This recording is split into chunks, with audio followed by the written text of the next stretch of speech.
You are listening to RudolfSteinerAudio.com. As well, you can hear these podcasts at RudolfSteiner.podbean.com.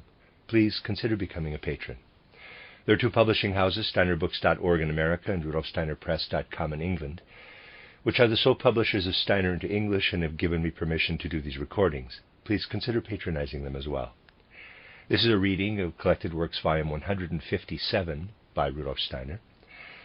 14 lectures entitled The Destinies of Individuals and of Nations, translated by Meuss.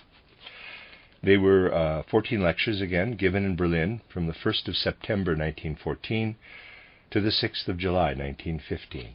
This is Lecture 1, given in Berlin on the 1st of September 1914. Dear friends, my heart is deeply moved now that I am able to be with you for a while in these serious times and talk to you. Our first thoughts, however, shall be for our dear friends who have often been here with us and have now been called to the front where such an intense battle is raging over the destiny of individuals and of nations. Let us stand for a moment and remember our friends loyally and in love at this hour, letting our thoughts go out to them, thoughts filled with strength, to let them gain in strength out there at the front.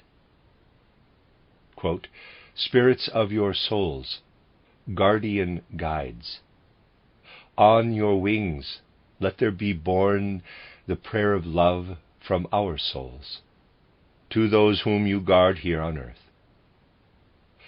Thus united with your might, a ray of help our prayer shall be for the souls it seeks out there in love." Close quote.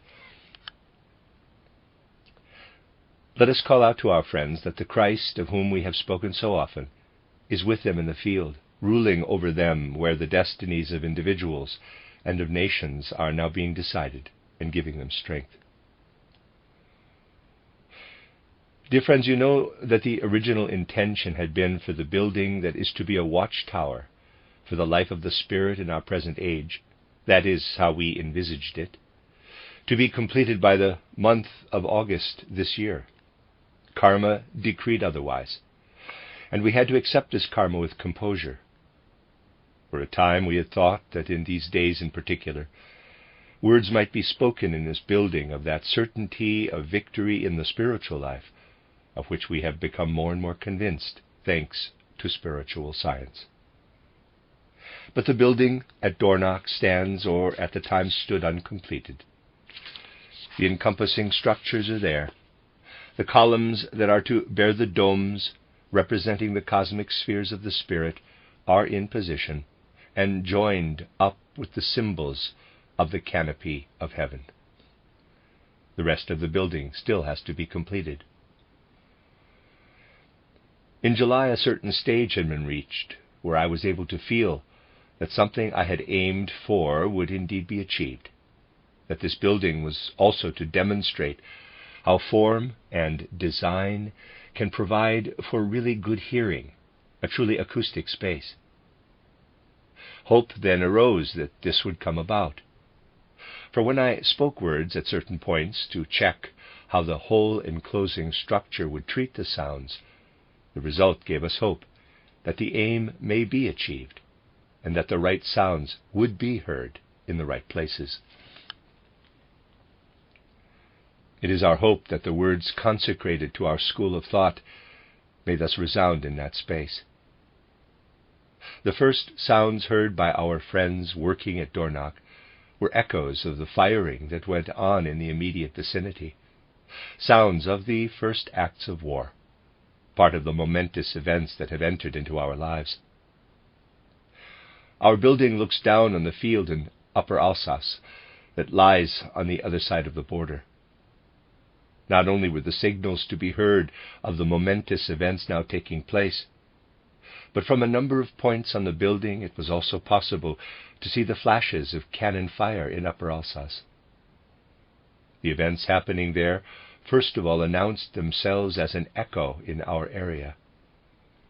Meeting to discuss things in the midst of our work, the thought lived in our hearts that out of the dire events that have come into our lives, the soil may be created for peace, where blessings may arise and come to flower for the development of mankind. An event like the one we are now experiencing, dear friends, sometimes speaks to an individual person in symbols. Some of you may already have the first volume of my book titled The Riddles of Philosophy.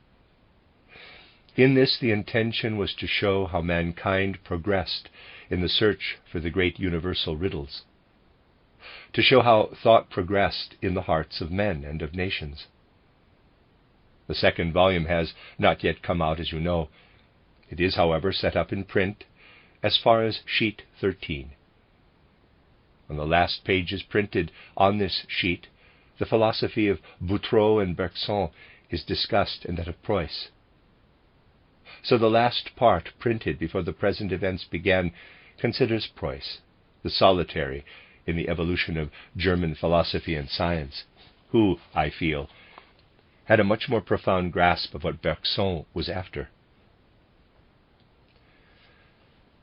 This thinker, Preuss, was tremendously powerful in presenting the scientific view on the life of the spirit.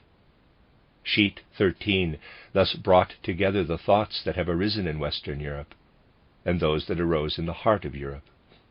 The printed material stops in mid-sentence, symbolically splitting apart, as it were, the intellectual life of peoples between whom the great struggle has now started on the physical plane, a struggle that concerns us so deeply.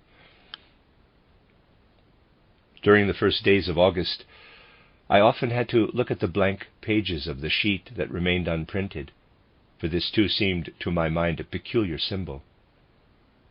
Dear friends, this is not a time when secondary issues in the life of man are decided. Events may have come upon us quickly, but they are profound in their effect, and have arisen from a necessity no less than the one out of which the destiny of Europe evolved in the past, from the great hard struggles that came with the barbarian invasions. What the protagonist of spiritual science needs in these times is confidence in the victory and unconquerable nature of spiritual life, and a firm faith that the spirits who are guiding world events will resolve the issues in a way truly in the interest of mankind. Anyone needing consolation today, because people grown close in spiritual science are now under fire on opposite sides, may look for such comfort in the words that are spoken for us in the Bhagavad Gita. These refer to past times in human evolution, to the point where an originally primitive form of human life gave way to another form, in which those who had earlier lived as brothers among brothers and sisters among sisters were united according to the spiritual laws familiar to us. A transition had occurred to another kind of life for mankind, a widening out of life. And within that new order, people, knowing themselves to be brothers, were at that time too facing one another in battle. Yet the spirit that is always there in the evolution of mankind does find the right words to pour confidence and faith and certainty into the souls that find themselves on opposite sides.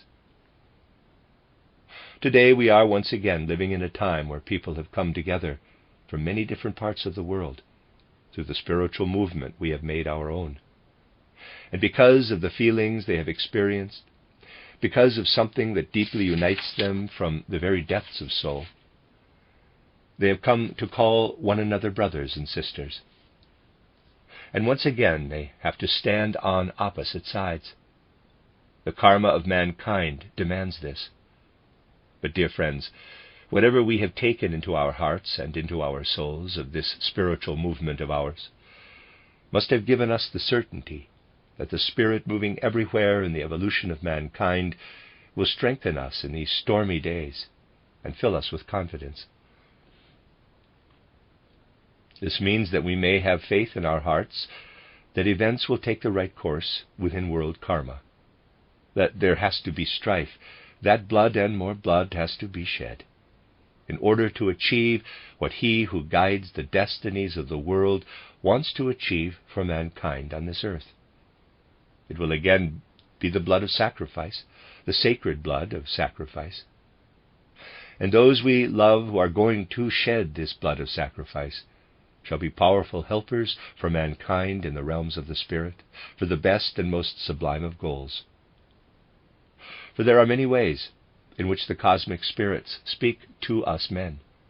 They speak to us in the way familiar to us when among ourselves, in the words taken from our spiritual studies and our understanding of the Spirit. They also speak to us, however, through the grim signals and the thunder of war. Many a soul may feel instant regret that the cosmic guidance of man also needs to use this language. Yet, souls taken hold of by the Spirit must be able to reflect that such language is necessary in the karma of the world. To understand the true meaning of this language in the individual case will be the task of later times. Then, men will be able to look back and see what benefit it has brought them that their ancestors made a sacrifice of their bodies, so that the transfigured soul would rise swiftly from the sacrifice brought in the field of war up into the realms of the Spirit for the good of mankind. With this spark in our hearts of being deeply touched by the Spirit, we can with new strength enter into all the cares, all the deep sorrows and troubles, and also into all the hopes, all the confidence presented and revealed to our eyes by events of such great moment as we are experiencing at present. Dear friends, on 26 July, following a lecture concerning the business of our building project, I was able to speak to our friends gathered there certain words that referred to the grave events that lay ahead. Among those present on 26 July were friends who are now already at the front in the midst of those momentous events. Standing beside the building project at Dornach, a building that is to become a watchtower of the Spirit, I was on that occasion able to call up in the hearts of our friends the words, "May everything we have gained in our spiritual movement and through our spiritual outlook enable every single one of us in what lies ahead to stand in the place where destiny puts us in the world, full of strength and confidence." There has been evidence that our spiritual movement is able to give strength, real strength, even in the times we live in now, and in the solemn events that have come to us. And perhaps it is also part of the forging of such strength that those who hear the bullets whistle past out there, who have to live in the roar and thunder of war, can be aware of our thoughts being with them in steadfast love, nurturing in our hearts the thoughts that will help and strengthen them, and be aware also of the fellowship among us. What state would our movement be in if it were unable to remain strong in heart and soul at a time when such strength of heart and soul is severely tested in this world? Let us hope that the strength we ourselves have gained will, at all times, provide a firm bond between us and our dear friends out yonder. And let us hope that this strength will be such that it counts for something in the world of the Spirit, that the Spirit we sought to take into ourselves can count for something in the working of the world. Let us hope that the love we know to be part of our spiritual endeavor may prove particularly strong out there in the physical world where our friends have to make a holy sacrifice. Dear friends, we shall see many things happen still in consequence of what is now beginning. We have on many occasions spoken of strength and composure. Let us hope that these can now be achieved in our souls. We are not speaking of an easygoing composure, looking on events in an uninvolved way, but of an active composure, looking for ways and means, and in steadfastly looking for them in the Spirit, also finding them, to do the right thing in the right place. Many times I had to ask myself this August if it was right to keep our friends at their building work in Dornach, and whether the one or other of them should not be doing more important work elsewhere at this time. Yet it appears that it is a good thing, that it is connected with certain forces the Spirit needs in these times, that the building work does not stop. Work therefore continues steadfastly even in these hard times. The building work shall actively continue in the thought that it is indeed to be a token of rightful understanding of the great deeds that are done in our day, a token of understanding that the power of the Spirit also needs to be present in everything that is happening in our day. And we cherish the thought that all our friends who are continuing their allotted tasks at Dornach, because it appears to be their karma, will also be able to fill their place in everything important that arises out of the deeply stirring events in the midst of which we stand, each at his post where his karma has placed him. Let us try, dear friends, and do everything that may emerge out of what the day presents to our souls, what the day leads us to observe as our duty at the present time.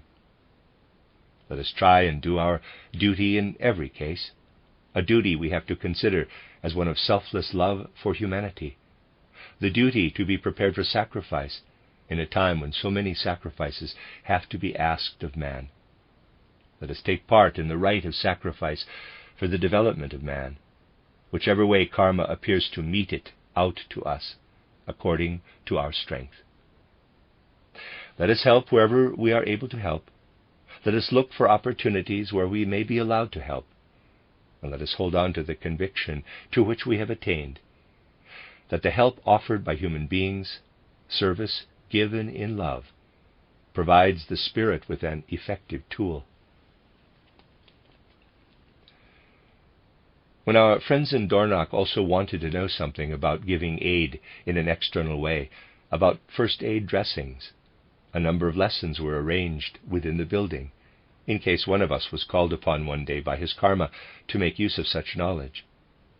I also felt particularly concerned to speak to our friends the words that arise from spiritual insight, words arising in a soul as it gives loving aid, to allow practical spiritual love to pass from the hand applying the bandage, from the body of the helper, in a spiritual way, to the person who is receiving help. First of all, I spoke of the healing powers present in the human organization as such, of the way the blood flowing from the wound also contains the living principle that has a healing effect on the wound. And then it was said that it is good if the heart is filled with the following words when healing is given to those in need of our aid. Quote, "Welling blood, work in your welling. Restless muscle, stir germs of growth. Tenderest care from warmth of heart, be breath of healing." Close quote. I believe I can say that a soul filled with such intent will be able to lend healing powers to a hand reaching out to give help. And surely, after all that has passed through our souls over the years, we must carry the conviction that being filled with the Christ Spirit in our day, we shall be given the power to intervene in the right way wherever destiny demands, wherever destiny puts us. There will be many occasions in days to come when we shall be able to find out if we rightly have the Christ within us, the Christ who acts from our own hearts into the hearts of others, who will unite the suffering person, the person in pain, with ourselves to form a living unity. How often has it been said that as human souls advance into spiritual worlds, they also grow able to join their own feelings to the pain that lives in another. And indeed, the one or the other of us will often be put in a position where the events of our times are causing pain. We shall then be able to see if we are strong enough to unite in the right kind of feeling with the pain of the other, if the pain living in the soul of the other can become pain felt in ourselves. The potential is there for mankind to gradually reach a point where the pain living in another does not spare us, but lives on in us. It is for this purpose that the blood flowed on Golgotha. This is also why, at this very time, we are endeavoring to strengthen the attitude of heart and mind I have described. This may be achieved with words like the following, spoken as though entirely to oneself, and as often as possible when our thoughts are full of the gravity of the present situation, and in the first place addressing the other person. The words are, quote, "Whilst pain is felt by you alone, and not by me, Christ goes unrecognized to do his work within the world. For the spirit cannot grow strong if it has power only to feel the suffering your own body undergoes."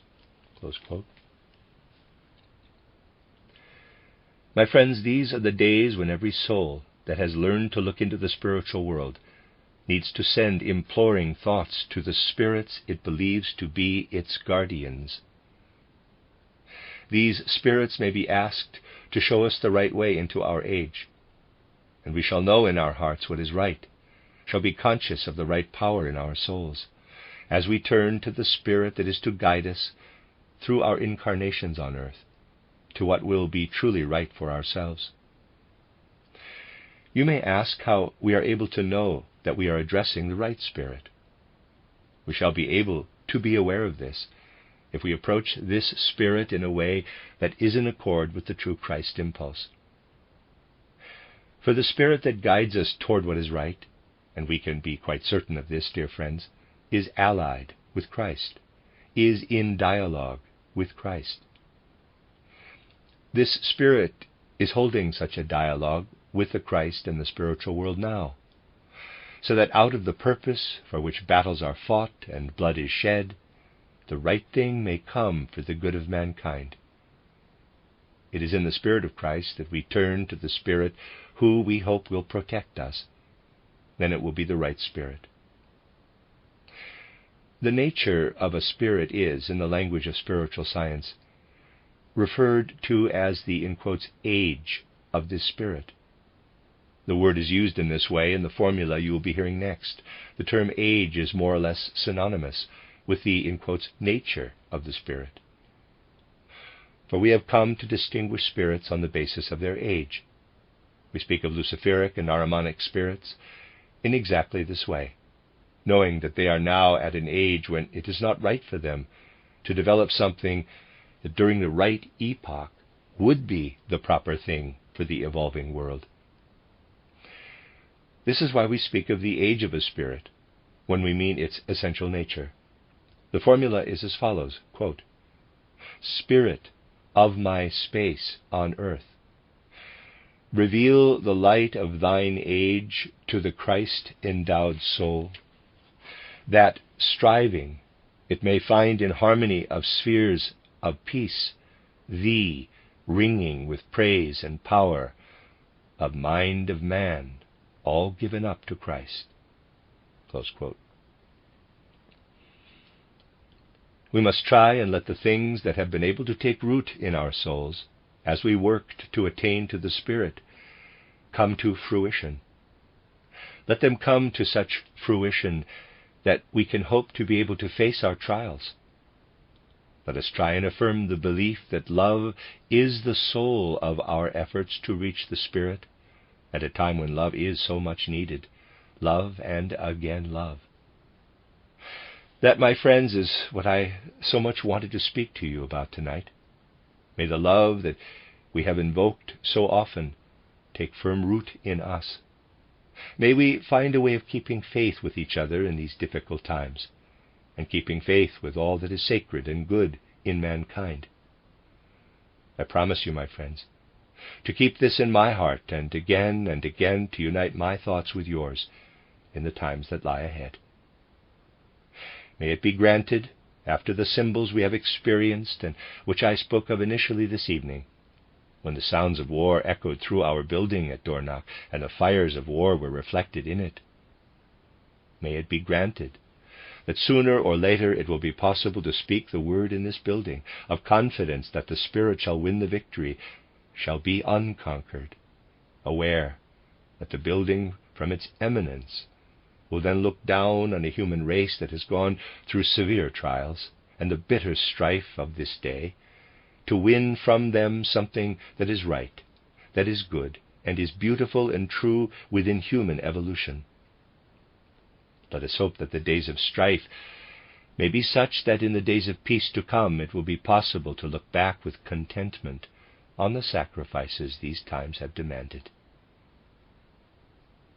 It is my hope that the words I have attempted to speak to you this evening may touch your hearts with the same depth from which I believe they have arisen. I hope they will mean something to you in times when many of us have so much to bear.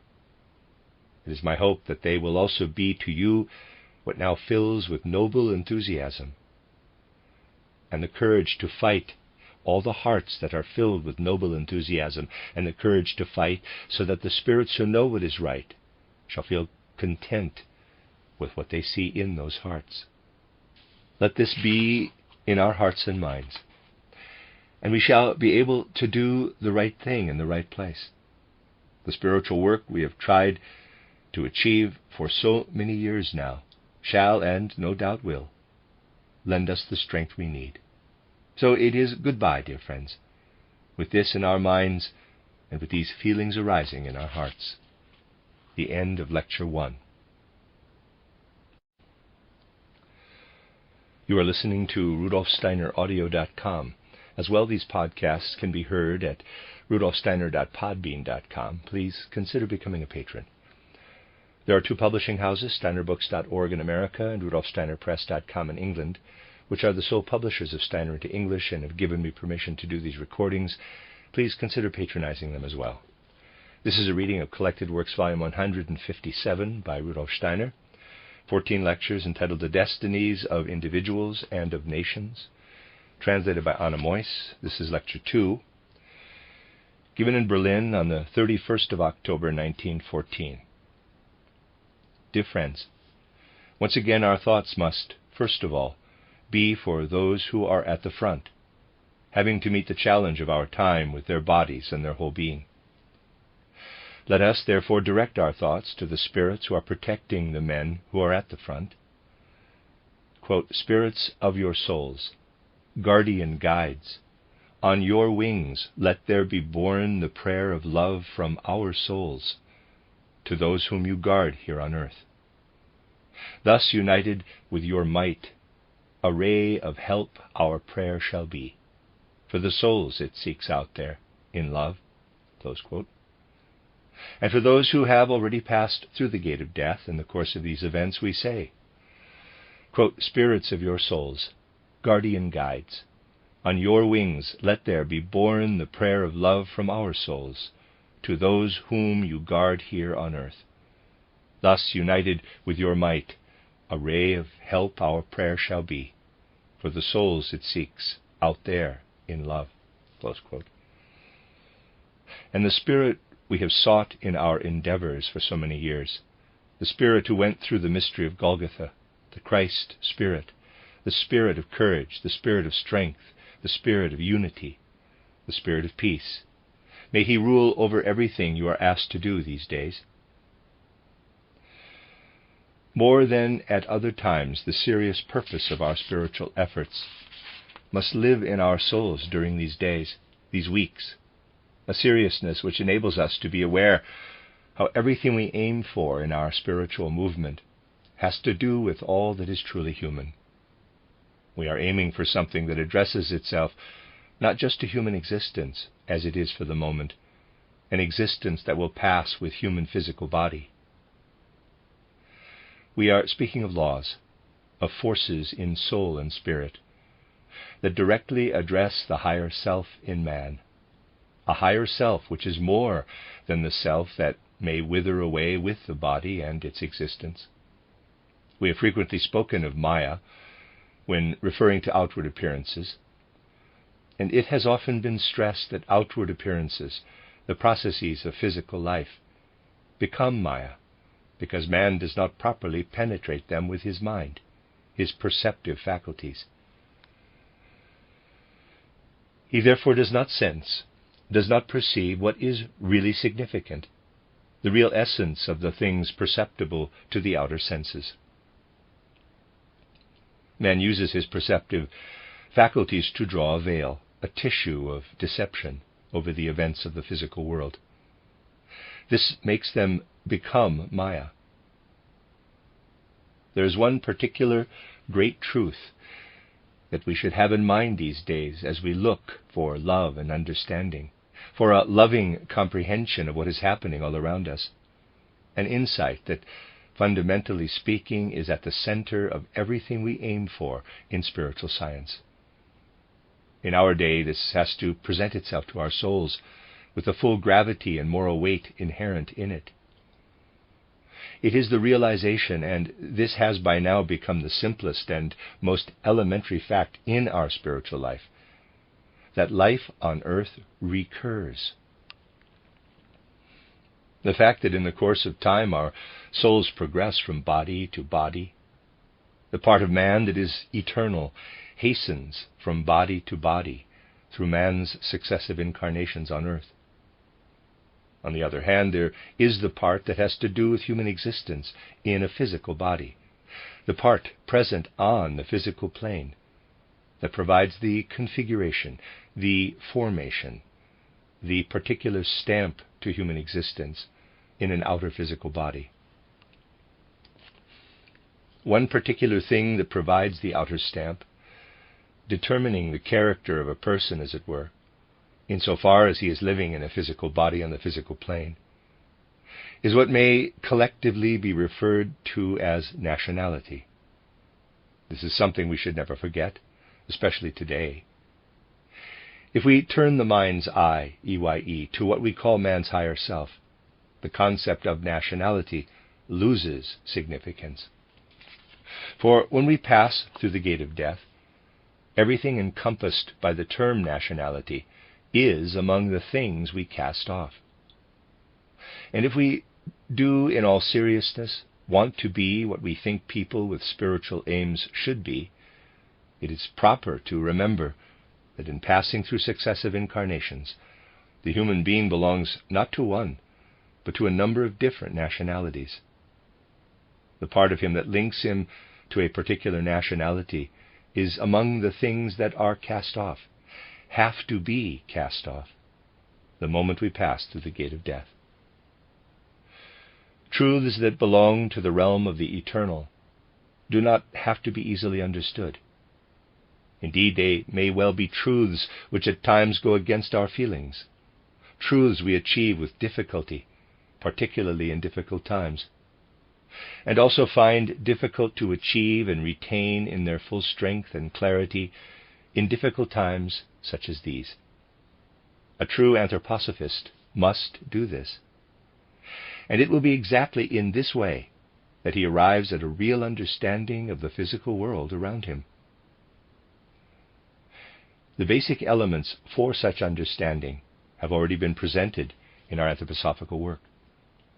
You will find that the lecture cycle on folk souls, in a sense, contains everything needed to gain insight into the way human beings, insofar as they are in the eternal realm, are connected with their nationalities. Those lectures were, of course, given in peacetime, when souls are more ready and prepared to accept objective, unvarnished truths. Perhaps it will be difficult to take these truths as objectively today as they could be taken in those days. Yet this is the very way in which we can prepare our souls to develop the strength they need today, if even today we are able to take these truths objectively. Let us bring before our mind's eye the picture of a warrior going through the gate of death on the field of battle. We need to understand that this is very much a special case, to go through the gate of death like this.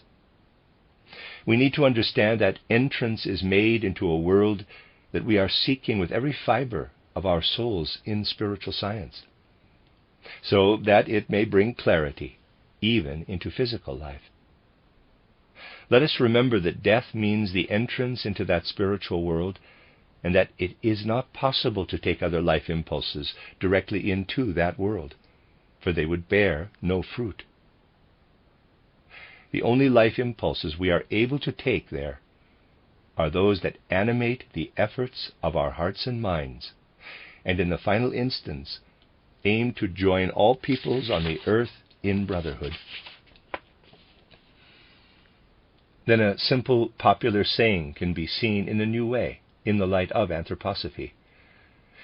It is the proverb which says, quote, "Death is the grand leveler," close quote. It makes them all equal, Frenchmen, Englishmen, Germans, and Russians. That is indeed true. Considering this in relation to what is going on all around us on the physical plane today, we shall indeed become aware of the solid ground that enables us to overcome Maya in this field, and look to events for their essential meaning. Consider it in relation to the feelings of antipathy and hatred that fill the hearts of the peoples of Europe at present. Consider it in relation to all the things peoples in the different regions of European soil feel about the others, expressing it in spoken and written words. Well, let us also see in our mind's eye all the antipathy coming to full fruition in our time. How should we see these things with the eye of truth, EYE? Where in this field do we find something that will take us beyond Maya, beyond the great illusion? We do not get to know about each other on earth by an approach that considers everything that is generally human as something abstract. We get to know one another by getting in a position where we are able really to understand the peculiar qualities of the peoples who are spread out over the whole earth, to understand them in concrete terms, in what they are in particular. We do not get to know a person in this life by simply saying, "He is a human being, like myself, and must have all the same qualities that I have." No. We have to forget about ourselves and really consider the qualities of the other person. In the lecture cycle on the folk souls, I showed how the different aspects of the soul within us, the sentient soul, the intellectual or mind soul, the spiritual soul, the ego, and the spirit self, are distributed among the nations of Europe, and how every nation fundamentally represents a one-sided aspect. I also said that the different nationalities will have to work together to become the soul of Europe as a whole, just as the different aspects of our own soul need to work together. Looking at the Italian and the Iberian peninsulas, we find that the national element comes to expression in the sentient soul. In France, it comes to expression as intellectual or mind soul. Moving on to the British Isles, we see it coming to expression as spiritual soul. In Central Europe, the national element comes to expression as ego. When we finally look to the east of Europe, that is, the region where it fully emerges as spirit self, though that is not quite the right way of putting it, as we shall see later, what comes to expression there is something that lies in the national character. But the eternal in man goes beyond what is national, and this is what human beings are looking for when entering more deeply into the spirit. Compared to this, the national element is a mere garment, an outer envelope. And the more a person is able to gain insight into this, the higher he will ascend. Insofar as man lives in the physical world, he does live in the outward trappings of what is national. And this gives his body its configuration, and fundamentally speaking, also provides the configuration of certain qualities, character traits. Today we see the members of different nations facing one another in dislike, in hatred. I am not at this point speaking about what is going on in the combat situation. I'm speaking of what is going on in the feelings, the passions of human souls. Here we have a soul. It needs to prepare for its reception into a spiritual world, through which it will now have to pass between death and its next birth, a world that will guide it toward an incarnation that will belong to quite a different nationality from the one it is now leaving.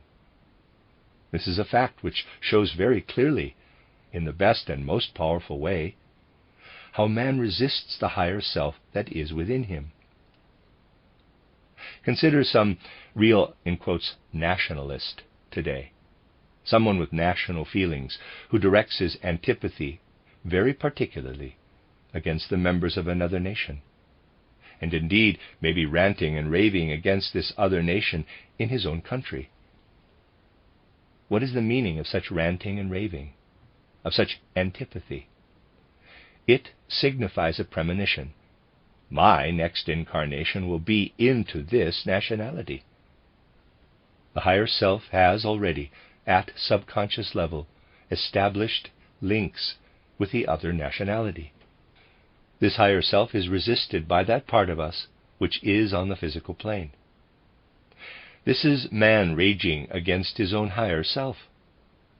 Wherever the ranting and raving is worst, wherever the hatred felt against other nationalities is greatest, and where the most lies are told about them, someone seeing things not as Maya, but in truth, can perceive the true reason, which is that a great many members of the nation that rages most, is most cruel in its attitudes, and lies the most, will have to assume that other nationality at their next incarnation.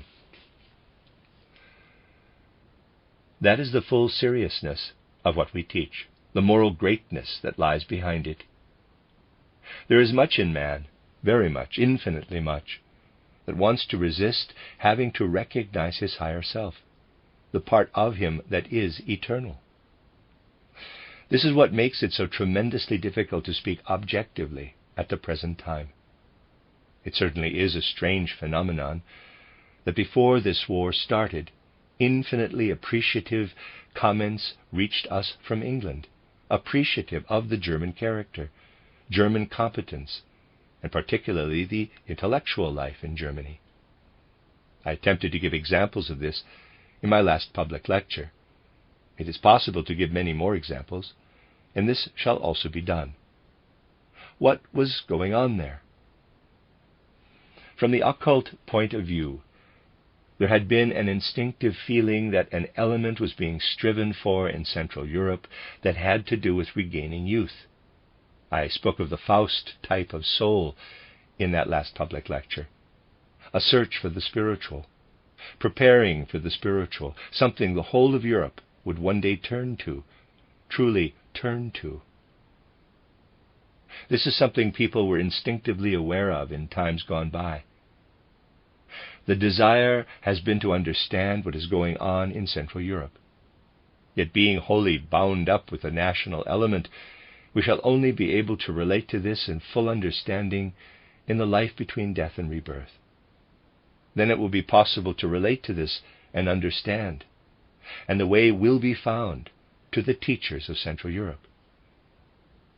It is embarrassing to speak of this now, for it may appear like boasting in someone who comes from Central Europe. Yet the objective truths must be told. So there is an instinctive feeling for something that will be looked for in the life between death and rebirth, a uniting with souls that have striven for what is altogether human, with the Goethe soul, the Schiller soul, the Fichte soul. Bracket, Johann Gottlieb Fichte, 1762 to 1814, German idealist philosopher, close bracket. There has been some awareness of the fact that having passed through the gate of death, we shall look above all for the Goethe soul, the Fichte soul, the Schiller soul, and other souls that had their last incarnation in Central Europe. This fact had come to expression instinctively, and now once more, for the last time, infinitely passionate nationalistic feeling is rising against it. When we realize that the words so often heard now from the West and the Northwest are but covering up this feeling of resistance, we shall have come to understand the truth, to replace Maya, misconception. We shall then understand how Earth man, having eternal man within him, does not want what the eternal man within him wants. How the love he must feel in eternity is in the temporal world transformed into hatred. We shall find that the best way of achieving love in understanding and understanding in love will be to get to know the characteristics of European peoples using the means spiritual science is able to provide. We are allowed to do so insofar as we are always addressing the higher self in man.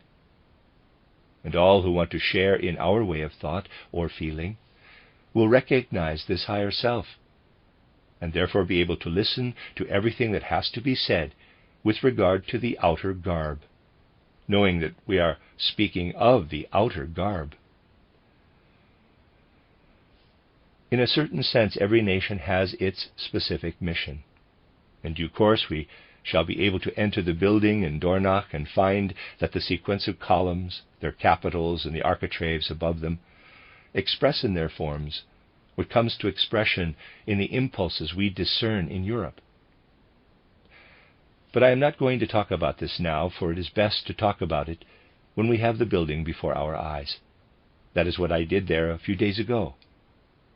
If we consider the impression our soul may gain, even without seeing the building, we note above all that the inhabitants of the southern peninsulas, Italy and Spain, are in a way bringing back, in their modern mission, the elements that in the past had appeared in the third post-Atlantean epoch in Egypto-Chaldean civilization. As soon as we grasp this, we gain a true insight into the soul of an Italian or Spanish national. This can be traced down to specific details. It is possible to say that we find in reality what we have previously perceived in the spirit. What were the characteristic features of Egypto-Chaldean civilization? This is something we have spoken of many times. They had a feeling for the great cosmic astrology. Stars and constellations were not seen the way we see them today. Instead, spiritual entities were perceived, and the constellations were seen as their physical exterior.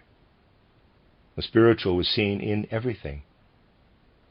If this is to be repeated as the mission of a nation in the time after the mystery of Golgotha, it has to be repeated in such a way that it now is part of the inner soul, that the great cosmic tableau seen by the Egyptians and Chaldeans now presents itself as though born anew out of the soul. This is nowhere more evident than in Dante's title Divina Commedia, a work representing the high point of culture on the Italian peninsula, bracket Dante Alighieri, 1265 to 1321, close bracket. Even in details, the elements of ancient Egypto-Chaldean culture emerge again as though born out of the soul, resurrected in the inner life. The essence of Greek culture is today found in the French nation, down to the character of their leading personalities. Voltaire, 1694 to 1778, for instance, can be understood only if one compares him to a real Greek. And if you consider the form Corneille, 1606 to 1684, and Racine, 1639 to 1699, gave to their works, you can see how they were wrestling with the Greek form. This is of great significance in the history of civilization. The struggle with outer form, with what Aristotle, 384 to 322 BC, established with regard to form, lives on in Racine and Corneille. If we look to French culture to find again the culture of the intellectual or mind-soul that set the tone in the fourth post-Atlantean epoch, we should find what was best in that culture. With the intellectual or mind-soul coming to grips with the world, we should find exactly what relates to this. The greatest poet, therefore, beyond compare in that respect, will have to be one whose creative work arises out of the intellectual or mind-soul. A nation achieves greatness where its incomparables are brought to the fore. And the French poet who is unsurpassable is Molière, 1622 to 1673. With him the French soul reached its true characteristic height. There it is unsurpassable. An echo of this was still alive in Voltaire. An element that repeats nothing of the past, but belongs to the fifth post-Atlantean epoch, something that has come up new in this epoch, as it were, is the British soul. The principal aim of the fifth post-Atlantean epoch is to develop the spiritual soul, to bring it out. The spiritual soul is particularly in evidence in the essential nature of the British folk soul. It is characteristic of the British soul that it faces events. 15 years ago, when I was writing the first edition of my titled Riddles of Philosophy, I struggled to find a term to describe the British philosophers, and it then became clear to me that they are onlookers in life. They face things the way the spiritual soul faces life as an onlooker. And the greatest creative spirit in the British soul, the man who stood there and faced the British character traits, giving expression to all of them, down to the very depths of the soul, was Shakespeare. There the British soul is incomparable, in the onlooker mode. Moving on to Central Europe, we find, quote, what is forever evolving and never actually is, close quote, as I have already described it in the public lecture. It is the I, capital, as such, the innermost part of man. How does this relate to the elements of man's soul? It relates individually to the sentient soul, the intellectual or mind soul, and the spiritual soul, developing links with all of them. Let us consider this in the case of Goethe. We note how he longed to go to Italy. And as it was in his case, so all the best minds of Central Europe always longed for Italy, to achieve fertilization of the ego and let it conceive from the sentient soul. And the ego also exchanges forces with the intellectual or mind soul. Let us try and observe how that close bond between ego and intellectual or mind soul has really always been there through the centuries. Note how Frederick the Great, 1712 to 1786, that most German of princes, really only spoke and wrote in French, how he had a special appreciation of French culture. This is evident, for instance, from his relationship with Voltaire. We can also note how the German philosopher Leibniz, 1646 to 1716, wrote his works in French. That is exactly how the ego relates to the intellectual or mind soul. And when the ego is, from the depths of the soul, seeking the thing it strives for, something pushes up from the depths of the ego, from unfathomable depths of the ego. The spiritual soul tries to grasp it. This can be seen in the case of Goethe. I have often shown how he tried to grasp the way organisms evolve one from another. He established a whole system of organisms. That arose from the depths of the ego. But it is not immediately comprehensible. People need something that is easier to understand. They need things presented the way they arise from the spiritual soul. So they did not take up what Goethe had to offer, but took up Darwin, 1809 to 1882. We still have not reached the point today where we are able to give recognition to Goethe's title, Theory of Colors. Transposed into the spiritual soul in Newton's 1642 to 1727 work, it became what is currently accepted as the science of physics. These things indicate the way in which individual, in this case national, characters are facing one another.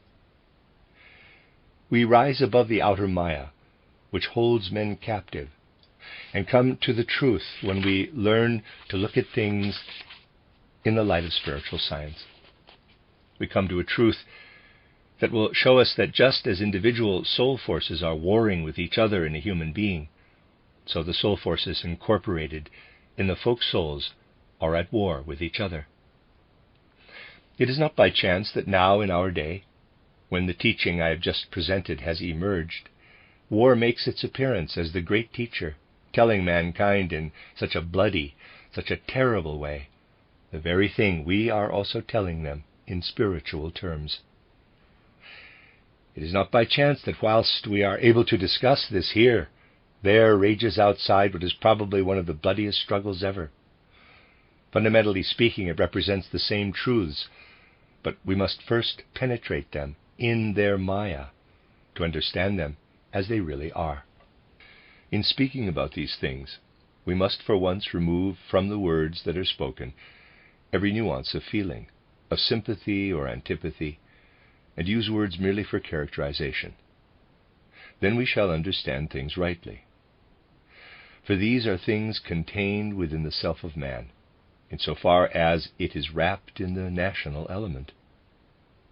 We can follow this through in detail. To begin with, to prepare for what we must come to understand, let me say the following.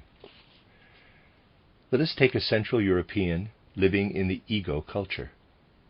In my public lecture, I said that the Central European aspires to his God in such a way that he will be joined to him. He wants to be united with his God. With regards to the thinking process, we can make the general saying, man thinks. Yet the statement man thinks really says very little indeed. We need to learn to look more carefully with the aid of spiritual science. We must gradually learn not to think thoughtlessly, but instead put things in the right way. For people who do not really care about the reality of things, it is, of course, all right the way one just says it, but it is right only to say, quote, the Central European or Scandinavian thinks, close quote, with thinking here considered an activity because it is the evolving of thought that matters. Quote, the ensouled being thinks, close quote. That is what matters in Central Europe and in the Nordic countries. Man is so bound up with thought that this thought is the product of the soul's own activity, that the soul's activity consists of nothing else but the soul being caught up in thought. The same cannot be rightly said for the Frenchman. In that case, we have to say, quote, he has thoughts, close quote. For thinking and having thoughts are not the same. There is a subtle difference. My title, Riddles of Philosophy, can help to make this clear. In Western Europe, people have thoughts. Thoughts are something that comes. They are given, just as sensory perceptions are given. That is how it is with thoughts. They enter into the soul. They are fully alive in it. People have them, even grow intoxicated with them, are delighted to have them. One accusation made against the Germans is that their thoughts show a certain coldness. That may well be. A German has to form them first in his individual soul. They need to be warmed through there, and only stay warm for as long as they are part of the immediate activity. So much in preparation. For indeed, the expression of individual national characteristics will always be found to show something coming alive that has already been put forward in the principles of spiritual science, something you will find in my lectures on folk souls. Let us consider individual expressions of national character. The Italian and the Spanish character is determined by the sentient soul. We can observe this in life down to the finer detail. Everywhere we come upon the sentient soul. This does not, of course, refer to life in the higher self. As soon as a native of those countries is wholly within his national element, he is within the sentient soul. This is particularly attached to everything connected with home and sensitive to everything that is not home, but rather, in quotes, alien country. If you try, for instance, to understand all that is part of the national element in Italy, you will find that an Italian sees another person who is not Italian as a foreigner who lives abroad. All the struggles that took place in Italy during the 19th century had specifically to do with home territory. Here we have a recapitulation of Egypto-Chaldean culture. Next, let us consider the people of Western Europe, those living on French soil. Remember, we need to rid ourselves of anything to do with sympathy and antipathy. They are recapitulating Greek civilization. Their attitude to someone from another country will be like that of the Greeks. They will call him a barbarian. Greek civilization is recapitulated here. We can understand this even if the wildest feelings of antipathy are raging. There always is a nuance present of the way people in ancient Greece considered non-Greeks. The English people have the specific mission to nurture the spiritual soul, and this comes to full expression in materialism. Here we specially need to rid ourselves of all antipathy. The nurturing of materialism results in men being simply positioned next to each other in space. This is something that was not experienced in the past, awareness of the rival. The spiritual soul is conscious of another person as its rival in physical life. What is the situation as regards the Central Europeans, including the Scandinavians? It would be most interesting to go into full detail of this another time. What does a German feel when face to face with another national, in the position where the Italian sees the foreigner, the Frenchman the barbarian, and the Englishman his rival? One needs to find the pregnant phrase always for these things. A German faces his opponent. This may also be in a duel, and may have nothing at all to do with any feeling of antipathy even. It is merely a matter of fighting for existence or for something connected with one's existence. The enemy need not be denigrated in the least. Again, it is possible to observe this even in fine detail. This war in particular shows how the German national faces his enemy as though in a duel. Let us now turn to the East. We have spoken of the sentient soul coming into its own on the two southern peninsulas, the intellectual or mind soul among the French, the spiritual soul in the British Isles. In Central Europe and up north in Scandinavia, the national element comes into its own in the I, the ego. It shows differentiation between different regions, but overall is experienced by what is called the ego soul. As I have said, it lives as spirit self in the East. How do we characterize the spirit self? It approaches man, comes down upon him. In the ego, man is striving. In the three soul aspects, man is also striving. The spirit self, on the other hand, descends. It will one day descend upon the East as a true spirit self. These things are true, as we have often said, but it needs preparation to the effect that the soul conceives, that it becomes well versed in its conceiving.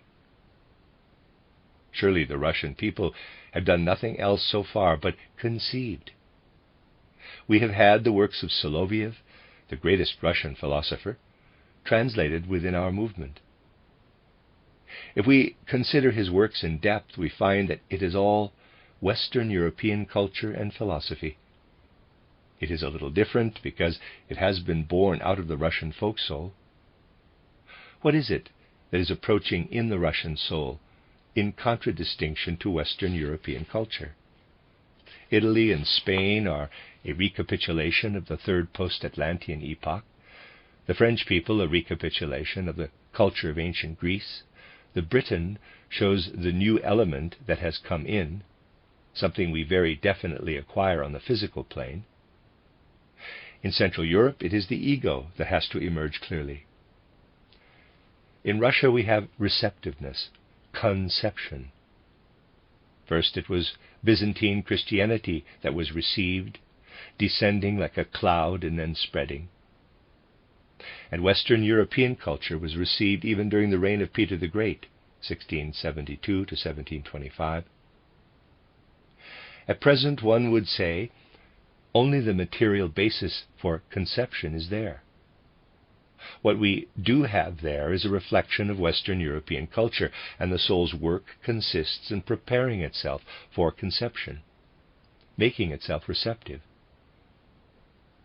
The Russian folk soul will only be in its right element when it realizes that Western European elements have to be received the same way as the ancient Germans, for instance, received the Christian faith, or the way the Germanic people took in Greek culture through Goethe.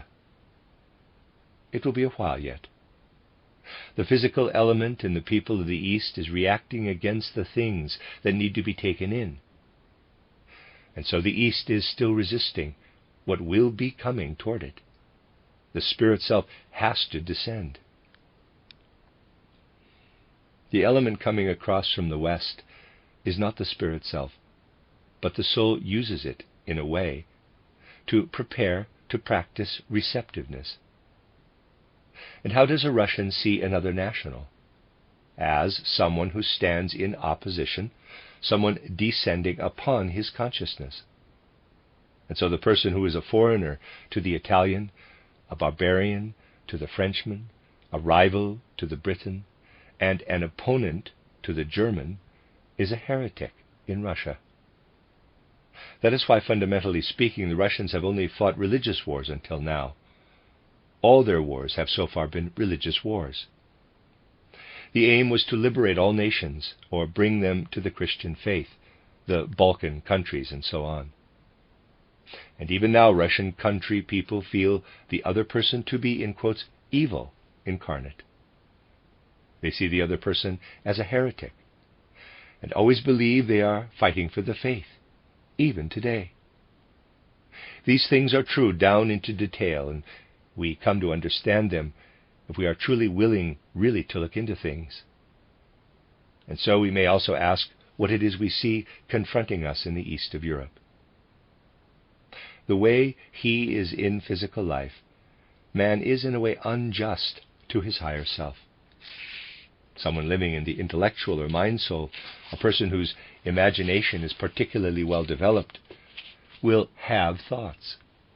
The concept of how he should appear to himself, insofar as he is a particular national, presents itself before his higher self.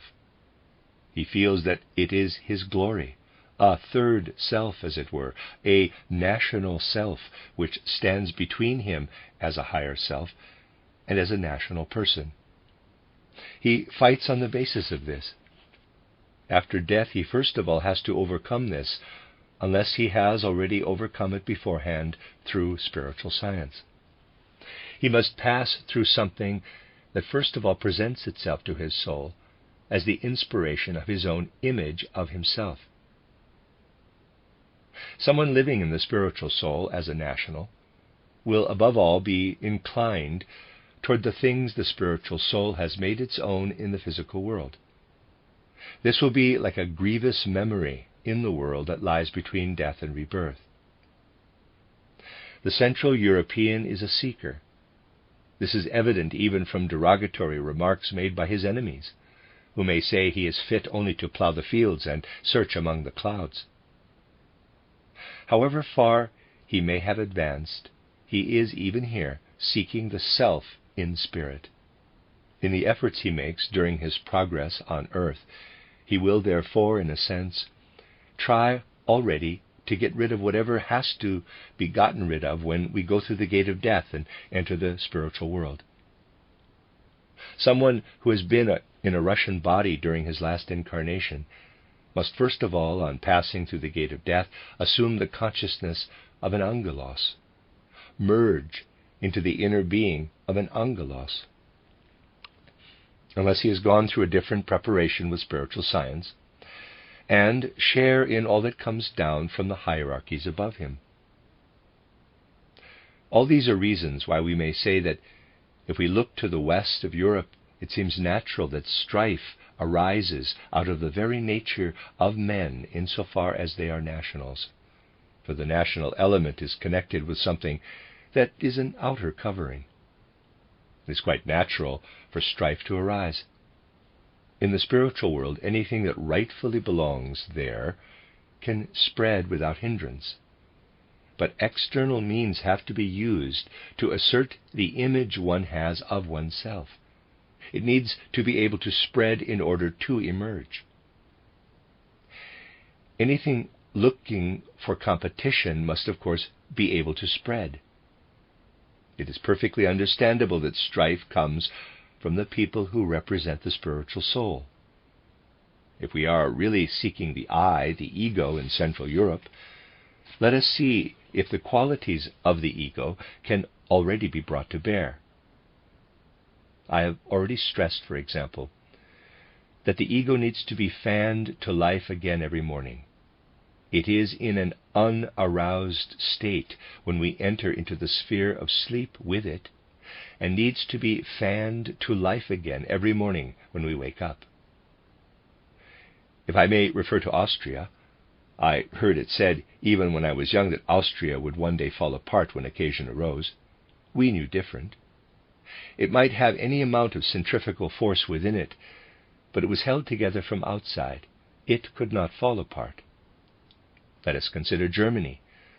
Does it show the ego character in its outer aspect, in its form? It is a fact of considerable import that for much of a century the Germans have pressed for unification. They did not achieve this from the inside. It took an external impulse, not from inside Germany, but from outside, from the center of France, to let the Germany of today come into being in accord with the ego character. We can only understand the world if we consider it in the light of spiritual science. Fundamentally speaking, the ego does not have the inclination to hit out. For the overweening forces from the physical plane would then go over into the spiritual sphere. This is something we could demonstrate over and over again in German history, in the history of Austria and the history of the Scandinavian peoples. The feeling is right, therefore, that a German or a Central European has to be made to come out in war. Fundamentally speaking, he is unable to start a war of his own accord. If he goes to war out of initiative, he does it the way the initiative does it in the ego. And there have, of course, been such wars in the interior. That is what we must feel the attitude of Central Europe to war to be. And what emerges in the East for someone able to get a feeling for national character? For the Russian, it is the most unnatural thing in the world to wage war. If he were to know himself, he would feel it to be most unnatural for him to wage war. We of the West cannot become Tolstoyans, however well we understand all things Russian. But for the Russian, it is unnatural to wage war. War has to be imposed on him, for it is totally against the national character. A Russian feels toward war the way he feels about religious war. It is something coming from outside. War cannot be made plausible to him, for he would rather pray for what is to come to him. It is therefore quite natural to look for the motives that causes Russians to go to war, not in the national character, but in the motives imposed on them from outside. More than anywhere else, we have to say in this case that it is not the people who make war. It is the people only in an external sense, and seemingly. But rather whatever it is that they have to turn against most of all. In Russia, war is always a maya, illusion, in the worst sense. This is why we can state clearly and precisely what I posed as a question in my public lecture. Who could have prevented the war? If we actually want to talk of the possibility of its being prevented. For the French, war has been something natural since 1871, and it would not be natural to speak of their being able to prevent it. Anyone forced to fight his rivals naturally does not have the right to be indignant when neutrality has been breached in some place or other. And in this case, the indignation needs to be reinterpreted into the national element. But it is natural for him to go to war. We cannot take that amiss.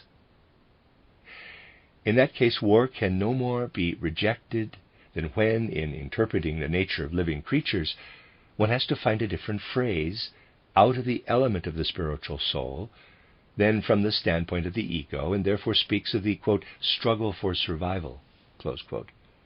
Goethe did not coin that phrase, because from the ego point of view it does not apply. But where it is a question of war being a falsehood, where it even has to be reinterpreted first into a religious war, there we have to say that it has risen externally, and therefore could also have been prevented externally. Looking into all the depths one is able to look into, the war has indeed been a necessity, but that is another thing.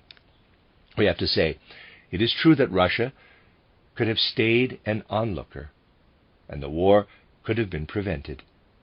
If Russia had remained an onlooker, the war could have been prevented.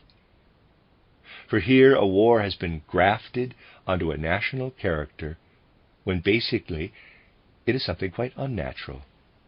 Such things, as we speak about them, come from the spiritual world. They arise from it. But it is always possible to verify them, to confirm them in the outside world. Anything we arrive at out of the spiritual world finds confirmation in the outside world. We could say that it would be a natural gesture for the Russian national character to pray and wait for what is to come. It is very strange. Even Russian intellectuals are waiting in expectancy. I have already referred to this, in the feeling that something belonging to the future has to come toward them. What will have to come for them still lies far ahead in the future, and we have seen how there is refusal to accept what has to be taken up now. It is perhaps more than just an outer symbol that now, when battles are being fought in the Black Sea, the Russian still looks in that direction to see an embodiment, as it were, of what he may expect in the spirit, pointing to the Hagia Sophia. Merezhkovsky, 1865 to 1941, describes 2 visits he has made to the Hagia Sophia. He felt the Hagia Sophia to be the outer symbol, as it were, of something he did not know in his feelings, but was expecting. And he called it the Christianity that is to come for the Russians. He would have seen it rightly if he had realized that it is a Christian faith that has gone through the Faust nature, which will have to take hold of the Russian people. But that is something he does not yet know. He believes it is the Hagia Sophia which represents it. What is his attitude to the Christian faith? If we consider what Soloviev has to say on this, then I am able to say that he shows a certain understanding of it. For when problems were once again created for him by St. Petersburg and the Holy Synod, he said, quote, that is how you fare when you have problems in getting them to understand what you want to say. The one side calls me a liberal Western European atheist, the other an Orthodox believer, and others again even consider me a Jesuit, close quote. He concluded by saying, quote, amazing what you can turn into when seen through the eyes of the Petersburg blackguards, close quote. These are not my words, but those of a good Russian citizen, a Russian who shows us that it is not easy to rid oneself of feelings of sympathy or antipathy. But let us assume the Russian intellectual is left to himself. As I said, it is a world of expectancy, a natural mood of looking for what is to come, something not to be achieved with the sword and with cannon. That is why the pan-Slavonic movement is such a lie. Left to himself, Merezhkovsky gave himself up to his feelings when face to face with the Hagia Sophia. He did, however, confuse it with the Christian faith of the Western European, which has gone through the strivings of Faust. And how does he speak of it? I have tried to find a succinct formulation for the feelings different nations may be seen to have toward war, saying that a Russian believes he is going to war for the sake of religion, an Englishman for competition, a Frenchman for the glory, an Italian or Spaniard for his homeland, and a German to fight for existence. But we are therefore able to say that Italy wants to preserve the homeland. France conceives of its own idea of glory as the national ideal. The Englishman takes action and does business. The German aspires. The Russian prays. And that comes naturally. I am not speaking of external prayer, for it is a matter of the heart. What was it, then, Merezhkovsky said at the end of his book, which I mentioned the day before yesterday, quote, "The Hagia Sophia, brilliant, sad, and flooded with the amber-colored light of ultimate mystery, lifted up my soul, which had fallen and was frighted. I looked up into the dome that is like the vault of heaven, and I thought, there it stands, made by the hand of man, and in it men are coming close to the triune God on earth. This close approach has been made, and more still of this shall come in time to be. Surely those who believe in the Son must come to the Father who is the world. And surely those must come to the Son who loved the world, which the Father also loved so much that he gave his Son for it. For they offer their souls for him and for their friends. They have the Son because they have love, only they do not know the name." Close quote. They do not have it as a whole. And he concluded, quote, "And I felt impelled to pray for them all, in the temple that at this hour belongs to the heathen, but is the only temple for the future, to pray that my people be given that true conquering strength. Pray for conscious belief in the triune God."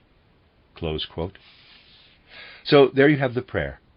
There you have the anomaly of a fight that goes from east to west. In making this attempt to gain inner understanding of what meets us here, in attempting to escape from Maya and enter into the truth, we can indeed say to ourselves that we are not pursuing an abstract anthroposophy that is afraid to see. For it would be fear of seeing the truth if we were to shrink from seeing national characters in their true foundations, because of our first principle, in quotes. We are exactly following that principle if we approach man as he is and endeavor really to look into his soul.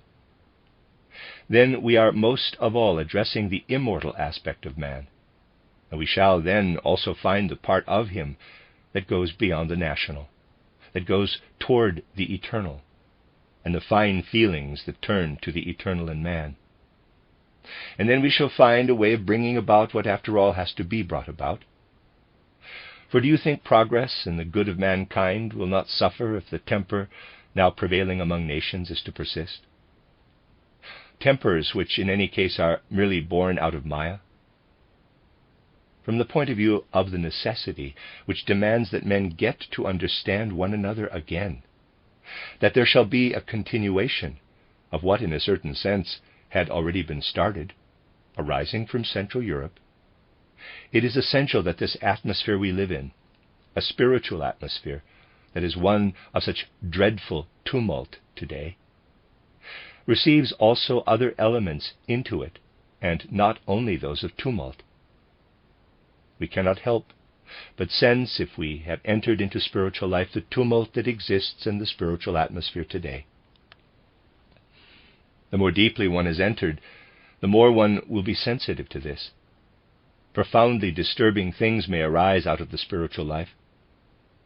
The occultist has been able to learn much, but never has so much been experienced that was so deeply disturbing and has such impact as in the last 3 months. Many is the time I have stressed the occult truth that things presenting themselves one way in the physical world are the opposite by nature in the spiritual world. Some of our friends will also be able to recall how often I have said that war was hanging in the spiritual air and was really only being held off by something which is a spiritual impulse also in physical life, by fear. Force of fear held it back for as long as it was astral by nature. Fear stopped it from breaking out earlier. Externally speaking, the war started, of course, with the assassination in Sarajevo. That too has its significance. That is what is so disturbing in this affair. We are among ourselves here, and so it must also be possible to say these things. The individual personality who was murdered on that day, Archduke Francis Ferdinand of Austria, assassinated on the 28th of June 1914, and went through the gate of death afterward, presented an appearance I had never before seen myself, nor heard described by others. I have on several occasions described the appearance of souls as they pass through the gate of death. This soul, however, showed a peculiar feature. It was like a center of crystallization, with everything by nature of fear elements crystallizing around it, as it were, until war broke out. Afterward, it showed itself to be something quite different. Where before it had been a great cosmic force attracting all fear, it had then become something that was the opposite. The fear which had prevailed here on the physical plane had held everybody back. But once this soul had ascended to the spiritual plane, it acted in the opposite way, bringing war. It profoundly disturbs the soul to experience such things, and there are many such things that now exist within the heaving swell of the astral impulses that rise up into the spiritual world from the hearts and minds of men. And among ourselves, I am able to say that I have never experienced anything like the things I experienced in these last months, something that stirred up the waves in human souls to such a dreadful extent. From this it is of course apparent what is going on in the spiritual atmosphere. And if that which has to be in the spiritual atmosphere is indeed to come about, thoughts must enter into that atmosphere that can only arise from souls that have grasped the spiritual world. Pleading with utmost passion, therefore, your souls are asked to conceive ideas. Ideas we try to stimulate with reflections like those of today or of the last occasion. These are ideas arising from spiritual insight, and only souls that have gone through spiritual science are able to send such thoughts up into the spiritual world. The souls will need such thoughts now whilst war is in progress, and even more so afterward, for thoughts are reality. The great wish is to send the most fervent prayer into the spiritual world that whatever arises out of this war and after it may originate not from human maya, but from the truth and from spiritual reality. The more you send such thoughts up into the spiritual world, the more you are doing for what shall be the fruit of these worldwide struggles, and the more you are doing for what is needed for the whole evolution of mankind. This prayer, then, shall be the culmination of all I intended to present to your souls with these thoughts. If the questions we have considered have truly entered into our souls, if our souls, as souls that have now lived in spiritual science, allow to stream up into the spiritual world that which brings peace to man, then our spiritual science has stood the test in these fateful times. It will have stood the test to the effect that our fighters out there have not in vain given full rein to their courage, that the blood of battle has not flowed in vain. Then the suffering of those who mourn, the sacrifices which have been made, will not have been in vain in the world. Then spirit fruit will grow out of these fateful days, all the more so to the extent human beings are able to send thoughts like those I have indicated up into the spiritual world. I want to make it clear that the words I am about to speak form a sevenfold structure, making a kind of mantram. Please note that in the last but one line, the words, quote, lenken Seelen, close quote, should be taken to mean, quote, wenn Seelen lenken, close quote, in parentheses, if souls turn. This is what I wanted to put before you, that these events which speak so much of reality appear in the right light to us if we rise above Maya and to the true reality. Oh, the souls will be found that are able to see our present time in that way. Souls will be found, if they are found also in the sense Krishna was teaching with regard to warrior souls. And if it should truly prove possible for souls that have gone through spiritual science to send thoughts to fructify the spirit up into the spiritual world in these difficult, fateful days, then the right fruit will develop out of all that is happening in those hard struggles and cruel sacrifices. And so, I am able to let the things I wanted to put before your souls today to culminate in what I would so much like to see as the state of consciousness, the innermost consciousness of souls that have gone through spiritual science. Quote, out of courage shown in battle, out of the blood shed in war, out of the grief of those who are left, out of the people's deeds of sacrifice, spirit fruits will come to grow, if souls with knowledge of the Spirit turn their minds to spirit realms. The end of Lecture 2. You are listening to RudolfSteinerAudio.com. As well, you can hear these podcasts at RudolfSteiner.podbean.com. Please consider becoming a patron. There are two publishing houses, SteinerBooks.org in America and RudolfSteinerPress.com in England, which are the sole publishers of Steiner into English and have given me permission to do these recordings. Please consider patronizing them as well. This is a reading of Collected Works, Volume 157 by Rudolf Steiner, entitled The Destinies of Individuals and of Nations. 14 lectures translated by Meuss. This is Lecture 3, given in Berlin on the 28th of November, 1914. Our first thoughts must once again be directed to the guardian spirits who are guiding those who are at the front where the events of our day are taking place. We address ourselves to the spirits protecting those who are with us in this movement, but are now out there and have to stand up with their life and the whole of their physical being in response to what the time is asking of them. And in a wider sense, we are also turning toward the spirits who protect all who have to offer life and limb out there in the field, even though they are not part of our community. Quote, spirits of your souls, guardian guides, on your wings let there be borne the prayer of love from our souls to those whom you guard here on earth. Thus united with your might, a ray of help our prayer shall be, for the souls it seeks out there in love. Close quote.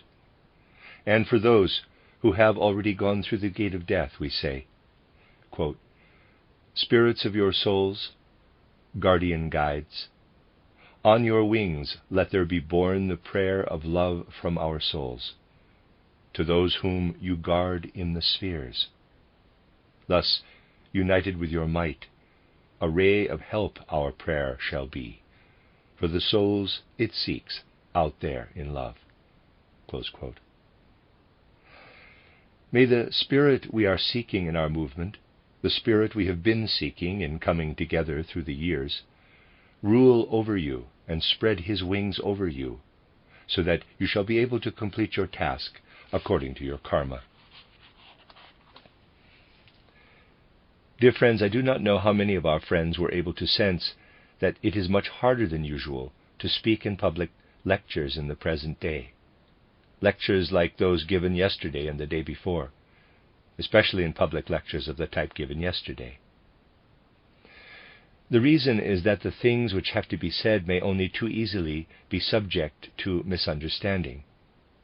It is particularly when we are within our movement, with heart and mind, that we need to let a thought I also made reference to the last time I was able to speak to you here, enter more and more profoundly into our souls. It is the thought that, fundamentally speaking, external life on the physical plane as man normally encounters it, not in its reality, is Maya, a kind of ghostly dream, and that the truth, the reality, lies only behind this. It must be clear to us that this truth of the Maya cannot be grasped by theories only, nor indeed just with the intellect. It has to be grasped with all the powers of our soul, the whole of our soul life, and above all also the impulses of our heart and feelings. Our intellect is focused on things physical, and finds it impossible to grasp that this world that surrounds us is not to be regarded as the true, real world. And our feelings, our will impulses, find this truth even more difficult to grasp.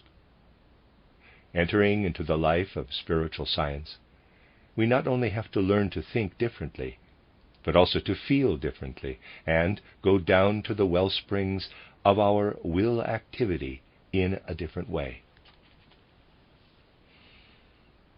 It is difficult to find adequate expression for these things, for no words exist for what pertains to the spiritual world. It is therefore only too easy for the things I said yesterday to be taken to show a certain bias, a certain sympathy or antipathy, in the characterization of one folk soul or another, in these days when human thoughts and feelings are so strongly tinged with the sympathies and antipathies that arise out of the mood of the time. And yet, when spiritual science is spoken of in the right frame of mind, it will have to be believed that things like the characterization of folk souls, in fact, cannot be presented in sympathy or antipathy in the usual sense, even if it is necessary to characterize them sharply. If they were presented in sympathy or antipathy, that could not be true. They would have to be untrue, a lie. Why is this so? It is very easy to think that someone developing his soul life in a certain way to attain to perception of the spiritual worlds, to an objective view of these spiritual worlds, might dry up in his inner feelings and will impulses. That definitely is not possible, however. It would be quite impossible for someone to attain to an objective vision of the spiritual world if he first allowed himself to dry up in the sphere of his living will and feelings, dry up in the inner fire of the impulses that are normally arising in the world of human feelings, sentiments, and passions. On the contrary, all the inner feelings there are, all the inner will activity, must be firmly taken hold of, must become as fiery as possible. But they need to be transformed in the soul. They cannot remain the way they are in ordinary life. They need to be transformed to such effect that through this life of feeling and will impulses, the person achieves something of a new synthesis in the sphere of his will and feelings. It is exactly in this way that something must evolve which we may call the inner eye, E-Y-E, the inner ear. It is impossible to become inwardly dried up when seeking the spiritual world. Yet once that world is perceived, once it has been reached after all the inner struggles, all inner victories, then it does present itself in such a way that, for example, it may still evoke sympathy and antipathy in us, but that any characterization given of it has as little in it of budding sympathy and antipathy as you would find of budding sympathy in a rose you are looking at. We are able to experience sympathy with it and antipathy, but it is there before our eyes as an objective presence. And if we wish to grasp its nature, we are merely able to characterize. For a person who is forced, as it were, to characterize the spiritual world, it is in every single case an impossibility to speak in either sympathy or antipathy. Yesterday the attempt was made to characterize the Italian, the French, the British, and the German folk souls. There will, of course, have been some people in the audience who felt that what was presented was not objective characterization, but sympathy and antipathy. Yet if sympathy and antipathy were to come to expression, the characterization itself would have to be a lying one. It could never be reliable. You will be able to understand this very well in this individual instance if I tell you the following. You all know that man is not merely the entity that stands before us when we look at him with our everyday eyes. There he is, living in his physical body, by his very nature. There he looks at us, as it were, through his physical body. Yet he has another reality, one he is not conscious of in ordinary life on earth, for reasons you are aware of. This reality essentially lies within his ego and astral body, and he lives and passes through it quite independent of his physical and etheric body between going to sleep and waking up. The spiritual scientist obtains the results of his researches by illuminating for himself what normally remains unconscious between going to sleep and waking up. This gives him inner experiences of things that normally remain hidden behind the outer impressions of the world, the ghostly dreams of the world. One thing I said in yesterday's lecture was that the folk spirit, the folk soul, lives specifically in the etheric body of man, and we are within this body from the moment we wake until we go to sleep. On waking, we become immersed in the folk soul as we enter into the body. When asleep, we are not in the folk soul, only between the moments of waking and going to sleep. The question is, if the spiritual scientist brings inner life and light, particularly, into the aspects that are not within the physical body, what is the situation with regard to his life in the folk soul when separate from the body? There, the folk soul has a divisive effect. The spiritual scientist cannot live within the folk soul when consciously going through the things man goes through in his sleep.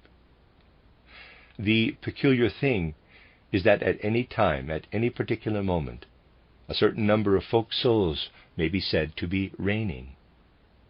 The way these folk souls behave toward one another actually makes up the whole earth life of mankind, insofar as it is on the physical plane. Entering into the physical body, we also enter into our folk soul. Coming out of the physical body, and having conscious experience outside it, we also enter into the folk soul element. This is one of many experiences one has, but not into our own folk soul. We enter into the other folk souls, and never our own. That is the one we live in during the day in our physical bodies. Accept the full weight of these words.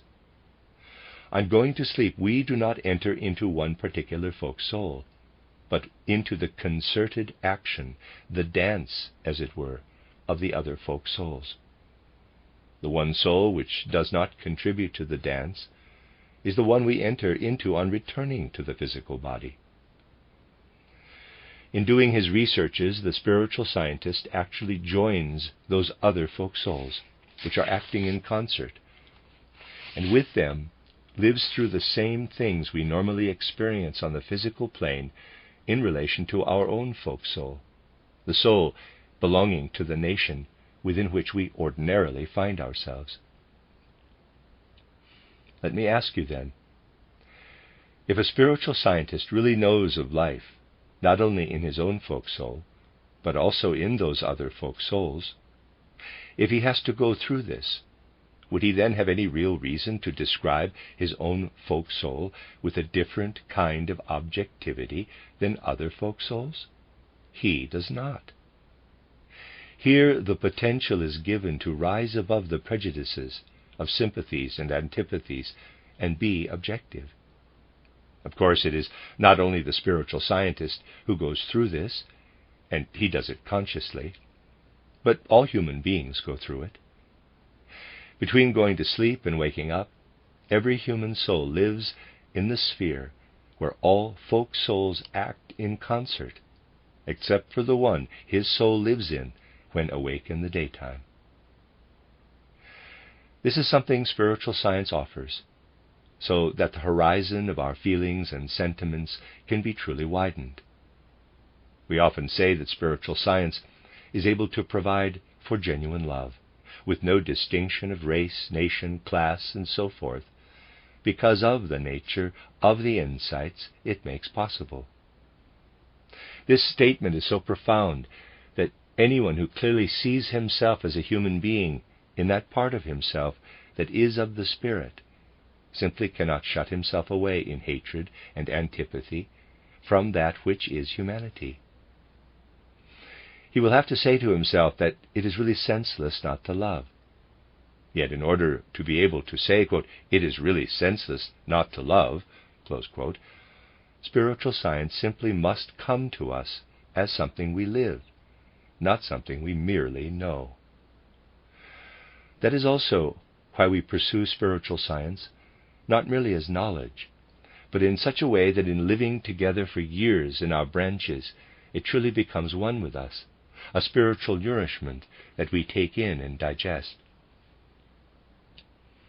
I have said that between going to sleep and waking, man usually lives in the interplay of folk souls, other than the one which is his own folk soul at the time. That is the usual way. There is a way, however, of living one-sidedly, as it were, in just one particular folk soul. There is a way in which one is forced, in this state between going to sleep and waking, to live not within the whole interplay of those other folk souls, within their dance, as it were.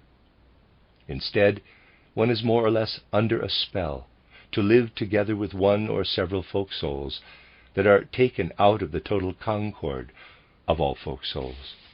There is such a way. It consists in our feeling a particular hatred for one or several folk souls or nations. This hatred we produce lends the special power that forces us, in our sleep state, to live with the folk soul we hate most, or even hate altogether.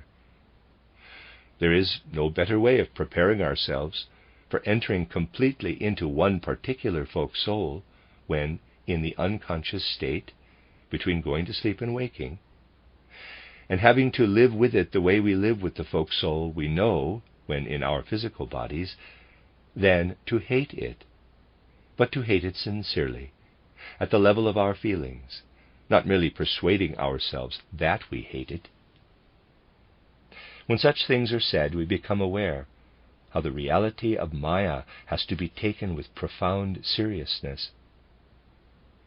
It is not only that our intellect, being what it is, does not want to see that things are different in their depths than in the outer ghostly dream they present, but our feelings, our will, also rise in protest against something which holds true for the spiritual world.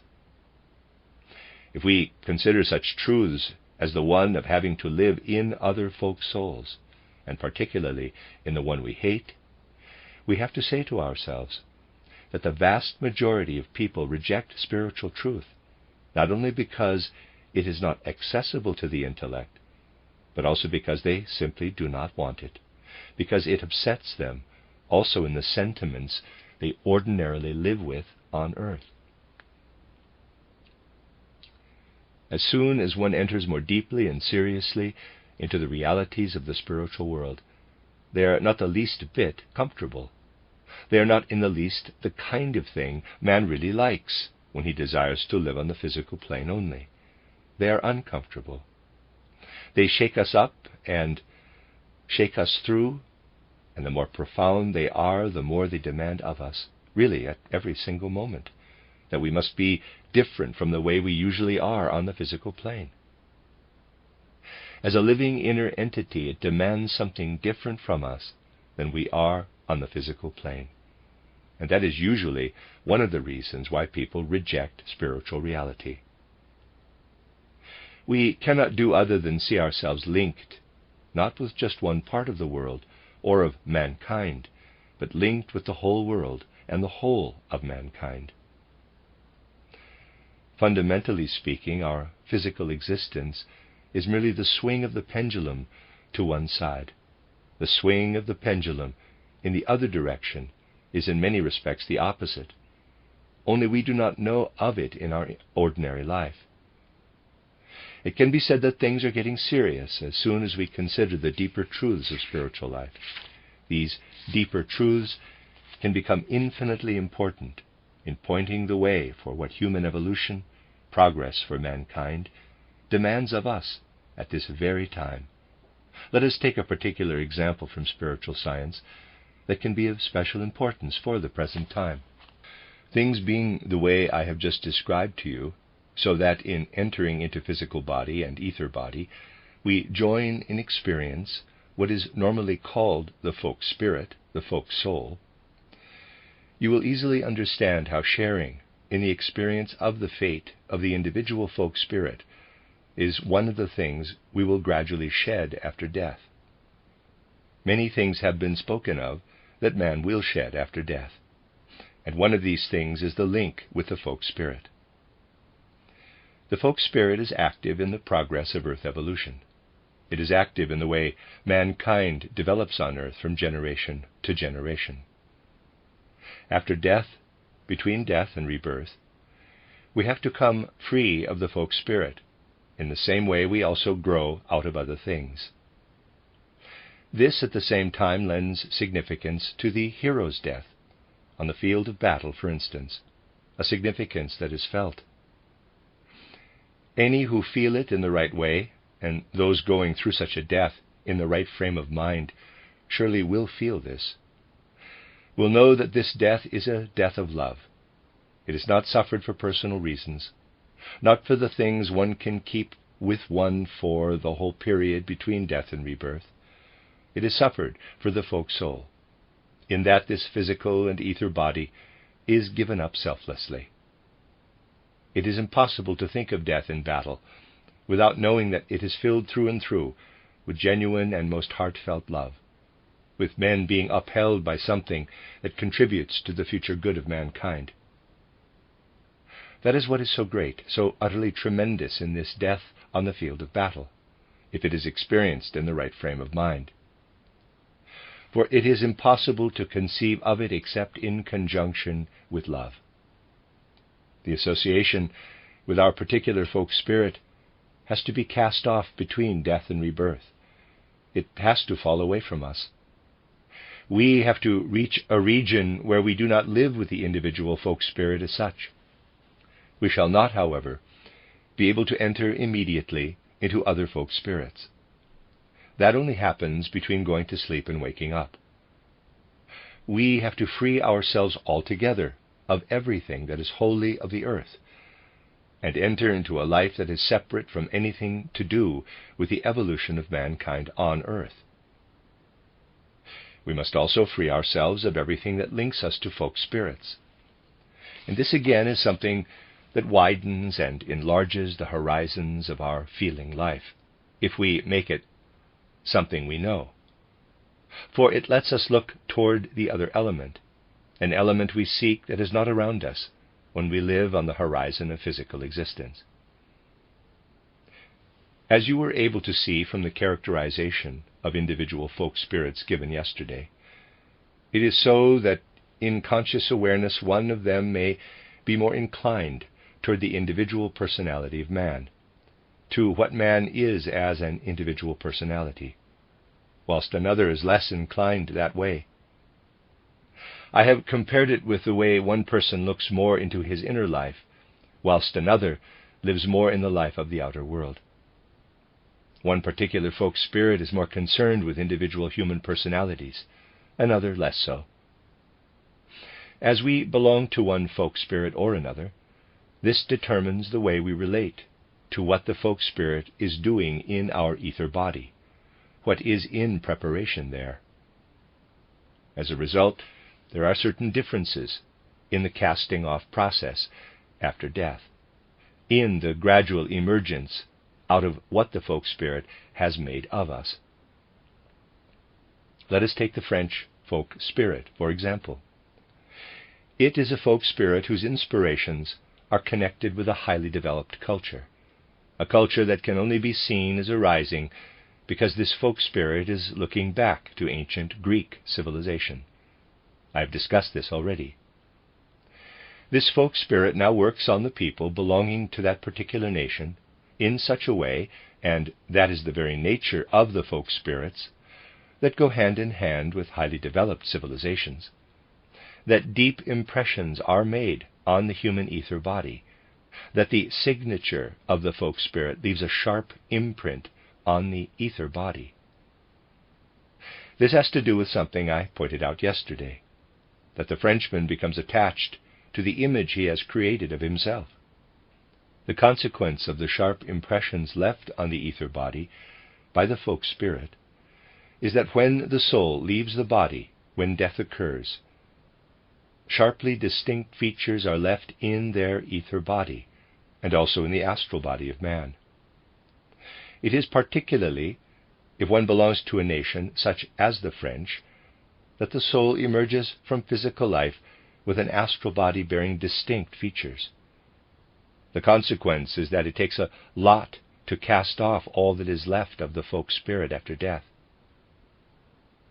If we compare the shedding of the essential folk spirit, as it occurs in a member of the French nation, with the same process for a soul that has been under the influence of the Russian folk soul, for example, we get really the opposite effect in the latter case.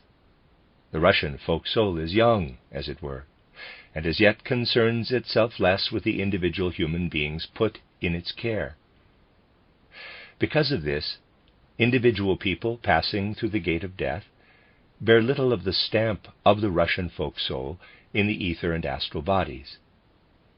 Looking at the overall situation in the spiritual world, we find, in looking at the souls that have passed through the gate of death, that we encounter sharply defined ether bodies and also sharply defined astral bodies in the souls of the French people, whilst Russian souls show little of the imprint of the folk spirit on their ether and astral bodies. Because of this, the different souls can be used for different purposes by the guiding spirits that have the task of furthering the evolution of mankind. We are now in an age that truly cannot progress unless a certain sum of spiritual truth reveals itself to mankind. That has been discussed on many occasions, even to the point that it has been said that by a certain time span in the present century, the revelation of Christ will be made to man in the spiritual world. But we can take it in such a way that we say, a spiritual element has to come into the world. This spiritual element entering into human evolution is first of all the fruit of a struggle won by the spirits in the supersensible sphere. Higher spirits, spirits belonging to higher hierarchies, are fighting in this supersensible sphere to enable the spiritual stream to enter into human evolution. In this struggle they also bring into play forces deriving from human beings who have passed through the gate of death. In the life between death and rebirth, man is always participating in the work that brings about what happens in the world. Being individual in his constitution, he will also contribute in quite a different way, depending on whether he comes from a French body, for example, or a Russian one. That is why the spirits of the different higher hierarchies are able to use these souls in different ways. The future development of mankind does, however, depend on a tremendous struggle taking place in the spiritual world at this moment. A struggle in the spiritual world does have a different meaning from one in the physical world. A struggle in the spiritual world means working together to give form and function to something fruitful. It is a struggle necessary for human evolution. In short, it is a struggle that gets somewhere. It is being fought by certain spirits belonging to the higher hierarchies. They are fighting it by making use of certain young souls coming from the area of Eastern European civilization and certain souls coming from the Western European civilizations. It is a struggle that will go on for a long time yet, a struggle between Russian souls that have gone through the gate of death and French souls that have gone through death. A war waged by spiritual Russia against spiritual France. It is a terrible war, if we use the words belonging to the physical plane. Looking into the spiritual world today, one sees this struggle between spiritual Russia and spiritual France and the spiritual world is full of it. It is a distressing struggle. And now, in the light of this, let us look at what is happening on the physical plane. An alliance is made. That is the mirror image of the struggle in the spiritual world.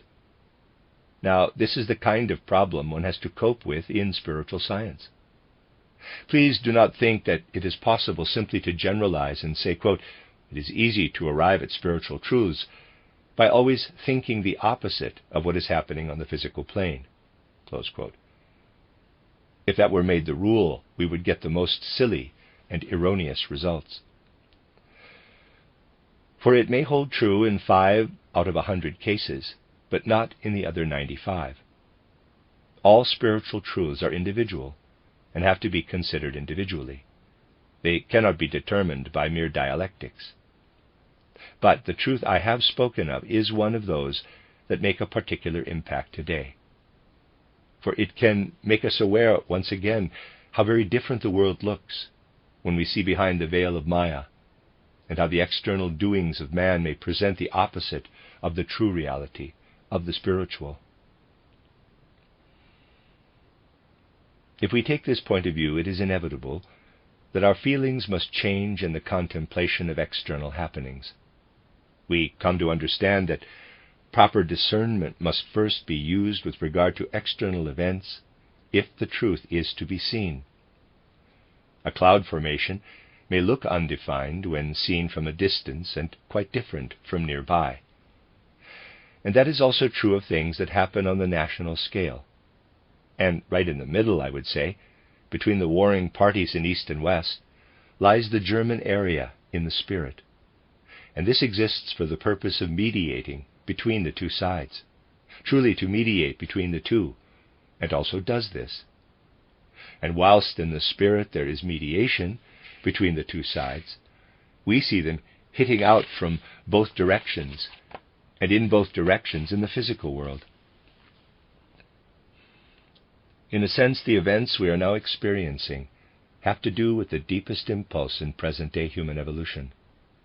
I have often said, why do we actually pursue anthroposophy?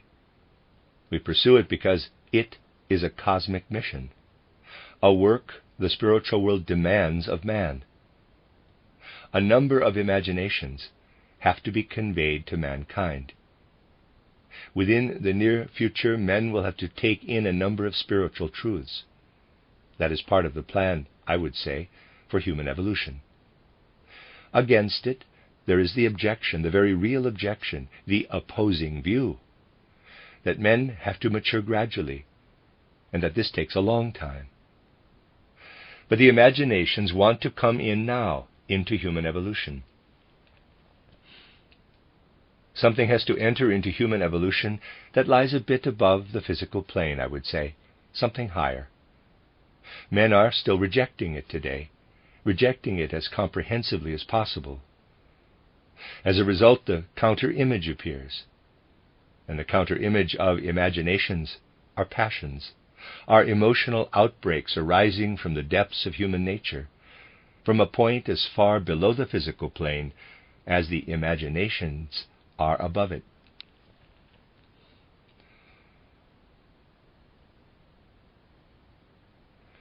When we see human beings face one another in hatred today, in genuine untruthfulness, what is this hatred, this untruthfulness?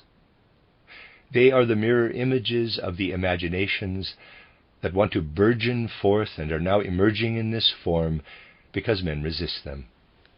An element present at a certain height above the physical plane emerges as a product of transformation, as something that lies at the same distance below the physical plane. It has to work itself out. Again, it is possible to find the reason for these disagreeable events in the general karma of mankind. Why does it have to be now, in our present age, that men receive a certain sum of spiritual truths? The question can be answered as follows. Two things are possible. One is that a person has a certain feeling for spiritual truths and does not meet them with deaf ears, but rather takes them into his heart and his soul. That he becomes an anthroposophist, as it were, the way it is possible now to become an anthroposophist. Or it may happen that a person rejects spiritual truths, that he will say perhaps that all this is foolish, stupid nonsense, that it all comes out of the heads of a few foolish dreamers who would do better to take up something else.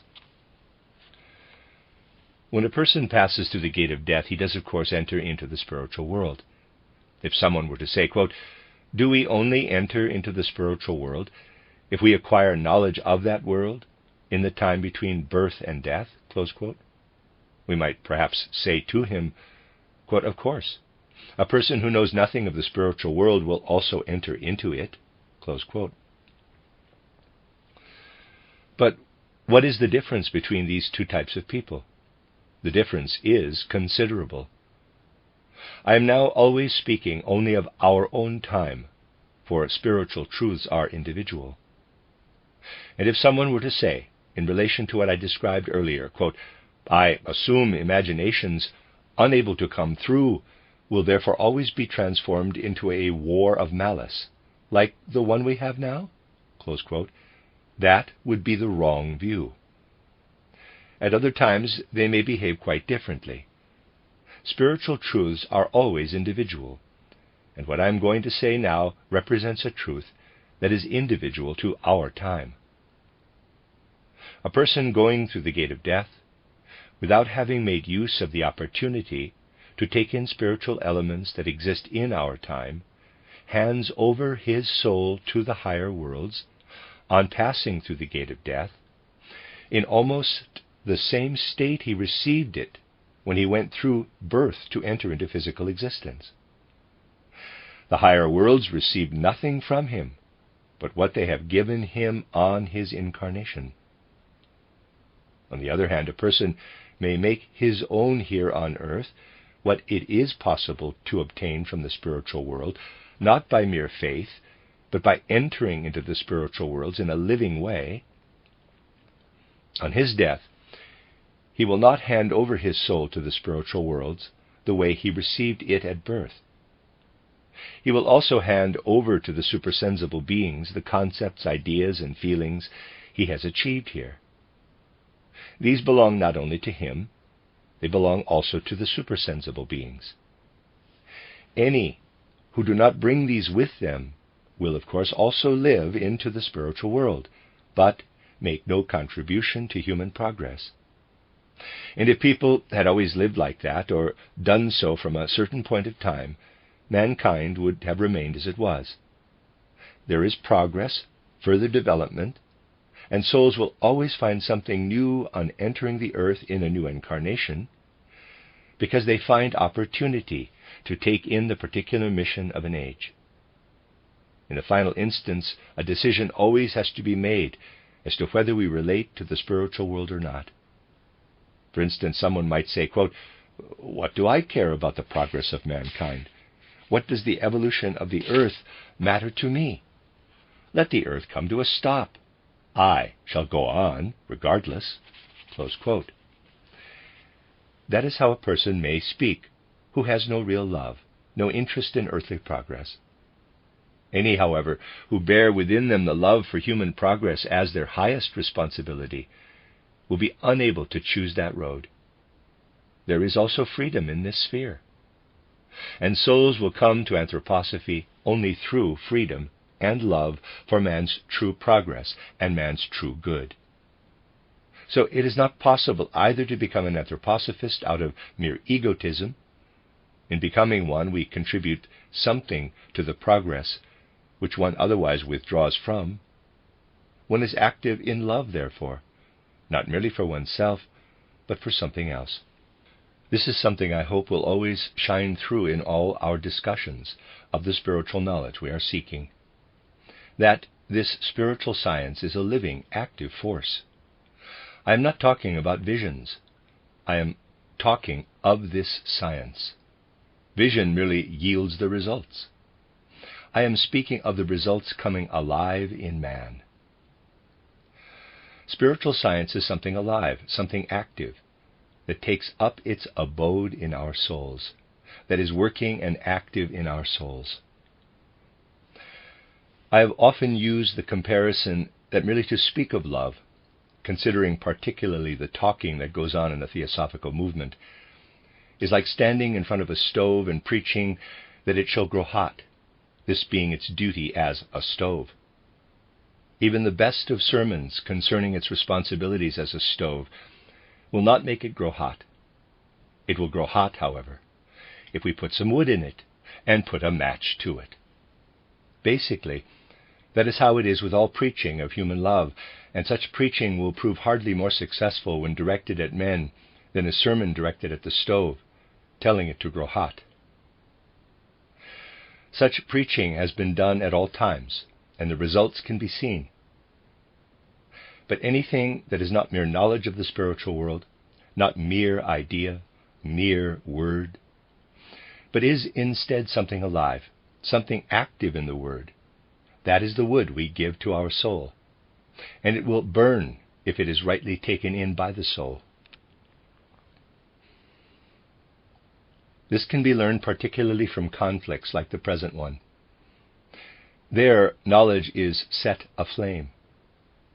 Knowledge becomes love, for man is transformed by the spiritual life he has recognized in his depths, in his foundations. This profound transformation is indeed most uncomfortable for him. He rejects spiritual truth and would rather remain in Maya. Basically, that is also the next reason for the often heard statement that spiritual truths should not be offered too freely to the public. After all, these are not truths that act as neutrally as physics or chemistry when they are spoken, but truths toward which the human soul cannot maintain a wholly neutral attitude, having to either reject them or take them in. To take them in, however, the soul has to change in a certain way from what it is in ordinary physical life. So it is true that the world does get somewhat stirred up, excited, when the deeper spiritual truths are presented. Yet our age is ordained not to shrink from such excitement and really to go through this excitement. This will be the only way of preparing the ground for a new spiritual life, a spiritual life we must live toward, for we are now indeed at its starting point. And the signs of the times indicate that it is necessary to understand certain things. We may find many of the things that are happening in the outside world, particularly in these days, incomprehensible and senseless. Just try and take a number of things together. It is my task here, as it were, to speak to you in more intimate fashion than is possible in a public lecture. I have the task of formulating the things I said in my public lectures that were in the context of current events, in such a way that they become effective truth. To formulate them in such a way that the words are the right ones for this, our time.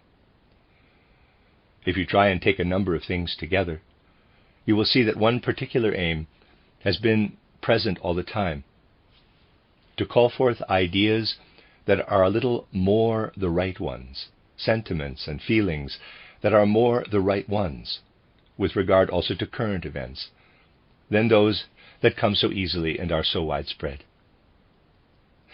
Try, for instance, to hold on to the fact that in my first public lecture, I endeavored to show how the German people at heart really had a very strong inclination toward peace, toward peaceful progress, and how it really is quite accurate to say the German people as such did not want the war. Though if we listen to our left and to our right, we find they all stress, quote, "We did not want the war," close quote. The French did not want the war. The English did not want the war. They had to go to war for, in quotes, moral reasons. But those moral reasons were produced in just 18 hours. They all stress they did not want the war. Let us hold fast to that. There is a lot of truth in it, a great deal of truth. And consider what I did when I said the German people did not want the war. I did not follow this with the conclusion, this means the other side did want it. Instead, I said quite expressly in that first lecture that at most we could raise a question, the question as to who could have prevented the war. And there I pointed to the Russian East, for they could have prevented the war. I have drawn special attention to the fact that the right answer depends on the right question being asked. If someone insists he did not want the war, this does not necessarily mean the other person did want it. It is possible that both did not want it, and yet it came about. Leaving aside the peculiar situation of Russia, we are basically able to say that the war really had not been wanted or intended, what we call, in quotes, intend, on the physical plane. This war arose with elemental necessity out of opposing forces, quite incomprehensibly out of forces in elemental opposition. Basically, it has never before happened in world history that an event popped up as though out of a box within such a few days. This has shown that whatever takes place in external events arises from spiritual contexts and presents itself as something physical. From this point of view, the events of today may serve as a lesson, to show mankind that we will never get the right answer by asking, quote, did he do it, close quote, or, quote, did another do it, close quote. Instead, we have to accept the premise that something else has been involved as well. You will have to make the effort and go somewhat deeper. Only then will we learn to speak of events in the right way. There is yet another reason why it will be necessary to go to the effort of taking a deeper view of things. We are now experiencing how the world appears divided against itself. People are not yet able to do other than always blame another person. The time will come when the deeper truths relating to karma will have entered into the hearts and minds of men. Then this way of blaming the other for whatever has to be lived through will no longer exist. Then people will know that every nation is in its karma, living through the things it has to live through for its own sake. A nation will be aware of the necessity to gain strength in battle, not because of another, but for its own sake, to progress. The other is in a certain way only the agent. This will focus attention on the karma of folk souls, and seen from a higher point of view, the statement, quote, I am standing here and the other is standing there. It is his fault.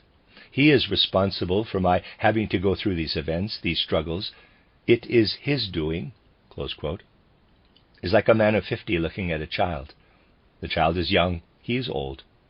When the child did not yet exist, he was not yet old. And as the child grows, he is getting old. It is then as though he were to say, quote, it is the child's fault that I am getting old. For if the child were not to grow and get older, I also would not get old, close quote. But the child can merely make him aware of getting old. This is what we must take note of. Every nation has to experience whatever it does experience out of its karma, even the most serious of events. Do not say that such a truth, when it enters into the hearts and minds of men, will be something comfortless that enters into their hearts and minds. Instead, it will lead to an heroic view of life, a courageous view of life, a view of life that encompasses evolution. Once men are able to hold such a view of life, it will appear to them as a waste of energy, always to seek the fault in another, and always to carry on to the usual conclusion. They will call upon the energies that can help them onward. They will learn to identify with their destiny in every sphere. We have seen in my public lecture that this destiny, generally seen as something external, can only be properly grasped when we surrender to this destiny. And it is the same with the karma of a nation. When love comes to earth, then this attitude will arise among men. Again, as on former occasions, I would appeal to you, dear friends, who have dedicated yourselves to a spiritual movement, to consider that in future it will be necessary to fill the mental horizon we live in, not merely with the kind of thoughts that existed before, but to fill it with new thoughts. These, however, can only be thoughts arising from the spiritual world. It will not be immaterial whether or not a number of people send up thoughts into the spiritual world like those deriving from such considerations as have been presented today. In deciding to meditate on these truths, you will help the events that are to happen in the future to happen in the right way, for the good of man. You are anything but inactive with regard to human progress if you meditate on the thoughts the present time calls for in order that man may truly progress. Let us hope that a good many of us succeed in doing spiritual work side by side with the work that is done with blood and death. Spiritual work which consists in filling the world with the right thoughts, with thoughts that relate to the mission of age. We shall then be able to feel that these are the true thoughts of love. Looking for a quotation, many people have been reaching for the popular volume by Beuchmann these days to find the right phrase, and quoted the words of old Heraclitus, according to which war is the, quote, father of all things, close quote. Heraclitus was right in saying this, and those who quote him are also right. Yet a father on his own cannot produce a child. The child has to have a mother. As war is the father, so anything achieved in peace-filled work is the mother. Unless the father is to remain sterile, there has to be a mother, and she in turn will have to come from the hearts and minds of those who understand the mission of our time in the spirit, and know how to come to love out of understanding. That is what I want to put into your souls in today's gathering, so that in keeping with the demands made in the present day, our spiritual science shall not serve merely to satisfy our curiosity or thirst for knowledge, but give us the right living energies that we develop to make them a true comfort in the sorrows our time is bringing. True comfort does not result in weakness, but leads to strength, courage to be active, spiritually active or physically active, but in any case active. Over and over again we have to remember how important it is in our time for a number of people to feel the free impulse to enter more deeply into the Spirit. For this in itself means that progress is made not by the individual, but by the whole of mankind. And in this attitude of mind, let us in conclusion return once more to the thoughts we are sending forth, in the way I have indicated, to those who are at the front. Quote, out of courage shown in battle, out of the blood shed in war, out of the grief of those who are left, out of the people's deeds of sacrifice, spirit fruits will come to grow if souls with knowledge of the Spirit turn their mind to spirit realms.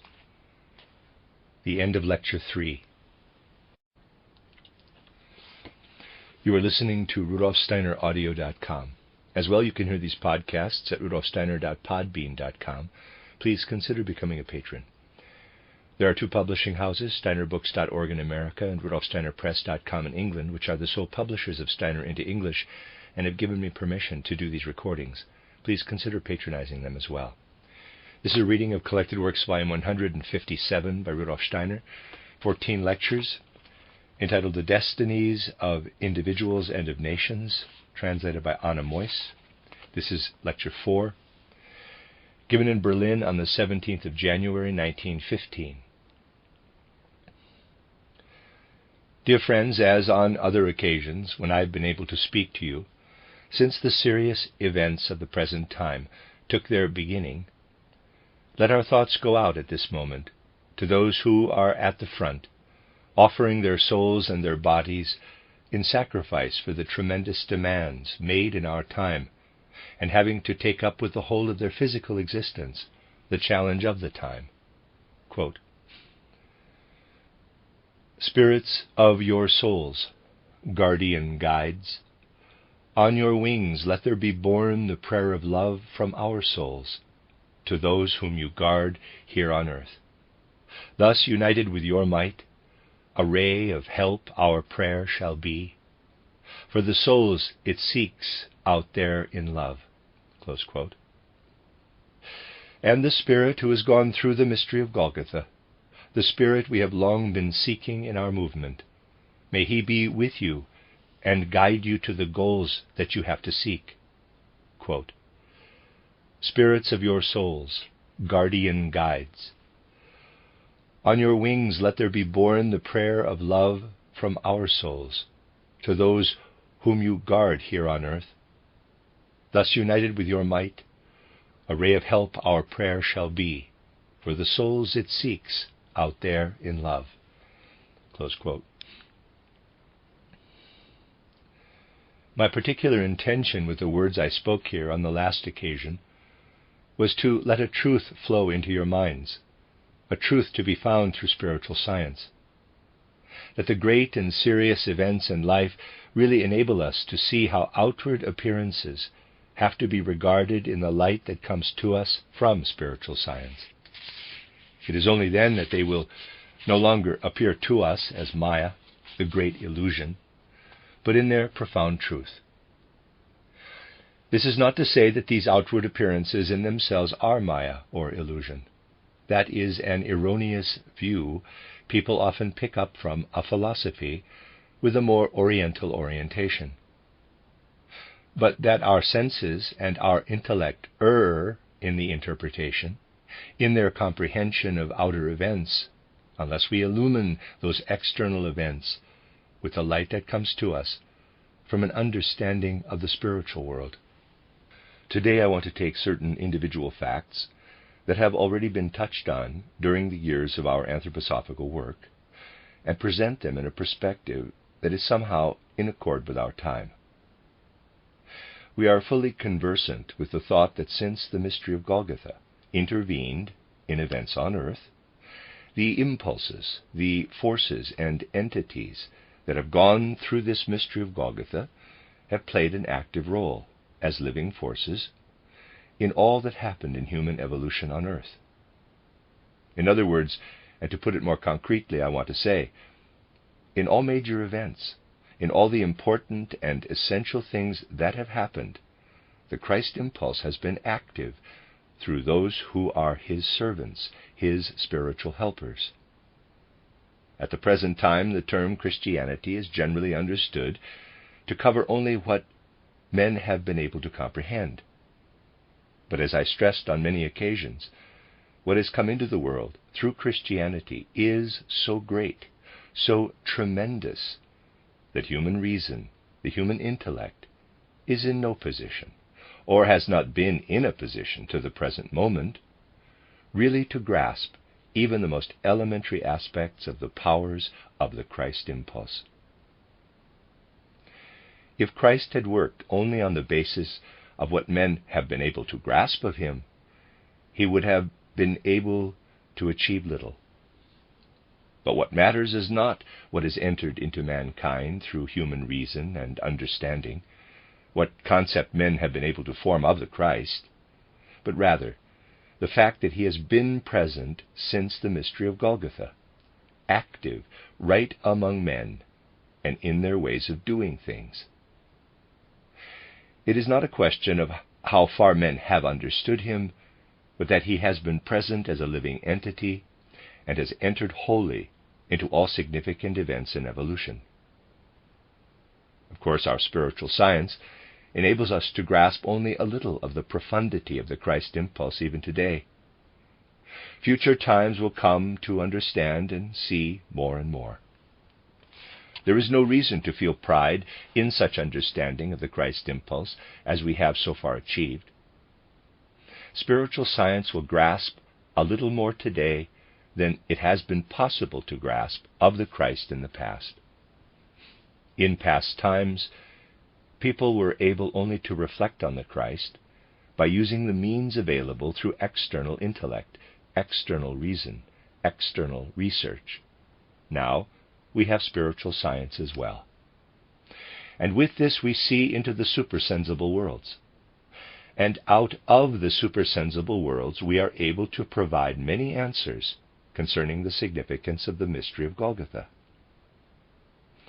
Immediate comprehension of what the Christ is and what the spiritual powers are that serve Him as folk souls and the like has been least possible for the peoples living in regions where the Christ still had to enter, as it were. Yet the Christ impulse had to come in, for instance, in the Roman world.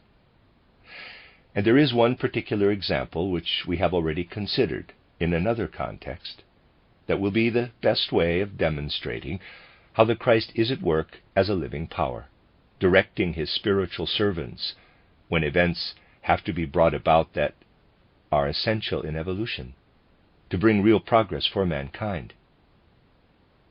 The event I mean is one I should like to mention again.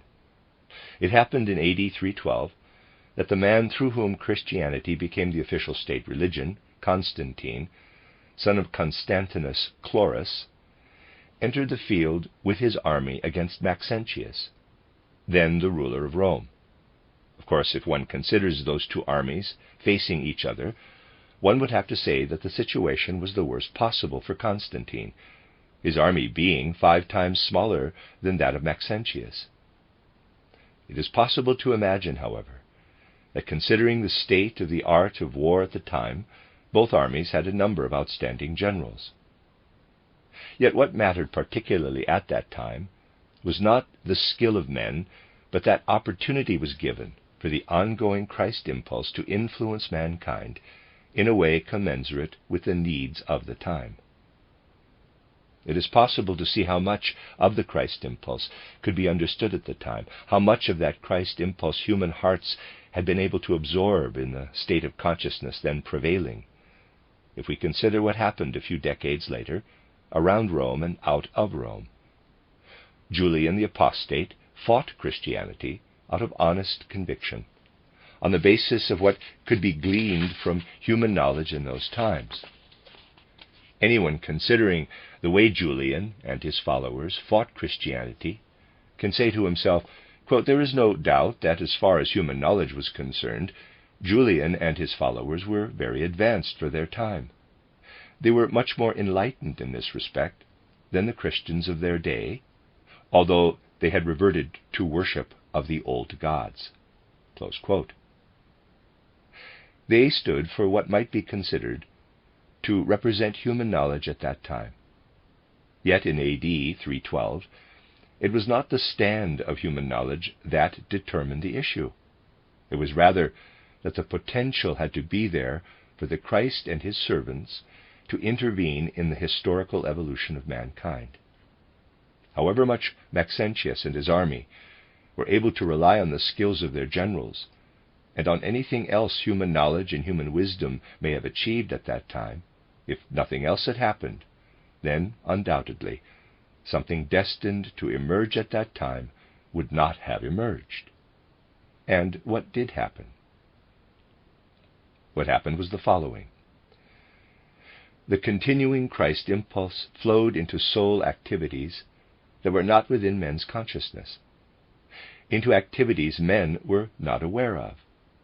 And it did indeed guide men in such a way that what had to come about did come about. The battle between Constantine and Maxentius was fought by the Red Rock, the Saxa Rubra, on 28 October 312. It was decided not by human skill, but, and enlightened minds may refuse to accept this as much as they like, by dreams. That is, by what is generally called, in quotes, dreams, though they are not just dreams to us. For through their dreams there entered into the souls of the two army leaders what could not enter into them out of human reason. Maxentius had a dream before the battle that he would have to leave his city. He consulted the Sibylline oracle and was told that he would achieve what was to happen if he dared to join battle outside the city and not within it. It was the most unwise thing he could have done, particularly as his army was so much more powerful than Constantine's. He should have known that anything received from the higher worlds first had to be interpreted, and that the oracle would mislead him. Constantine, in his turn, was told in a dream that he would win if he led his troops into battle under the sign of Christ. He acted accordingly. What had entered into the souls of these men by the roundabout route of a dream became deed. And as a result, the world was greatly changed at that time. We need only reflect a little to be able to say, what would have become of the Western world if supersensible powers had not taken a hand in events in a way that is indeed perfectly apparent?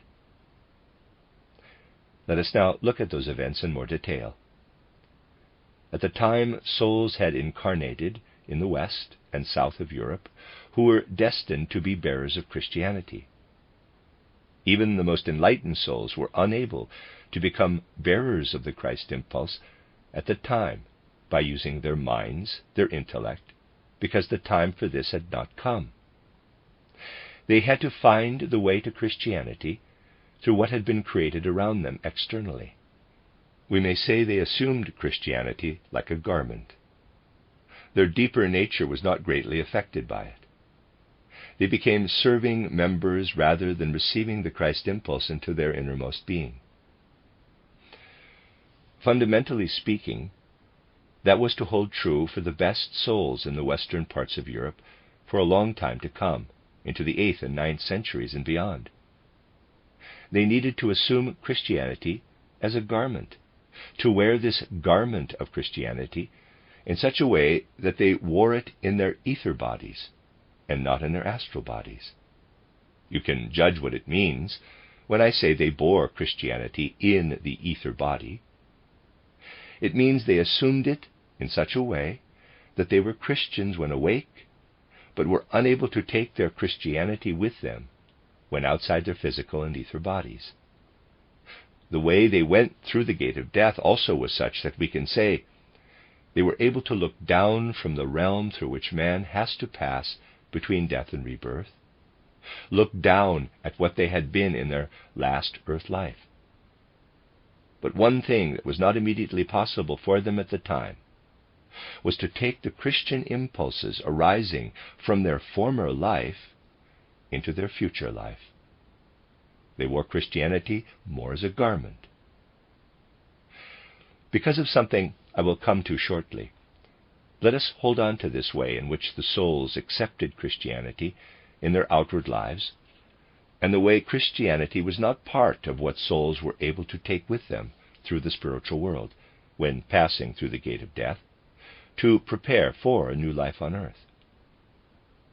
Let us remember that these souls were only able to enter into a new earth life having forgotten Christianity. For we do not, in a later earth life, remember what we merely wore as a garment in our former life. If it were otherwise, our children would not have to learn Greek again at grammar school, for many of them did once incarnate in Greece. They have no memory of their Greek incarnation, however, and therefore have to learn Greek again. Those souls who had incarnated in the west of Europe were unable to carry their Christianity through the life they had to go through between death and rebirth, because they had not integrated these impulses inwardly with their ego and astral body. That was the particular way in which those souls lived on into later incarnations. Let us remember this, and now move on to another fact, one I have also mentioned before. We know that the time we live in now, the 5th post-Atlantean epoch, began mainly around the 15th, 16th centuries. That was the time when preparation was to be made for the European world for elements that were predominantly to lead to the development of the spiritual soul. That is really what our 5th epoch of civilization is about. Whatever had to be achieved there had to be achieved with regard to the fact that in the external aspect of earth life too, conditions were arising on earth that were particularly favorable for the evolution of the spiritual soul, the soul able to develop by directing itself toward material earth life, the external facts of physical existence. That had to take its beginning, and it did take its beginning. We merely need to recall how horizons expanded in Europe as the great discoveries were made, and with everything they brought with them. The spiritual soul, therefore, had to develop primarily under the influence of the material world. We merely need to think of one thing, and again reference has already been made to this. The evolution and development of the spiritual soul is the special mission, the one-sided mission, of that which belongs to the sphere of the British folk soul. Considering all the details, one could hardly imagine anything proceeding more according to plan than the way the British folk soul was directed toward these material roles in life. This was definitely predestined in the evolution of mankind. Let us imagine, for instance, that during the 15th century England had been deflected from its propensity for those regions of the earth toward which it had been directed as the vast lands outside Europe were discovered, and that the British folk soul had instead experienced large territorial gains on the continent of Europe. Let us imagine that the map of Europe had been changed to this effect. Then it would have been impossible, in the first place, to achieve what had to be achieved in the sphere of material civilization, and secondly, to achieve what had to be achieved in Europe by developing the inner life. This inner development proceeded specifically from that point onward, overcoming all kinds of obstacles, with a role played also by Protestantism, which in turn was influenced in many ways by German mysticism. Intervening in the process of evolution, the Christ impulse had to ensure that the British Isles were kept away from the region where souls still had to be prepared to become outward, external bearers of the Christ impulse. The Christ impulse had to flow into the deeds done on the continent of Europe. It had to act in such a way that it achieved a great deal more than could come about through mankind, through the arts and skills of man. And what happened? The marvelous thing happened that a poor shepherd girl from Orleans, Joan of Arc, 16 January 1412 to 30 May 1431, did everything those who were very advanced for their time had not been able to do. At that time it was indeed the Christ impulse acting in Joan of Arc, through its Michaelic servants, that prevented a possible merging of France and England, causing England to be forced back onto its island. And this achieved two things. First, France continued to have a free hand in Europe. This can be seen if we study the history of France over the following centuries. The essential element of the French spirit was able to influence European culture entirely without hindrance. The second thing which was achieved was that England was given its domain outside the continent of Europe. This deed, brought in through Joan of Arc, was a blessing not only for the French but also for the English, compelling them to take up their domain. If we consider this in connection with what is implied by the advance of the Christ impulse on earth, the deed of Joan of Arc achieved something about which the following may be said. The degree to which she understood those things in a genuine human intellectual way was as good as zero, compared to the deed which has given the map of Europe its present form. Events had to take that course so that the Christ impulse could spread in the right way. There we see the living Christ erupting into historical events out of the subterranean depths of human nature. That is not the Christ men think they know, for the Christ impulse may be seen in two ways. On the one hand, we may ask ourselves, what did the people of that time understand of the Christ impulse? If we open our history books and study the history of mankind, we find that over the centuries theologians were in dispute, defending or contending all kinds of theories, attempting to show how human freedom, the Holy Trinity, and other things should be understood. So we see countless theologians fighting each other, acknowledging each other as orthodox theologians, or else accusing each other of heresy. We observe how Christian doctrine spread entirely in accord with the situation as it was at the time. That is one side of it. But it is not the thing that matters, just as now it does not matter what people are able to do with their ordinary intellect. What matters is that the Christ lives among men, unseen but a living entity, and is able to stream up from depths beyond our perception and enter into the deeds of men. And he has done so at a point where there was indeed simply no need for him to come in through the human intellect, through a reasoning mind, but where he was able to come in through the soul of a girl of simple mind, through the soul of the Maid of Orleans. And when he came in like this, what was the attitude of those who were able to grasp Christianity in form of the Orthodox doctrine? Well, they found they had to burn the girl who bore the Christ impulse at the stake.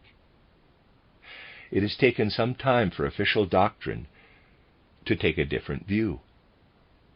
There may have been a point to it where official doctrine is concerned, but canonizing Joan of Arc is not exactly the right response to the events of that time.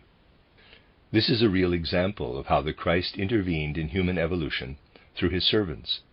As I said, he acted through his Michaelic spirit in the case of the Maid of Orleans. He intervened as a living entity, not merely through whatever men were able to understand of him. This particular example also shows something else, however. Christianity did exist. The people who were there around the Maid of Orleans, as it were, did call themselves Christians. Their Christianity did mean something to them. But all we can say about their understanding is, he whom you seek is not here, and the one who is here is not the one you seek, for you do not know him. It must be clearly understood, however, that it was essential for Christ's evolution to proceed within the evolution of Europe, also in the form of an external garment. Souls were part of this development that were able to assume Christianity exactly as such an outer garment, who were able to wear it on the outside, as it were. There were souls trailing behind, souls that had been incarnated there earlier and still did not take the Christ into their ego, merely into the ether body. The great difference between Joan of Arc and the others was that she had taken the Christ impulse into the very depths of her astral body, and was acting for the Christ impulse out of the deepest forces of her astral body.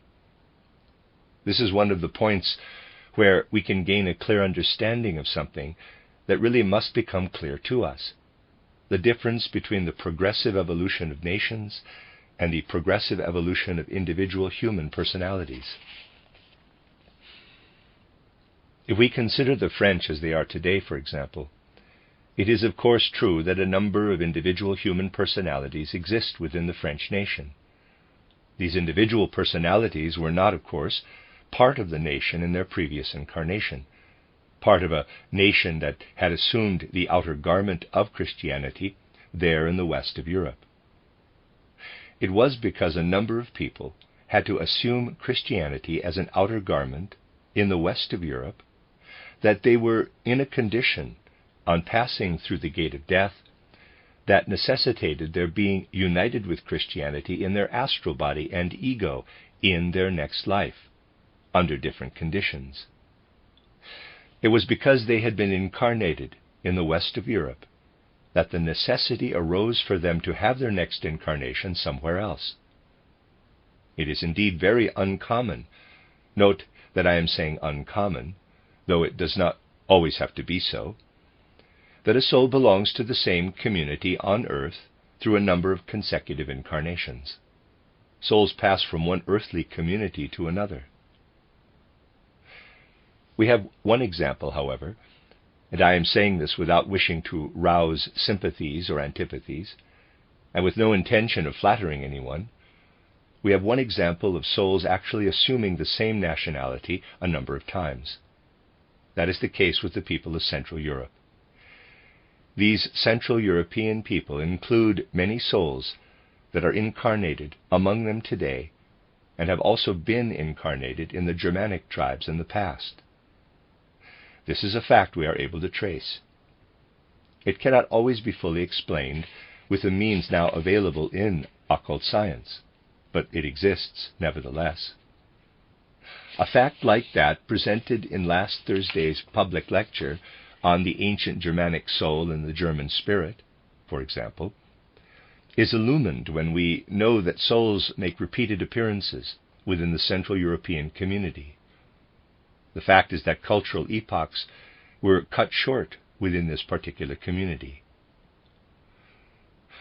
We only have to realize what it means that there was an epoch at the dawn of Germanic culture when the writers of the German poem, the Nibelungenlied, lived, or Walter von der Vogelweide, German lyric poet, Minnesinger, lived 1170 to 1230, and others. And we need to realize that later there was a time when a new flowering of German culture began, and the first had been completely forgotten. For when Goethe was young, nothing was known, as it were, of the first flowering of Germanic culture. It is because the souls returned to the same community that it was necessary to forget what had gone before, so that the souls would find something new on their return and could not pick up the threads of what remained from earlier times.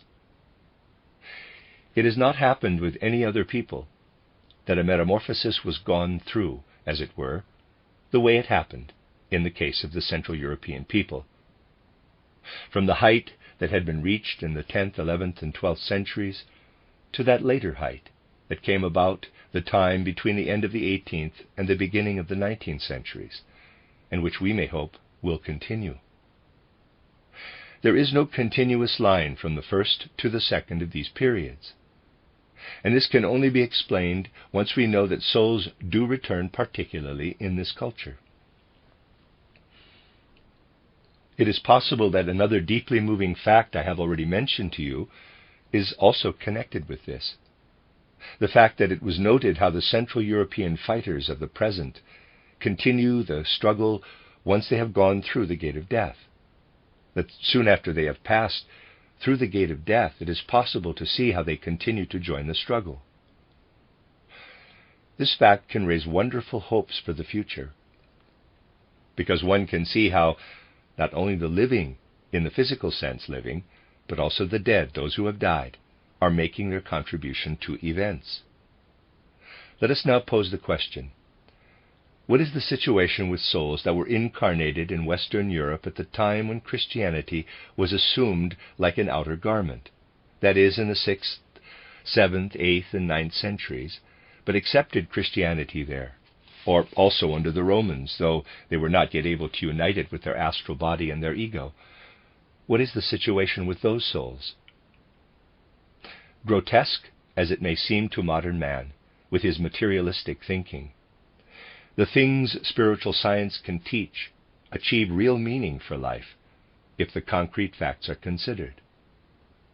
People still think reference to repeated earth lives is a matter of mere fantasies, produced by a handful of foolish dreamers. The idea is one that is not accepted, though it is once again considered excusable to make reference to it in view of the fact that in an hour of weakness, even the great Lessing accepted the idea of repeated earth lives. Yet if we take the findings made in occult research seriously, we cease to be fools begging the forgiveness of greatly enlightened folk. It will be necessary for us to consider some of the things arising from occult research in detail, for that will be the only way of throwing light on something which otherwise has to remain a great illusion.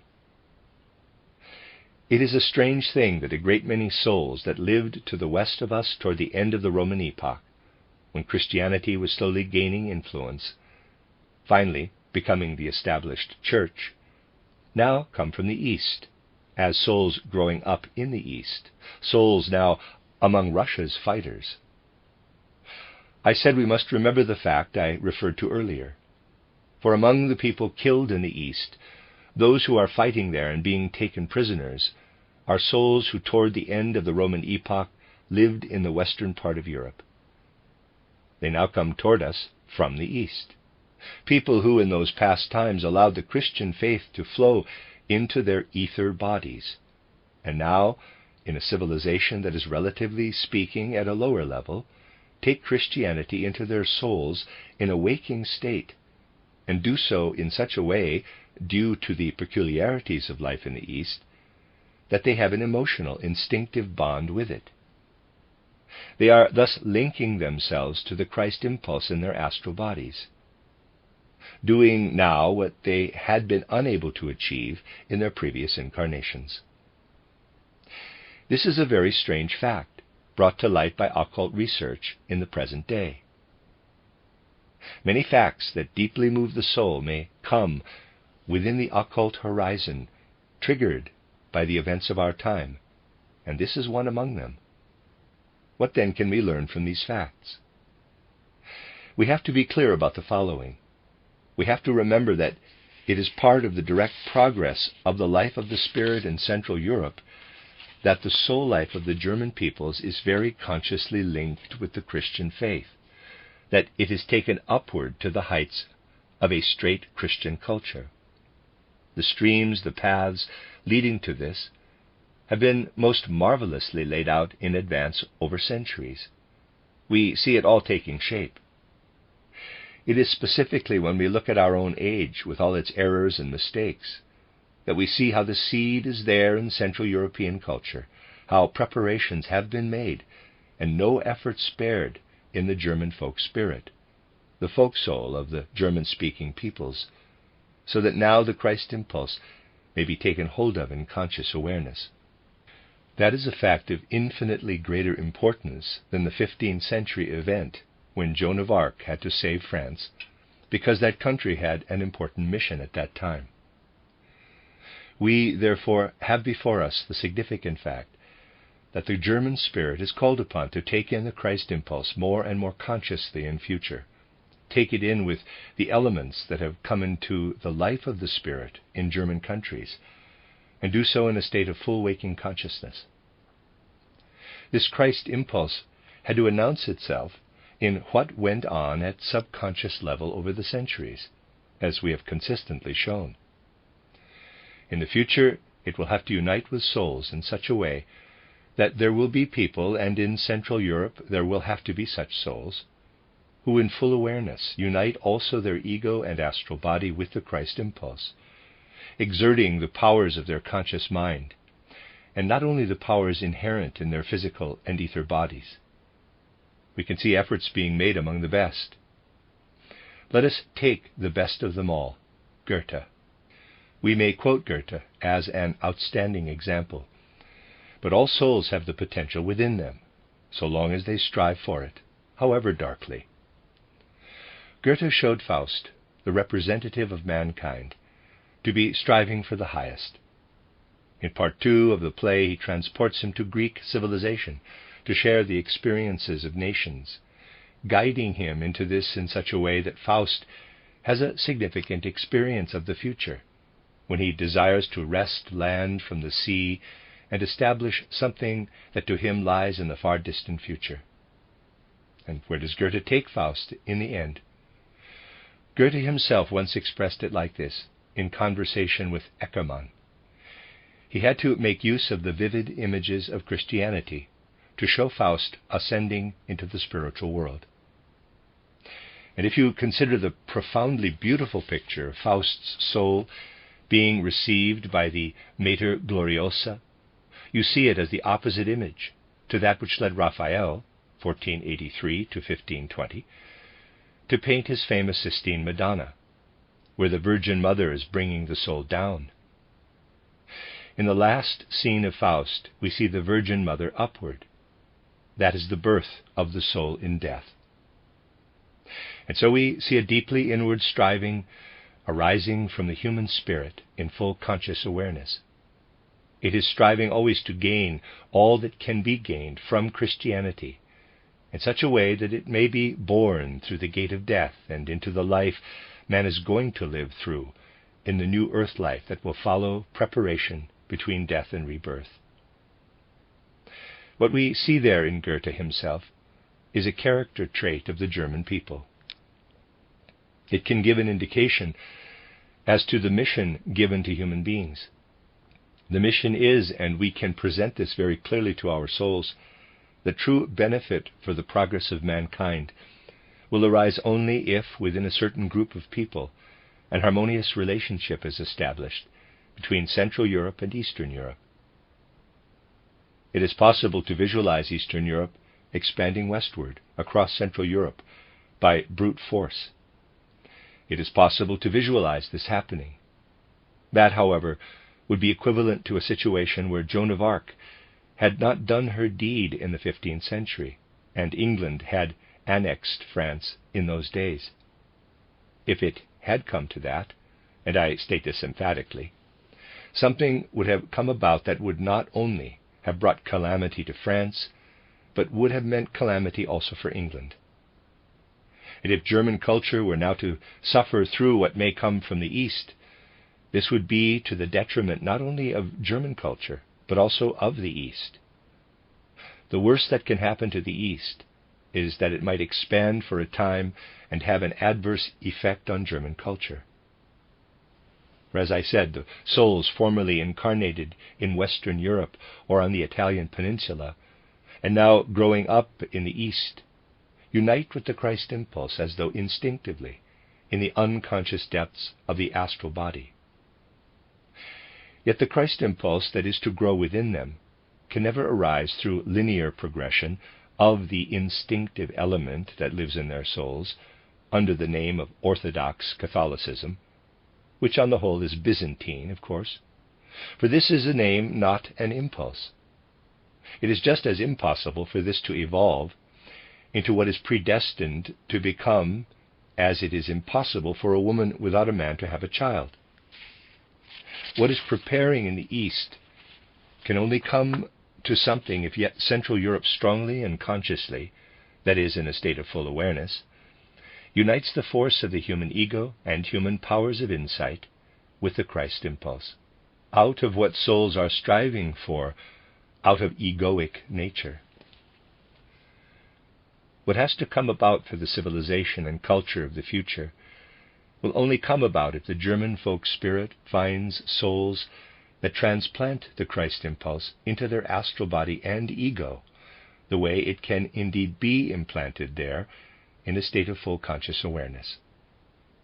It has to come about through harmony being established, by uniting with that which is consciously achieved in Central Europe, more and more consciously. This will need not just 1 or 2 centuries, but a very long time. The time needed will be so long that we may reckon on about 2,000 years, I would say, counting from the year 1400. Adding 2,000 years to 1400, we get the approximate time when something will emerge in the evolution of the earth that has had its seeds in the German life of the Spirit, ever since there has been such a life of the Spirit. We, therefore, realize that we have to consider a future lying not just centuries ahead, but more than 1,000 years. And the mission of the Central European, the German folk spirit, a mission already before us, is that there will have to be more and more of that nurturing of the life in the Spirit, through which men take up, in conscious awareness, right into the astral body and ego, a comprehension of the Christ impulse, that in earlier times moved through the peoples of Europe as a living but unconscious impulse. Once evolution takes this course, then the East too will gradually, by twining upward, reach the level reached in Central Europe because of what is already inherent there. That is the intention of the cosmic intelligence. We only interpret the intention of the cosmic intelligence rightly when we say to ourselves, it would be the greatest misfortune also for the East of Europe to harm the very spiritual power it needs to use as a support in twining upward, a power the East should indeed revere in friendship, foster and cherish. It will have to come to this. For the moment the East is very far indeed from achieving this. The very best of them still fall far short. Short-sightedly, they still refuse to accept what Central European culture in particular is able to give. I went into this already in my first public lecture here in Berlin. Tonight, you can see the deeper occult reasons behind what in the public lecture I was able only to put exoterically, in an extraneous way. This is, of course, something one always has to be careful about, to speak in terms close to the understanding of one's listeners in public lectures. The real impulse is to say one thing and omit another, looking for the one context or the other, always have their occult reasons. At all events, it is possible to see from what has been discussed today that when we look at things in an external way, they present to us the great illusion, Maya. It is not that the outside world in itself is Maya. It is not. But we only gain understanding for it if we illumine it with the truths derived from the spiritual world. In the present case, the truths streaming from the spiritual world show that it is essential for Central Europe not to be overcome by Eastern Europe today, just as in 1429, 1430, it was essential for France not to be overcome by England. It will, of course, be obvious from what has been said that for those in the east of Europe, it is quite impossible to understand the crux of the matter, and that fundamentally speaking, this can be understood only in Central Europe. Surely this is understandable. In all humility, therefore, without any feeling of superiority, we must take on this mission, and we shall have to accept that it will be possible to misunderstand us. We must find that perfectly understandable. For what is preparing in the East will only be rightly understood in the East itself in time to come. That is the one thing arising from what I have to say. The other is that we consider the great transition occurring in human evolution in our time exactly on a basis such as this. On previous occasions, we have considered it from many different aspects.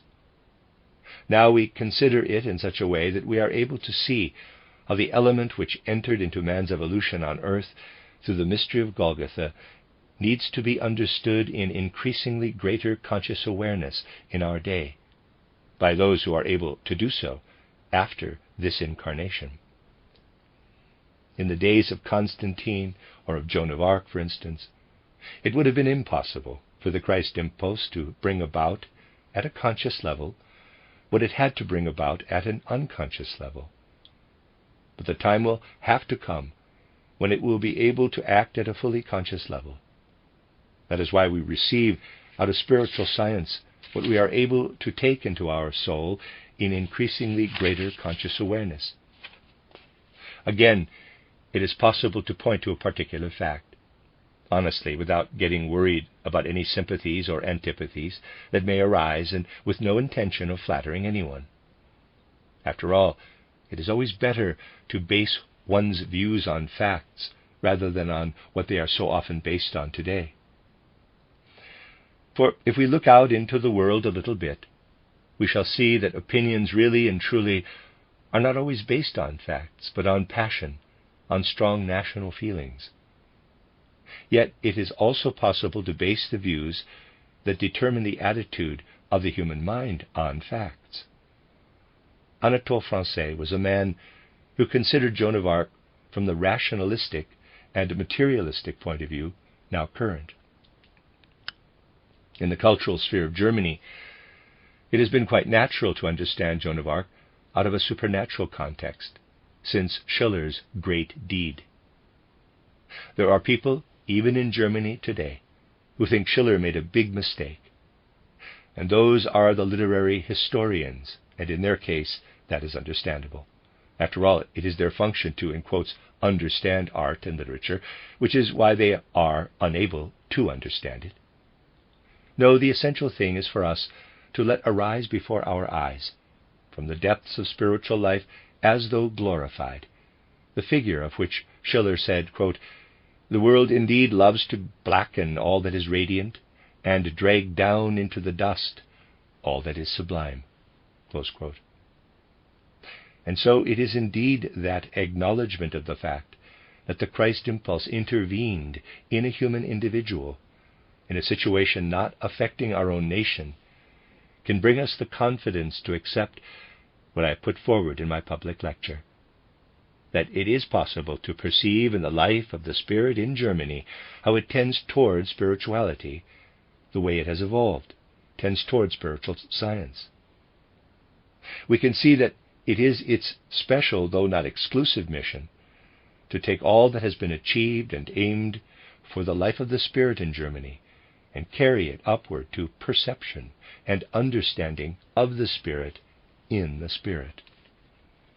That is the mission of the German people. The other missions, being the same soul mission expressed in bodily form, as it were, have to serve it. What has to come to pass out of cosmic wisdom will come to pass. But as I have said before, it will be necessary for the twilight we live in today to evolve into a true sun age for the future. To make this possible, there will have to be people in the future who have a connection with the spiritual worlds, in order that the soil now being prepared with the blood and suffering of so many will not have been prepared in vain. The existence of souls capable of bearing within them their connection with the spiritual worlds justifies everything that happens, even the most horrific, terrible, and fearsome events, so that the Central European mission in spiritual life may be achieved. This, however, will depend on individual souls being able to get in touch with this spiritual life through their karma and taking it wholly into themselves. Then, when the sun of peace is once again shining over the fields of Central Europe, they shall bear perception of things spiritual, a feeling for things spiritual within them. Then the inclination developed in a few souls that are capable of this in their present incarnation will make it possible for that to happen which I want to condense in the following words. These words sum up all that I wanted to put to you, so that we write the device into our souls under which souls will be able to grow in the right way toward the potential for the future that may arise out of these difficult times. Quote, "Out of courage shown in battle, out of the blood shed in war, out of the grief of those who are left, out of the people's deeds of sacrifice, spirit fruits will come to grow, if souls with knowledge of the Spirit turn their mind to spirit realms." Close quote. The end of Lecture 4. You are listening to RudolfSteinerAudio.com. As well, these podcasts can be heard at RudolfSteiner.podbean.com. Please consider becoming a patron. There are two publishing houses, SteinerBooks.org in America and RudolfSteinerPress.com in England, which are the sole publishers of Steiner into English and have given me permission to do these recordings. Please consider patronizing them as well.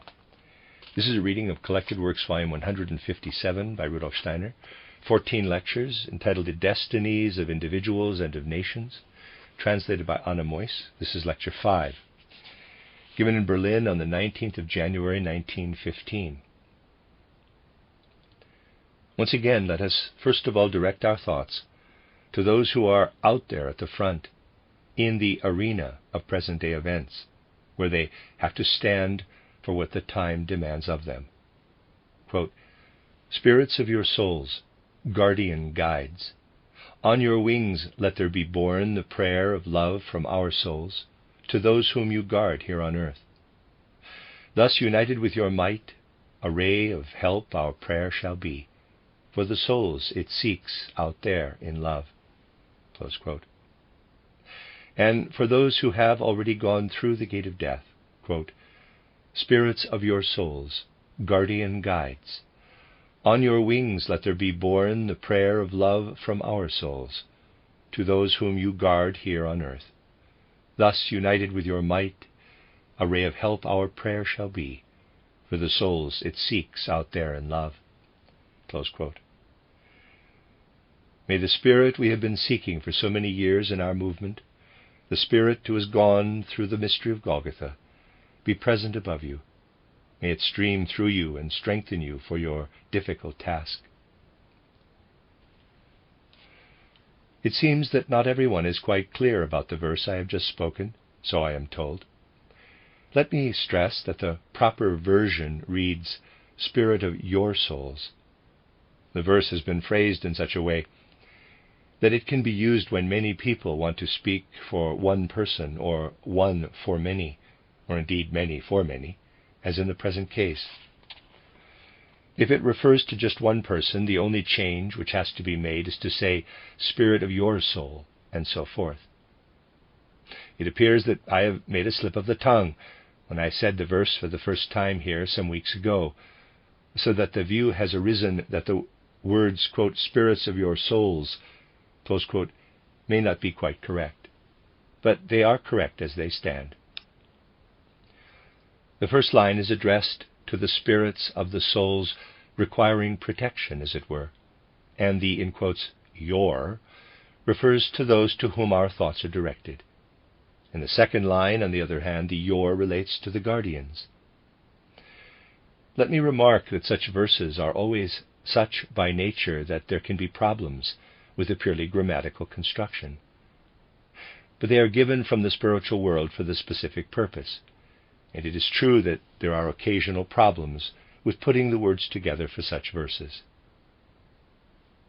Dear friends, it was for good reason and spiritually, also very much in accord with the work that has to be done in the present time, that 2 days ago we turned our attention to events in the evolution of man that show how spiritual impulses, and particularly the spiritual impulses linked with the mystery of Golgotha, with the Christ impulse, are living impulses within the evolution of man. We have seen how they were active in the evolution of man, even though men were unable to grasp the nature of the Christ impulse with their reason, with their intellect.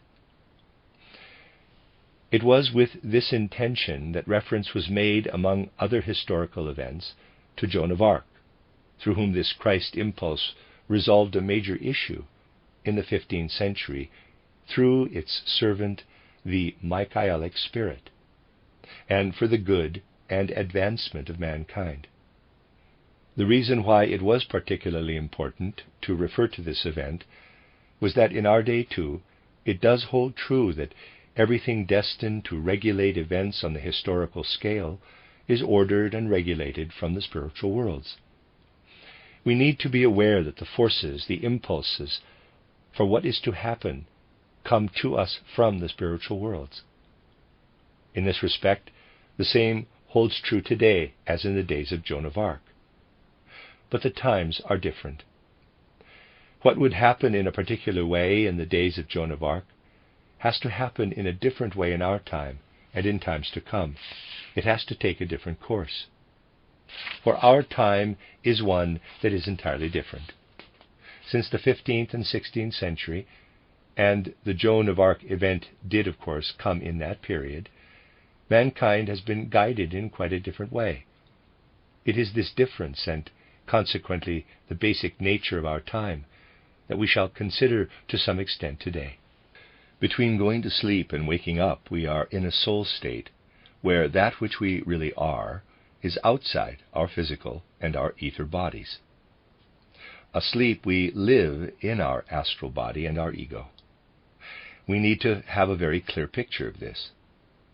That which we really are is then outside our physical and our ether bodies.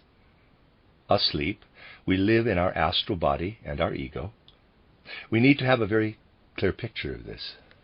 That which we really are is then outside the body. We are, of course, bound to our body to an extraordinary degree between birth and death, so that in terms of space, we are not far away from our body when asleep. Our soul element is spread out in our surroundings, as it were. That is, in everything that specifically makes up our environment. Let us get a clear picture of how the environment has changed, specifically over the last centuries, since the 15th and 16th centuries, at least for the great majority of the people whom we have to consider in relation to what fate has decreed for the present age. Just consider whether any of the machinery or the mechanical contrivances we use today also existed at the time when Joan of Arc did her work. We can certainly say that the world has changed completely since that time as far as mechanical things are concerned. Everything we experience in relation to machines has only come since then. There may be some observant people among you who have taken a sleeper, in quotes, train to travel overnight. They may have had the strange experience of waking up, and this is the kind of occasion when one may wake up quite frequently, and finding that something was still rumbling on that was inherent in the machinery of the train all about them. Something can be perceived, as it were, when one is waking up, but still in a dream state, of the croaking and squealing of the train or boat one happens to be on. This happens because the soul is not really in the body, but in the area around the body, and is placed among those mechanical contrivances. Yet it is not only on such less usual occasions that we live among the hustle and bustle of the present age. And we can certainly say that the mechanized life has also spread to the countryside today. Fundamentally speaking, we are always within the mechanized life of the present age. When asleep, the soul merges into everything that is mechanism. Those are mechanisms, however, which we have constructed ourselves. A mechanism we have built is something quite different from nature outside us, for this has been constructed by the elemental spirits. When we are out in the woods, for instance, where everything has been built up by the spirits of nature, we are in an environment that is totally different from the environment of mechanical contrivances created by ourselves. What are we doing when we take things from nature and put them together to make the machines and appliances we use in our lives? We are, in that case, not merely putting together physical components, for in putting together physical components, we always provide opportunity for a demonic, ahrimanic servant to unite with the machine. We do this with every machine, every mechanism, in everything of this kind that is part of modern civilization, providing a point of attachment for demonic elemental spirits of ahrimanic nature. And living surrounded by machines, we live together with these demonic ahrimanic elementals. We allow them to enter into us. We allow not only the squealing and groaning of machines to enter into us, but also an element that is eminently destructive for our spirit and our soul. Please note, and I have often made a similar comment on similar occasions, what I am saying is not intended to be a criticism of our ahrimanic age. It has to be like this, that we allow demons to stream into everything, and allow ourselves to be surrounded by them. It is part of the evolution of mankind. We have to acknowledge the simple necessity for this and understand the real impulse of spiritual science. And so we shall not sing the praises of people who say it is necessary, as far as possible, to protect oneself from the demons and to shun civilization, and that we should set up a colony as far away as possible in the wilderness to save us from having anything to do with these demonic ahrimanic elementals. That has never been the tenor of my words. I have always said that we must entirely accept what comes to us out of the necessity of evolution, that we must not let ourselves be induced to flee from the world. We need to take heed, however. We need to understand that conditions are such in our age that we are filling our environment more and more with beings of a demonic nature, that we are more and more involved with the principle that is mechanizing our civilization. An age such as this calls for something quite different from the age out of which Joan of Arc was called to do her work. In the time of Joan of Arc, it was necessary for the impulse out of which she was to act to be born out of the gentlest, the most subtle powers of the human soul. Just consider, she was a shepherd girl, living a very simple natural life, with nature at her most idyllic. She was very young when her visions came to her. And through the imaginations given to her, she had a direct link with the spiritual world. Out of her inner being, she was to bring forth everything that was to be the foundation from which she acted. She was to let it grow forth from her inner being. And not only this, but it was necessary for very special circumstances to be brought about, so that through the most subtle powers inherent in the human soul, her mission could be imprinted in her soul, in her very heart of hearts. We know that everything in the world goes in cycles, that things happen in such a way that important events come up in definite cycles. If we take the year of Joan's birth, 1412, we can ask a specific question relating to this. We are able to say that the year this Maid of Orleans was born, the sun would of course have been in a particular position, astronomical position, coinciding with one of the constellations in the zodiac. The progress of the sun from one sign of the zodiac to the next marks a major time interval. Passing right through the zodiac, the sun will go through all 12 constellations.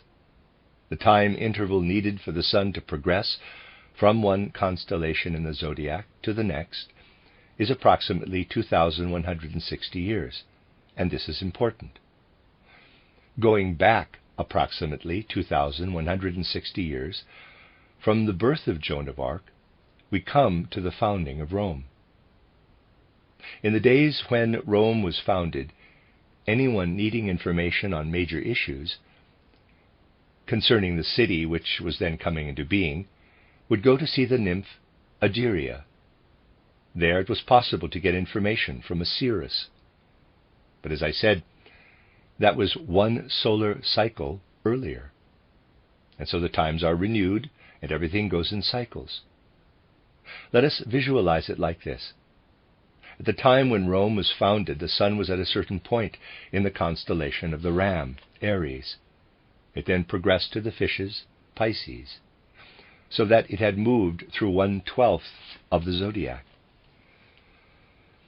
And thus the cycle which inevitably has to be there in the evolution of mankind takes us from the nymph Egeria to the inspired deed of Joan of Arc.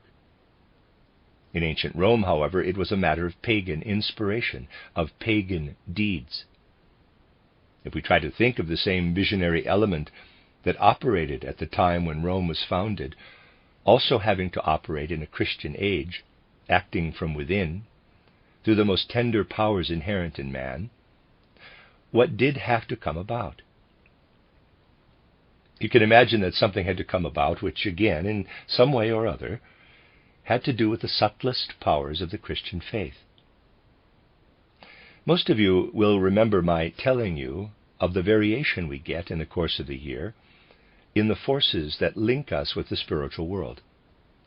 In summer, at St. John's Tide, when the sun's rays are most powerful externally, one might perhaps achieve an external ecstasy, and, as in the old Celtic mysteries, lift oneself up into the spiritual world in some way, but certainly in ecstasy. Yet when the days are shortest, when the sun's rays are least powerful, and the winter night the darkest, around Christmas therefore, the opportunity exists also to win through to the spiritual worlds in our innermost soul life.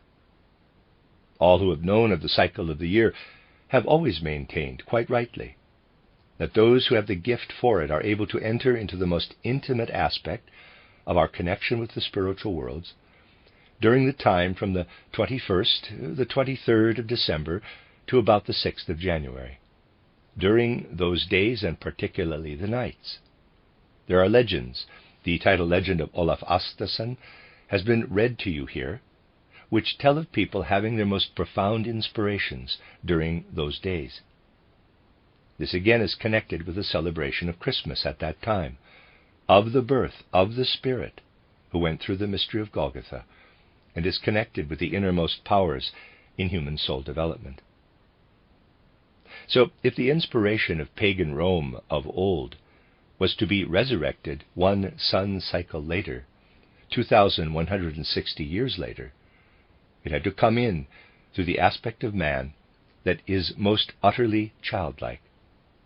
This means that the soul of Joan of Arc had to be taken hold of at the point where souls are taken hold of most profoundly, where they are weakest in relation to earthly things, and where the Christ impulse is not yet hampered by worldly impressions, the souls not yet having taken up the earthly element, so that the Christ impulse can be the only one to enter into the soul sphere. The most favorable timing for this would have been for the Maid of Orleans to have gone through the time of the 13 nights in her mother's womb, immediately before her birth, before she took her first breath.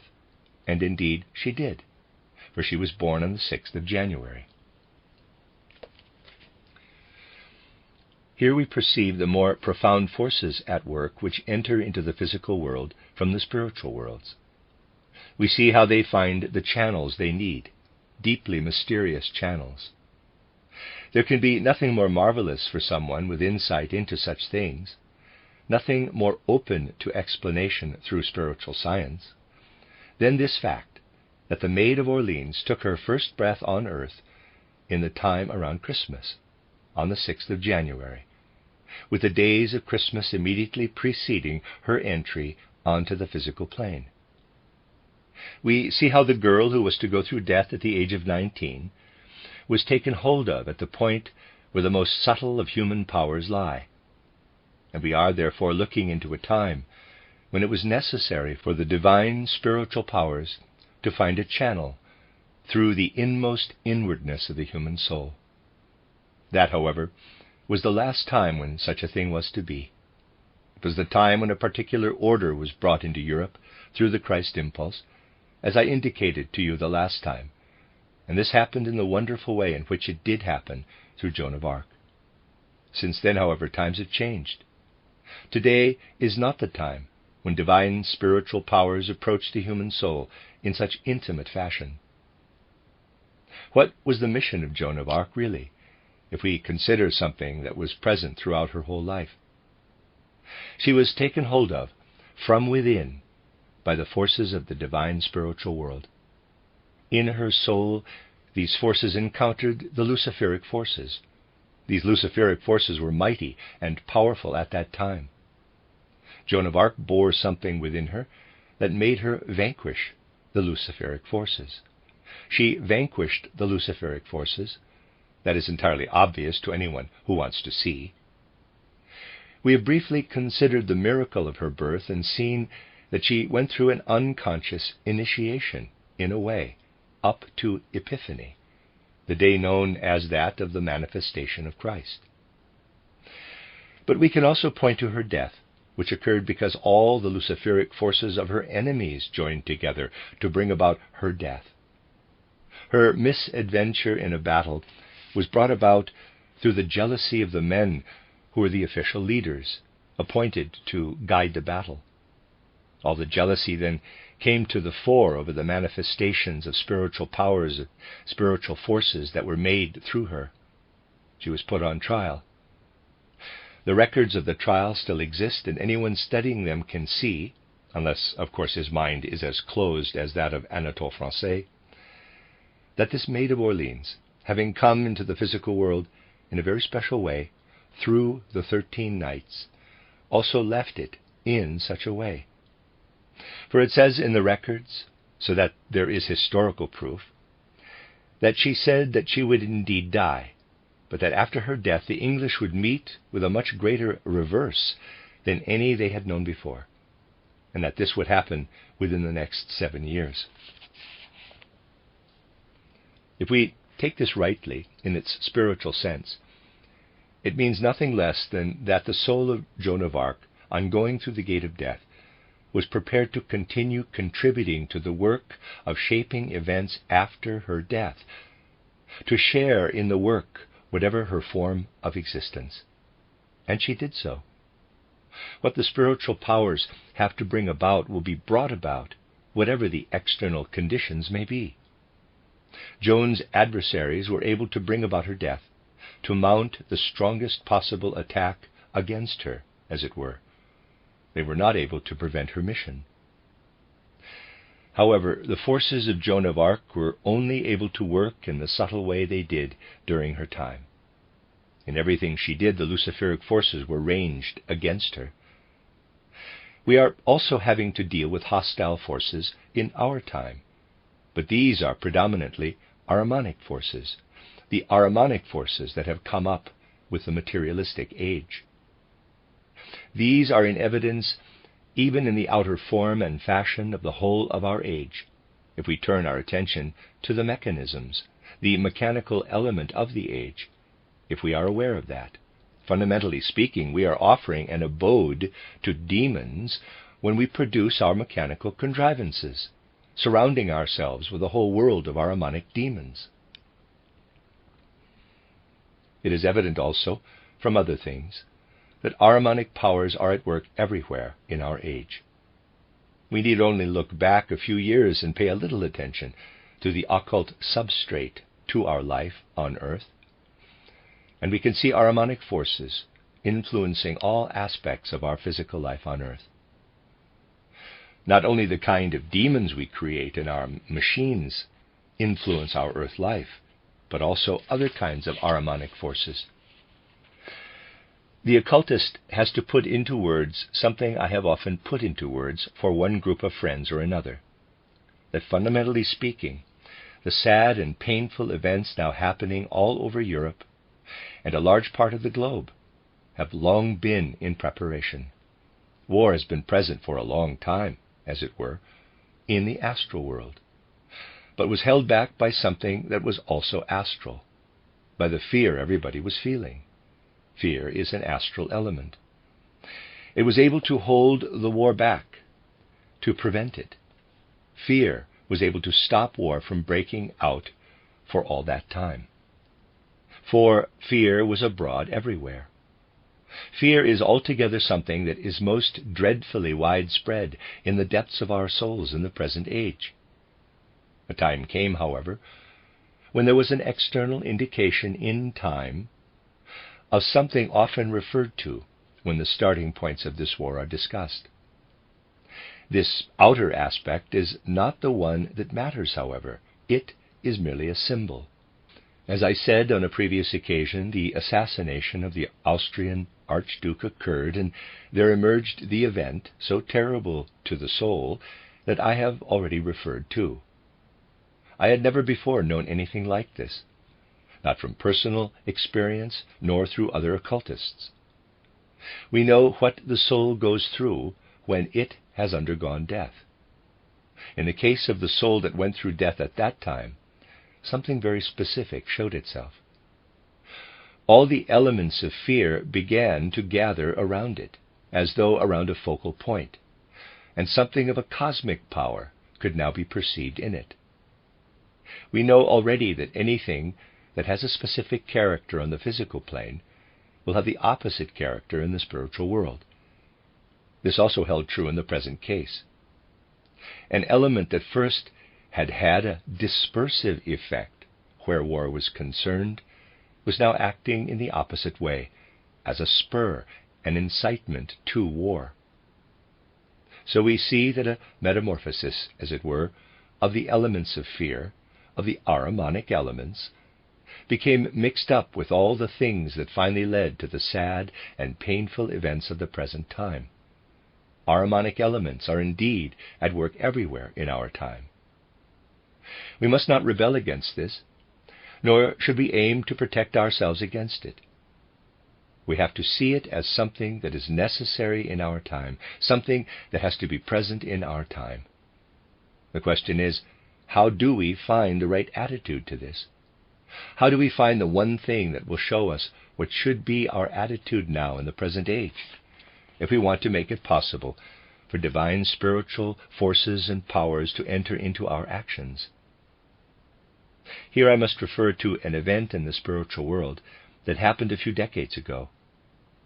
I've mentioned this on a number of occasions, in all kinds of different contexts. It is an event that occurred behind the scenes of our existence in the spiritual world in or about November 1879. We know that there is a different regent of earth life for every epoch, as it were. One regent follows another. Until 1879, the spirit acting out of the spiritual world was the one we call the spirit Gabriel, if a name is to be used. From 1879 onward, it was the spirit we call Michael. It is Michael who directs events in our time. Anyone able to see into the spiritual worlds in conscious awareness will feel the spirit Michael to be the spirit who truly is the one to lead and govern in our time. Michael is, in a way, the most powerful of the leading spirits of the age that follow one another.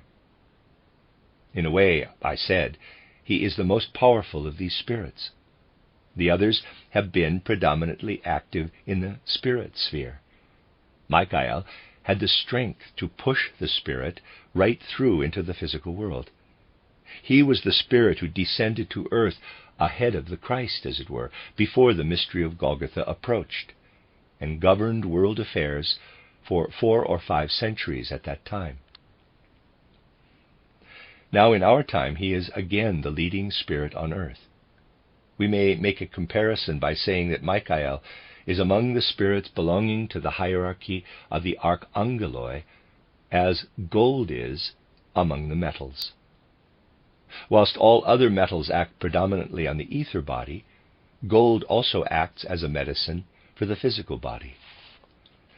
In the same way, all the other leading spirits act on the soul, whilst it is Michael who at the same time is able to act on the physical intellect, on physical reason. Now that his age has come, it is possible to act out of the spirit on the physical intellect, on physical reason. In the 15th century, he was not the actual leader, and therefore had to find a way, in the case of Joan, without making use of the human intellect, human understanding, human ability to form ideas, a way that was wholly an inner one, as it were, through the innermost powers of the human soul. The Christ influenced Joan of Arc through his Michaelic spirit, but he achieved what had to be done by any other means rather than the forces of the intellect and of reason. Luciferic spirits are also present today, and these prefer to attack man from within. They want to generate all kinds of passions, but not the error of the intellect, the error of common reason that we have to struggle with in our present age. We therefore have to say that anything we wish to achieve in the spiritual sphere must be achieved in such a way that it is in accord with the forces that Michael, the leading spirit of the age, commands. We are in close alliance with Michael when we try to grasp what we have been attempting to grasp these last few days, when we try and grasp things as phenomena, to grasp what we call the German folk spirit. 2 powers, Michael and the German folk spirit. These two are entirely in harmony, and it is their mission to bring the Christ impulse to expression specifically in our time, in accord with the character of our time. For it would be wrong for the people of our time to think that the same inward way of working that was appropriate to the 15th century could still be appropriate now that we are in the 5th post-Atlantean era. In the present age, it is a matter, above all, of understanding that it is necessary to be chained to Ahriman, to Ahrimanic elements we ourselves create in our machines, and that it is necessary to recognize clearly how these things are connected.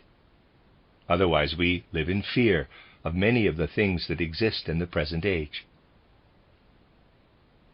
The question, therefore, arises: how do we offer resistance to this Ahrimanic element in our age, the way resistance was offered to the Luciferic element at the time of Joan of Arc?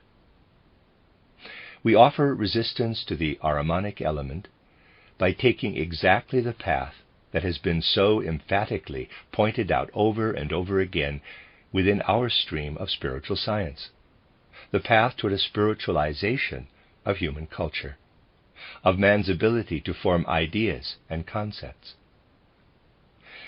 This is why it has been stressed again and again that there is a way in which everything spiritual science can give us, even if, to begin with, it is largely presented to us from the spiritual world, can truly and wholly and utterly be grasped with the intellect, the reason man has been gifted with from the 16th century to this day.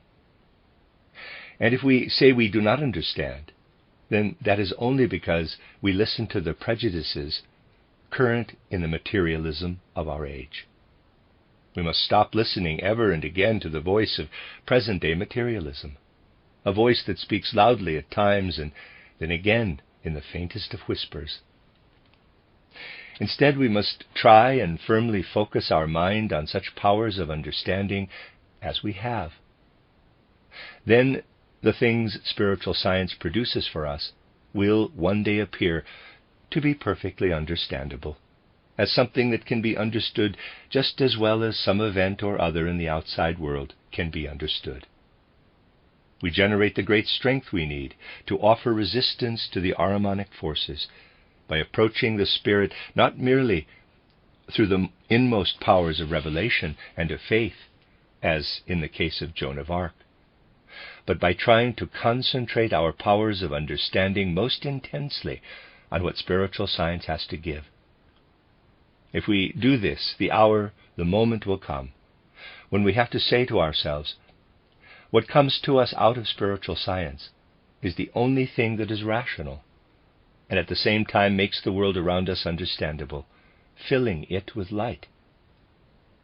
And when we are taken hold of in this way, we are taken hold of by what the Spirit has to give in our time, so that we shall indeed be strong enough to face the Ahrimanic forces. Someone with a disposition like that of Joan of Arc would not be able to achieve anything in our day and age.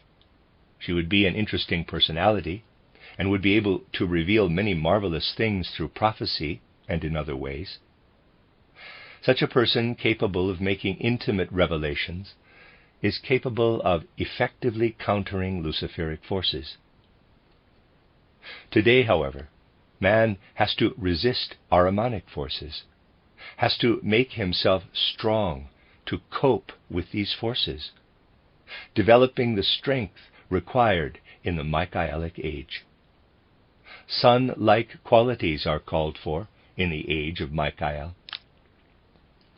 Qualities we take into ourselves by spiritualizing the powers we have at our command between waking up and going to sleep, the powers of the intellect, of understanding, of insight. For these powers of understanding we possess will undergo a transformation in the soul if only we have sufficient patience. They are transformed to such effect that out of what emerges for us in spiritual science there arises the certainty that what we are grasping there is the direct expression of the thoughts of the spiritual world. So there can be no question today of withdrawing from the outside world, which has Ahrimanic forces in it everywhere. No, it is necessary for us to stand in this world, but at the same time also make ourselves strong to meet those Ahrimanic forces. It is a matter, therefore, of finding the way toward understanding the spiritual world with the very same powers we also use to understand the outside world. That, of course, is the way, as we have said on these few occasions, that is inwardly bound up with the whole mission of the German people, and specifically with this mission as it has been from the end of the 18th and beginning of the 19th centuries. This mission was in preparation during the preceding centuries. This is what is so remarkable. What has been going on in the intellectual life of Germany through its poets, its artists and philosophers, is intimately bound up with the spiritual life. Here it really is a matter of boldly looking the facts in the face, without sympathy or antipathy, and seeing how they were first in preparation and gradually took shape. We have ourselves had the experience of simply having to stress one day that there is this necessity to be active in the life of the intellect and spirit as it continues to progress. Why should that be so? Let us try and take a look at the theosophical movement we had external links with for a time, the theosophical movement in England. Try and build a bridge for yourselves between the general intellectual life in England, including the field of philosophy, and English theosophy. Externally they stand side by side, are two streams running side by side, and a bridge between the two is something we can only make in a very external way. Try, on the other hand, and consider the life of the mind and spirit that had its preparatory stages in the German mystics, Meister Eckhart and Johannes Tauler, and then evolved further through Jakob Böhme and Angelus Silesius. In Lessing, it brought acceptance of the idea of repeated earth lives, and in Goethe's title Faust, an out-and-out glorification of the ascent to the spiritual worlds. There you have the straight route from the outer worlds to the spiritual world. If you then also include the stream that led from Goethe's title Fairy Tale of the Green Serpent and the Fair Lily to the dramatization of the basic forces of initiation, and take the two streams together, you will have the inner connection. There is an inner connection between that which finally makes its appearance as spiritual science and that which is striven for quite exoterically in the intellectual life of the physical world. The life of the mind and spirit, which unfolds outside of spiritual science, is of course striven for with the powers of the intellect, but it is compelled to move in the direction of what is found outside the body. I should like to put it like this. It is the mission of the German people that they cannot do anything else but let the river of all their endeavors finally enter into spiritual life. In spiritual terms, that really means that the German people are called to unite inwardly with the element that comes into the world because Michael is the leader. Such a union is not achieved by passively, fatalistically allowing oneself to be governed by the powers of destiny. It is achieved by recognizing the challenge of the time. What I am trying to show has been revealed not only inwardly in the evolution of German mysticism, but also outwardly in the whole way German life is developed within the context of European life. In the first of the last two public lectures I have given, titled The Germanic Soul and the German Intellect, I discussed the way the soul quality of the Germanic tribes flowed into the peoples of the West and the South, as it were, through those who became the outposts of those tribes, the Goths, Lombards, Vandals. The Germanic soul element was sacrificed on the altar of mankind. Later this was to repeat itself, though less obviously so. Consider first of all the most eastern part of Austria, and the people known as the Transylvanian Saxons.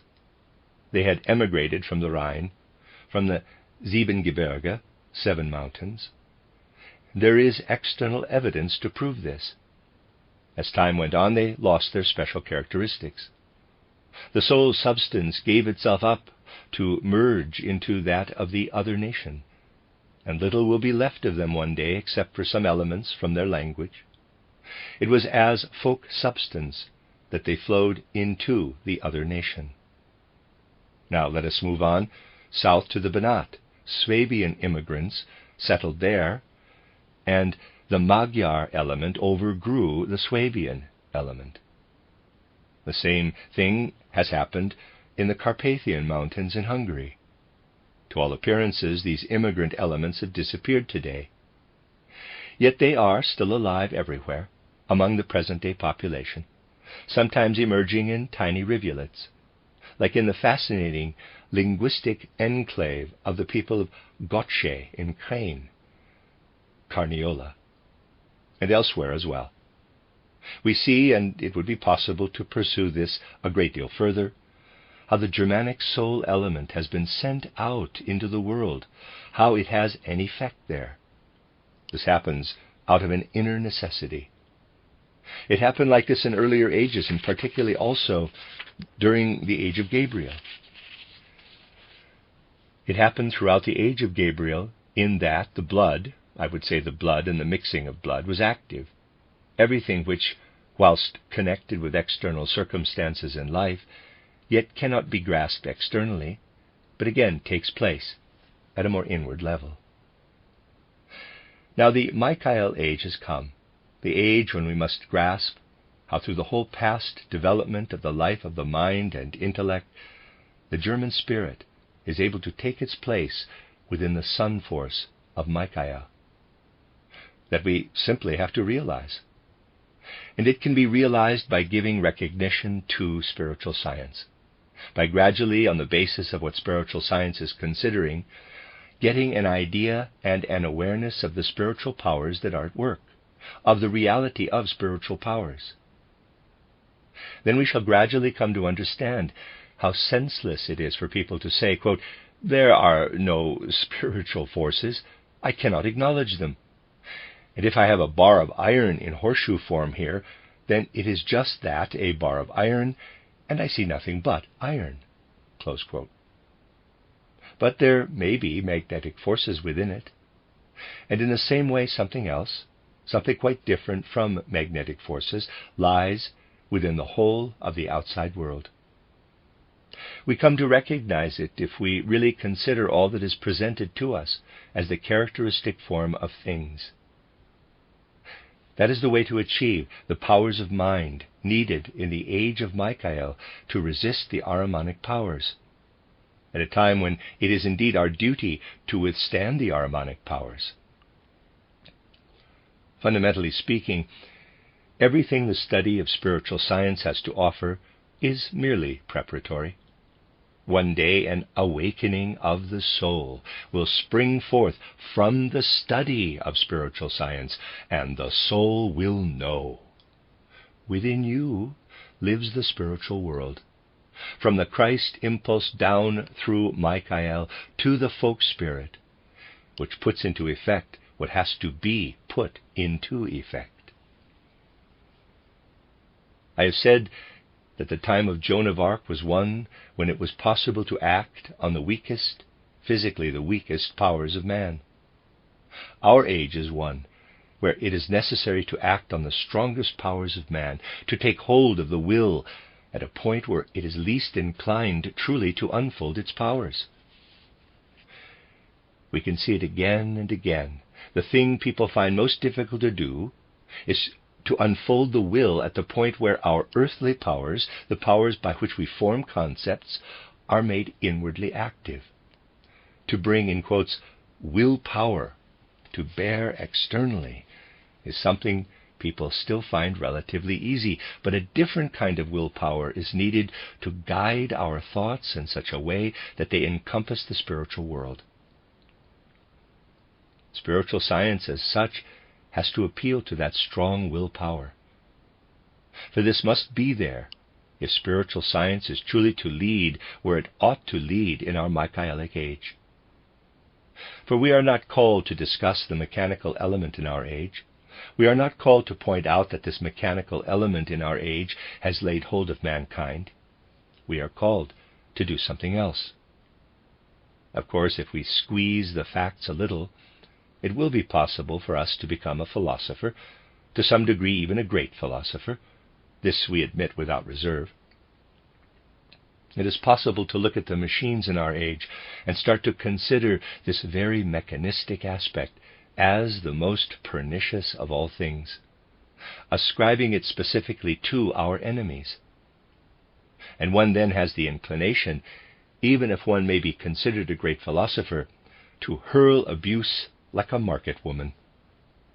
One can then do the same as the philosopher Bergson, who only recently again managed to point out rather one-sidedly, and many things tend to be perfectly correct if a one-sided view is presented, how the mechanistic effect of the forces relates to the essential nature of the German people. But that is not the only thing we can point to. That German brain power has achieved things in certain areas by applying mechanical principles. for something else may be pointed out as well.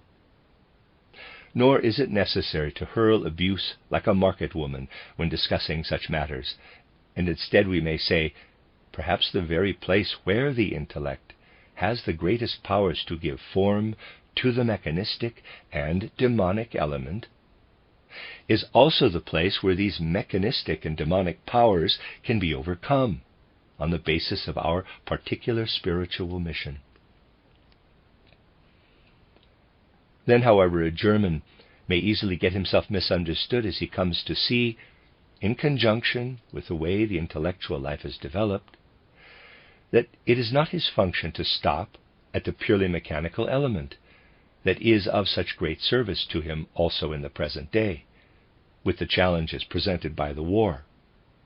He must not stop at what is merely mechanism, for then he would merely create demons.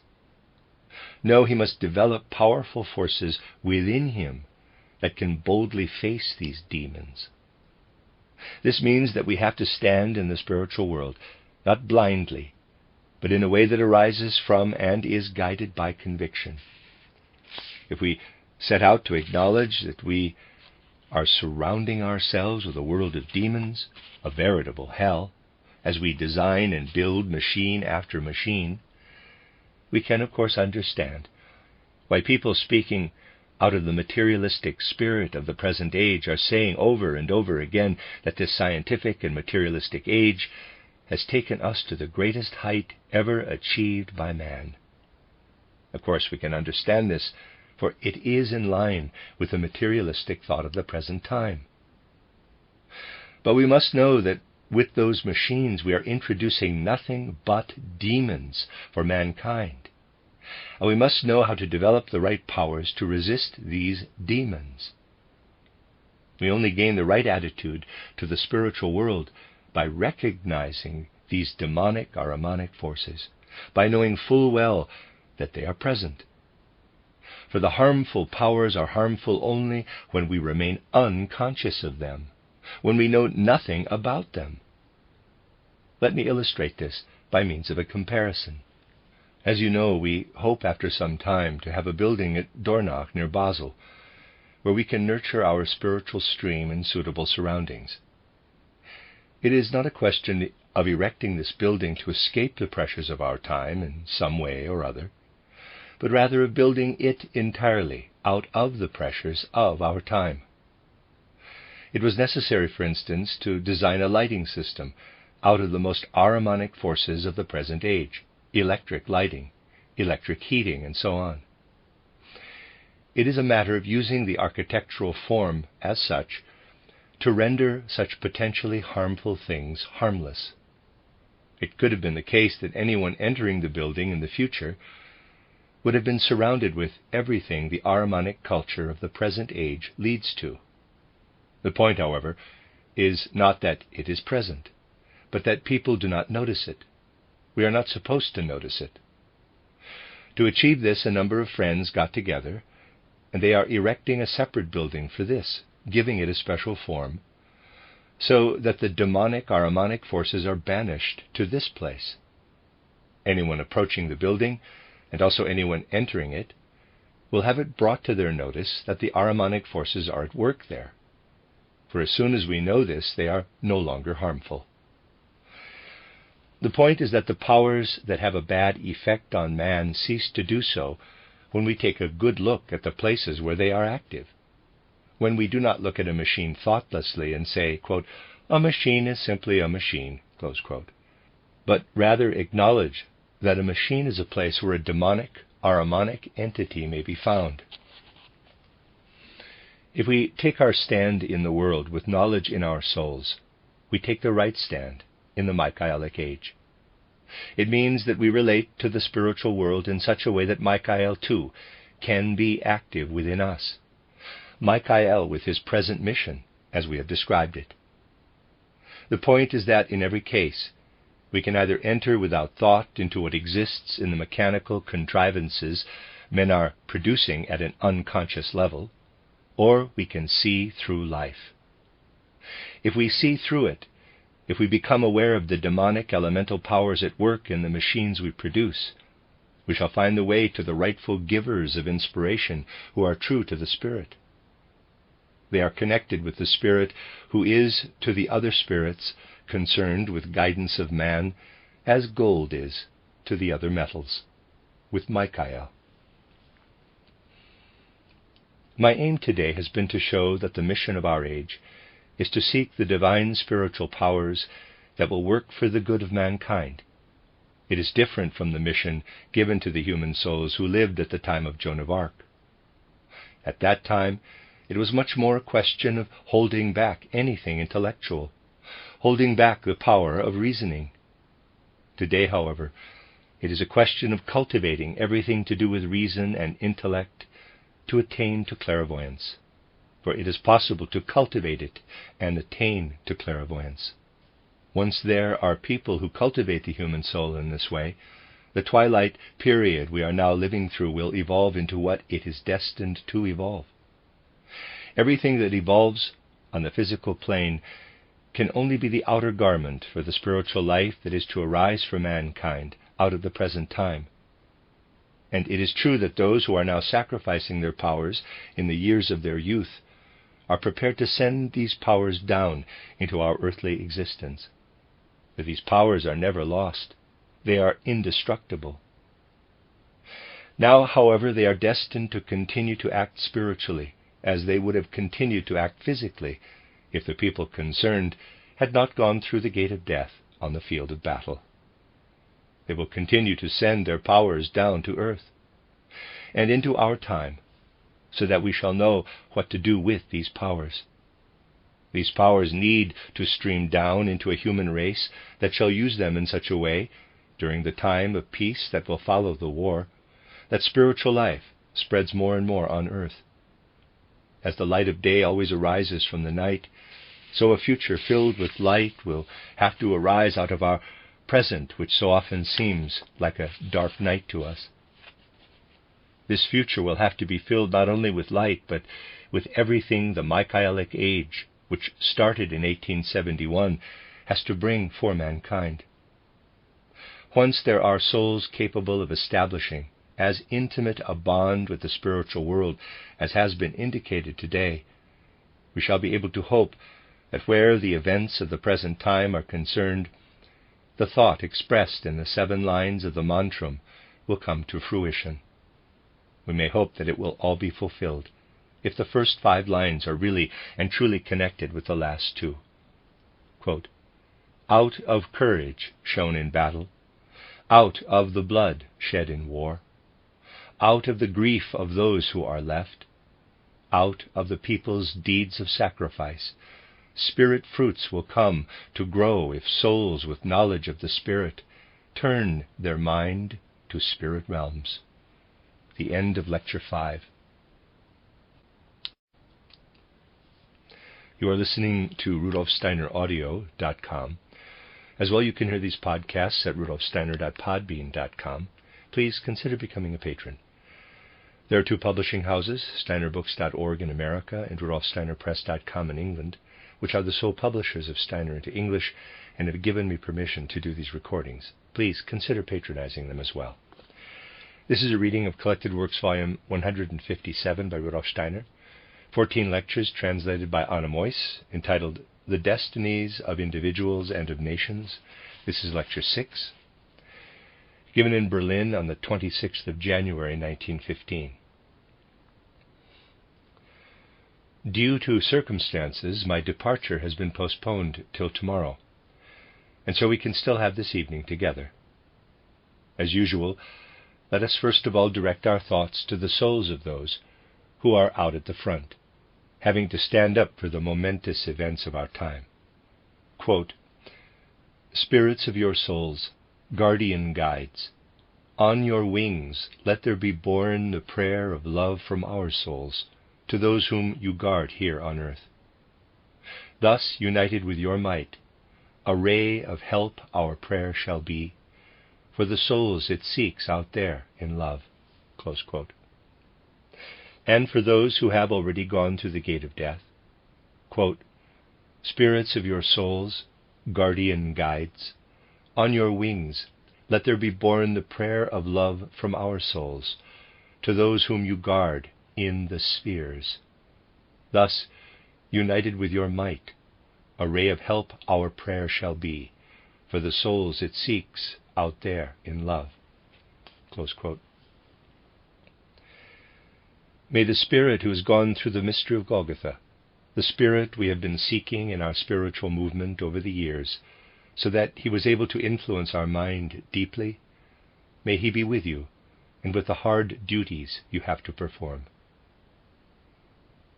Dear friends, I want to use this extra evening we have been given, as it were, to comment on a number of unrelated points that may be of value to us in one respect or another.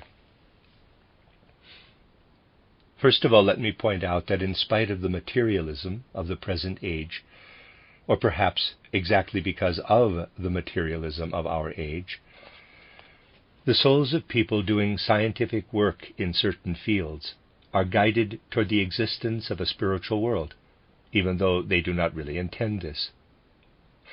Let me give you a specific example. It would, of course, be possible to pick up a great many threads with regard to what I have just indicated. But I should like to refer to a pamphlet which has appeared quite recently. It is number 12 in a series now being published with reference to the war, written by Professor O. Binswanger, the well-known psychiatrist, under the title Die seelischen Wirkungen des Krieges, the psychological effects of war. It is not my intention to take up the more detailed points made by Binswanger concerning the psychological effects of war, but merely certain comments he made in this pamphlet. A scientist like Binswanger now feels compelled, as it were, to do more than just hint at the existence of a spiritual life. Yet he also feels obliged to apologize for this, pointing out that the present age is not inclined, where the enlightened are concerned, to believe in any such thing as a life of the spirit or of the soul. In his pamphlet, Binswanger refers to the more than well-known fact that there has been a major increase in nervous diseases in our day. He discusses a number of contributory causes, and on page 10 makes the significant statement, quote, "It may seem strange to some of you that I put such great emphasis on the psychological element in these nervous conditions." Close quote. He is a psychiatrist entirely in the materialistic way, yet finds it necessary to speak of the psychological element, the soul element, as one of the causes of the diseases he is particularly interested in.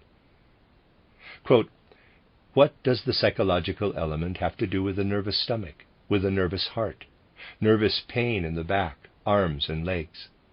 All I can say is that it is the general medical opinion that in the final instance, pathological nervous reactions in many different organs and parts of the body are largely due to disorders in the psychological sphere." Close quote. We see how someone whose researches lead him to consider the facts of soul life is forced by those facts to confess that nervous stomach complaints, nervous heart complaints, nervous pain in the back, and indeed also in the extremities, conditions as a rule only considered from the materialistic point of view today, have their causes in disturbances in the soul life. The modern scientist will, however, tend to go no further than making this admission. He will go no further, not one step further. In the first place, it has to be admitted that we are not getting anywhere if the causes of pathological processes of the kind described are sought only in the physical sphere. Yet people still lack the courage and energy to do some serious investigation of spiritual scientific aspects. The moment people hear anything positive relating to the field of spiritual science, they feel they no longer have solid ground under their feet, as it were, as though everything we are able to gain from the spiritual world by applying the methods of spiritual science lacked the security of certainty. For a psychiatrist, this is doubly fatal, one might say. If the causes of certain physical conditions lie in the processes occurring in soul life, it will have to be admitted that the best way to deal with such conditions is through treatment directed at the soul life. But how is one to treat a soul if one has not developed any concept as to how the soul relates to the body? The prescriptions for getting rid of spiritual disorders, as it were, can only be taken from the spiritual world. Yet it is only possible to perceive the relationship between the spiritual world and the outer material world if we know something of that spiritual world. And so one gets a peculiar lack of precision, lack of logic, very peculiar reasoning, when such people attempt to speak about the relationship between body and soul in a really positive way.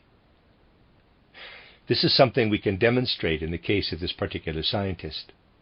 A few pages further on page 23, he says something very peculiar indeed, wanting to speak of the confidence he feels as to the successful conclusion of the German campaign in the light of his understanding of how the human soul is constituted. He says, quote, "It is my conviction that the army whose soldiers have the better nerves will win, or, to put it in other words, those with greater moral resilience." Close quote. Let us consider this in all seriousness. A scientist who admits that the causes, even of physical disorders, so-called nervous disorders, are psychological, says that victory is sure to go to the soldiers who have the better nerves, or, as he says, quote, "in other words, those with greater moral resilience." Close quote. It is hard to imagine anyone producing greater nonsense than this. Both statements are, of course, absolutely true, but it is nonsense to maintain that the one says the same as the other.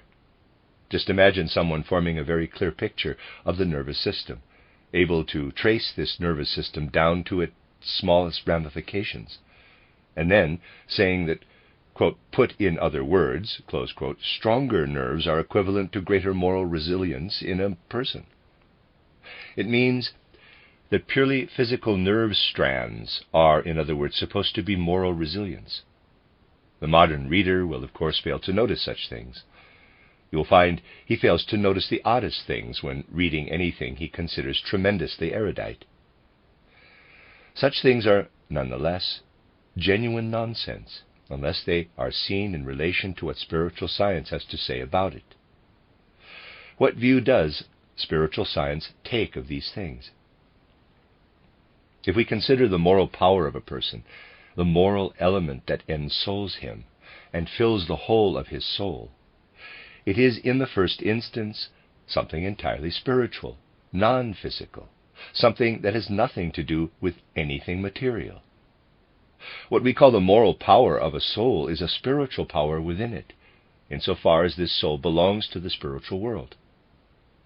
When the soul returns to its body on waking up, as it always does, it uses the body as a tool for the physical world from the moment of waking until going to sleep. Between going to sleep and waking up, the soul is living in the purely spiritual world, separate from its physical tool, the body. And it also gathers its moral power there. In the physical world, however, moral powers can be active only by using the physical body as their tool. They are, in that case, also active as spiritual powers. In the ego and astral body of man, the element we call his moral power is active. It is something purely spiritual in them. But what does this purely spiritual element of moral power in the astral body and ego of man have to do with his nervous system? Let me make a comparison. The moral power of a person has exactly as much to do with his nervous system as I have to do with the floor on which my feet are now standing. If the floor were not there, nor the ground on which it rests beneath it, I would be unable to stand here, being a physical human being. The floor has to be there, but it has nothing to do physically with anything within me. The floor or the ground has to be there for me to stand on. In the same way, The nerves have to be there in the physical body merely to provide the physical resistance which the moral powers of the astral body and the ego must encounter in the physical world in order to make their presence felt. There is another comparison I can make, one that really goes to the heart of the matter, though it will be necessary to think it through in some detail before one can really see what lies behind it. I'm going to use a comparison that again comes up in physical life. Consider the process of digestion. It consists in some of the food stock becoming part of the organism, whilst the rest is eliminated. If it were not possible for a certain part of our food to be eliminated, digestion would be impossible. The process of elimination has to be a very regular one. Yet no one would get it into their heads to say we obtain nourishment from the part of the food we eliminate. The processes going on in our nervous system when we develop moral power within us are like processes of elimination, genuine processes of elimination in relation to what is fruitful for us, what really lies within us as our true human nature. The assertion of a specific moral impulse in the soul is connected with a process of elimination. The process of elimination, the part which drops out, as it were, the waste material we produce, that is the process in the nervous system.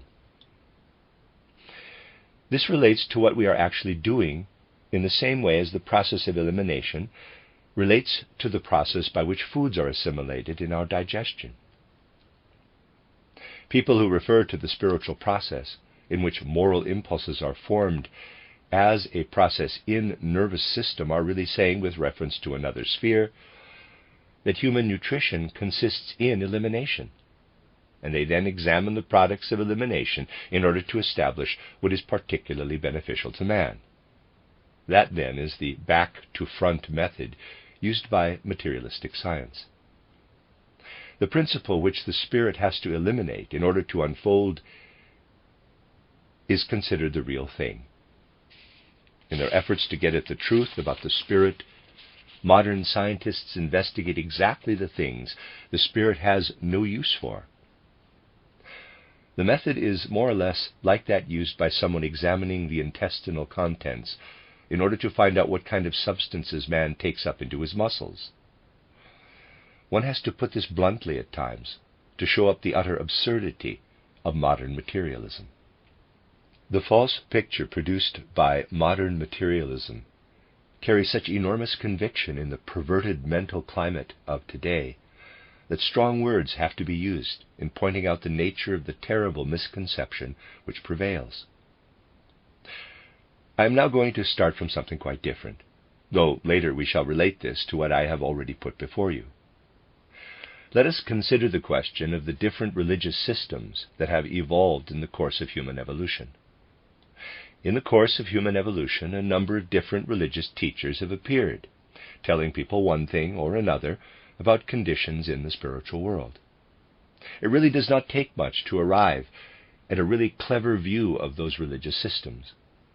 Parenthesis, it is not really difficult to be clever in the present age, as we have seen with regard to a number of opinions held today. You know how this should be taken, and that it does not imply criticism of the present age. Close parenthesis. Someone who may be considered clever can so easily point to the fact that different religious teachers have taught different things and draw the conclusion that none of it could, therefore, be true. For if it were to be true, then surely they must all have taught the same. This in turn would lead to the conclusion that all the talk of higher worlds has been shown to be so full of contradictions that it cannot be considered to be based on anything that comes to mankind out of truth. The only way of finding the right answer to the above question is to form an idea of how much of what man has lived through here on earth goes with him through the gate of death. You can easily form an idea of what we take with us if you consider the following. As soon as you close your eyes and put your hands over your ears, you will see or hear nothing of the physical world around you. And now ask yourselves, how much of the impressions the soul takes into itself from morning to night, and how much of the ideas and concepts it holds within it is, in actual fact, owed to the eyes and ears. If we had no eyes and ears, by far the greatest part of human soul content would simply not be there. Now, after death, the human being quite definitely has neither eyes nor ears. Anything taken in through the eyes and ears can only be carried through the gate of death as memory. The same applies to all the ideas we have formed on the basis of sensory impressions. And now you merely need consider how much has to be left behind when we enter into the spiritual world. Everything which has come to man through external impressions is left behind. What quality should an idea have if we are to take it with us through the gate of death? It most certainly cannot derive from any form of external impression. And one quality it must possess is that anyone thinking in materialistic terms will be able to say, quote, "What you have before your mind's eye, EYE, simply does not exist, for you are not able to see it with your eyes, nor hear it with your ears." Close quote. The nature of such an idea or concept must be such, therefore, that its subject is not perceptible to the outer senses. For anything we are able to perceive with the outer senses cannot go through the gate of death as an idea. My comment is that materialism is seduced into raising such objections, because it is all the time talking of being and non-being, without really understanding the ins and outs of being and non-being. It is sufficient for our present purpose to consider just the German language. The verb sein, to be, derives from sehen, to see. Anything said to be in being, therefore, is said to be no more than, quote, "something I have actually seen," close quote. All the rest of the talk about being is really nothing more than communication about that what has been seen. The conclusion to be drawn from this is that we should not speak of the things we take with us through the gate of death in terms of being, for that would imply that we must have seen them with our physical eyes. What did the founders of religions want to give to people in the ideas they presented? They wanted to present ideas to people that would strengthen the spirit within them, endow it with the power of inner light. On passing through the gate of death and entering into the supersensible world, man would then carry his own light, being able to illumine what he finds there out of his own power. People find it very easy to say, quote, "When I get you to tell me of the supersensible worlds, how can I know that all these ideas are really correct?" Close quote. Let us imagine someone was spreading ideas about the supersensible worlds, ideas accepted by a number of people, and these were in fact wrong, or one-sided, or did not turn out to be correct in the sense we speak of things being correct in the outer physical world. In such a case, it would still have been better for people to have taken up the wrong ideas than to have taken up no ideas at all concerning the supersensible world. Why? It would have been better because the soul has to make an effort in accepting any kind of idea about the supersensible world. You may take up correct ideas or incorrect ideas, but you have to make an effort.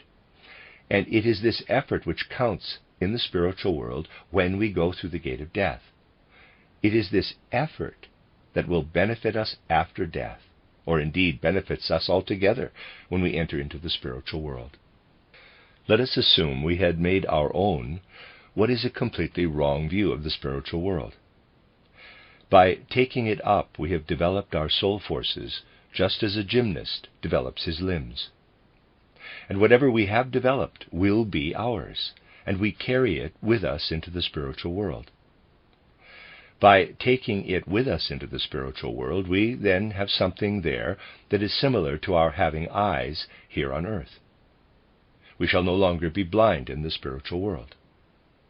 Even if it were to be the case that everything we have taken up was wrong, and the only thing we have done is to make an effort, this means we shall have developed the eye, E-Y-E, of the soul, so that we are now able to see what is there in the spiritual world. Now, the situation is that the teachings of the different religious teachers are in no way completely wrong. It is rather that the truth concerning the supersensible world has been presented from different points of view and only appears to be contradictory. The one must be taken to complement the other. What is essential is that all these religious systems have something in common, and this is that they all provide the human soul with concepts the soul uses to make itself strong to enter the spiritual world, so that the soul is raised from death in its spiritual depths. Individual religious teachers give to the souls what those souls are capable of receiving, depending on the conditions given in individual races. I would say depending on climatic conditions of the country and on the time when such teachers come forth. They all have in common that they give power and strength to the souls of men.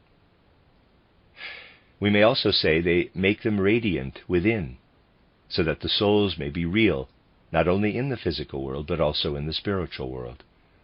Food to strengthen the soul is the universal truth that has been given to men in all religious systems, depending on the given situation.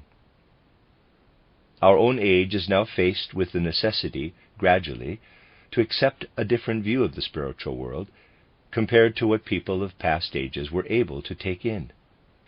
Certain ideas which have evolved with the flowering of modern science need to be strengthened inwardly in our age, to grow in inward power, so that these very ideas enable the soul to be alive in the spiritual world and not dead. It is through this that something more profound, more demanding, but also more profound, than anything achieved in the various religions arises for the soul of its own accord. I have given a number of reasons over the years as to why our age is the one called to spiritual science. What I'd like to say is the following. For anyone close to spiritual life, it is evident wherever we go, and that is what is so deeply moving for us today, that one of the elements that has to come into the life of the present age, one form of leaven, is spiritual science. Many, many souls have gone through the gate of death these last months, gone through the gate of death in the full vigor of youth. I have already told you that in the normal course of events, the human beings whose souls have now gone through the gate of death could have expected to live longer on earth. When a human being goes through the gate of death, we know that first of all he lays aside his physical body, and then after a relatively short time his ether body. This ether body then belongs to the outer ether world, and the astral body and the ego continue to belong to the person concerned. It is usually said that the ether body dissolves in the spiritual world, but the time it takes to dissolve differs greatly. When a person has grown very old, that is, has reached what we may call a normal lifespan, he will have used up the forces of his ether body, so that it dissolves quickly. But when a person goes through the gate of death in the vigor of youth, his ether body could still have served him for many years. This ether body is a cohesive, structured whole. It will not dissolve immediately in the second case. It will separate from the astral body and the ego, and these will go their own ways in the spiritual world. The ether body will separate from them, but it will not dissolve immediately.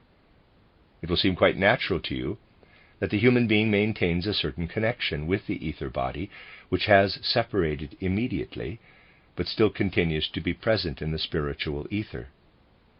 We are therefore able to say that the sphere of this spiritual ether, taking it in absolute terms, close to the Earth's aura, contains a very considerable number of unused ether bodies with vigorous forces. It is particularly impressive to see, when observing the spiritual world as it is at the moment, that we find there such a large number of unspent ether bodies. Something else may be noted at every point where we are able to be in touch with the feelings of the dead with regard to these, their ether bodies. Parenthesis, you are, of course, free to believe this or not. My only claim to credibility lies in the power of truth contained in what I've been telling you over many years. Close parenthesis. As to the feelings one may perceive in the dead in relation to their ether bodies, one finds that a spiritual whisper reaches one, as it were, from all those who have now made the sacrifice of death. Quote, the time has come. Mankind will only make rightful use of the unspent energies within our ether bodies if it becomes conscious of its relationship to the spiritual world. Close quote. Many, many energies stream from those unspent ether bodies. They enter our world, and men will only use them rightly if they direct their thoughts to the spiritual world. Then the energies from ether bodies given in sacrifice will be energies to benefit mankind. That, as it were, is what the dead are calling out to us today. Quote, do not allow our ether bodies to be wasted. Do not let the time go by when the energies of our unspent ether bodies are able to serve the spiritual progress of mankind. Close quote. There is a special point I wish to make. On one or more previous occasions, I have described the way in which it is possible to help the dead. Under specific conditions, the dead are able to benefit if we make accessible to them by reading to them what we attain to in spiritual science. I have pointed out that it means much to a person who has gone through the gate of death when we read spiritual scientific material to them in the spirit. When we form a vivid picture of that person in our mind and read a chapter of spiritual science to them, not aloud, of course, but in our thoughts. It could also be several or indeed many persons. This may seem absurd to people who believe that the whole spiritual world is present around the human being as he enters through the gate of death, so that there is no need for us to read to him. But it is not all that absurd. Of course, someone who has died does have the spiritual world around him. He finds himself within it. But just as someone here on earth understands only little of the world of the senses, although he is within it, so someone who has died does not have full knowledge of the spiritual world merely by virtue of going through the gate of death, even though he will then be within that world. Such knowledge has to be acquired. When we read to someone who has died, it is as though we were giving him food. It flows into him. In the time that lies ahead, mankind will be able to achieve much strength-giving power where spiritual things are concerned by using the mantram I have always used at the beginning of our meetings. Quote, spirits of your souls, guardian guides, close quote, and so forth. Parenthesis, in the version making reference to, quote, those whom you guard in the spheres, close quote, for those who have fallen in battle, close parenthesis. Usually this method can be used only with the dead whom we have known personally, but this particular mantram can also be addressed to those among the dead who are not personally known to us. Having used this mantram with true reverence, we are then able to read out into the unknown, as it were.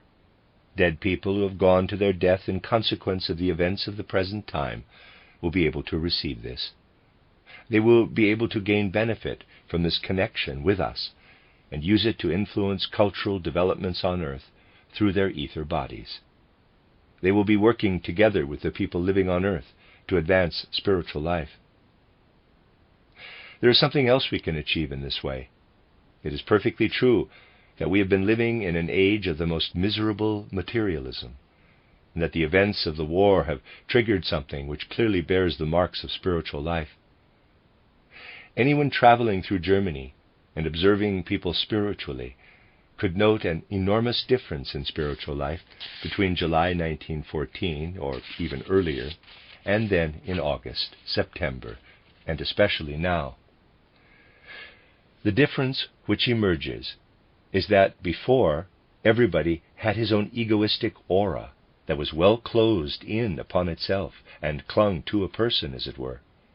Now a common aura may be seen, with people's thoughts flowing into it as something uniform, all thoughts going in one direction. That is something highly significant in spiritual terms. It means that for this time of war, something has been created in the spirit that was not there before. This is quite undeniable. But now, imagine, for that is how it will have to be, that peace returns. Then souls will grow all the more empty and barren unless they are able to find some kind of spiritual asset out of their inner life. It is something men have need of at all times, that they direct their thoughts to something that has nothing to do with any external reality. In some form or other, this strengthens them for the spiritual world. Ideas concerning the supersensible world will strengthen them with regard to the good powers in the supersensible world. Ideas not relating to the supersensible, or ideas not justifiable with regard to the supersensible, will also strengthen men for the supersensible world, though in that case for the luciferic or Ahrimanic world. But it simply is part of the makeup of human beings that the spiritual wants to come to expression within them.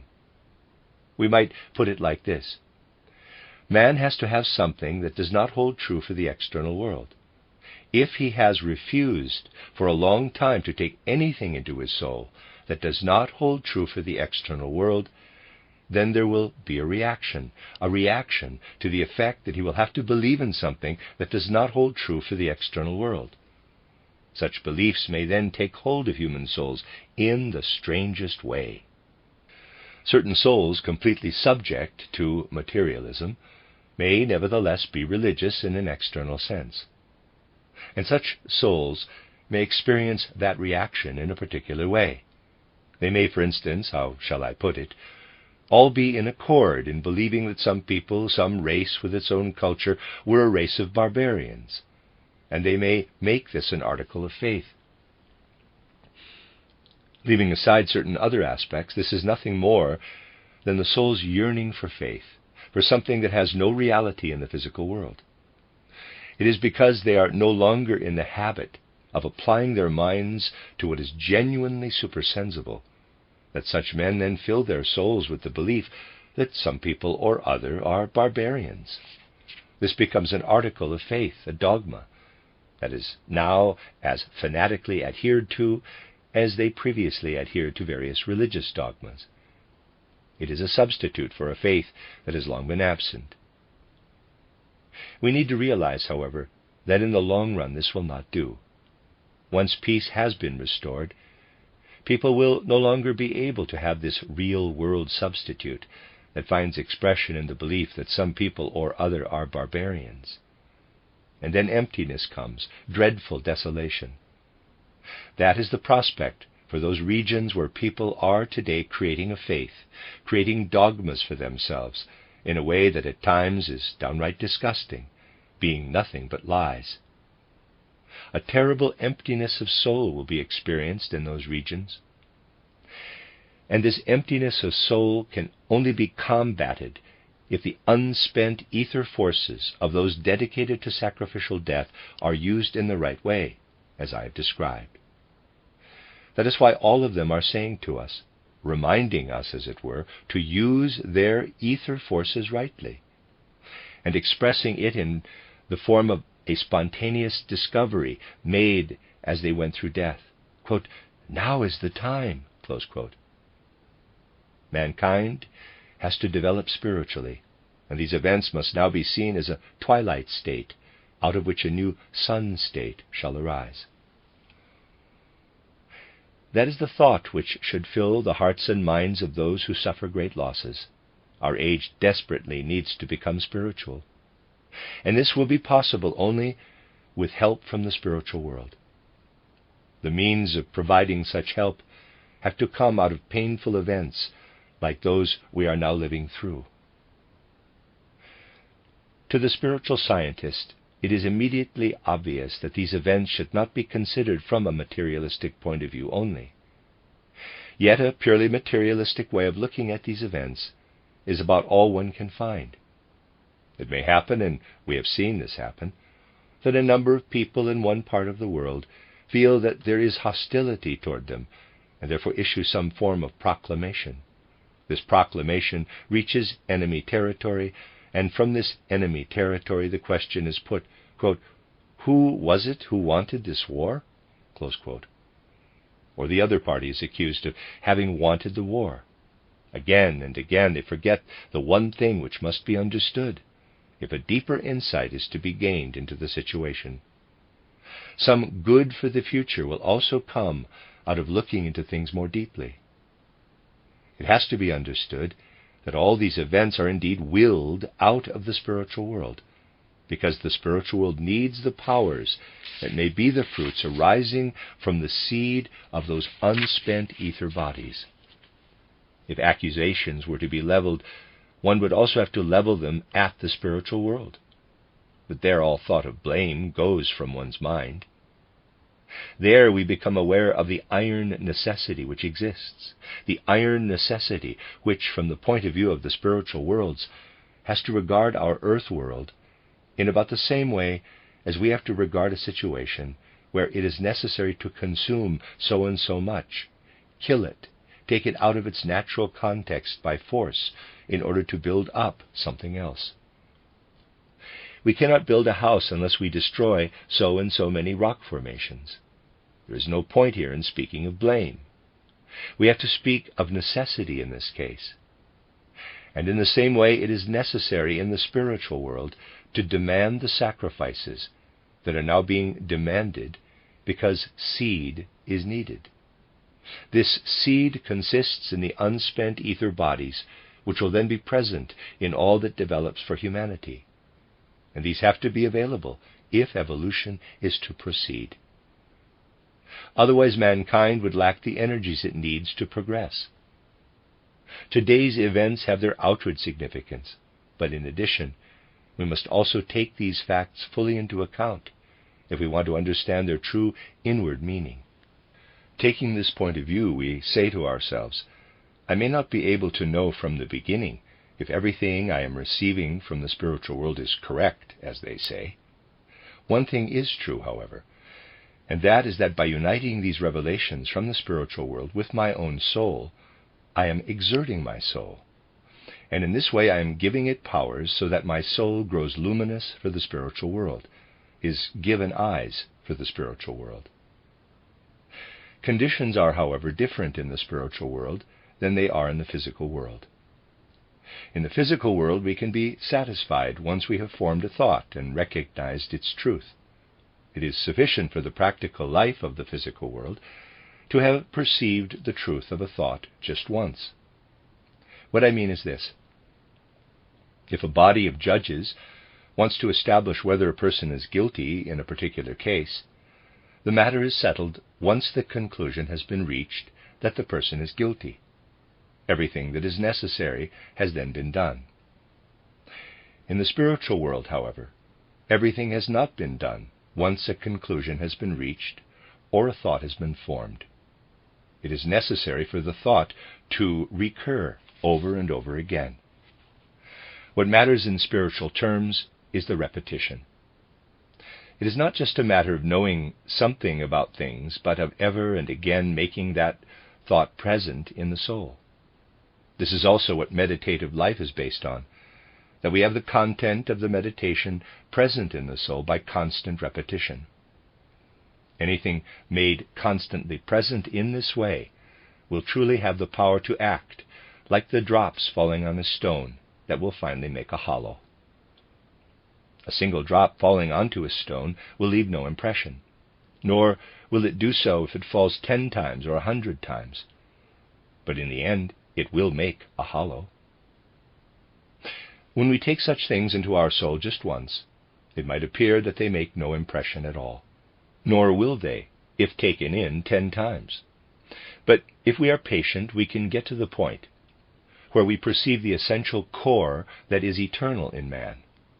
It is the power we develop in the process that matters. People tend to run away from this power. They do not want it. Why is it that they do not want this power?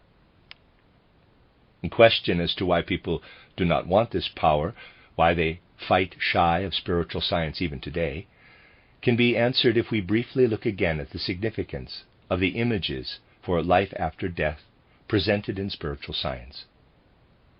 The images which are most important after death are those which do not depict anything belonging to the outer world, do not relate to external existence, and are such that a crude materialist will say they are of no significance in life.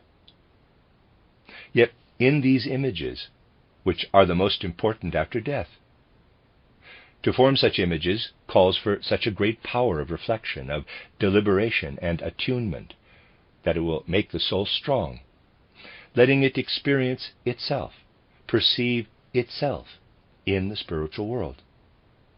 Those are the images the soul needs on going through the gate of death. How can we gain such images? We know the answer. We do so by exerting the soul to a greater degree than it normally exerts itself. If we want to take in the images the modern scientist takes in, we merely need to look, if necessary, through a microscope or telescope. We can stay nice and passive as we receive impressions of the world and record them. That is only too common. No one likes to make an inner effort, for with things that are invisible, it takes greater effort than with things that are visible.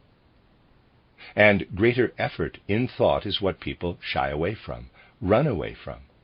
We are really inwardly lazy, if you will forgive such harsh words. We like to take things easy. The most profound characteristic of modern scientific endeavor is this inner laziness, going for the easy way, now wanting to call forth power from the soul. But if we do this, if we call forth such powers from the soul, what effect does this have after death?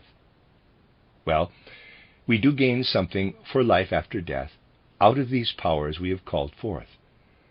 But it is something we usually do not like at all, because we tend to live with a certain illusion. Let me tell you why we usually do not like it. When we enter the spiritual world through death or through initiation, something has to be experienced after death that is like a second death. It is a kind of second death.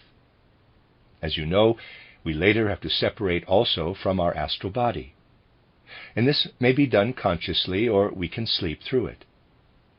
There is a certain fear in people's hearts, which they do not interpret correctly. It is the fear of waking up so much after death that they will then be conscious of everything around them. That fear is entirely the same as the one men have in the physical world, where they would find it preferable not to live their physical life too intensively, not to be fully awake all the time, but rather go through life in a bit of a haze. Life would be more pleasant that way. And the most comfortable way of all would be to spend all one's life in bed, going through life half asleep. Yet this cannot always be done. The human being has to wake up.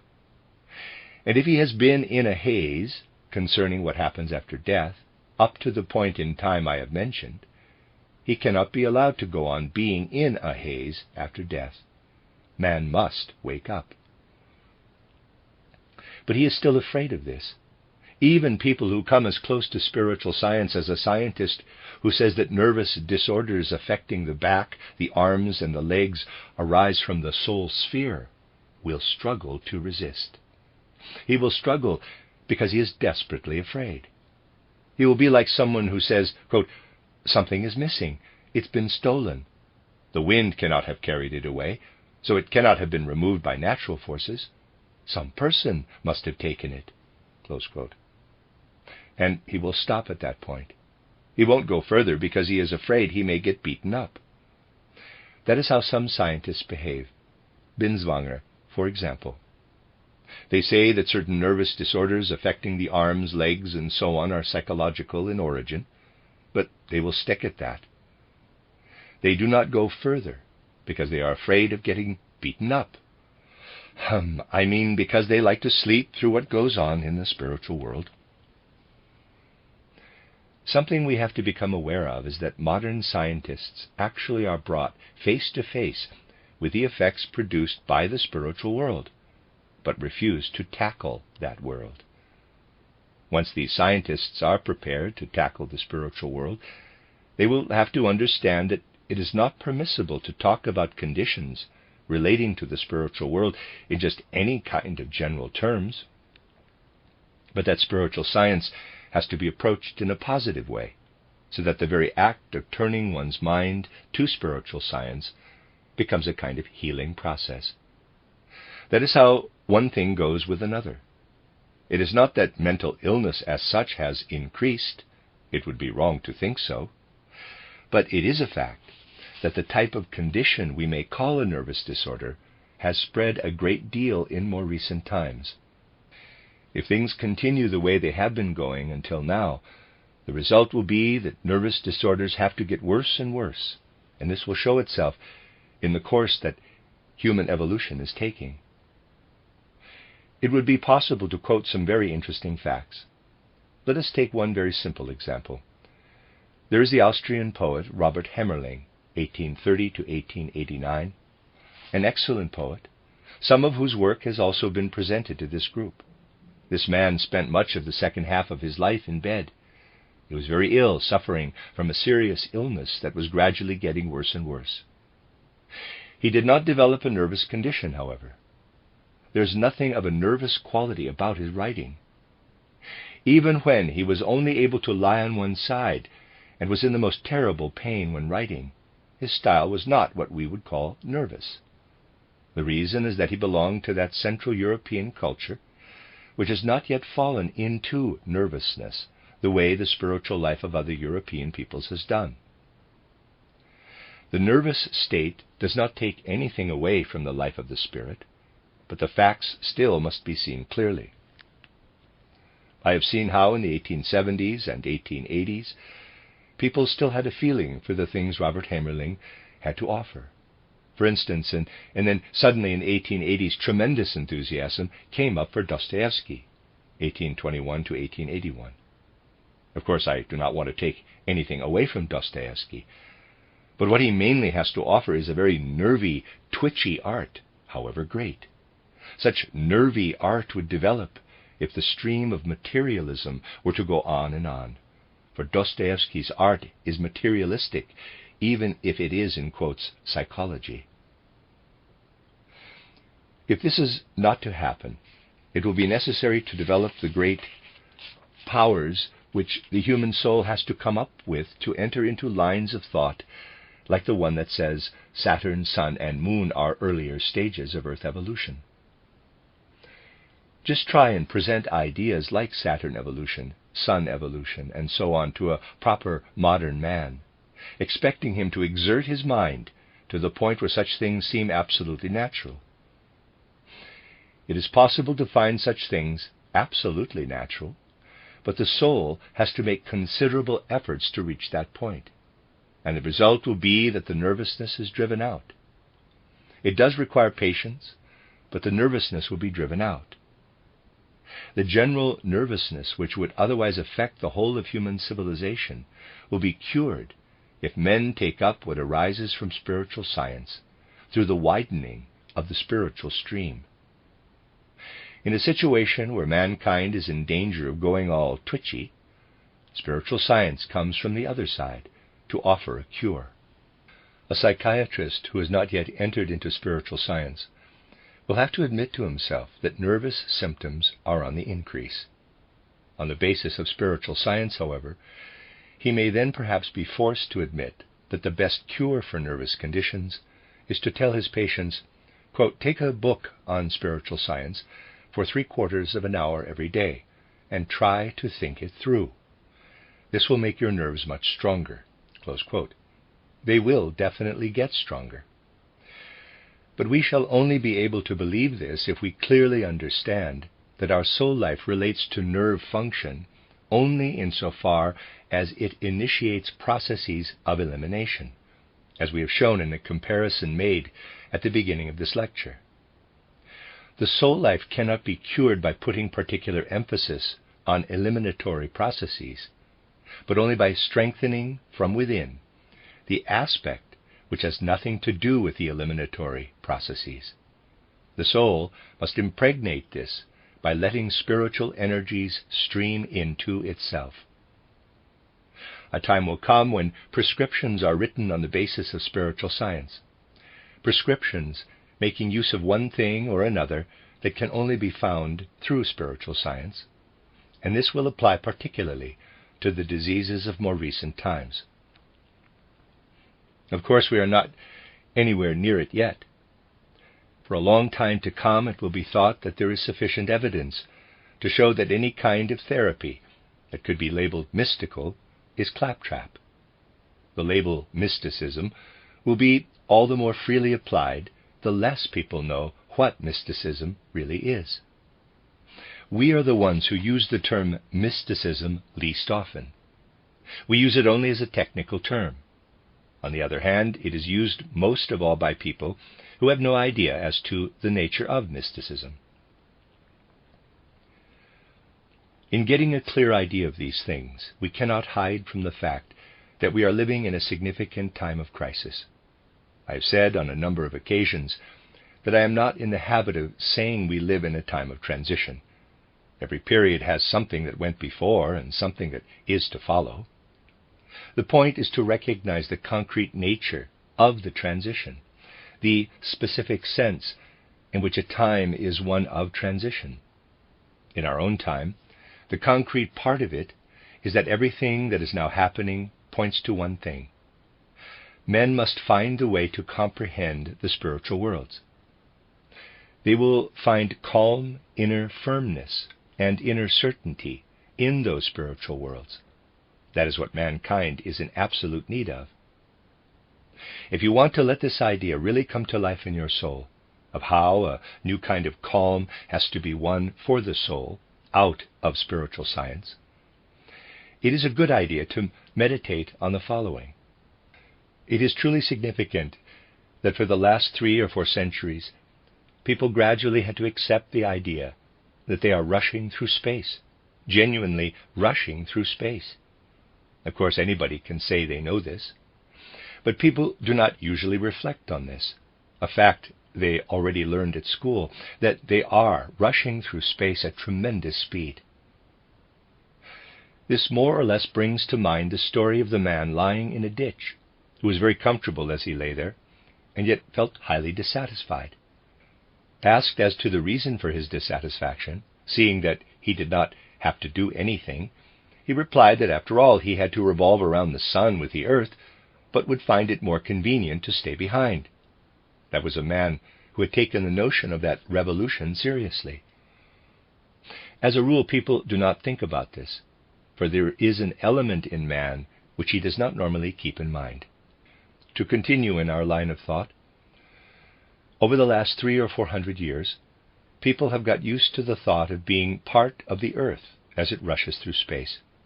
Resistance has to be put up against this, resistance coming from cosmic space. It really is true that there was a feeling of security in the old thought that the earth stood still and the sun was moving.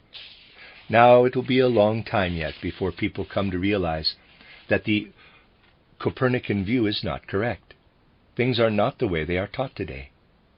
It will, however, be possible to reach a point where life is brought into the concepts of non-physical science, to the effect that a person may be sitting in a railway carriage or traveling by boat, and make such inner efforts to counteract the rumbling noises that he will cease to hear them, being wholly contained within himself. That can only be done today with the help of spiritual science. It must be remembered, however, that constant repetition will be required, for it is the strength developed in the process that matters. Then we remain contained within ourselves, calm and sure. This is a good subject for meditation. The powers of the spiritual world will be able to come in and join us if we go out to meet them in the right way, in such calm. They can only enter into our awareness if we go out to meet them with the kind of living idea I have described to you. that characterizes the period of transition we live in. That is the transition in which we really find ourselves.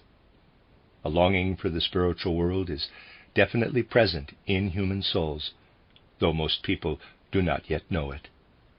A conscious longing for the spiritual world will, however, develop out of the particular events that now involve such a large part of the earth. Something the spiritual scientist is already aware of today is that all the unused ether bodies given in sacrifice will release a truly profound longing for the spiritual world. This most profound longing will come, the longing for a truth that has to be won not through external observation, but inwardly, through efforts made by the soul. The German spirit is indeed prepared for this.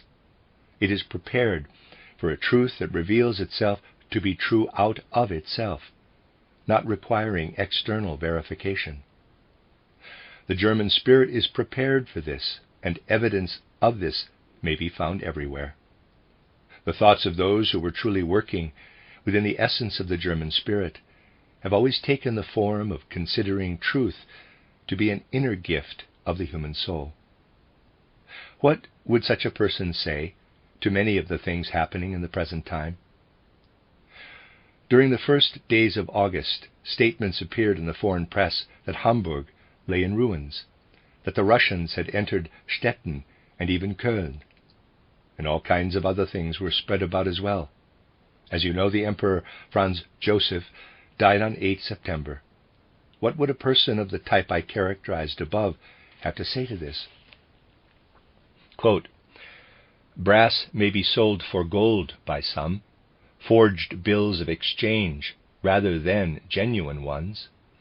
More than one side may claim a lost battle as a victory, and other lies concerning physical things and isolated events may be made credible for a time.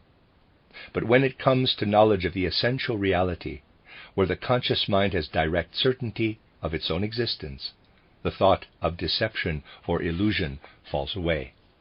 Close quote. That could have been written out of the depths of what had to be experienced today. It was written by Hegel, who died in 1831. This is what is so strange. If someone is profoundly moved by the inner reality of truth, he will say things that hold true for all times. What has been said out of an awareness of truth can be put forward again at all times. This is something that has to be said concerning the particular nature of the Central European spirit, concerning its very special relationship to the truth. No one who takes the trouble to find out about these things can deny it. Today one has the feeling, of course, that one needs to ask again and again, quote, "For what purpose have people been studying history?" Close quote. Perhaps they never actually have. It really is as though their souls had only been born after 1 August 1914, making no use at all of anything that happened earlier to help them form an opinion. But in the final instance, all this exists only to make the reaction all the more powerful and intense, to arouse an even more powerful and intense desire for a truth that is true in itself. That is the nature of the transition we are going through now, at a time when this inner bond with the truth is often lacking and shows itself to be lacking. The reaction will be a most profound longing for the truth. Then the souls incarnated in bodies here will hear what those other souls are saying to them, the souls which have prepared themselves through their sacrificial death at this time to learn more of the truth than is generally known today. That is what I have wanted to say to you in this lecture, to reaffirm once again what I have said on several occasions now in our time concerning the way the events of the present time speak to us in a living way. For it is true, these events do speak of it. They offer courage and comfort to those who surrender to them, ready to make sacrifices, to those who feel grief in considering the events of the present time, courage and comfort to lend new strength. Quote, "Out of courage shown in battle, out of the blood shed in war, out of the grief of those who are left, out of the people's deeds of sacrifice, spirit fruits will come to grow, if souls with knowledge of the Spirit turn their mind to spirit realms. The end of Lecture 6. You are listening to RudolfSteinerAudio.com. As well, you can hear these podcasts at RudolfSteiner.podbean.com. Please consider becoming a patron. There are 2 publishing houses, SteinerBooks.org in America and RudolfSteinerPress.com in England, which are the sole publishers of Steiner into English and have given me permission to do these recordings. Please consider patronizing them as well. This is a reading of Collected Works, Volume 157 by Rudolf Steiner, 14 lectures, translated by Meuss, entitled The Destinies of Individuals and of Nations. This is Lecture 7, given in Berlin on the 22nd of February, 1915. Dear friends, let us first of all remember those who are at the front, in the great arena of present-day events.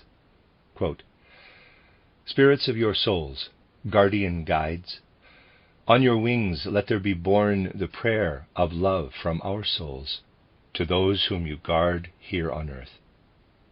Thus united with your might, a ray of help our prayer shall be, for the souls it seeks out there in love. Close quote. And for those who because of those events have already gone through the gate of death, quote, Spirits of your souls, guardian guides, on your wings let there be borne the prayer of love from our souls to those whom you guard in the spheres. Thus, united with your might, a ray of help our prayer shall be, for the souls it seeks out there in love. Close quote. May the Spirit we are seeking as we work toward spiritual knowledge, the Spirit who has gone through the mystery of Golgotha for the good of the earth, for the freedom and progress of man, be with you and the hard duties you have to perform.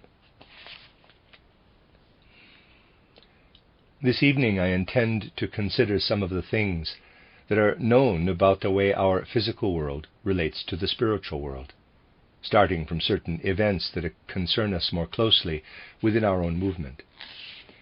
This is such a closed and intimate circle that such a thing is possible.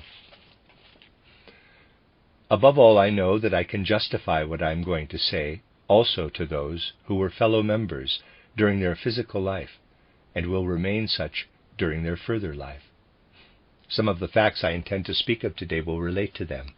Just in recent weeks, dear friends, karma brought it about that I was able to speak at the cremations of dear friends because I happened to be in the places where the cremations took place. No doubt something else also played a role, for at the time I was particularly concerned to obtain certain remarkable impressions arising from the presence of these individualities in the spiritual world, by making contact with them when they had gone through the gate of death just a few days before. As I have said a number of times, it depends on various circumstances whether one is able to gain impressions of one fact or another in the spiritual world. It depends above all on the degree to which it is possible to develop a strong inner bond with the souls concerned. One may sometimes believe one has a very special relationship with a particular soul, only to find that it is not entirely so. On the other hand, there are souls where one does not realize that it is fairly easy to establish such a bond until actual contact is established after their death. In the 3 cases I wish to speak of, first of all, dear friends, an intense desire arose to receive impressions immediately after their death, impressions connected with the whole nature of those souls. I would say this came of itself in these particular cases. You know, it is of course possible to pick up all kinds of threads when making a funeral oration, but in these cases something of an inner necessity arose to make really intense contact with the essence of those souls and put it into words at the cremation. I did not specifically intend to characterize the nature of the souls concerned at those ceremonies, but it arose like an illuminating necessity that this had to be. I am not saying that it would have to be the same in the other cases. This illuminating necessity arose in the case of one of those souls because, and I am presenting this not as a law, but as something I have gone through and experienced. After death, the impulses arose for me from the spiritual world to define the essence of that soul. I did not have to find the words. The words arose of their own accord. They came. We shall see later on, dear friends, why that was so. For certain indications can already be given as to that soul's life after death. First of all, let me say a few things about the particular nature of such experiences, so that the whole thing can be understood.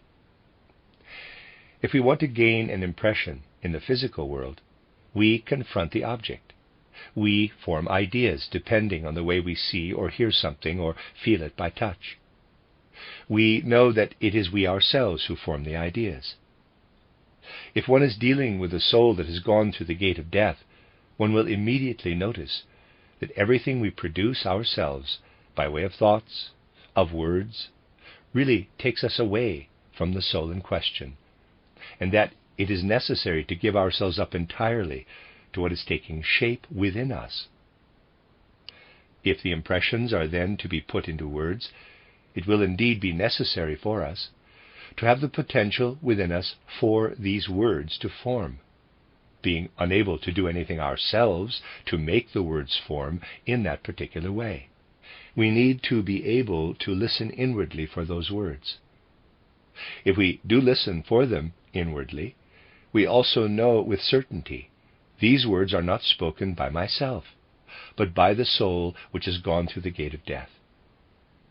That is what happened in recent weeks when an older member departed from us and from the physical plane.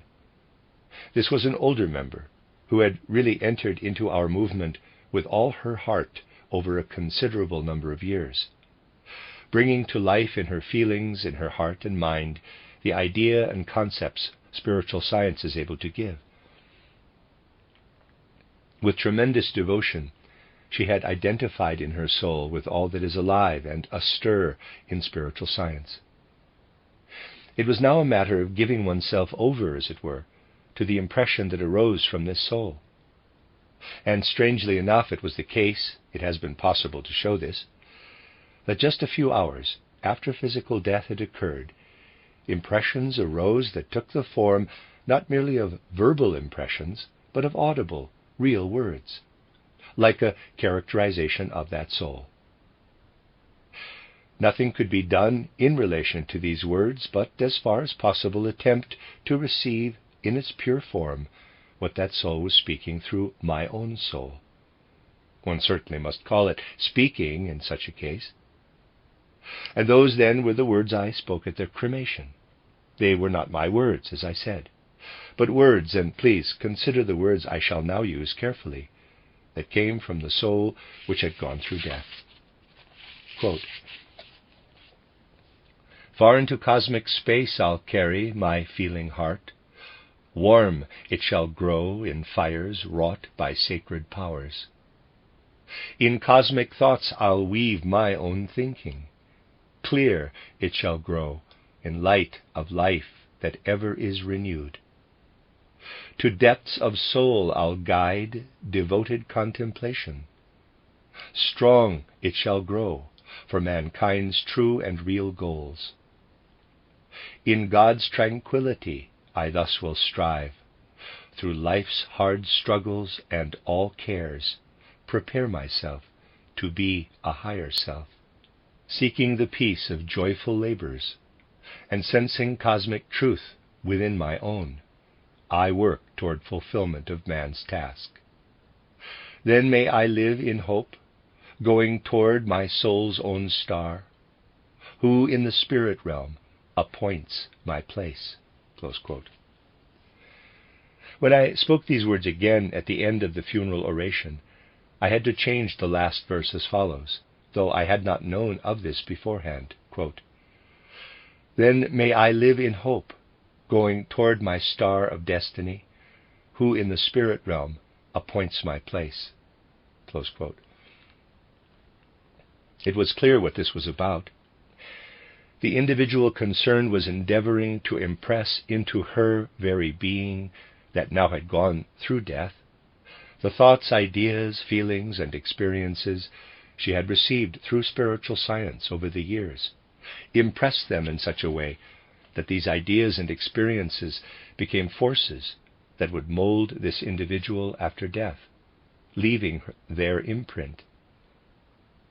This individual had therefore used the ideas and concepts of spiritual science to put their mark, their imprint, on her own essential nature, shaping the way this essential nature would then continue on the soul's path in the spiritual world.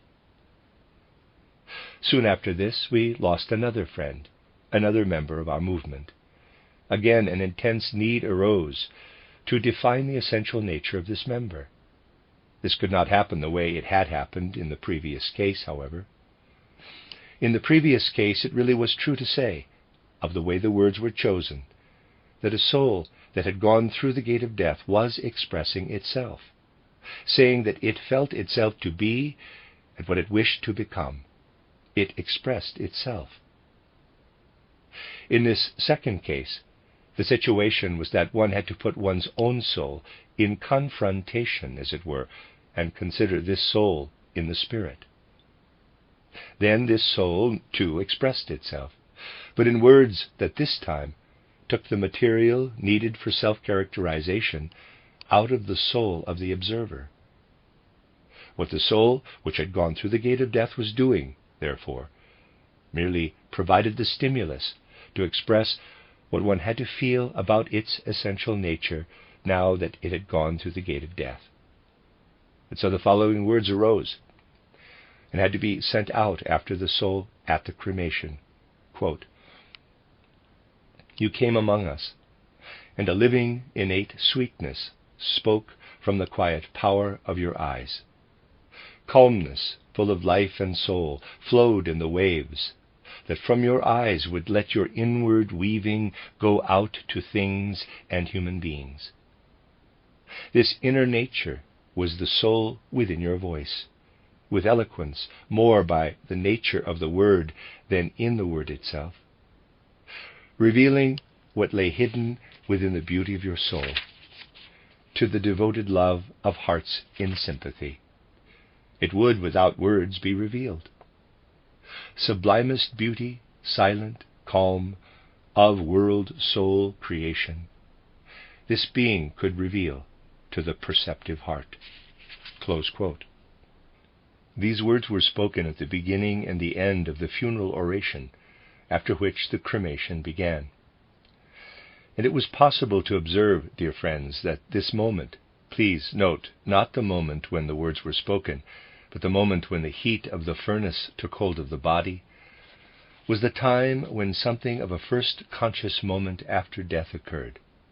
I shall go into this in more detail later on. What I mean by, in quotes, conscious moment, is this. Immediately after death, a review of life presents itself in the form of a tableau in the ether body. This goes away after a few days. Now, at the time, it proved necessary to have a fairly long interval between death and cremation. Death had occurred at 6 p.m. on the Wednesday. The cremation took place the following Monday at 11 a.m. At that point, the time had already been reached when the life tableau was disappearing. The first moment when there was some degree of consciousness after the life tableau therefore came when the heat of the furnace took hold of the body. It then became clearly apparent that such a nature become spirit has a different way of seeing things, a different way of regarding the world, from a human soul that still remains in its physical body. When we are in our physical bodies, our perception of things in space is that they remain where they are when we move away from them. So if there is a chair standing here and I see it, and I then go a bit further away and look back, The chair is still there. I look back at it. As I continue on my way, the chair is still there. It stays where it is.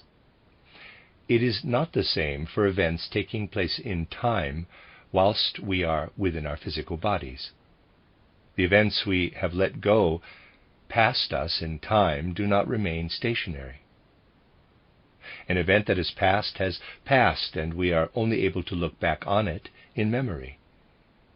The only thing that links us to the event is our past. It is not like this for a spiritual entity, for this sees events as stationary. The way we see objects remain stationary in space here on earth. And the first impression received by the soul I spoke of was of the funeral and everything that was done and said at the ceremony. This had happened 5 or 10 minutes earlier, but for the dead person it was still there, still stood there the way objects stand in space for physical man. The first impression was one of looking back on the words that had been spoken. That is, above all, the words now sounding for her, the words I have just read to you. It really is the way Richard Wagner once put it out of a profound intuition. Quote, "Time turns into space," close quote. What has passed has not in fact passed where spiritual experience is concerned. It stands there the way objects stand in space for physical man. So that was the first impression gained after death, the funeral and the words spoken at it. In this case, the situation was such that this look back in time and the vision, as it were, of what had happened at the funeral cannot be said to mean that consciousness lit up and then remained. The twilight state, I shall discuss later, returned, and it was some time before consciousness lit up again. Once more, slowly and gradually, consciousness comes to shine forth again. It takes months until it is so complete that we can say the dead individual has the whole of the spiritual world all around him. But at a later time, exactly through consciousness lighting up at a later time, this particular individual showed a tremendous need to look to this moment again and again, to this particular moment, and to get a clear picture of this moment. This fully agrees with what we are able to know about the whole behavior of the human being after death, as I intend to show presently. There is a third case, one that will also deeply concern our Berlin members. It is the case of our dear friend and member Fritz Mitscher, who died recently. Fritz Mitscher went through the gate of death just before he had completed his 30th year. He would have been 30 on 26th February, which lies just ahead. In the case of Fritz Mitscher, when my thoughts were directed toward him after his death, it was above all the impulses arising from his intense devotion to our spiritual movement that entered into my own soul, the soul of the observer. He'd been a truly exemplary personality in this respect, an exemplary personality in that he, being by nature inclined toward erudition, more and more felt the inner necessity, a deep inner need, to move in a direction where he placed the whole of his erudition, all the knowledge he might acquire, at the service of the spiritual scientific movement. This made him one of the people who are so essential to the progress of our philosophy based on spiritual science. What is needed in the present time is that external science, external scientific endeavor, is used in such a way by the soul that this external scientific endeavor joins into the stream of knowledge obtained out of the spiritual world toward which we wish to direct our efforts. And that was the inspiration in the young soul of Fritz Mitscher. One could not help feeling, even in looking upon him in physical life, that he was very much on the right path as far as our movement was concerned. Our friends will recall something I said when another death had occurred many years ago. Individuals who have taken in, as it were, what physical science has to offer to the present time are the very individuals who make important contributions to our movements after an early death. Our movement depends not only on souls that are incarnated on earth. If we did not have the energies of souls that have gone through the gate of death with earthly knowledge, and there remain connected with the will that must flow through our movement, we certainly would not be able, in our materialistic age, to maintain the hope, which we must maintain so strongly, to enable us to progress. Something therefore came to me from Fritz Mitscher's soul that may be epitomized in words I found I could only bring to expression in the way I shall now read to you. These are also the words spoken at his cremation. Quote, "Happy prospect come before us. You appeared upon the plain where the earth-grown flowers of spirit may be revealed to the seeker through the power of soul reality.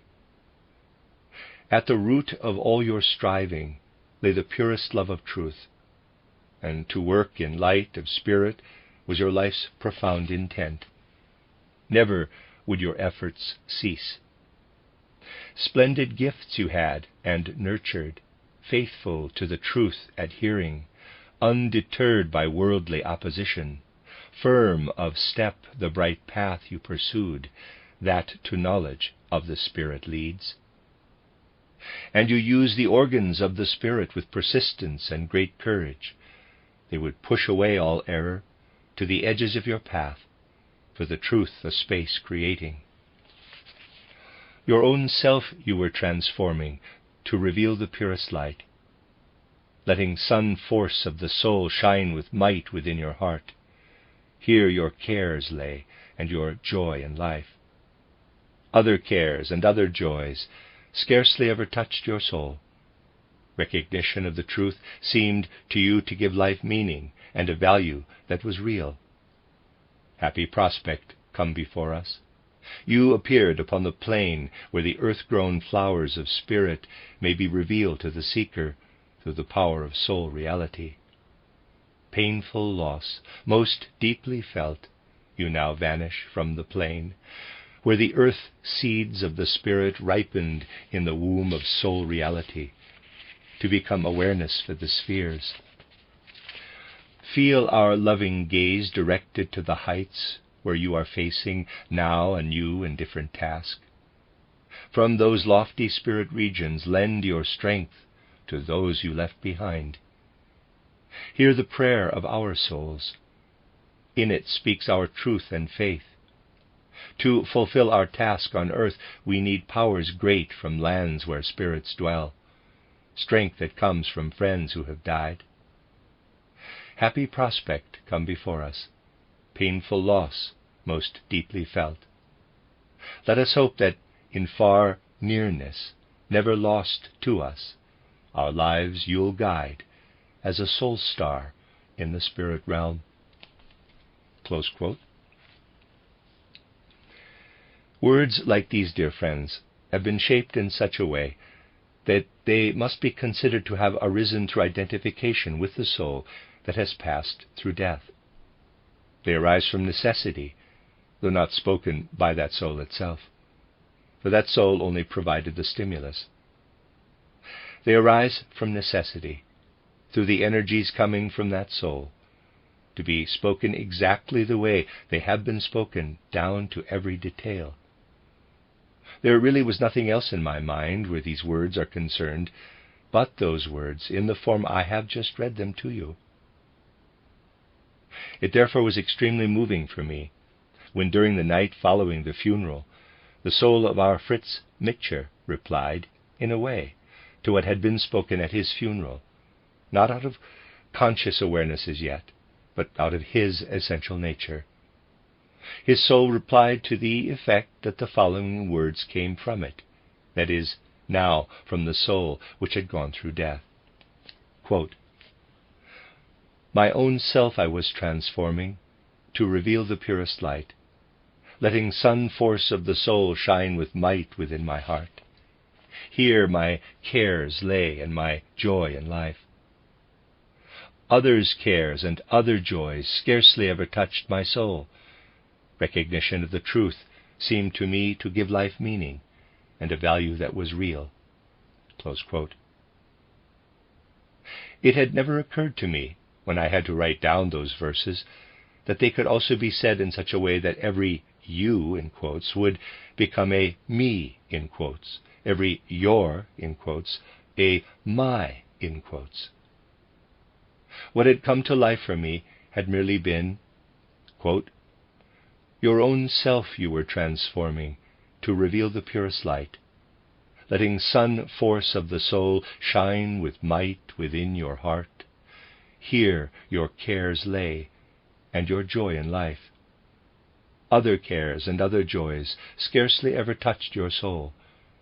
Recognition of the truth seemed to you to give life meaning and a value that was real." Close quote.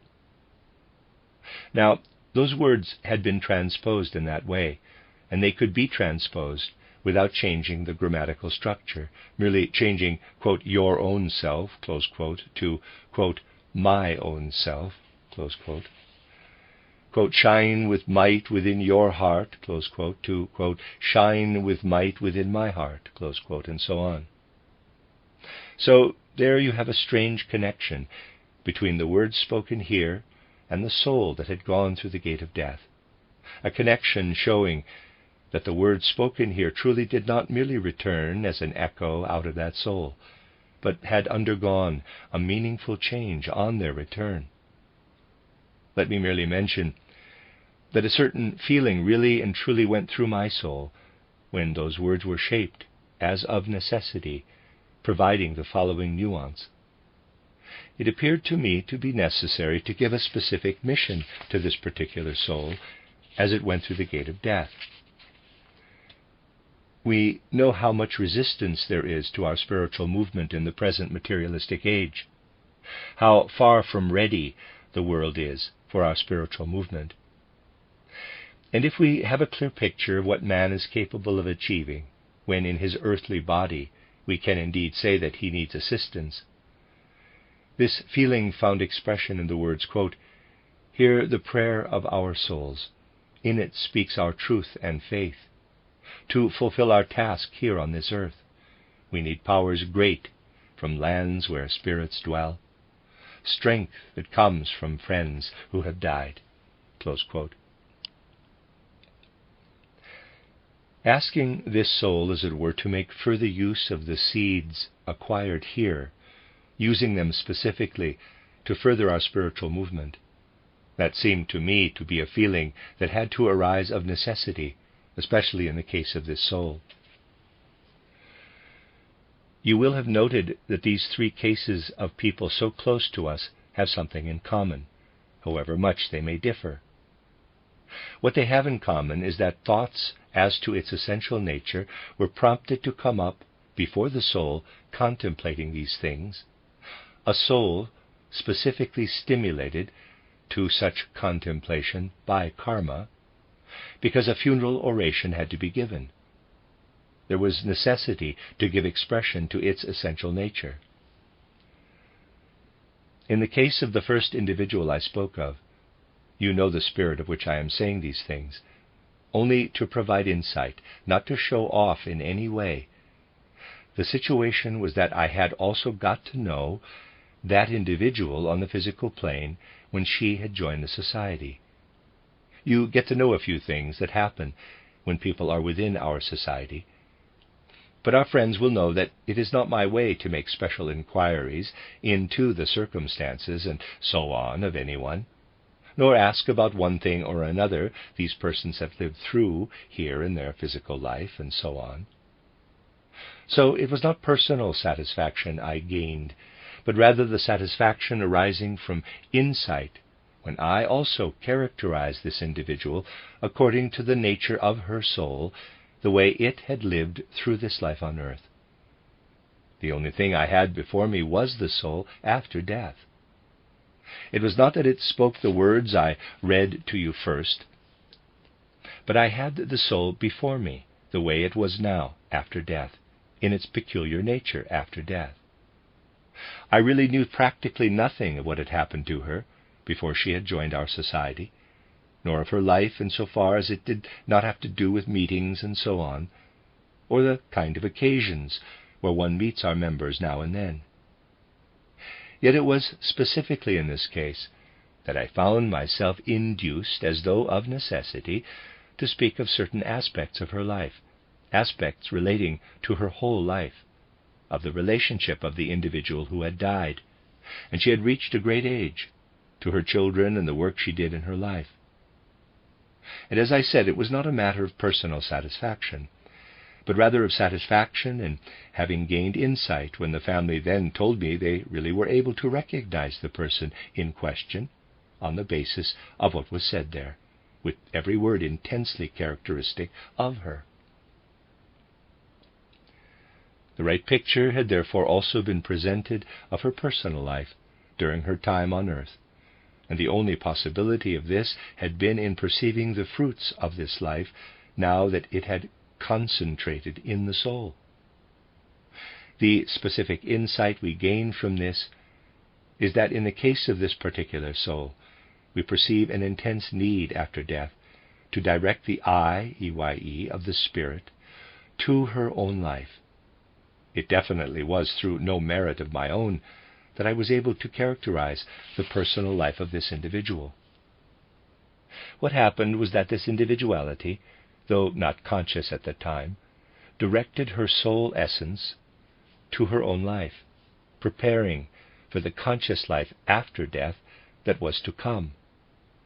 She directed powers that later were to become conscious to her own life, to what she herself had experienced. The things I was made to say could then be seen in thought pictures that arose as her soul was directed toward her own experiences. What I had to describe, therefore, was what this individual was unconsciously thinking of herself after death. And the important thing, the thing to be emphasized, is the fact that after death this individual felt an intense need unconsciously to direct her gaze to her own essential nature. In the case of the second person, who woke, as it were, when the flames took hold of her body, it later showed itself, in a further spontaneous awakening of this kind, from her attitude to the very characteristic of her essential nature, that she had need to reach back, as it were, to go back to this essential nature, to the words that characterized her essential nature. And indeed, in the language, if you can call language what finds expression in the relationship between souls, whether they are incarnated or else not incarnated, and already spiritual entities, already dead, in the way one is able to speak of such intercourse, it really had to be said, when at a later point I was able to perceive a further awakening in the case of this individual, I was conscious of a deep joy, because I had been able to find those particular words. For it became apparent that there had really been good collaboration with the dead person. It could be concluded that the soul of this person, you know I am speaking in analogies, expressed itself more or less as follows, quote, "It is good that it is there. It is good that it is there in that place." Close quote. Such a feeling was revealed on the second awakening, as though the dead woman were showing that something had been enhanced, as it were, in the spiritual world, because it had also been put in human words here on the physical earth, and that this was something she needed. And it was good that it had become more fixed through the physical words on earth than she herself had been able to fix it. There was a need there for her to fix this, and it was a help to her that it had been reinforced in this way. In the case of our dear friend Fritz Mitscher, you can of course see quite clearly that the night following the cremation he picked up the thread immediately and made use of the words spoken here to get a clear picture of his own essential nature, to be clear about himself.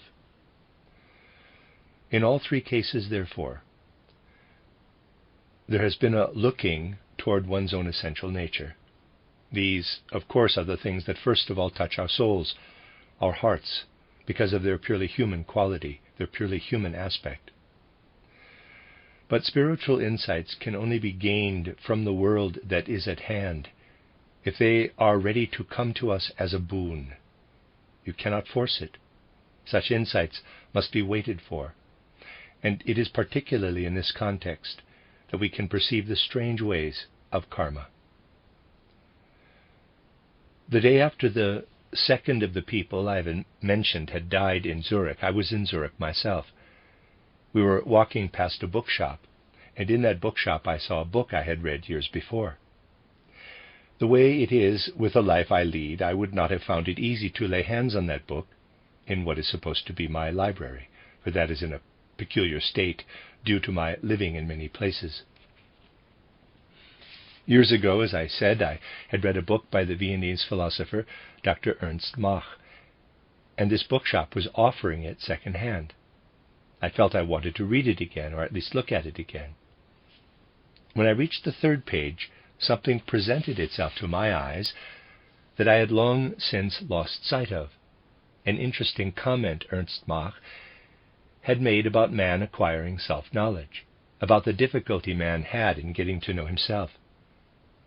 I am quoting almost word for word what it says on page 3 in the book written by Ernst Mach, a university professor, on analyzing one's feelings. Quote, "As a young man, I was walking along a street one day, and there encountered a person who aroused the feeling in me that he had a most unpleasant, disagreeable face. And it gave me quite a fright to discover that it was my own face I had encountered, my own face, meeting me in a mirror." Close quote. So he was walking in the streets, and mirrors inclined toward each other reflected his own mirror image to him.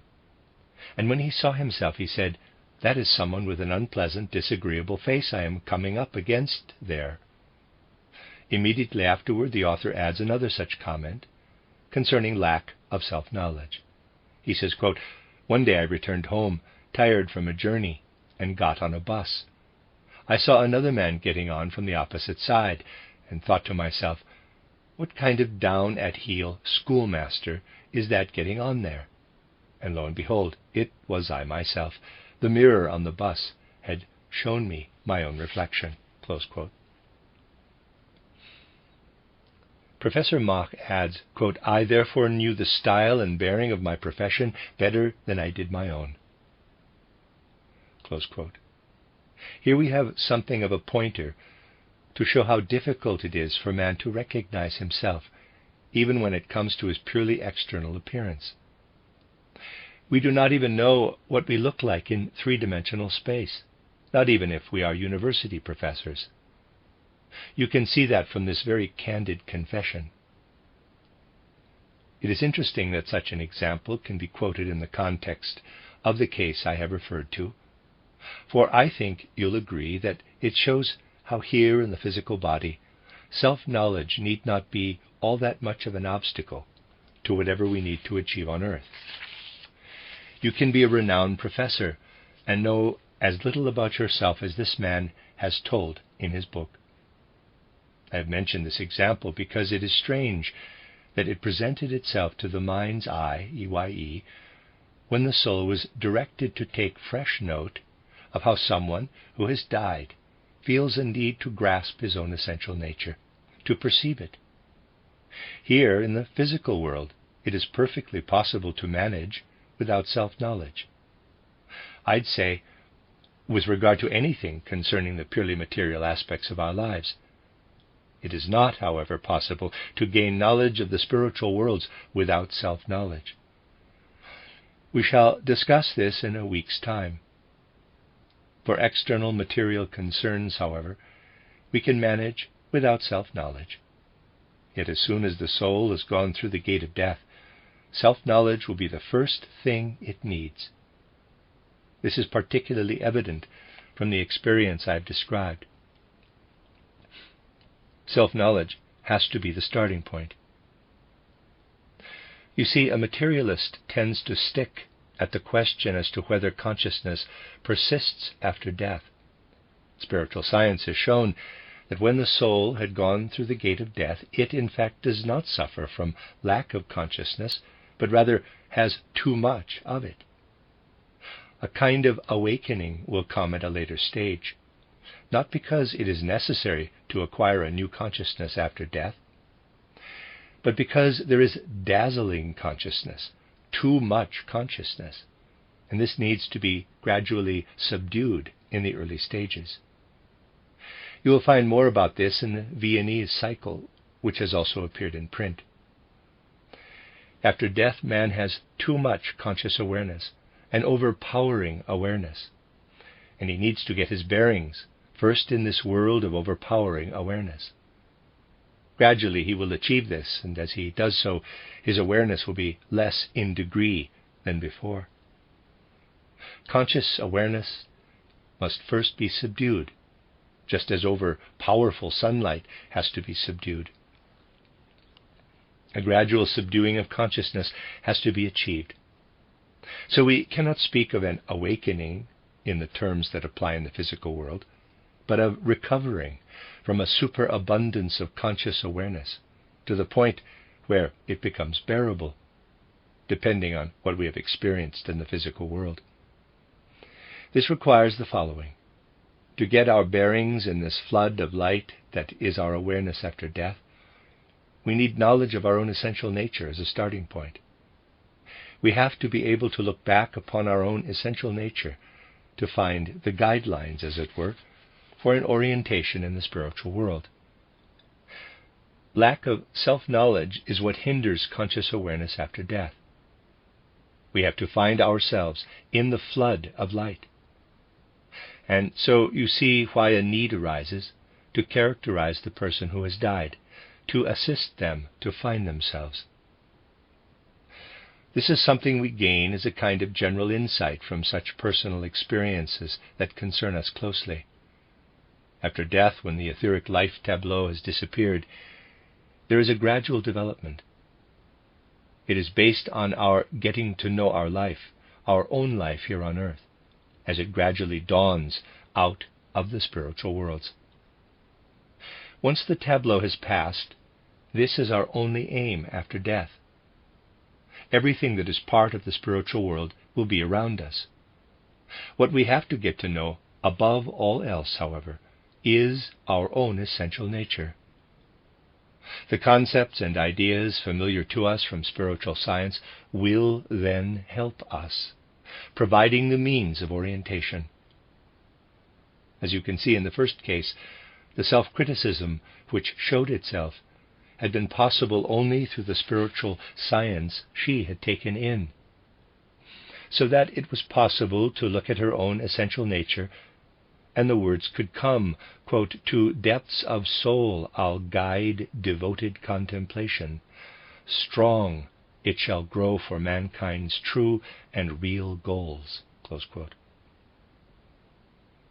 The real intention with all this is to lift our spiritual scientific movement out of mere theory, and gradually make it into something that the soul is able to take hold of in a living way, into a stream within which we are truly alive, active and present.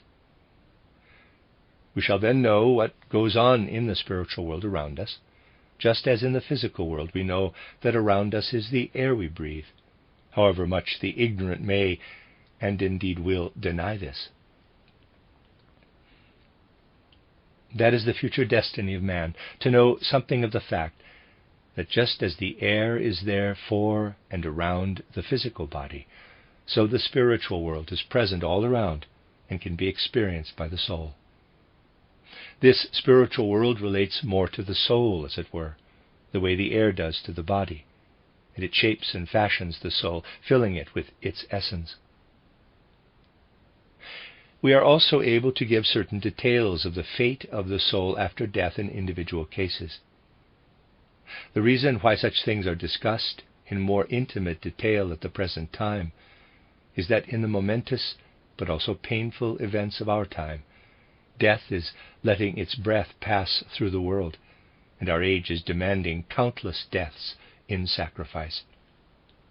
We are especially challenged, therefore, to concern ourselves with this occurrence of death in the present age. We know, dear friends, that when the human being goes through the gate of death, he is handed over his physical body to the earth, to the elements of the earth. The ego and astral body have then departed from the physical body.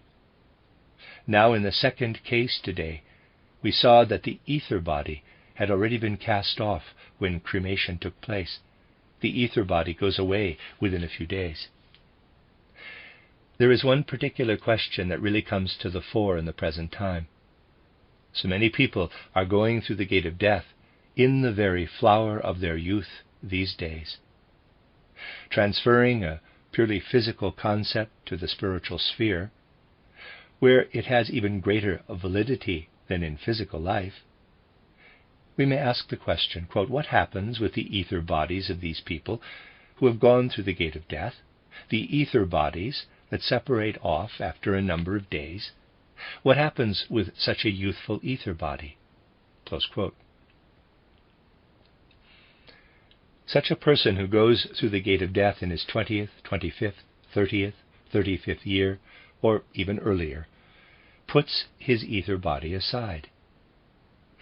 This, however, is an ether body that could still have done work here in physical life, would have had energies still for many years. It was karma that this ether body could not use its energies, yet those energies are still within it. They could have continued to be effective here in physical life for many years to come. Physicists are right in saying that energies are never lost. Here on earth, they are transformed. This applies even more so in the spiritual world. These energies relating to someone fallen in battle when still young, energies that could still have supported physical life for many years, do not convert to anything else. They are just there. And we are already able to say, particularly in view of the events of our time, that these energies become part of the essential being of the folk soul of the people concerned. This receives those energies so that they are then active everywhere within the folk soul. Those are true spiritual energies, energies from the human being which are present in addition to his ego and his astral body, his individual personality which he carries through the period between death and rebirth. For the future, it will be important to understand as far as possible that these energies are also present in the folk soul, that they are present within it in the general activity this folk soul is going to unfold, present as energies, not entities. There they will be the most fruitful, I could say, the most sun-like, radiant energies. There is another instance I would like to refer to, one that is very close to our hearts. It has no direct bearing on present events, but the way it happened and what has become of it can all the same cast some light for us on all the cases where an unspent ether body is put aside when death has occurred at an early age. In the autumn, we experienced the death of a member's child, a child 7 years of age. The death of this child occurred in a strange way.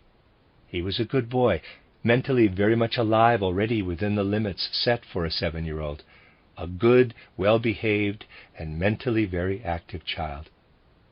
He came to die because he happened to be on the very spot where a furniture van overturned, crushing the boy, so that he died of suffocation.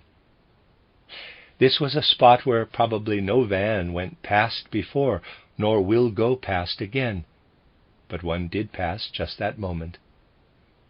It is also possible to show in an outer way that all kinds of circumstances caused the child to be in that place at the time the van overturned, circumstances considered chance if the materialistic view is taken.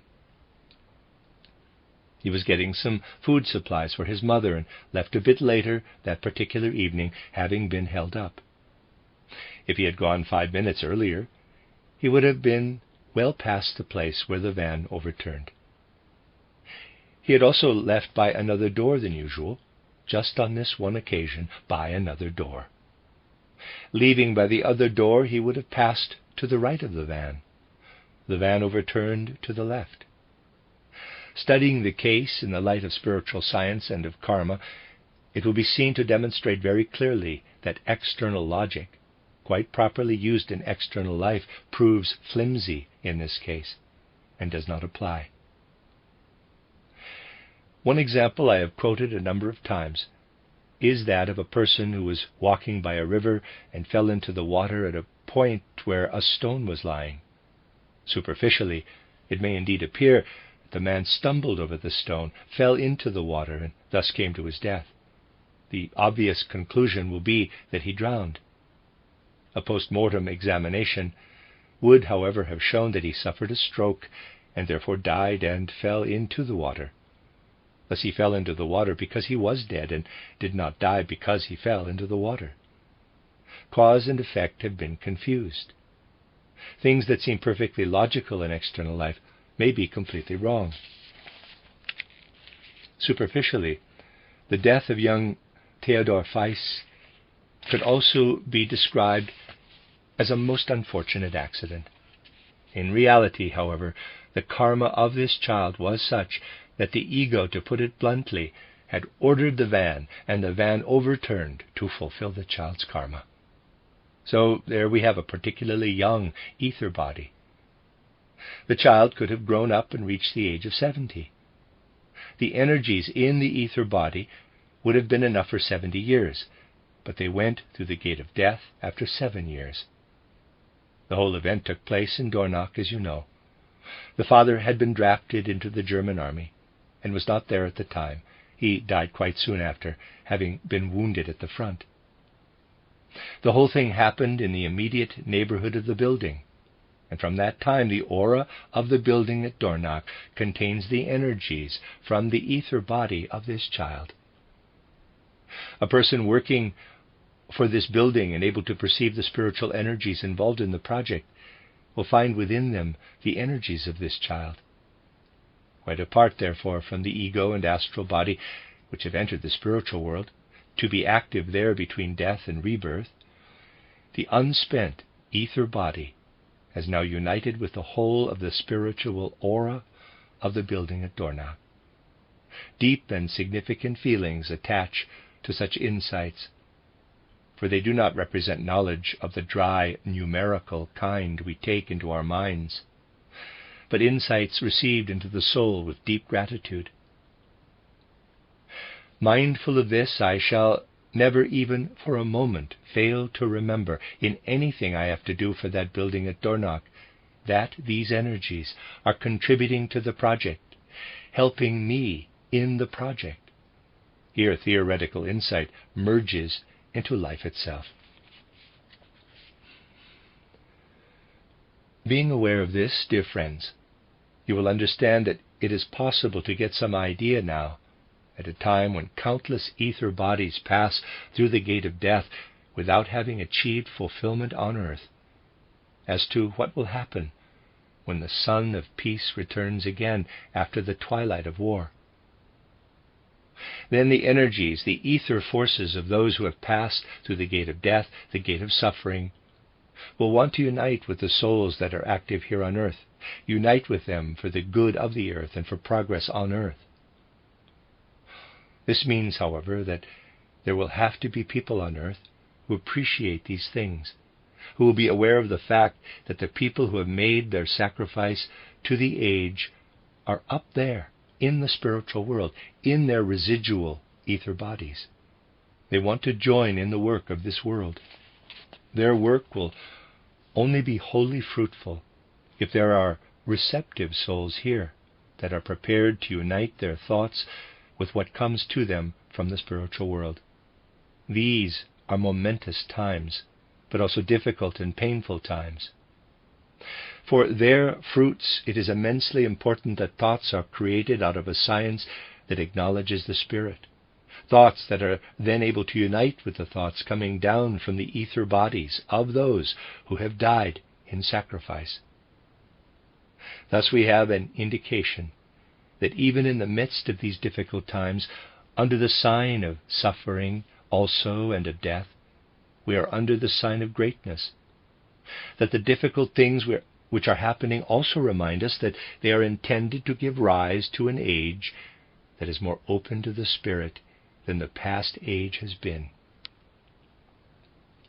What must not happen is that those who have made the sacrifice will have to look down on an earth world for which they have given themselves to contribute to its progress and salvation, and find themselves unable to take action, because there are no souls sending receptive thoughts out toward them.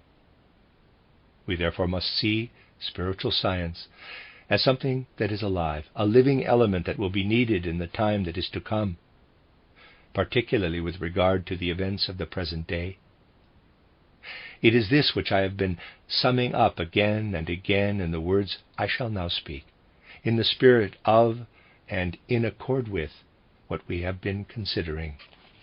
Quote, out of courage shown in battle, out of the blood shed in war, out of the grief of those who are left, out of the people's deeds of sacrifice, Spirit fruits will come to grow if souls with knowledge of the Spirit turn their mind to spirit realms.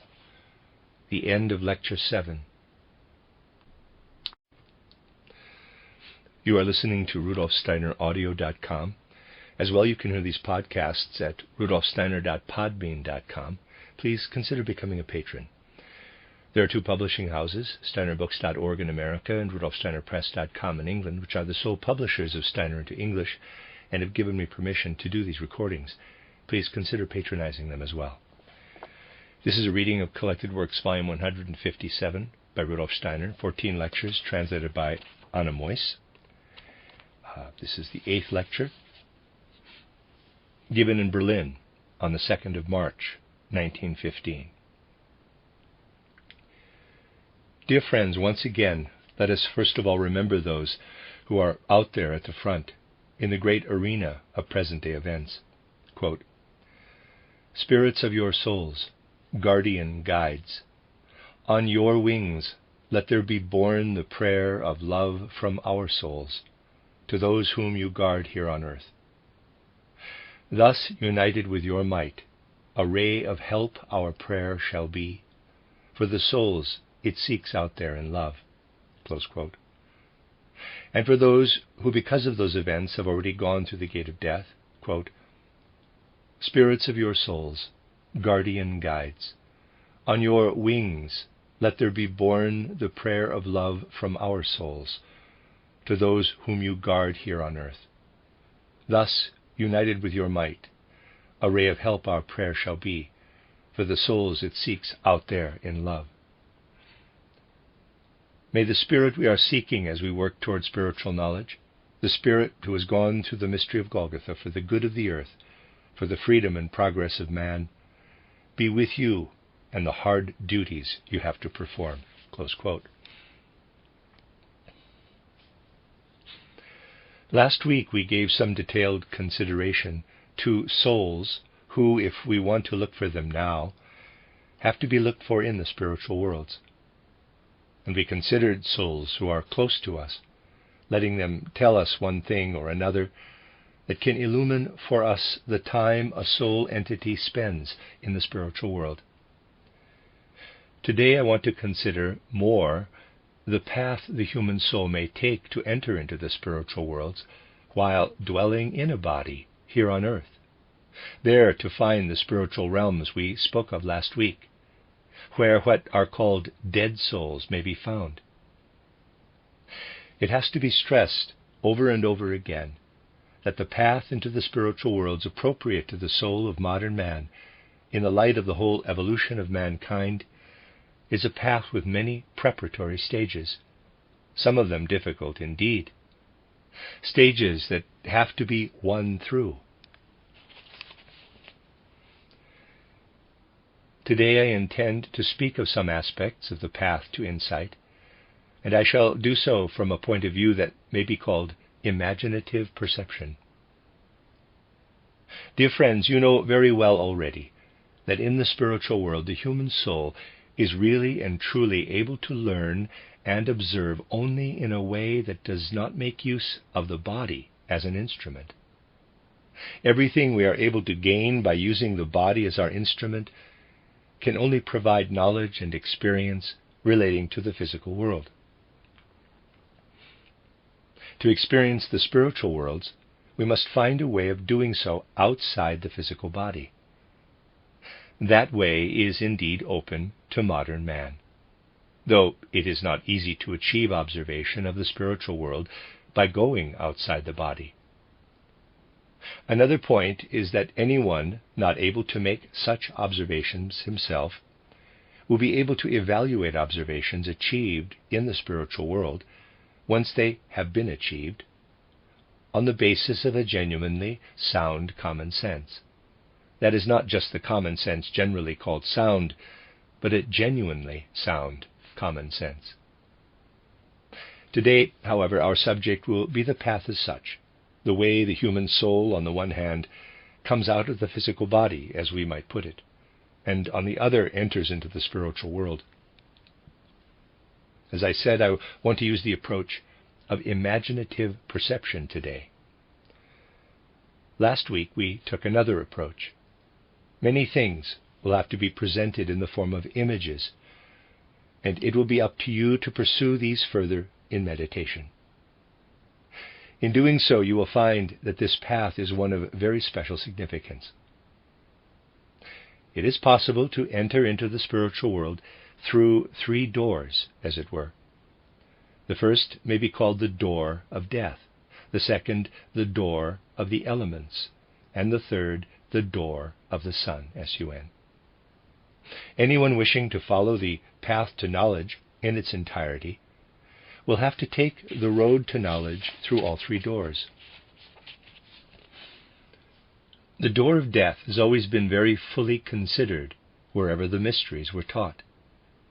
This door of death cannot be reached unless we seek to reach it through meditation, a term by now thoroughly familiar, which means by giving ourselves up to certain thoughts or feelings that are exactly the right ones at the time for our individual personality. We make them the absolute center of our conscious minds, identifying with them completely. It is very easy for human effort to flag when this path is taken, for lack of ease and the overcoming of obstacles are part of this and are essential.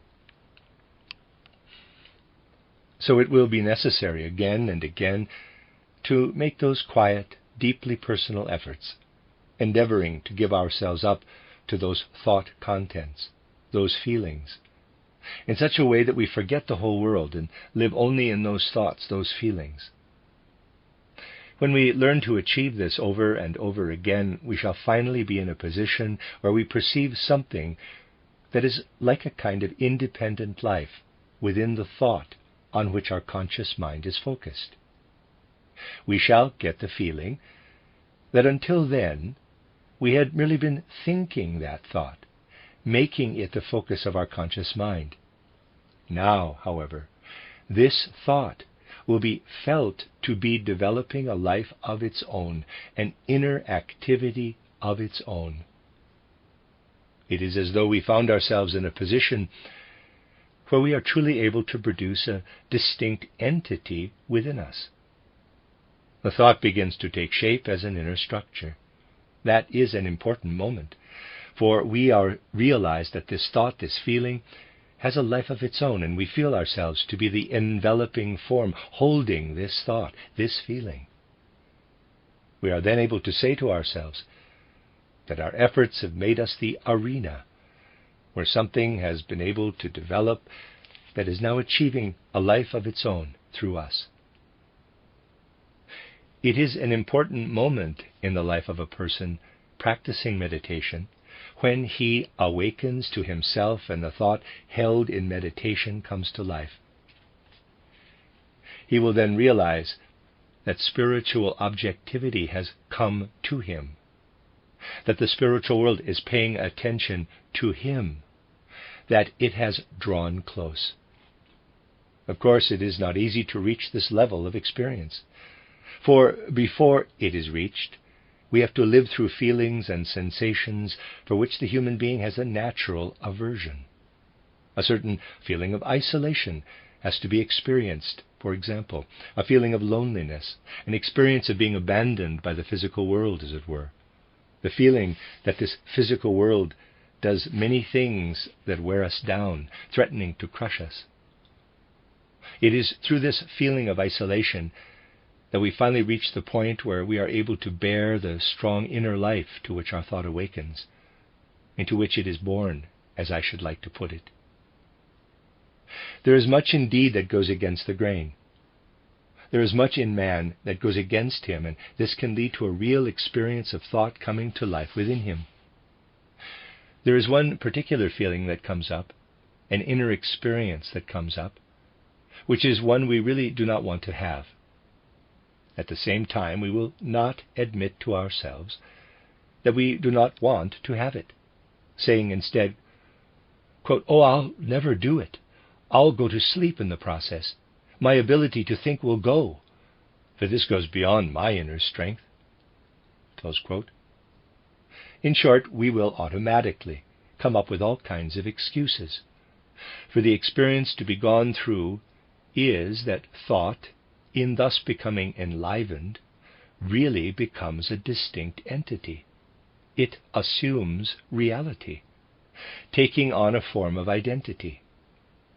Then the vision arises, and not merely the feeling that the thought is like a small seed to begin with, a round seed, one might say, and that it then grows and develops into something that has definite form, extending into the head from outside. Then a challenge is presented. Quote, "You have identified with the thought, and now you are inside the thought, and growing into your own head with the thought. Essentially, however, you are still outside." Close quote. The thought assumes the form of a winged human head that continues into indefiniteness and then extends into one's own body through the head. The thought thus develops into something like a winged angel's head. That is what we must actually achieve. It is difficult to have this experience, and you will really believe you are losing all ability to think at the moment when the thought grows to assume that form. One feels one will be taken from oneself at that moment. And what so far has been the body we have known, into which the thought is now reaching, will feel like an automaton that has been left behind. There are also a great many obstacles in the objective spiritual world to prevent this becoming visible to us. The winged angel's head truly becomes an inner vision, but there are all kinds of obstacles against it becoming visible. Above all, the point reached is the actual threshold of the spiritual world. If we succeed in standing firm within ourselves the way I have described, we are then on the threshold of the spiritual world, truly on the threshold of the spiritual world. There, however, stands the potentate we have always been calling Ahriman, though at first he will be quite invisible to man. We do not see him, and it is Ahriman who makes sure we do not see the thought entity taking the form I have described to you. He does not want us to see it. He wants to prevent that. The best way of reaching that point is by the path of meditation, of course, and this always makes it easy for Ahriman to bring to naught, as it were, what we want to achieve, so long as we cling to the prejudices of the physical world. And it really has to be said that people have no idea how much they cling to prejudice with regard to the physical world. They cannot imagine that there is another world with different laws from those of the physical world. It is not possible for me today to discuss all the prejudices we carry with us when we come to the threshold of the spiritual world. But let me present one very major prejudice, one of a fairly subtle nature. You see, speaking of the physical world, people speak of monist philosophy, of there being only one ultimate substance or principle, frequently saying to themselves, quote, "I can only understand the world if I see the whole of it as a unity." Close quote. We have had some strange experiences, particularly in this respect. When we started our spiritual movement here in Berlin with just a few members, that is quite a few years ago now, people found their way to us who then discovered that, after all, they could not feel they belonged to us in every fiber of their being. There was a lady, for instance, who after a few months came and told us that what spiritual science had to offer was not really the right thing for her, for it meant one had to do a great deal of thinking, and thinking wiped out exactly the things that were important to her. She said she always sort of went to sleep when thinking. She also felt that really there was only one thing that counted, and that was unity. It became evident that in her case, the unity of the world, which monists look for in all kinds of spheres, and not only the materialists among monists, had become a fixed idea. Unity, unity, unity. She wanted to look only for unity. In the intellectual life of Germany, one particular philosopher, Leibniz, was very much a monadologist. He sought not unity, but the many monads, which for him were ensouled entities. He therefore knew quite clearly that as soon as one enters into the spiritual world, it can be a matter only of plurality, not of unity. And so there are monists and pluralists. These views are considered philosophies. The monists fight the pluralists who are speaking in terms of plurality. They themselves only speak of unity. For you see, it is like this. Unity and plurality are concepts that only apply to the physical world. And now people are thinking these things must also apply to the spiritual world. But there they do not apply. There we have to be prepared to see a unity at one moment and then having to overcome this unity the next moment, and that it will show itself to be a plurality. It is unity and plurality at one and the same time. Nor is it possible to transfer ordinary arithmetic, physical mathematics, to the spiritual world. It is one of the most powerful, and at the same time also most profound, Ahrimanic prejudices, wanting to apply concepts we have acquired in the physical world just as they are to the spiritual world. We really must arrive on its threshold without bag and baggage, unencumbered with all we have learned in the physical world. We have to be prepared to leave things behind on the threshold. All concepts and ideas, and indeed especially the concepts we have made great effort to achieve, have to be left behind. We have to be prepared to accept that in the spiritual world something quite new is given. Man has an enormous tendency to cling to what is given in the physical world. He wants to take his achievements from the physical world into the spiritual world. Yet it must be possible for him to face a clean slate, face utter emptiness, where his only guide will be the thought that is beginning to assume life. This entry into the spiritual world has been called the door of death, because it is really much more of a death even than physical death. In physical death, people are convinced they put aside their physical body. On entry into the spiritual world, we must resolve, really, to put aside our concepts and ideas, and to allow our essential nature to be rebuilt. Now we come to stand before the winged thought entity that I have spoken of. We shall come to stand before it if we really make every effort to live within a thought.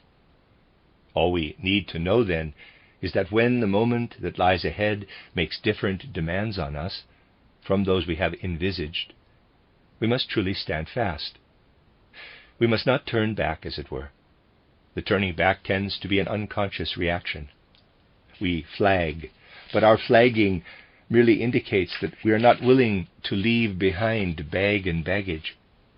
We are not prepared to do this because it means that the soul has to die, in a way, with all it has acquired on the physical plane, before it can enter into the spiritual world. This door, therefore, has to be called the door of death, such being its nature. Then we shall be able to use the winged thought as a spiritual eye, EYE, we have acquired, or also a spiritual ear. For it is exactly through this thought entity that we hear, sense, perceive what is there in the spiritual world. Dear friends, it is possible to speak of specific experiences we may gain that allow us the entry into the spiritual world. Nothing else is required if we wish to gain these experiences, but to persist in meditation using the prescribed method. Above all, it must be clearly understood that certain feelings with which we approach the threshold of the spiritual world will have to be put aside beforehand. These feelings arise because we usually want the spiritual world to be different from the way it presents itself to us. This, then, is the first door, the door of death. The second door is the door of the elements. It is the second door to be gone through by all who practice meditation with true devotion. It is, of course, also possible for people to have the benefit of a constitution that lets them reach the second door without having gone through the first. This is not a good thing from the point of view of true insight, but it is possible to get to that point without having gone through the first door. Full and proper insight will be gained only by going through the first door and then approaching the second in conscious awareness. This second door comes about in the following way. You see, having gone through the door of death, one first of all finds oneself in specific conditions, which one can see are really similar to sleep if looked at externally, considering their effect on man and the way they are apparent in the life of man. Inwardly, however, they are quite different. Externally, man is as though in a sleep state when in these conditions. It is exactly at the point when his thought has begun to live, when it begins to stir, to grow, that external man is in a sleep-like state. He need not be lying down, he may be sitting on a chair, but he is in a kind of sleep state. Outwardly, this state cannot really be distinguished from the ordinary sleep state. Inwardly, however, it is very different. Returning to the normal state we have in life, we then realize that we were not asleep, but within the life of thought. Just as we are now in a condition where we have woken to the physical world, as usual, and are looking through our own eyes at things which are luminous. Yet we also know that now when we are awake, we are thinking, producing thoughts, putting them together.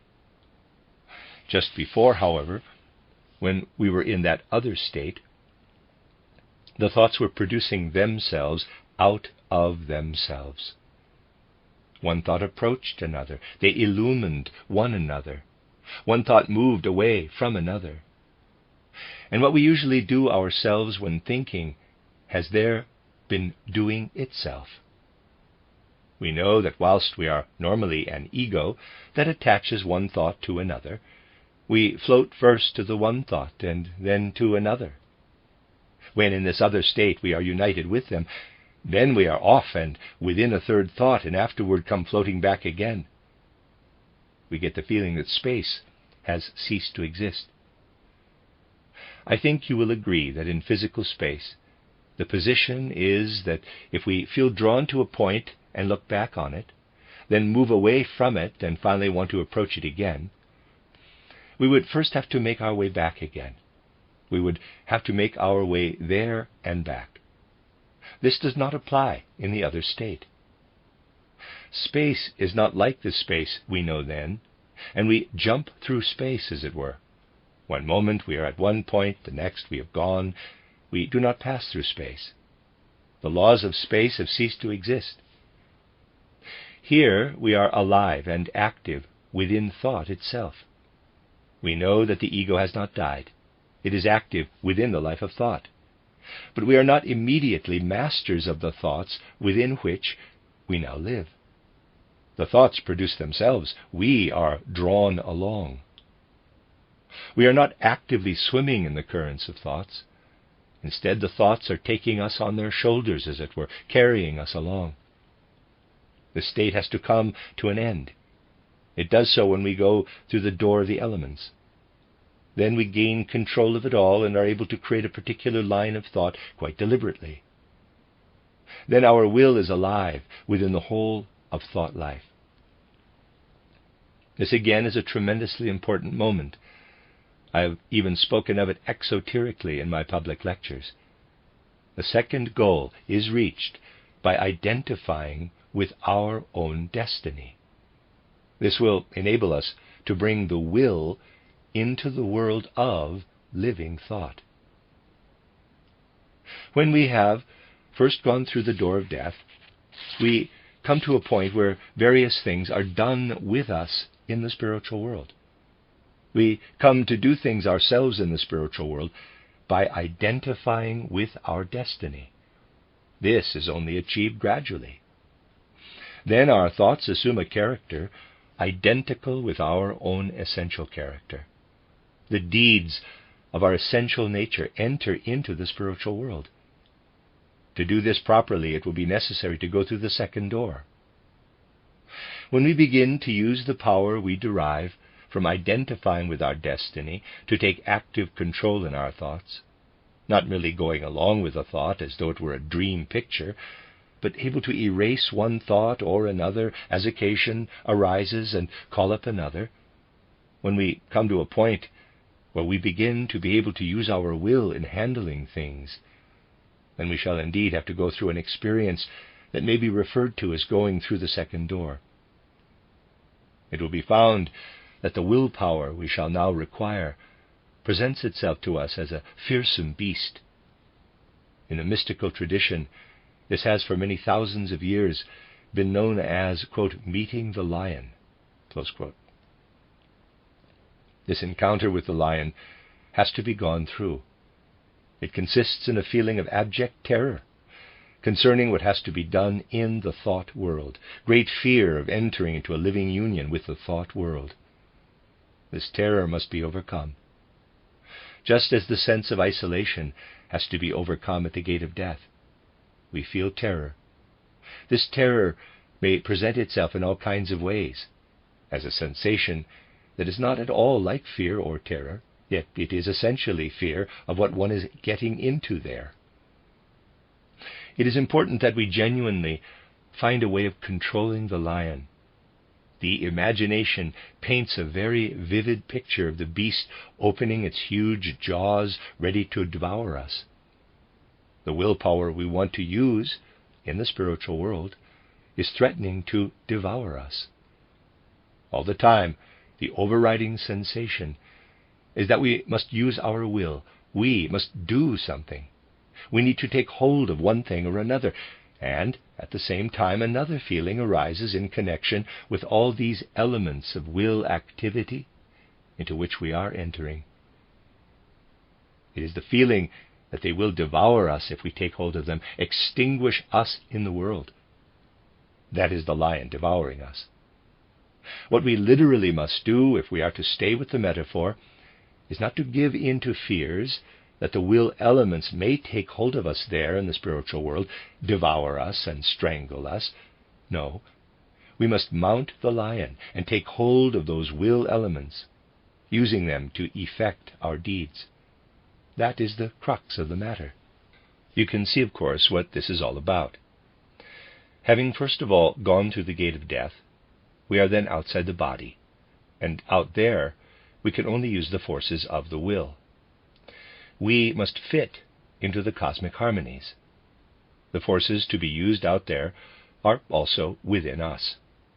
It is only that they function at an unconscious level. The forces that make the blood move, make our hearts beat, derive from spiritual entities. And we become immersed in these when we immerse ourselves in the element of will. These forces are within us. If someone is taken hold of by the element of will, without having followed the regular esoteric path, without having gone through the gate of death, he is taken hold of by the forces that normally circulate in his blood, beat in his heart. He is then not using the forces that exist outside his body, but the forces present within his body. This would be, in quotes, gray magic. It would induce a person to intervene in the spiritual world of his own accord, with forces we should not use to intervene in the spiritual world. So it is important that we see the lion at this point, that we truly have this beast before us and know that is what it looks like. That is how the forces of will want to take hold of us, and we must lay hold of it out there, outside the body.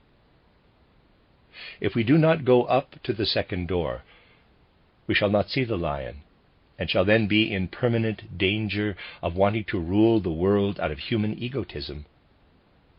The right path to knowledge is the one that leads, first of all, out of the physical body and existence as a human being, after which we approach the relationship we will need to form with the entities of the spiritual world. Now, of course, most people are inclined to look for an easier way to the spiritual world than through genuine meditation. It is possible, for instance, to avoid the door of death and approach the second door if one's inner constitution permits this. This is achieved by giving oneself up to specific mental pictures, particularly of the fervent type, that are supposed to suggest general surrender to the whole universe. Mental pictures suggested by some mystic or other with only partial knowledge, suggested in good faith, but they mean we pass over thought effort as though in a dream, with feelings being stimulated directly. Feeling is whipped up. The emotions are enthusiastified. It will indeed be possible to reach the second door by this method, and one will also be given over to the will forces. But instead of controlling the lion, the person is devoured by it, and the lion will do as it likes with him. This means that things will occur that, fundamentally speaking, are occult, but in the main are egotistical. Despite a certain inherent risk, it is therefore necessary, from the point of view of the true esoteric teaching of today, again and again not to draw attention to any kind of mysticism that merely whips up feelings and emotions. Such an appeal to elements that whip up the inner life of man, cracking the whip to drive him out of his physical body, whilst keeping him in the context of his blood and heart forces, the physical forces active in the blood and the heart, will lead him to perceive the spiritual world in a way. This cannot be denied, and may indeed have much to be said for it that is good. But it makes man feel his way about in uncertainty in the spiritual world, so that he is not the least able to differentiate between egotism and altruism. One finds oneself in a difficult situation, having to stress this, for present-day minds are still very apt to go to sleep during proper meditation and anything relating to it. They prefer not to tighten up their thinking to the point where it is possible to identify oneself with the thinking process. They much prefer to be told, "Give yourself up to all loving devotion, to the universal spirit," or something like that. The result is that thinking is avoided and the emotions are whipped up. People are indeed guided to spiritual perception in that way, but they are not in full conscious awareness and are unable to tell if the things they experience there, things they experience for themselves, arise from egotism or do not arise from egotism. Yes, parallel to selfless meditation, there has to be enthusiasm brought into all our feelings. But the point is that this must run parallel to thought. Thought must not be excluded. Certain mystics are, however, seeking to achieve something exactly by the method of suppressing thought and giving themselves up entirely to the glow of whipped-up emotions. This is a difficult point, for it does work, and people who whip up their feelings like that do progress much faster. They do enter the spiritual world, and they have all kinds of experiences there, and that is what most people want. For most people, it is not a question of entering the spiritual world in the right way, but rather of getting there altogether. The uncertainty arises because if we do not first go through the door of death, and instead approach the door of the elements directly, Lucifer will prevent us from actually perceiving the lion. We are then devoured by it, before we see it, as it were. The problem is that we are no longer able to tell what relates to us and what is part of the world out there. We come to know spiritual entities, elemental spirits. It is possible to get to know quite an extensive spiritual world without going through the door of death. But on the whole, these are spiritual entities whose function it is to maintain the human circulation and human heart action. Such entities are, of course, always present in the spiritual, the elemental world around us. These are spirits whose sphere of life is the air, the warmth flowing around us, and also light. Their sphere of life also lies in the music of the spheres our physical organs are unable to hear. They are spiritual entities, active and present in all that lives. That is the world we would then enter. It all gets very seductive, because it really is possible to make the most marvelous spiritual discoveries in this world. You know, when someone who has not gone through the door of death, but has marched straight up to the lion gate, failing to see the lion, perceives an elemental spirit whose function it is to maintain heart activity, such an elemental spirit, which also has to maintain the hearts of other people, may on occasion give news of other people, even of people from the past. Or it may offer prophetic tidings relating to the future. So the business may bring great successes, but it still is not the right path, for it does not give us free mobility in the spiritual world. The third door to be passed is the door of sun. Again, there will be a specific experience as we approach this door. At the door of death, we must perceive a winged angel's head. At the door of the elements, a lion. At the door of the sun, we must perceive a dragon, a wild dragon. And we must take a proper look at this wild dragon. But now Lucifer and Ahriman will together make every effort to make the dragon invisible, to hide it from our spiritual vision. If we do perceive it, we shall find that, fundamentally speaking, this wild dragon has above all to do with ourselves. It is the tissue of the instincts and feelings fundamentally relating to what in ordinary life we call our lowest nature. The dragon has within it all the forces we need for the process of digestion and many other things, if you'll forgive my reference to such base functions. The principle within us that enables us to digest food and perform a number of other functions, linked to what strictly speaking is our lowest nature, appears to us in the form of a dragon. We must look at it as it emerges from its coil upon coil. It is far from beautiful, that dragon. And this makes it easy for Lucifer and Ahriman to influence our unconscious soul life and get us to a point where unconsciously we do not want to know about seeing the dragon. It is a tissue also of all our idiocies, all our vanities, our pride and self-seeking, and also of our basest instincts. The door of the sun is given that name because it is the forces dwelling in the sun that also weave the very tissue of which the dragon is composed. Sun forces make it possible for us to digest our food and perform those other organic functions. This truly comes about through living with the sun. If we do not perceive the dragon at the door of the sun, the dragon will devour us, and we shall become one with it in the spiritual world. We shall then no longer be different from the dragon. We shall actually be the dragon, going through experiences in the spiritual world.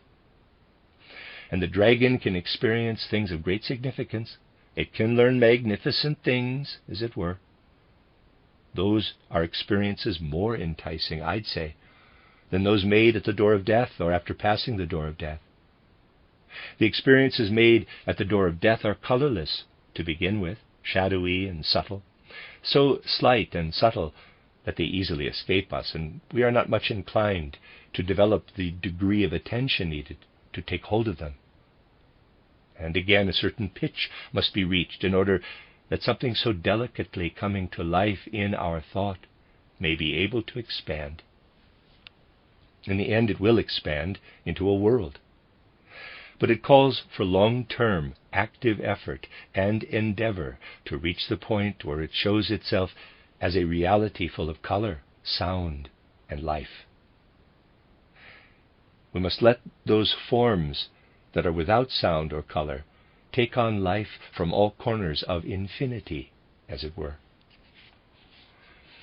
If, for example, we want to use what may be called, quote, head clairvoyance, close quote, meaning the type of clairvoyance that arises when thought is enlivened, to detect the simplest spirit of the air or of water, this spirit of the air or the water will initially be something so slight and shadowy as it flits across the horizon that it will not catch our interest. If it is to assume color or to sound forth, color has to come to it from the whole periphery of the cosmos. That, however, will only happen after a long period of inner effort. It will only happen if we wait for this to be given to us. Just think, if you have such a small spirit of the air, metaphorically speaking, and it is to come out in color, to appear in color, then the color has to radiate in from a mighty part of the cosmos. It will be necessary to have the strength to make it radiate in. Such strength, however, can only be achieved through devotion. The radiant forces have to come in from out there through devotion. If we are all of a kind with the dragon, if we are one with it, and we see a spirit of the air or the water, the inclination will be to let the powers radiate out that are within us, specifically in the organs which in ordinary life are called lower organs. That is much more easily done.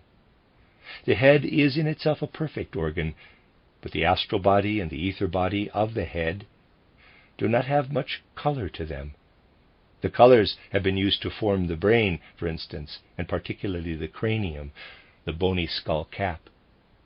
If therefore you used head clairvoyance on the threshold of the spiritual world to lift your astral body and ether body out of the physical body, there would not be much color to it.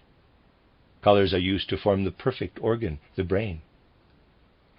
If, on the other hand, you use, shall we say, belly clairvoyance to lift the astral body and ether body out of the stomach, the liver, the gallbladder, and other organs, the colors have not been used in the same way to form perfect organs. These organs are only on the way to perfection. What comes from the astral body and ether body of the belly is beautifully colored. It glitters and glistens in all kinds of sun colors. Lifting your astral body and ether body out of that region, you will bestow the most marvelous colors and hues upon the forms you are seeing. It is therefore possible for someone to see marvelous colors and paint pictures in gorgeous colors. It is, of course, interesting to study the spleen, the liver, and the gut. Anatomists find this interesting, and for science it is indeed necessary.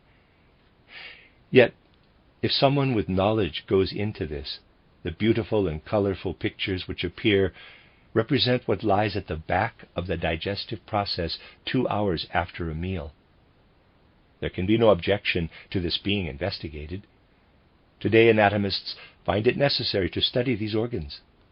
One day science will gain a great deal from investigating them and knowing what the ether body is doing when the stomach is digesting food. One thing has to be clearly understood, however. If we do not have conscious awareness as we go through the door of the sun, we will not know that we are offloading everything there is in the ether and astral bodies of our bellies onto the dragon, separating it out. Letting this radiate out into the forms seen clairvoyantly, we do indeed perceive a marvelous world. The most beautiful result is also the one most easily achieved. But it does not in the first place arise through higher powers, out of head clairvoyance, but through belly clairvoyance. It is very important that we know this. For the cosmos, nothing is low, in quotes, in the absolute sense, only relatively speaking. The cosmos needs to work with tremendously significant forces to bring about what is needed for the digestive system. The point, however, is that we must not fall into error, not deceive ourselves, but know things as they are. To know that something presenting itself from a truly marvelous aspect is nothing but the digestive process, that is something really important. If, on the other hand, we believe, say, that a special angelic sphere is revealing itself to us in such a picture, then we are indeed in error.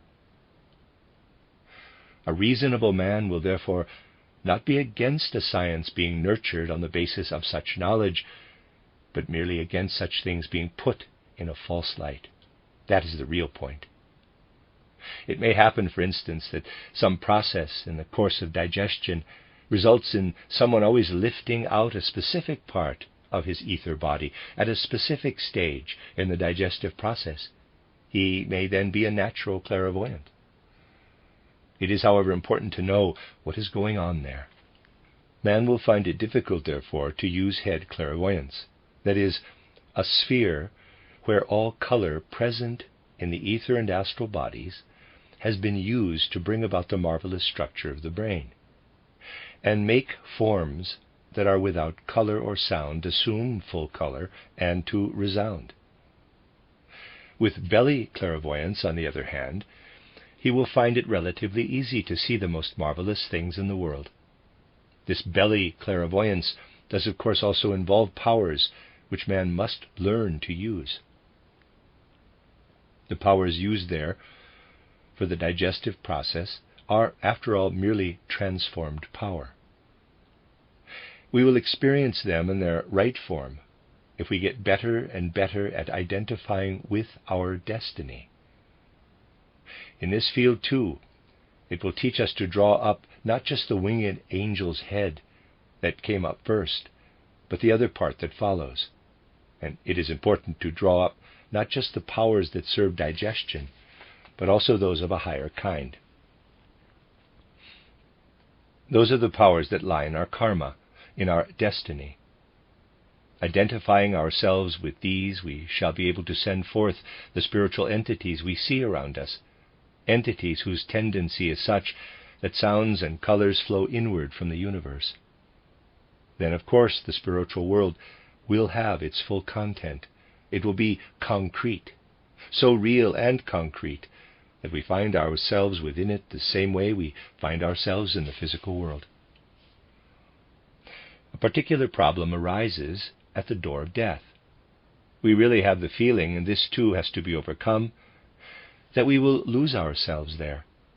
Having made a real effort, however, to identify with the thought element, we can also be aware that we may have lost ourselves but will find ourselves again. That is an experience one has there. We lose ourselves on entering into the spiritual world, but we also know that we shall find ourselves again. The step has to be taken of reaching the abyss, losing ourselves in the abyss, but trust that we shall find ourselves again over there. That is an experience to be gone through.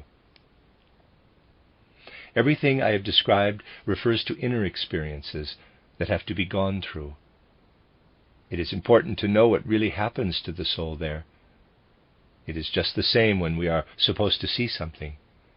It is easier if a friend points it out than if we try and work it out for ourselves. But everything I have described can be achieved if you practice true devotion in giving yourself up again and again to your inner work and to inner overcoming through meditation. This has been described in my book titled Knowledge of the Higher Worlds, and in the second part of titled Occult Science, Reader's Aside, also known as An Outline of Esoteric Science. End of Reader's Aside. This is especially important, that such different kinds of experience are met with beyond the threshold of the spiritual world. If we desire, and this is only natural, to see a continuation of the physical world in the spiritual world, a duplicate of it, if we think everything is bound to look the same in the spiritual world as it does here in the physical world, we cannot enter that world. It will indeed be necessary to go through something that feels like a reversal of everything we have known here in the physical world. Here in the physical world, we are used to open our eyes, for example, and see light to gain the impression of light.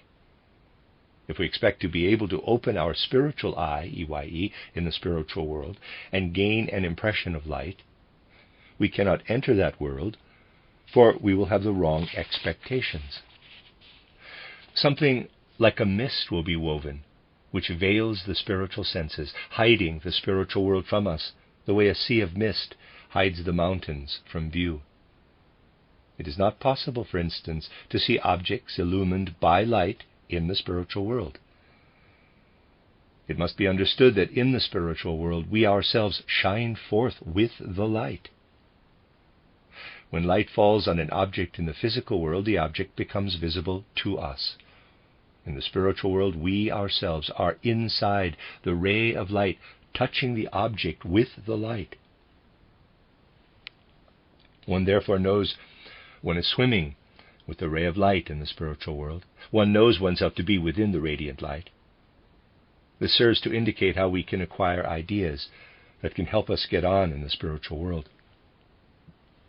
It is extremely useful, for instance, to visualize the following. What would it be like if you were inside the sun now? Not being inside the sun, you are seeing objects when they are illumined by the sun's rays, because they reflect the light. Imagine now you are inside the sun's rays and touching the objects with them. This contact is an experience we have in the spiritual world. In fact, experience in the spiritual world consists of our knowing ourselves to be alive within it. We know ourselves to be alive within the weaving of thoughts. It is just when this state begins, where we consciously know ourselves to be within the weaving of the thoughts, that there is an immediate transition to the state of knowing oneself to be within the bright radiance of light. For thought arises from light.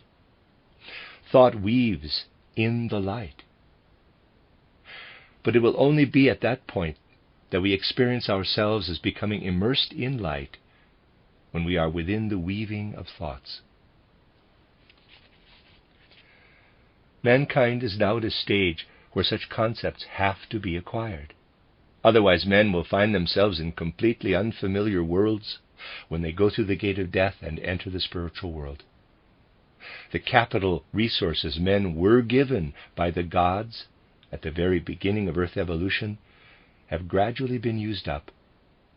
Men now no longer take with them through the gate of death the remnants of past inheritance. They now need to acquire ideas, bit by bit, here in the physical world, that will enable them to pass through the gate of death and see the entities that come to meet them there, offering the dangers of temptation and seduction. It is because of these great cosmic schemes that spiritual science has to be made known to man now, that spiritual science must come among men. And today in particular, in these fateful days, we can observe transitions really being made. People are presently going through the gate of death at a young age, as the great destiny of the age demands. They may be said to have consciously allowed death to approach them whilst still young. I am not so much speaking of the moment just before death occurs, say on the battlefield.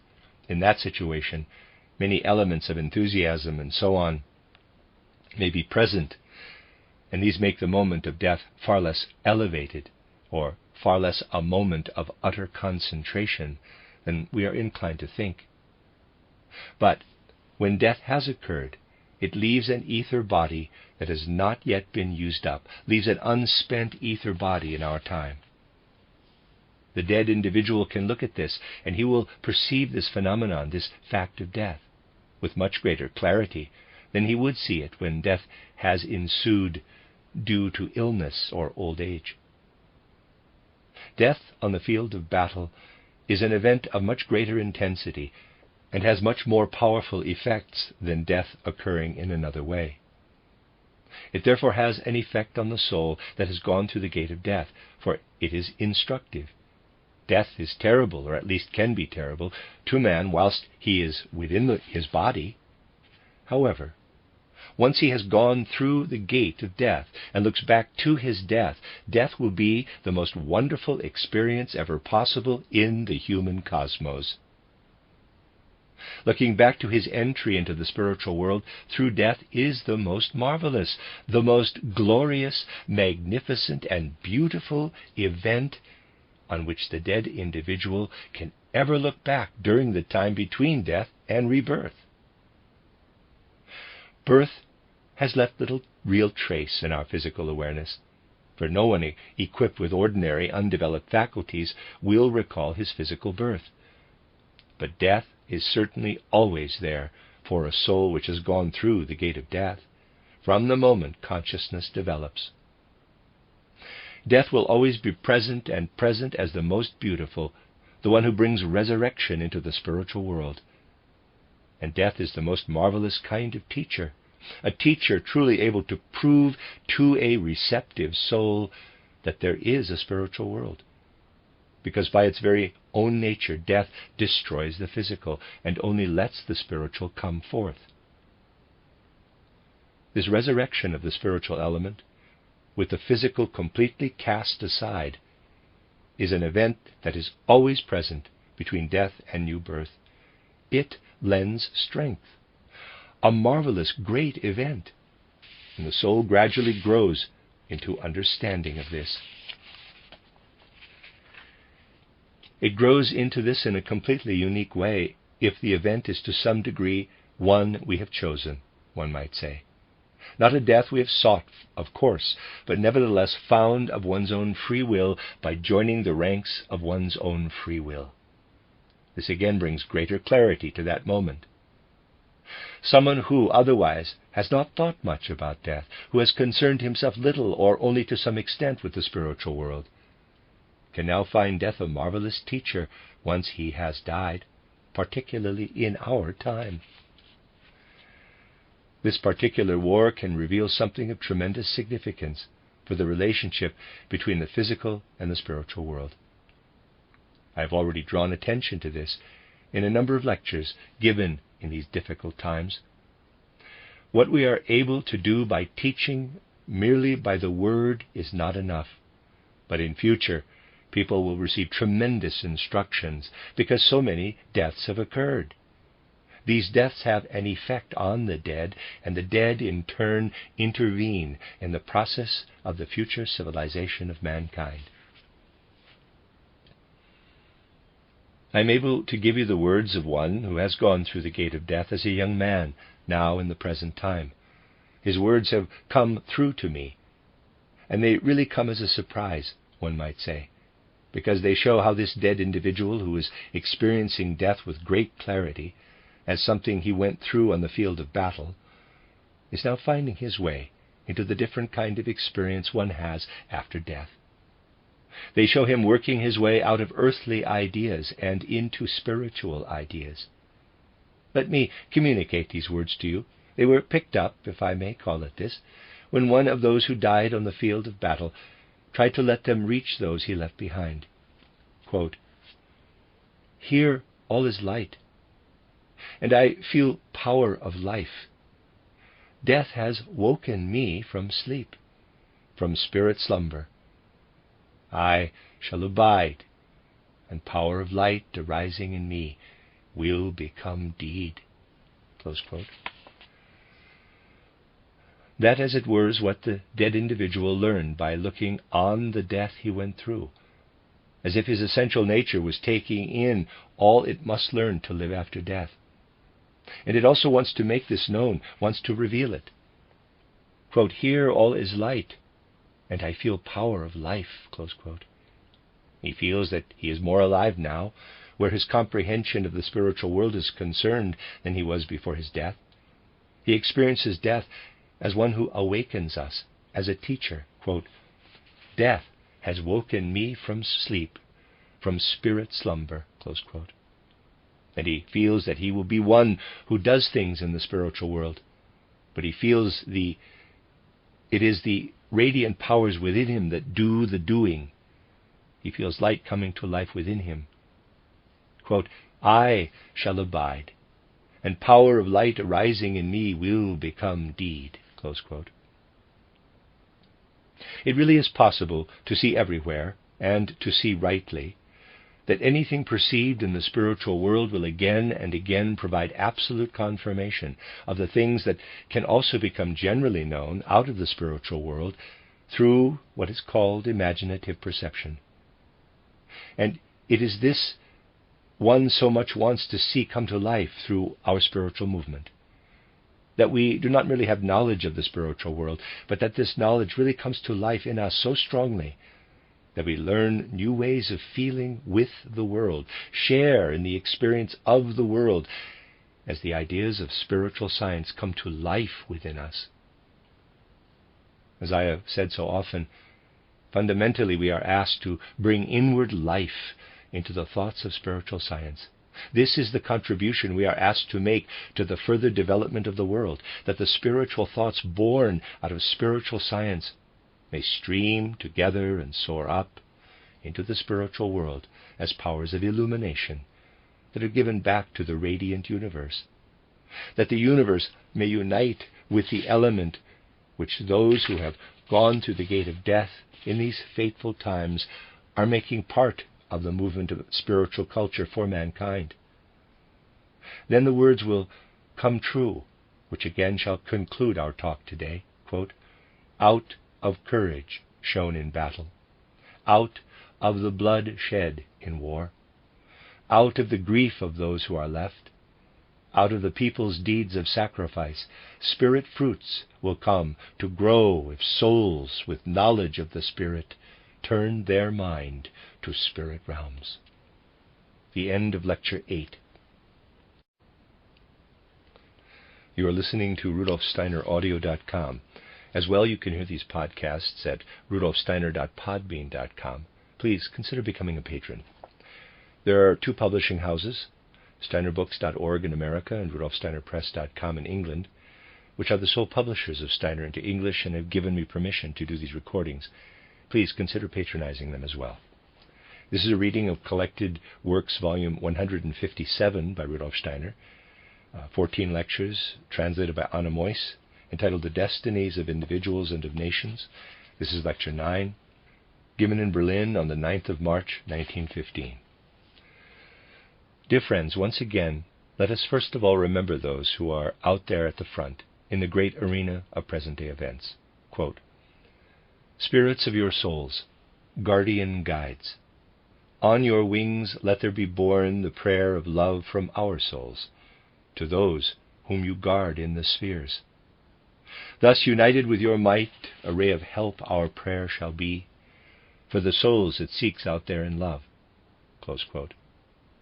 And for those who, because of those events, have already gone through the gate of death. Quote, spirits of your souls, guardian guides, on your wings let there be borne the prayer of love from our souls to those whom you guard here on earth.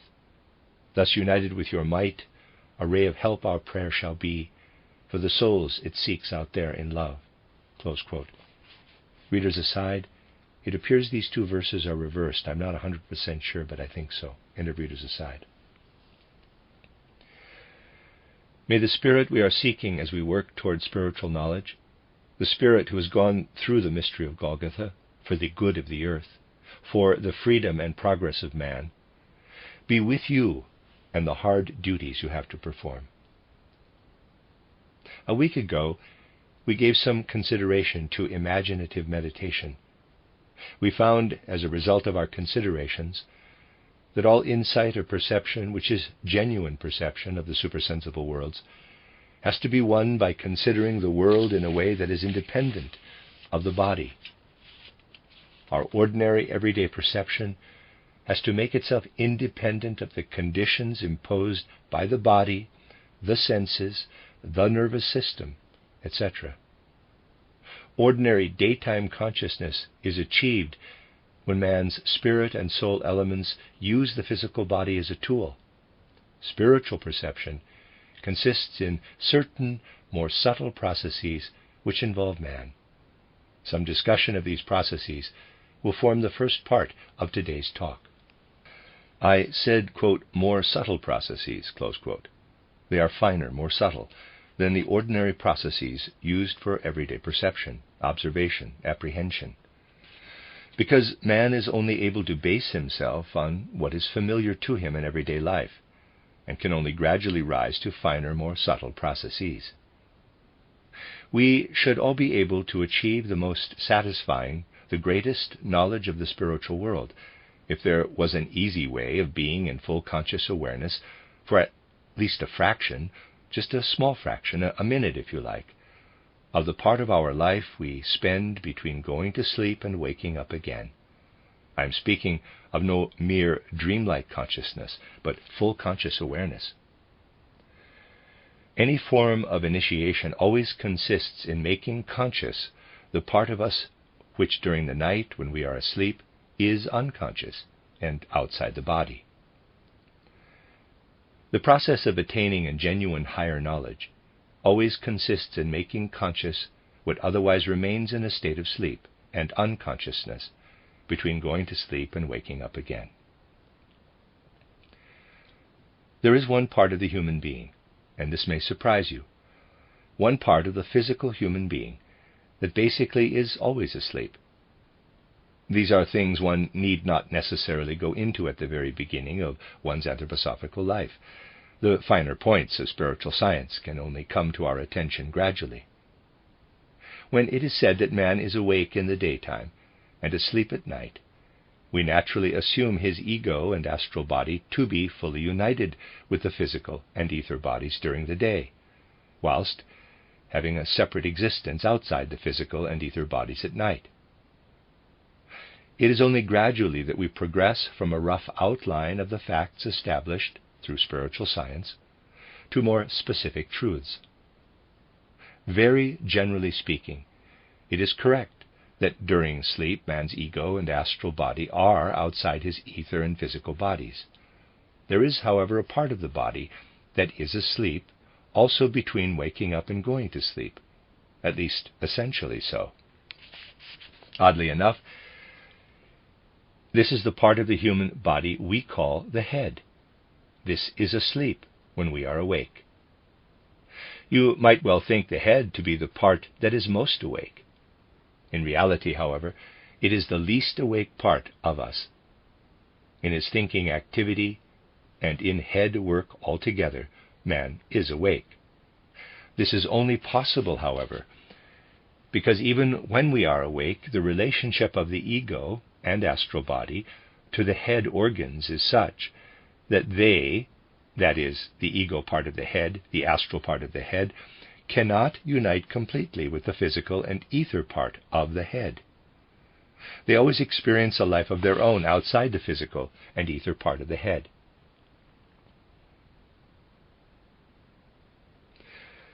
A close union between the astral and the physical parts of the head occurs only when we have a headache. If we have a powerful headache, the astral, physical, and ether parts of the head are very much united. We are at least able to think when we have a headache. The reason is that the bond between the astral, physical, and ether parts of the head is too strong. Our thinking, in which we are awake, and all other waking soul life bases on the fact that the ego and the astral body of the head are in a way outside the head, and therefore reflected, mirrored in the physical and ether body of the head. Similarly, we are only able to see ourselves in a mirror because we are outside it. It is this mirroring effect that provides the images for everyday consciousness. Those are mirror images we experience and take note of in everyday life. Living thus outside the head, with the head asleep and ego and astral activity reflected back by the hard skull, we are able to feel the inner ego and the inner astral body to be our own. In the other parts of the body, ego and astral activity are still influencing the activity of the physical and ether bodies to a much greater extent.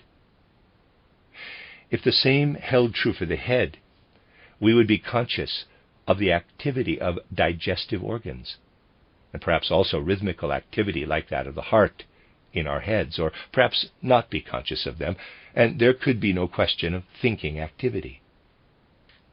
Thinking depends on activity being reflected, thrown back, and absorbed. The heart and other organs with the ability to absorb take in ego and astral body activity. The organs of the head do not absorb it, but rather reflect it. The result is that it can be experienced in the inner soul. During the night, between going to sleep and waking up, the whole ego and the whole astral body, again, this is not entirely accurate, but merely an approximation, but by far the greater part of the ego and astral body is outside the physical and ether bodies. Between going to sleep and waking up, man is able to relate to a far greater part of his ego and astral body the way he relates to his head when awake. But the rest of the organism has not yet progressed as far as the head. It has not yet reached a point where it reflects the way the head is able to reflect. Because of this, there can be no conscious awareness during sleep. Considering the way we move our hands, we have to say to ourselves, quote, "These hands, insofar as we are able to move them, have, of course, 4 elements to them: ego, astral body, ether body, and physical body. All of these are present and active when we move our hands," close quote. Now, imagine someone found himself in a position where his hands were tied to his body, tied in such a way that he could never move them, for they would be firmly attached to his body. Let us also assume this person had the gift of moving the ether body, or at least the astral body, of his hands independently, whilst his physical hands remained immovable. This would have a highly significant result. He would be extending his astral or ether hands beyond his physical hands, which are tied and immovable. We'll never go to the effort of actually executing this maneuver. When we move any of the astral or etheric parts of our hands, we simply move our physical hands as well. This is something we would find difficult to do in a natural way whilst on earth. Yet in the course of evolution, it will be achieved, though in a less crude fashion than just described. It will be achieved as mankind develops further in the course of Earth evolution and grows toward Jupiter. Then his hands, his physical hands, will in fact become immovable. On Jupiter, human beings will no longer have physical hands that are mobile organs, for they will be fixed. On the other hand, their astral and ether hands will in part be able to move outside those physical hands. Only a trace of the physical hands will be left on Jupiter, and they will be immobile. The astral or ether hands, on the other hand, will be able to move freely, like wings. As a result, Jupiter man will not merely think with his brain, for his fixed hands will enable him to reflect into the elements now united with his physical hands. His thinking will be much more alive, much more all-embracing. When a physical organ comes to rest, the spirit or soul element belonging to it will be liberated and able to develop spiritual and soul activity. You see, it is the same with the brain. When we were still living on the old moon, we had organs up here, the cranium, that moved like hands. These organs have become fixed. On the old moon, we did not yet have a solid cranium. The organs now folded up to form the brain were then able to move, like hands. Because of this, men living on the old moon were not yet able to think the way men do on earth. A clairvoyant assessing thought activity clearly perceives that in a human being who is awake, the sleeping organs in his brain do indeed move like wings, the way I have described that astral and ether hands would move if our physical hands could be immobilized. It really happened that with the transition from the old moon to the earth state, hands were brought under control up here. They are still held fast by the solid skull, and because of this, the etheric and astral elements are free. Our organs need to be developed further. These hands cannot remain as they are when we develop to the Jupiter state. They will undergo a physical change, just as our brain underwent the change that made it an organ of reflection. This is a process we may consider one of natural evolution. The initiation process is a different one. Here we take some mantric meditation or other and make it the center of our thoughts, entering into it completely. When we do this, it is really important that we do not make use of our physical organs in forming and holding the thought. We must withdraw from the physical body, the sphere of our physical senses, with this thought. We must hold on to this thought and have no help from the physical world as we meditate. In our ordinary everyday thinking activity, we have the help of the physical body, of the physical world. We think when impressions reach us through the senses. This makes thinking a comfortable process. The world makes both a physical and an etheric impression on us, and this provides support for our thinking. When we meditate, we must go apart from all that is physical, and that includes all ideas or concepts. Entirely of our own free will, we have to make a thought the center of our conscious mind. As a result, something very specific occurs, a process more subtle than the process of perception. We have to reach a point where we forget the rest of the world, as though the rest of the world were not there, and nothing really existed in space and time except for the one thought. When we have reached the point where we are indifferent to the whole world, living only in that meditative thought, something occurs which physical science will never be able to demonstrate. This subtle process of meditation causes heat consumption. A very small amount of heat is taken away. It is a process we cannot demonstrate by physical methods, but consumption does take place. We may return to the subject on some other occasion. We shall see then that it is possible to prove to ordinary scientists, on the basis of processes everyone will be able to observe, that the process of meditation involves a subtle heat process and also a subtle light process. We use up some of the light we have taken in. We consume light. There is something else we consume, but let us for the moment just consider the fact that we use up heat and light.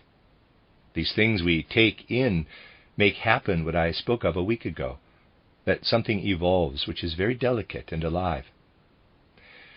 When we are thinking in the ordinary everyday way, something lives within us that leaves its imprint on the organism, triggering a process that also has to do with heat.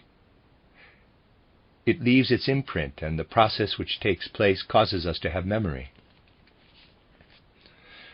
This, however, must not happen when we meditate.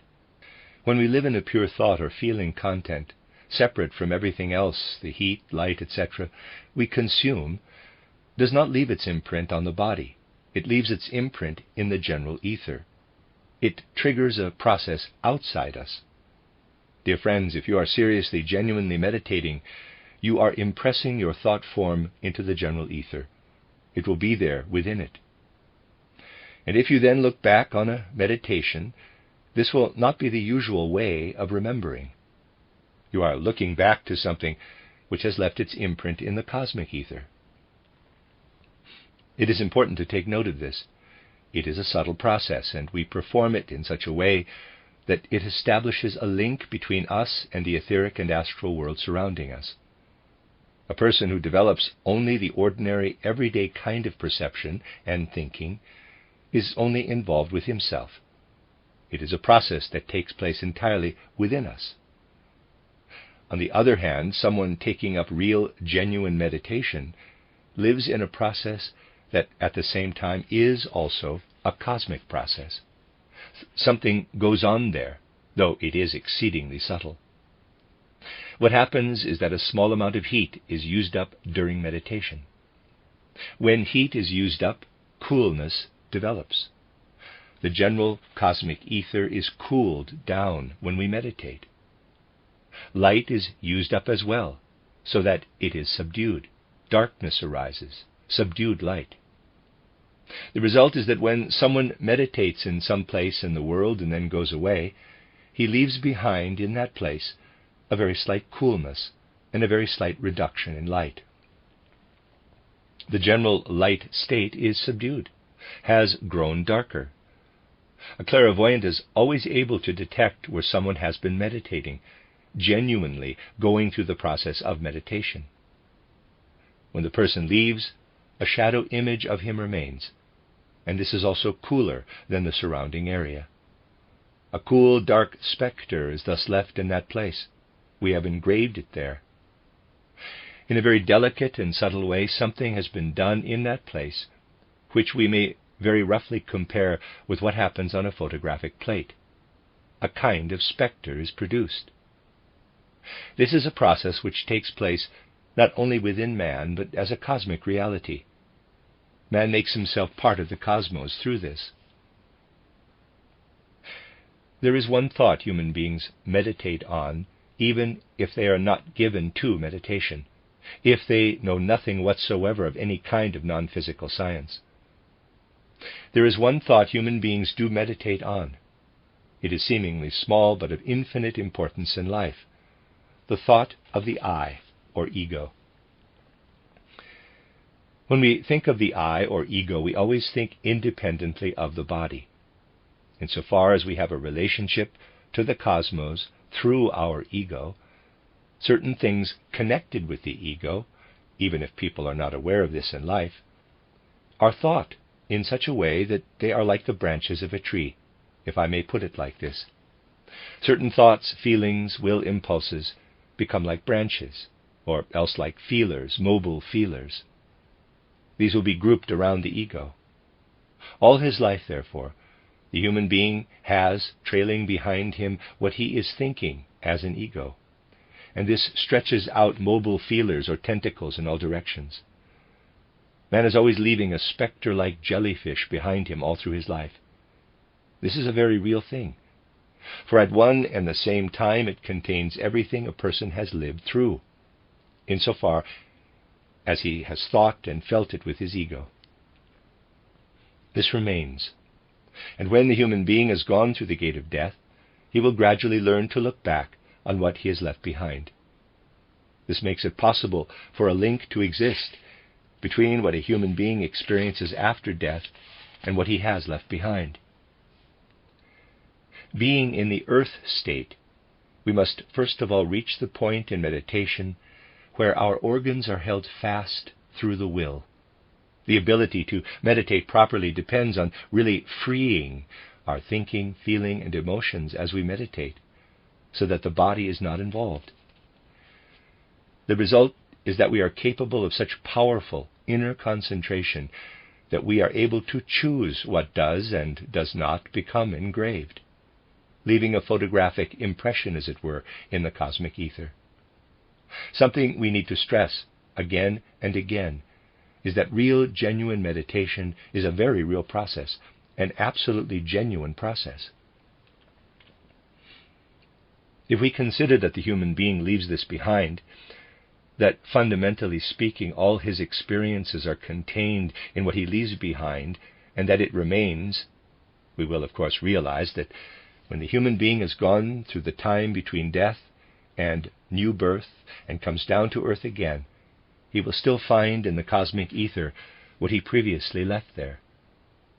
Here we see in real terms how karma comes about. For the spectre of himself which man has produced will now influence him, and in conjunction with his later life give rise to what will be his karma. Such insights can only be gained slowly and gradually. A real process is taking place, one that goes beyond us, having an effect on the cosmos. And because of this, the person meditating gets the feeling that meditating is something different from the usual kind of thinking activity. With the latter, we have the feeling that it is we ourselves who put the thoughts together, taking one with the other. It is we ourselves who make the decisions. Meditating, we gradually get the feeling it is not just you yourself who is meditating, for something is going on of which you are indeed part, but it also takes place outside you as something that has happened and remains. That is the feeling which should arise. If I throw a fragile object across the room, I have the feeling that what remains is not only what went on before it flew through the air, but also something that followed, once the object has become separate from me. In the same way, meditation gives rise to the feeling it is not just you who is thinking. You fan thoughts into flame, but they then whirl away. They whirl and exist in their own right. You are then no longer their master, for they enter into a life and identity of their own. When we thus feel ourselves to be within the atmosphere in which our thoughts are active and have a life of their own, as if those thoughts actually moved through our brain in waves, when we begin to feel this, we come to feel certain and sure that we are within a spiritual world, that we are really one element, weaving within all that is weaving there. It is important that we really achieve such stillness, such inner calm in our meditation, that we achieve the significant feeling, quote, it is not you alone who is doing this, it is being done. You have started to set these waves in motion, but now they spread around you. They have a life of their own, in which you are merely the center. Close quote.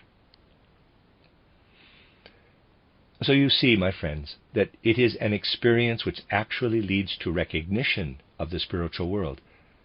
It is an experience we have to wait for, possessing our souls in patience.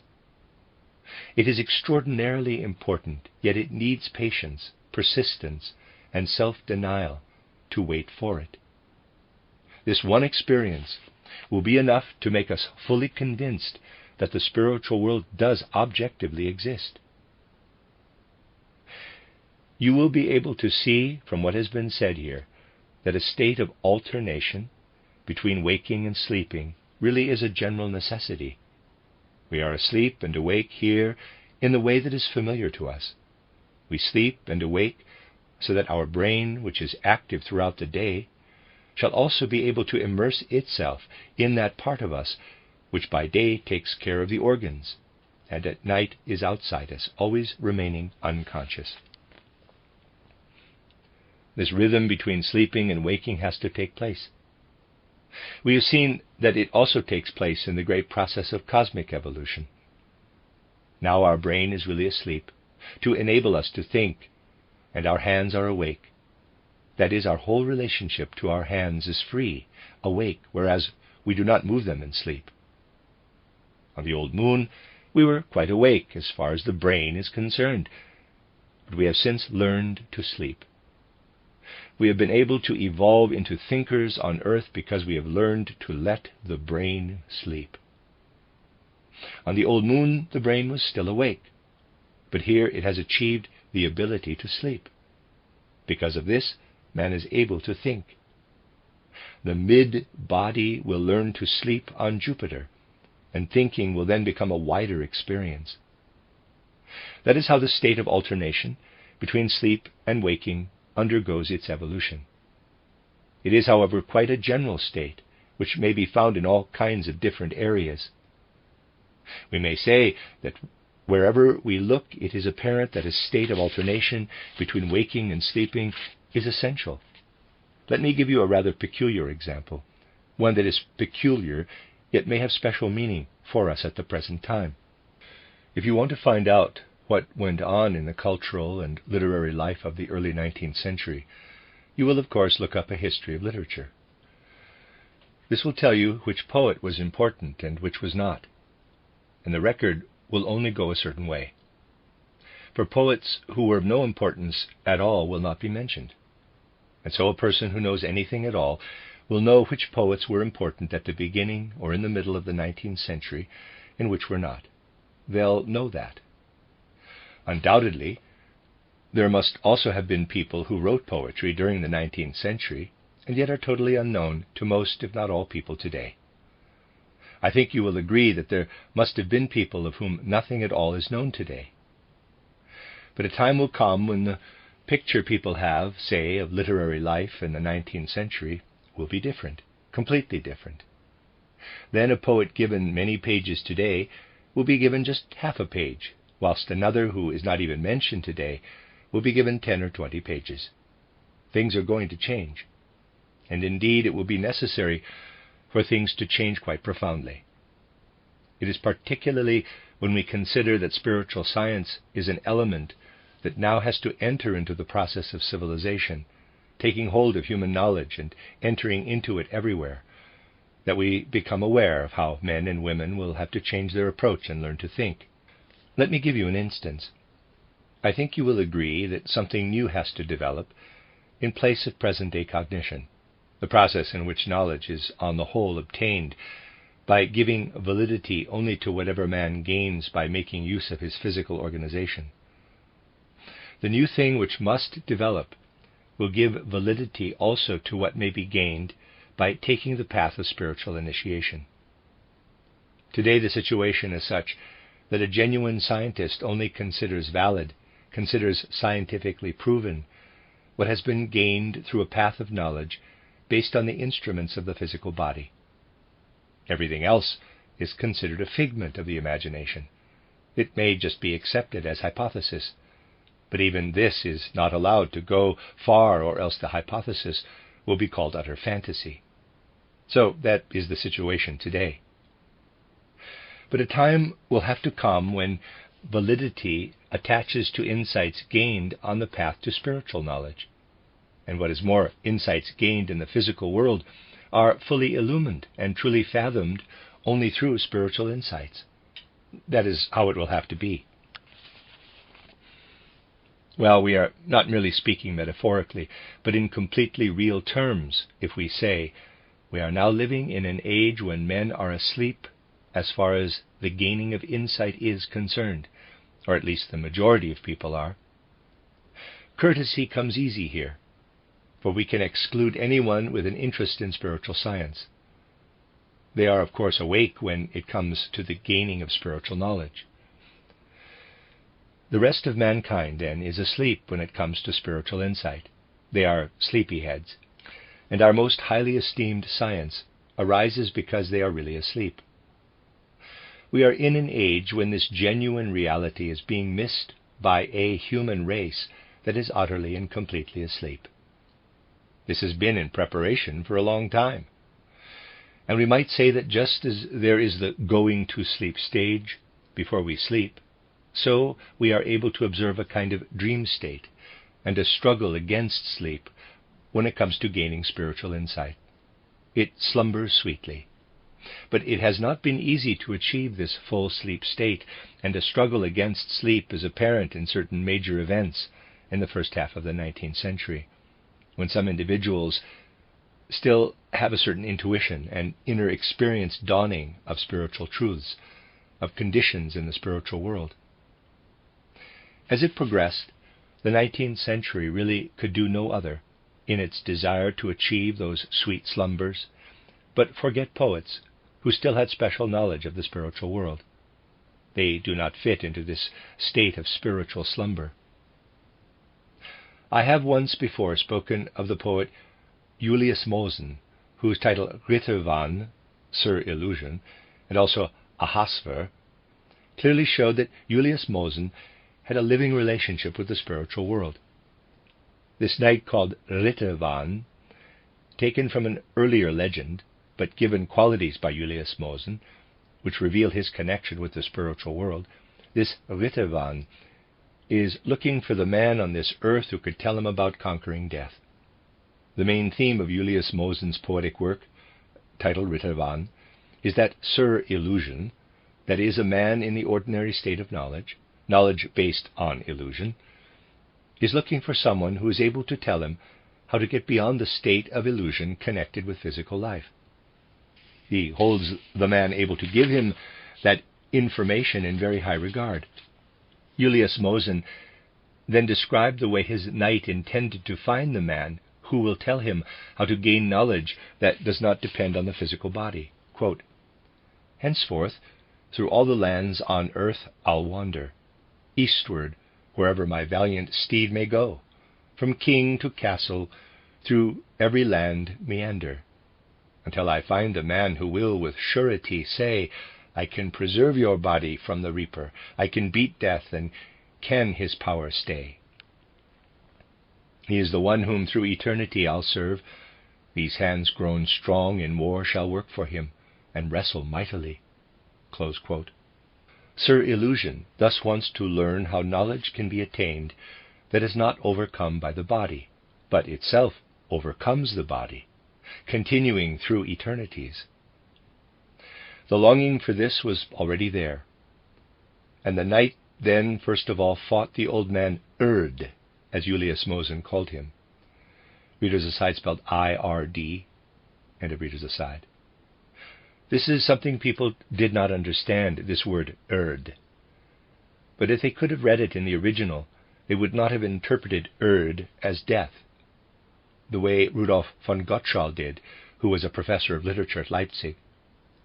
It should have been interpreted as earth or world. So Illusion, first of all, fought the old man Erd. He overcame him.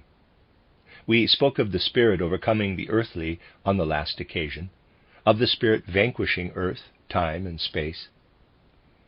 After this, the knight overcame the old man Space, and arrived at the gates of heaven, that is, the spiritual world. He then developed a longing to return to earth because he had not lived life to the full. The whole of this beautiful poetic work tells us that there has been a man once before who wrestled with the problem of initiation, who knew something of the existence of such a problem of initiation, and in his title Ausver, Julius Mosen presented a similar theme. Another German poet who is quite frequently mentioned is Wilhelm Jordan, 1819 to 1904. Very little mention is made, however, of the work in which he presented himself at his most spiritual, titled Demiurgos. This appeared in the 1850s. It is quite a significant work, for in Demiurgos it is really shown how spiritual entities, spiritual powers that may be good or evil, approach man, enter into his soul, and manifest here on earth with the help of human beings. So if we see a human being before us, we have to remember, quote, "This person does of course consist of everything we know about, but something acts into him that comes from higher spiritual entities." Close quote. Demiurgos basically consists in a description of how man is connected with the spiritual world. In 3 handsome volumes, Jordan shows how spiritual entities are influencing the soul of man. That was the struggle against sleep, and after this, sleep took over completely.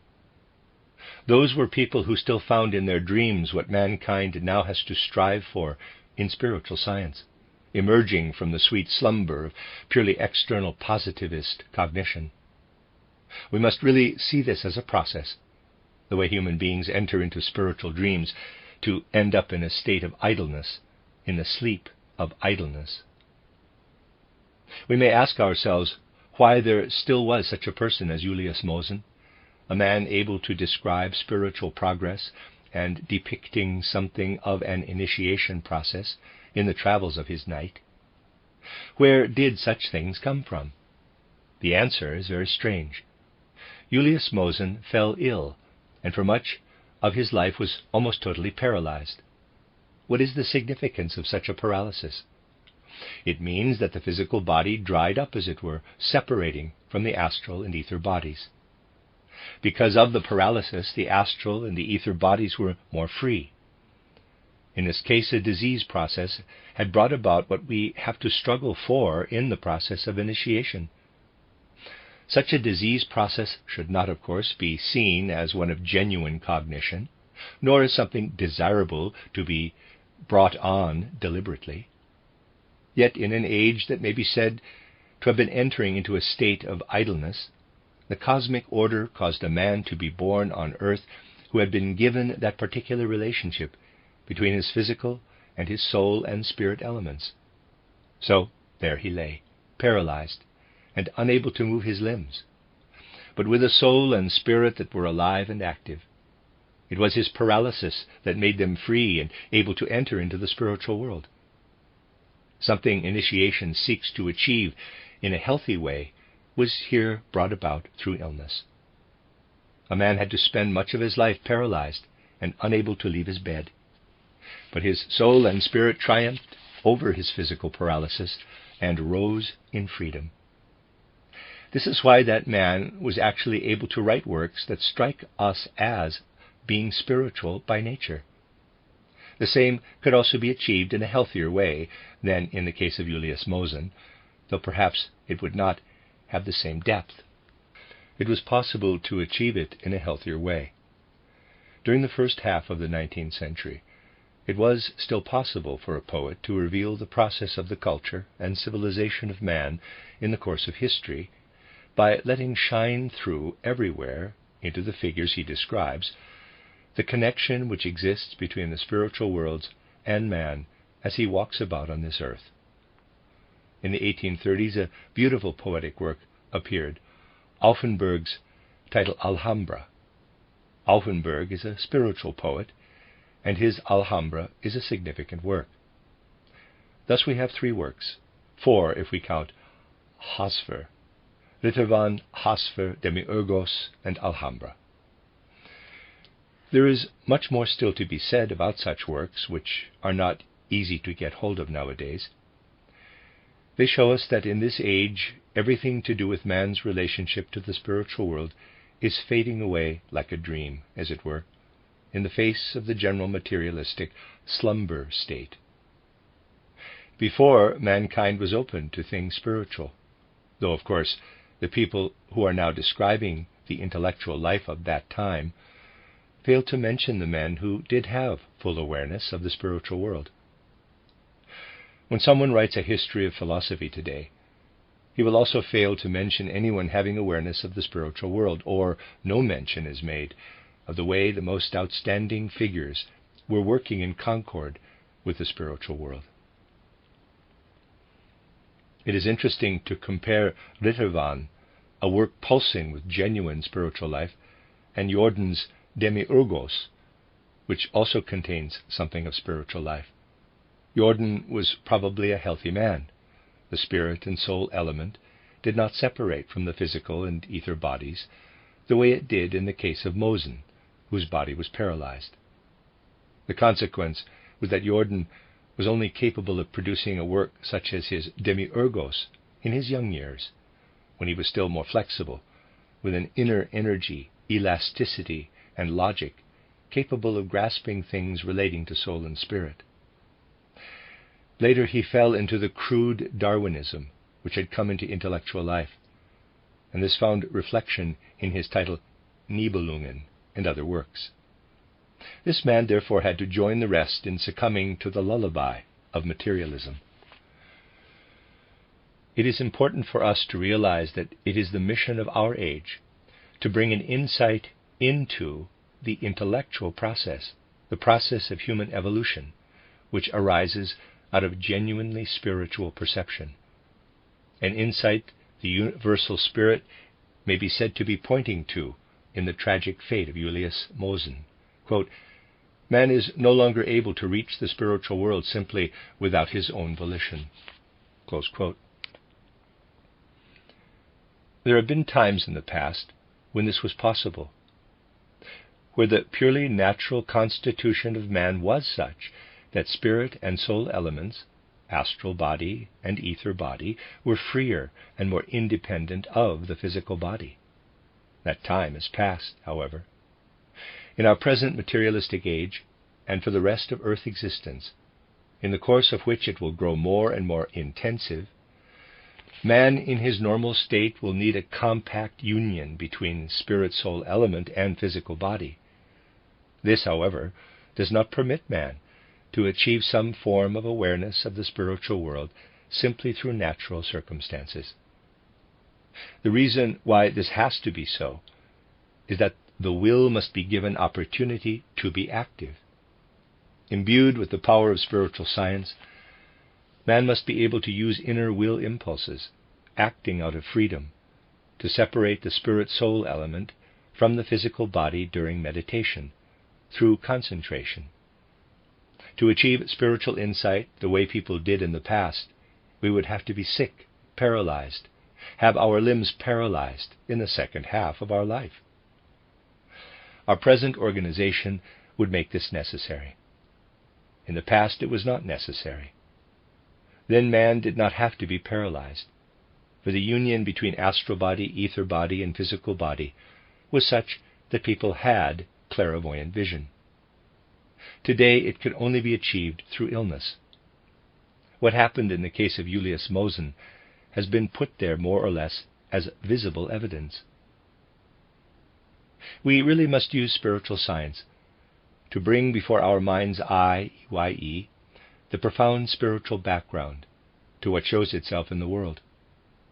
At the same time, we must come to see how the necessity which now exists for mankind gradually to accept spiritual science is intimately bound up with profound impulses in the history of the spirit. The necessity arises not from arbitrary choice of some individual, but from the great cosmic spiritual evolution, which has to take its course throughout the period of Earth evolution. Man's mission and task is to enter more and more into genuinely spiritual experience as he moves toward the future, so that mankind does not dry up the way the whole of earthly civilization is drying up, and the spirit will truly be able to continue to live on this earth.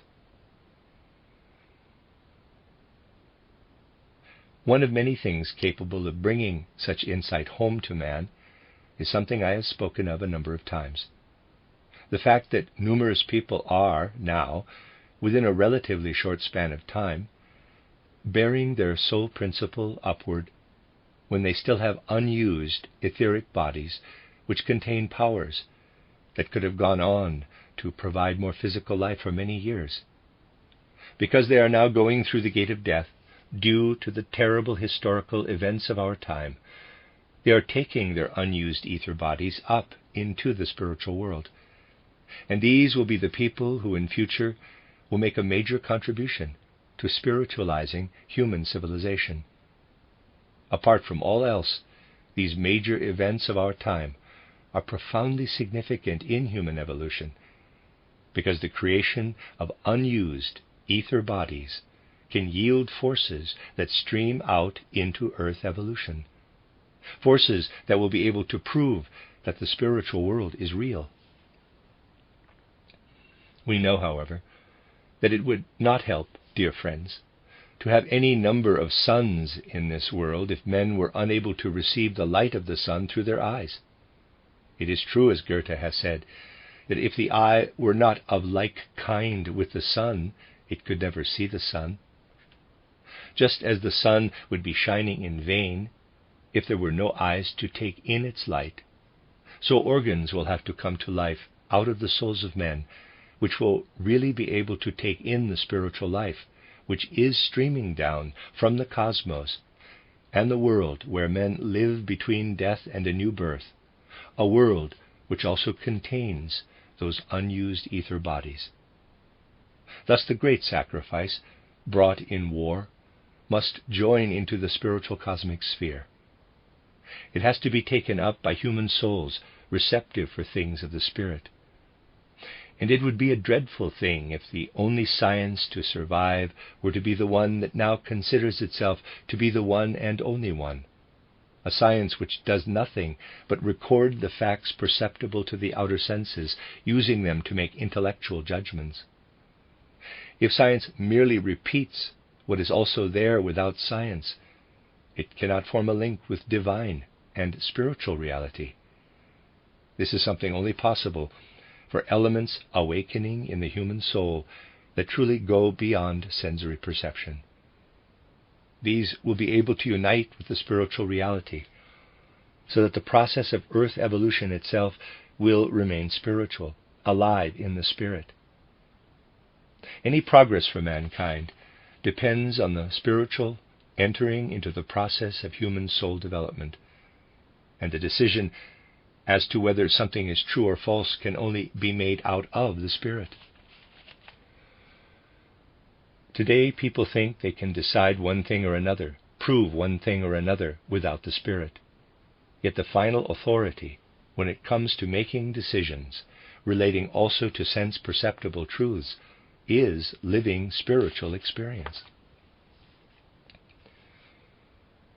When the old experience of the spirit vanished during the first half of the 19th century, evidence was again given, one might say, of what the spirit could bring about in certain people, to demonstrate the non-nature of scientific argumentation concerned only with external sense-perceptible things.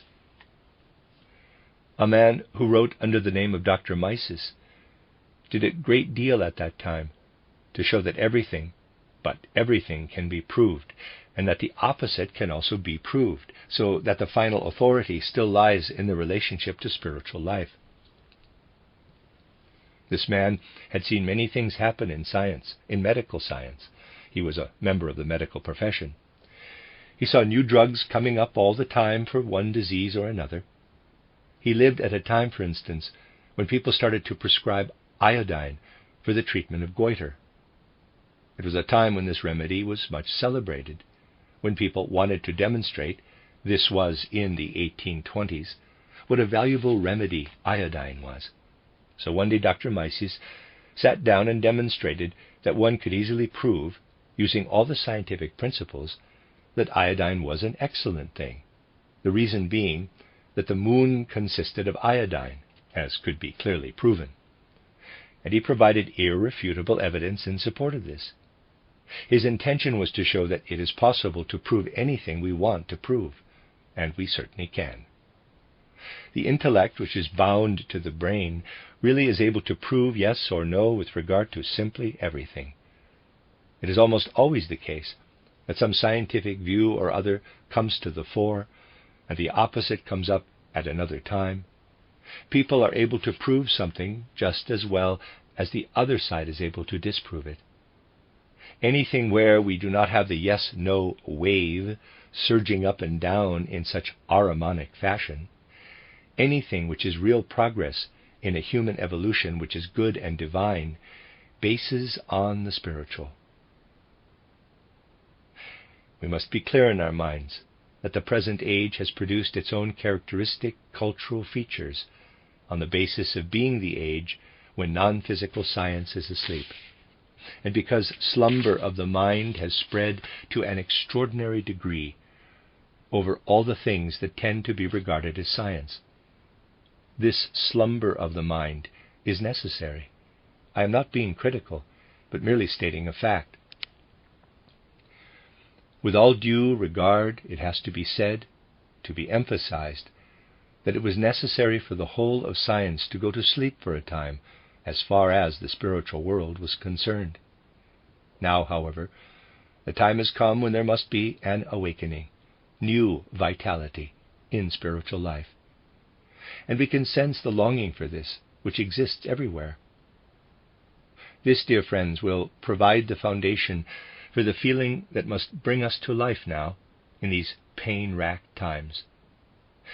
We may only be able to have a faint notion that it is possible for man to find the way to the spiritual world, but because we have the feeling, we must look for this way.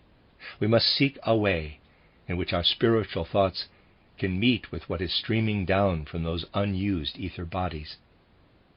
And a time will come when we shall really be able to look back on these days, which are so full of pain and laden with destiny, and do so from a certain spiritual elevation. This spiritual elevation will come when more and more people find impulses for spiritual science out of the genuine content of life awareness within them. I have always, from the depths of my soul, given you a final thought here in this place in recent times, and this is something which will then come true. Let us make it our hope, a hope anyone who is connected with spiritual science can, and indeed should, cherish in days like these, which are laden with fate. Quote, "Out of courage shown in battle, out of the blood shed in war, out of the grief of those who are left, out of the people's deeds of sacrifice, spirit fruits will come to grow, if souls with knowledge of the Spirit turn their mind to spirit realms." The end of Lecture 9. You are listening to RudolfSteinerAudio.com. If you are listening to the podcast of this, it is located at RudolfSteiner.podbean.com. Please consider becoming a patron. There are two publishing houses, SteinerBooks.org in America and RudolfSteinerPress.com in England, which are the sole publishers of Steiner into English and have given me permission to do these recordings. Please consider patronizing them as well. This is a reading of Collected Works Volume 157 by Rudolf Steiner, 14 lectures, translated by Meuss, entitled The Destinies of Individuals and of Nations. This is Lecture 10, given in Berlin on the 16th of March, 1915. Dear friends, once again, let us first of all remember those who are out there at the front in the great arena of present-day events. Spirits of your souls, guardian guides, on your wings let there be borne the prayer of love from our souls to those whom you guard here on earth. Thus united with your might, a ray of help our prayer shall be for the souls it seeks out there in love. Close quote. And for those who, because of those events, have already gone through the gate of death, quote, "Spirits of your souls, guardian guides, on your wings let there be borne the prayer of love from our souls to those whom you guard in the spheres. Thus, united with your might, a ray of help our prayer shall be for the souls it seeks out there in love." Close quote. May the Spirit we are seeking as we work toward spiritual knowledge, the Spirit who has gone through the mystery of Golgotha for the good of the earth, for the freedom and progress of man, be with you in the hard duties you have to perform. Dear friends, the points we shall consider today will once again be aphoristic. They may serve to round off one or another of the things I have spoken of before. The first point I want to refer to is the way we find the facts, the real nature of the spiritual worlds, when we ascend to those spiritual worlds and have taken the first steps within them. Let me start by considering the problems we meet in our efforts to attain to the spiritual worlds. They are indeed considerable. And although it is certain that the path we take when we meditate, with all the work we do in the inner soul, must lead to the spiritual world, certain as this may be, it is also very easy to fail to recognize the particular kind of soul experience that takes the soul up into the spiritual worlds. First of all, there is the problem that we are in the habit of judging everything our soul comes upon on the basis of experiences we have gained in the world accessible to the outer senses. We could say that we really know nothing but what we have made our own out of the sense-perceptible world. Now we enter the spiritual world and find that everything is entirely different from the sense-perceptible world. Everything being different, the main problem is to extend the range of our attention to the things we are supposed to be seeing. The situation is that the whole of the spiritual world might lie spread out before us, but we would see nothing. The reason is that whilst we are awake and in our earth bodies, we are not in a position to withdraw our spiritual organs from this earth body, to draw them away from their union with the earth body. Let me use a comparison I have used on a number of occasions to present an image of the soul element separating from the body. I have often said that it is just as impossible to recognize the immortal part of man from what he is here in ordinary life as it is to recognize the properties of hydrogen and oxygen by looking at water. Hydrogen is present in water, forming a compound with oxygen, the way our immortal part is present in the body. It will reveal nothing of its qualities until it is separated out of the water. It hides all those qualities. In the same way, the soul hides its qualities when it is united with the body. Our ordinary life between birth and death trains us to relate to the sense-perceptible world in such a way that whilst we are awake, the organs of the mind and spirit are always tied up with the body in the same way as hydrogen is tied up with oxygen and water. The soul is therefore unable to depart from the body during the time between birth and death, except for the time between going to sleep and waking up again, when it is in the spiritual worlds. During the time between going to sleep and waking up, the soul really enters the spiritual worlds. It is there in those worlds. It gains new strength for the daily round out of the spiritual worlds. It retains the habit, however, of perceiving only with the physical organs, and the moment it reaches the point where it has gained a strength that would enable it to achieve perception within the spiritual sphere, it wakes up. The soul is joined to the body through the powers within it. Because of its ability to feel desire, the soul is connected with the body. The moment its powers have been recharged and it is again able to be active, it desires to return to the body as long as the body is still capable of life. In the first place, it will therefore be necessary for us, gradually, to get our bearings after death. In one of my public lectures, I referred to the ability to remember as the ultimate soul activity. Let us compare this with what happens when man learns to look into the spiritual world. It is something which, to some extent, does make us free of the bodily element.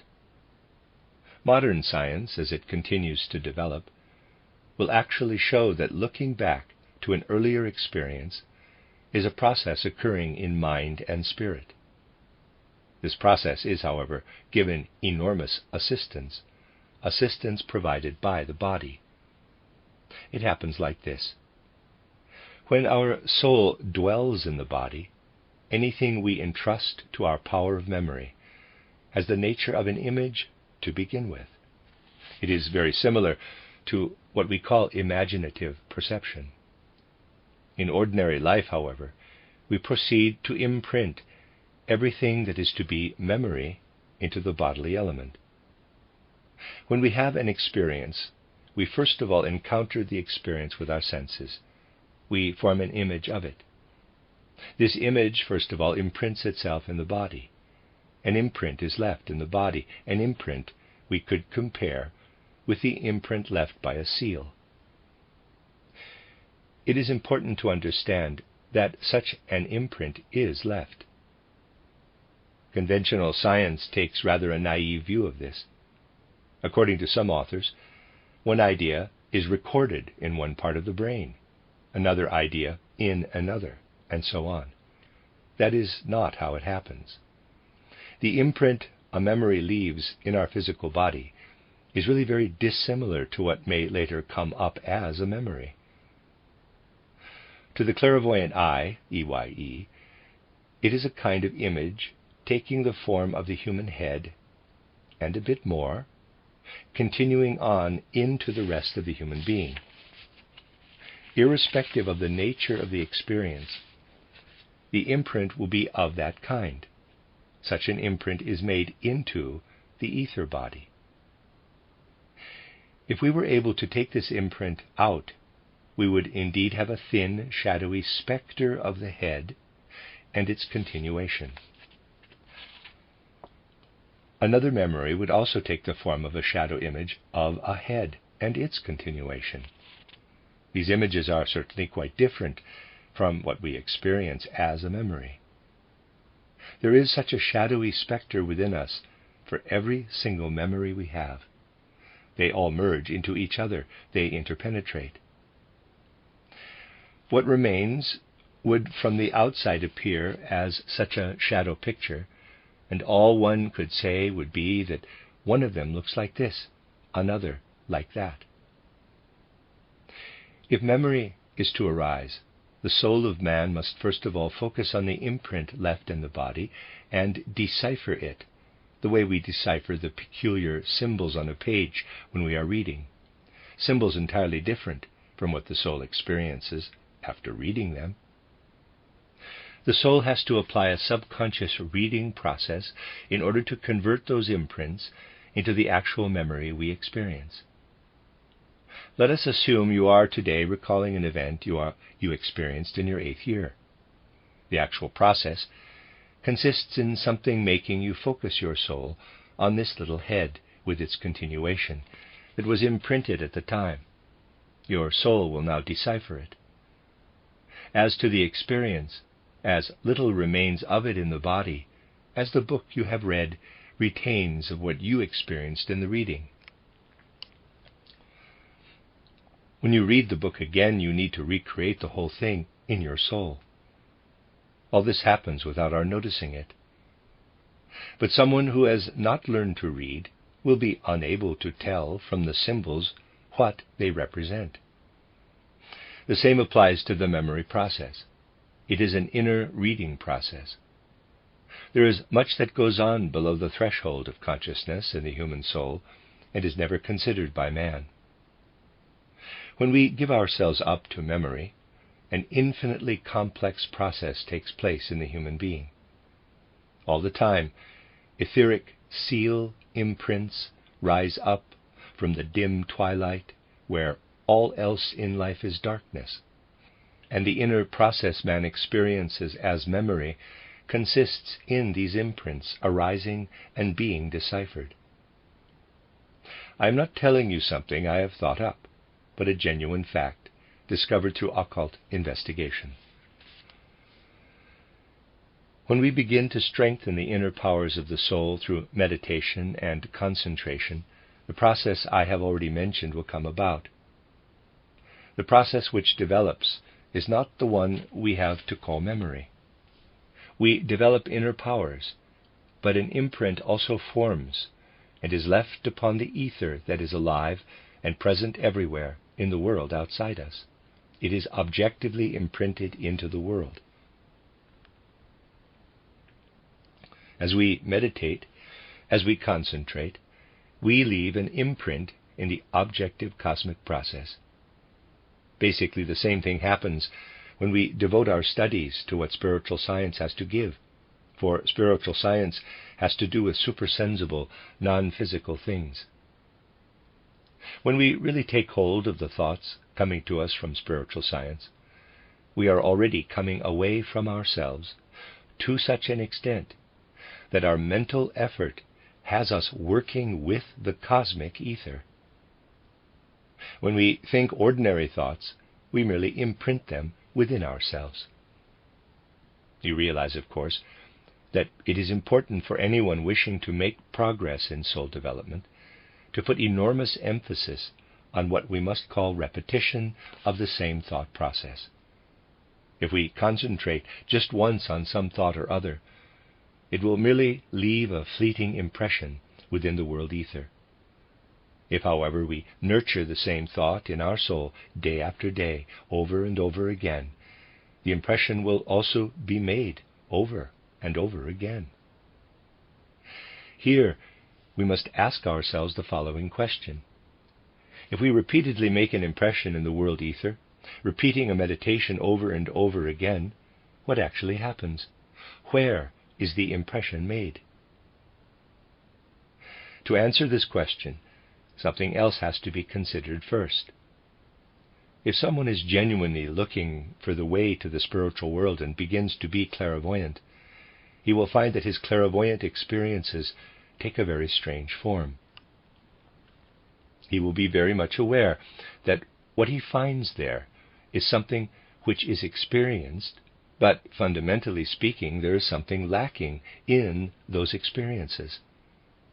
I am presupposing that the person has reached the point where he has clairvoyant experiences. Afterward, when we are no longer in those clairvoyant experiences, but remember those clairvoyant experiences, we say to ourselves, it may be that I have nothing whatsoever to do with all those things. The impression is that the things experienced in clairvoyance are quite separate from us. Above all, it is impossible to find out how far we ourselves have anything to do with those experiences. That is the important point. Because of this, it is easy to consider such experiences mere dreams. We only realize that we have something to do with it when we come to see that our own self has been confronting us there in another form. We come to realize that what we have experienced there is really very similar to our personal experiences, and we could not have experienced what we did in clairvoyance if we did not exist. To make it even clearer, let me put it like this. Let us assume you have a dream which brings back something you experienced when very young. When you wake from the dream, you only realize that those were dream experiences, because among the mass of images you encountered, there was also that childhood experience. Then you know that the dream must have something to do with you. That is how it is with our first clairvoyant experiences. You gradually come to realize that really it is someone else who is dreaming there, and yet at the same time it is also you yourself. We come to recognize ourselves within the mass of clairvoyant experiences. It is indeed an experience of some significance to learn that we have been within a great body of experiences, yet it was we ourselves who were within it. One must first of all recognize oneself within those clairvoyant experiences. We then come to realize that we are not only inside our bodies, but also in the world outside. It is an experience of tremendous significance, which shows us that we have something which the spirits of the higher hierarchies hold and support, nurture and cherish. Here I am, we say to ourselves, in my body. I inhabit the enveloping form of the body, and I am at the same time also in the spiritual world, held and supported by the spirits of the higher hierarchies. We must not allow ourselves to be distracted by the law which says that a particular entity cannot be in two places at one and the same time, for laws of this kind no longer apply in the spiritual world. I am inside me, and at the same time I am also someone who lets experiences arise within him in the spiritual world. We find ourselves held secure within the higher hierarchies. We know we have this kind of dual nature, and we gradually come to realize that what we are in essence in the spirit does not really lie within the sense-perceptible world at all. It lies in the spiritual world. And what exists in the sense-perceptible world is a shadow, cast from the spiritual world. We slip into a spiritual, in quotes, body existence, and with this are outside ourselves, looking at ourselves from outside. Anyone not prepared to make himself familiar with such apparent contradictions will never arrive at concepts that can make the spiritual world explicable to him. The important thing is that, in as far as we are part of the world of the senses, we discover that we are beyond ourselves. We have now reached the point where we can consider the question as to where our meditations are inscribed. Our ordinary memories are imprinted in ourselves. A seal imprint is always made, which represents the upper part of the human being, the head and a few appendages. When we meditate or consider in our mind the ideas presented in spiritual science, we also produce imprints, but these go to the other one I have just described, the one who is another self. These ideas go to the other one. We may experience something in Berlin or in Nuremberg. The imprint of this will be made in the same body. Everything we experience in the spirit, however, goes to the one who is another self. Everything is imprinted there. If our attitude is truly in accord with what is thought or felt or experienced in spiritual science, we are working on the supersensible human being whom we also are, just as we work on the physical human being we are when facing everyday experiences. You will now understand that it needs great inner strength to work on the supersensible human being. It clearly is easier to recall things that had an external effect on us through their color, sound, and so on, because we are, in that case, supported by the body. When a color makes an impression on us, this triggers a physical process within us. When it is our aim to enter into a purely spiritual idea, we have to do without all those physical props. Inner effort has to be made in the soul, and the soul must gain greater and greater powers, growing so strong in itself that it really can make an impression on the cosmic ether outside. If we look for union in this way with the human being, we really are the human being who is always there. We establish a relationship with our individual human identity, with what we really are as human beings. And what we really are as human beings, this lives among the forms of being that are the higher hierarchies, the way our body lives among sense-perceptible processes in nature. We are part of earthly existence, and in the same way we also partake of existence in the spirit, within all that takes place in the world of the higher hierarchies. There is something else I want to mention. Being thus related to the spiritual world, we are related to many different spirits in the higher hierarchies. Among them are the spirits we only relate to as human individuals. They are not destined to have any kind of cosmic function. On the other hand, we also belong to spirits that do have a cosmic function. We all belong to a folk spirit, for instance. In the processes that belong entirely to the world of the senses, we are connected with sense-perceptible nature. Reaching upward, we are connected with all those spirits which in a supersensible way reach down into the world of the physical senses. Here we relate to things outside us and have thoughts and ideas about them. In the same way, the different spirits in the higher hierarchies develop thoughts and ideas on the basis of the fact that we are objects to them. We are objects to the spirits in the higher hierarchies. We are the realm they have thoughts about. These thoughts are more will-like by nature. The spiritual entities are different in kind because of the way the hierarchies relate to us. An important distinction will clearly emerge if we note how the evolution of such spirits in the higher hierarchies progresses, for instance in the case of the folk spirits. We also progress between birth and death here on earth, for our ego grows more and more mature, gaining experiences about the world. A young person cannot have learned as much as someone who is older. The same applies to the spirits of the higher hierarchies, except that their evolution proceeds somewhat differently from our own. We are referring to a spirit belonging to the higher hierarchies when we speak of the Italian folk spirit. This Italian folk spirit goes through its evolution we are actually able to pinpoint a particular time when this folk spirit passed a major stage in evolution.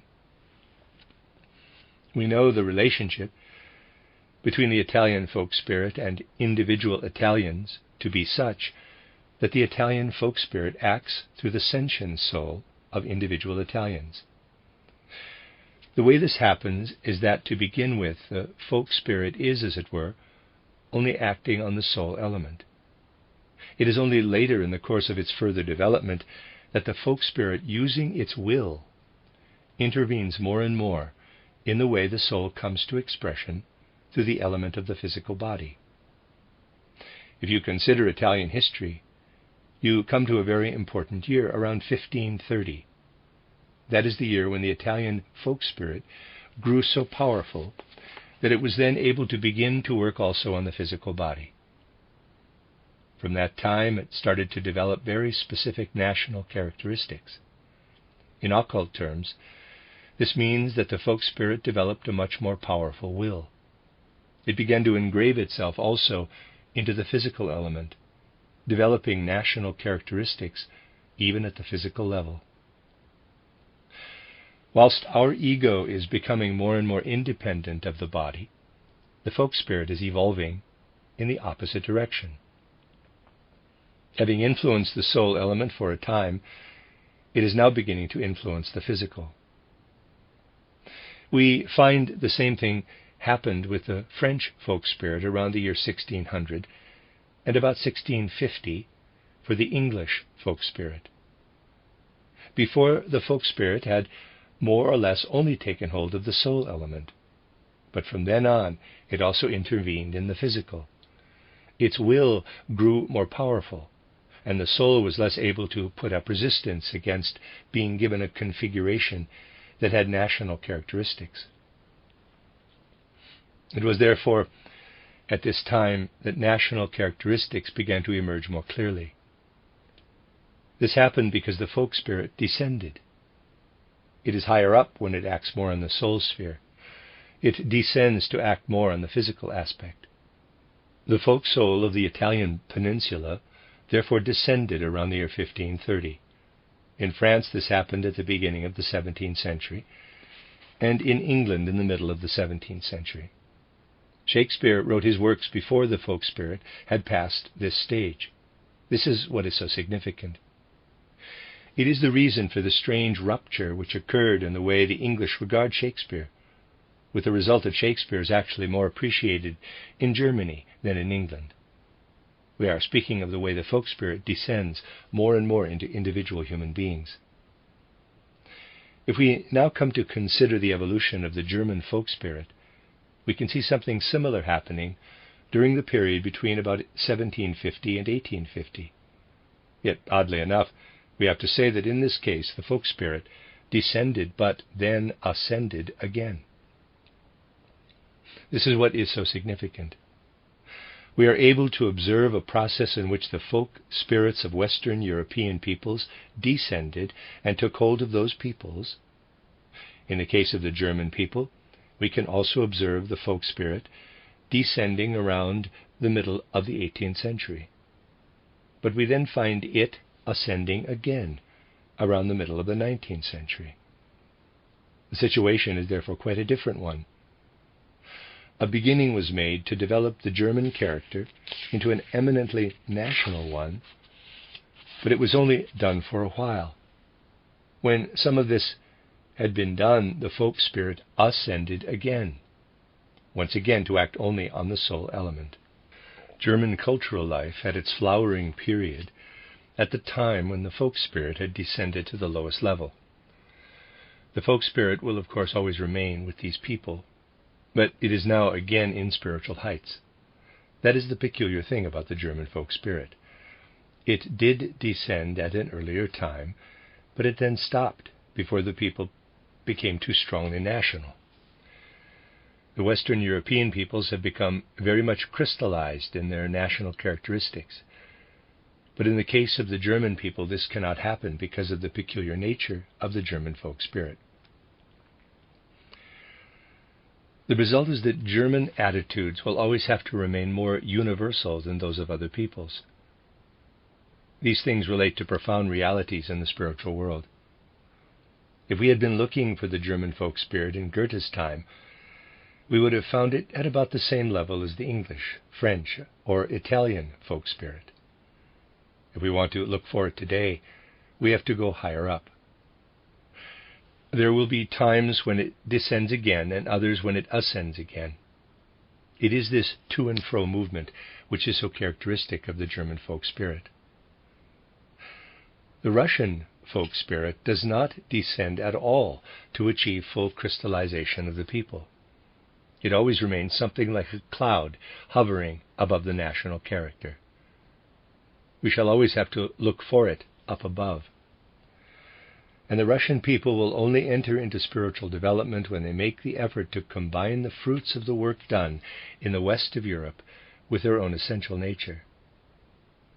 They must develop their culture in conjunction with the West, for they will never develop a culture out of their own resources.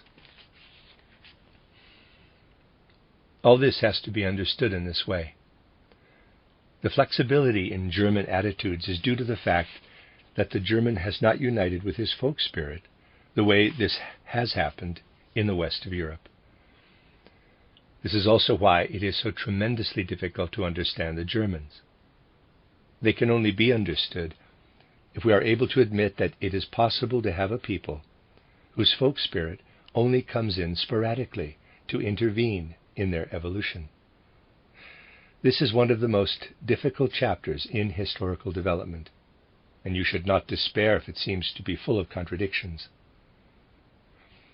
We are, however, living in an age when we must try and really understand the origins of the enmity which shows itself so clearly now during these fateful days within Europe. With anything we experience, if you look more closely, you'll always find that there is something coming in which might indeed be called incomprehensible, and only becomes clear when we look more closely. Yes, of course, the Germans will be aware that fundamentally there is a tremendous hatred felt toward them. Looking at it more closely, we shall find that this hatred is directed toward what in fact are the best qualities of the Germans. No particular hatred is directed toward their less desirable qualities. Anyone wishing to penetrate these mysteries will have to consider these things more in their context. You might say that it is a case of German chauvinism if someone says such things now in Germany. Why should a German speak with appreciation and in praise of the German character? Yet if that were the case, these lectures would not be given, and I would not speak in this way about the German people.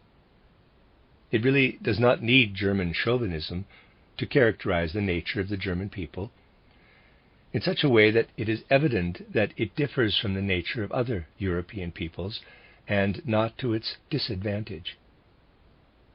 To demonstrate this, let me read to you a characterization of the nature of the German people given in a letter Ernest Renan wrote to David Friedrich Strauss. Quote, "It was around 1843, when I was in the St. Sulpice Seminary, that I started to learn something about Germany through the works of Goethe and Herder. I felt I was entering a temple. And from that moment onward, everything I had formerly considered magnificent and worthy of the deity appeared merely as tired and faded paper flowers. Germany has the most perfect legal title because of an historical role of the utmost significance. A soul, I would say, a literature, men of genius, a unique view of things divine and human. Germany produced the most important revolution in recent times, the Reformation. What is more, over the last century, one of the most marvelous developments of intellectual and spiritual life known in history has occurred in Germany. A development which, if I dare put it like this, has taken the human mind and spirit one step further in depth and breadth. People who have not been touched by this new development are, to those who have gone through it, as someone who only knows elementary arithmetic is in relation to someone well versed in differential calculus. So that is what Ernest Renan wrote to David Friedrich Strauss in 1870. I am not going to go into the details of their correspondence, But let me just mention that Renan also wrote that there were only two alternatives. The first would be to take away French territory. The outcome would be revenge unto death against all that is German and alliance with all kinds of confederates. The other alternative would be to leave France untouched, and then the peace party would gain the upper hand and say, quote, "We have been extremely foolish. We want to make good where we have gone wrong, and the good of mankind will be preserved." Close quote. I mention this in order to show you that when Renan wrote the letter, part of which I have just read to you, his mood was not exactly a conciliatory one with regard to the German character which had evolved in the course of human evolution. On the other hand, he was prepared to represent the qualities mankind had gained through the German character in relation to everything else as being like higher mathematics in comparison to elementary arithmetic. There is no question, then, of being a chauvinist. One merely has to repeat what Renan wrote in 1870. In thus speaking of man's relationship to the higher worlds, we must realize that in concrete terms, in reality, man is able to have these relations because he bears this other one within him, because this other one is alive in him, who has the same relationship to the higher world of the spirit as we have to the sense-perceptible world here in our body. The supersensible, intangible part of us gives us a certain relationship to all that is supersensible, and it is a truly living development we undergo, nothing theoretical, when our heart and mind enters into the experience I've described as the process of meditation. The soul is really inscribing something into the spiritual worlds. It inscribes it into what, fundamentally speaking, is we ourselves. If we really think about this, the idea of, quote, being within the living stream of spiritual science, close quote, links up with the idea of human responsibility. This idea of human responsibility really must arise in the soul of anyone pursuing spiritual science. We know that mankind is going through things in the course of historical development, that it undergoes change. Clairvoyance has been gradually disappearing, and today we know that it will be necessary to regain the connection with the spiritual world that existed in the past, and that spiritual science is the path by which it can be regained. In the past, man's natural relationship to his body was such that part of him was always within the spiritual worlds. Today, he is so much more closely bound up with his body that he must see to it that he gains understanding of the spiritual world independent of his body. We may say that man had an hereditary trait that gradually grew weaker and weaker and disappeared altogether in the present age. It is in our time, therefore, that work has to start that will take the soul up into the spiritual world. Can you envisage the way the German folk spirit is again and again coming down to the German peoples, and then going up again into the higher world?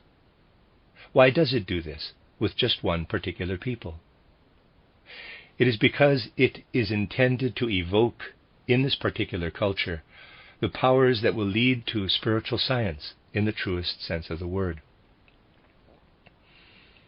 When the folk spirit descends, it firmly establishes the folk characteristics.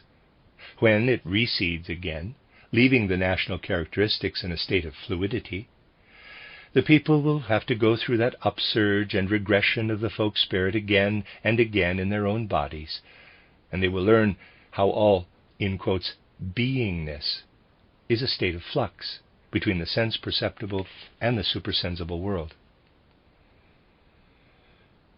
You will recall my saying a week ago that the whole history of literature for recent decades will have to be rewritten. This is because certain individuals with spiritual insight have been forgotten, though they are of much greater significance than literary figures known to us today. That relates to the period when the folk spirit was once again ascending. It will now be necessary for us to unite ourselves in the greatest possible degree with spiritual science, so that we may find the folk spirit in its ascent. In other words, Germans must come to understand their essential nature, not just in the physical world, but also in the supersensible world. It is to be found in both these worlds. This is another reason why I have said, even in public lectures, that there is a certain inner relationship between the culture of the German spirit and the striving for spiritual science. Fichte could only develop his views at a time when the folk spirit had descended.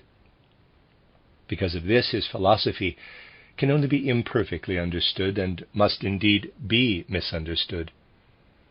All that busy activity and concepts and ideas where egoic nature had entered, the way it had in Fichte's philosophy, was possible only at a time when the folk spirit had descended to a lower level. Today, we have to look for it at a higher level, and we can only find it with the aid of spiritual science. This is due to the relationship of the folk spirit to the German people.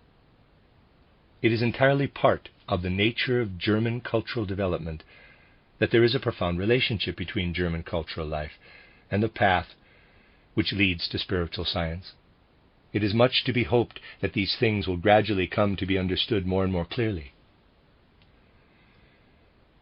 It really has to be said that if you consider the events of the present time, the enormous sacrifices that have to be made, all the difficulties people have to live through because of present events, it should be obvious that what is coming to expression here is something far, far beyond anything we are able to comprehend by taking an external view.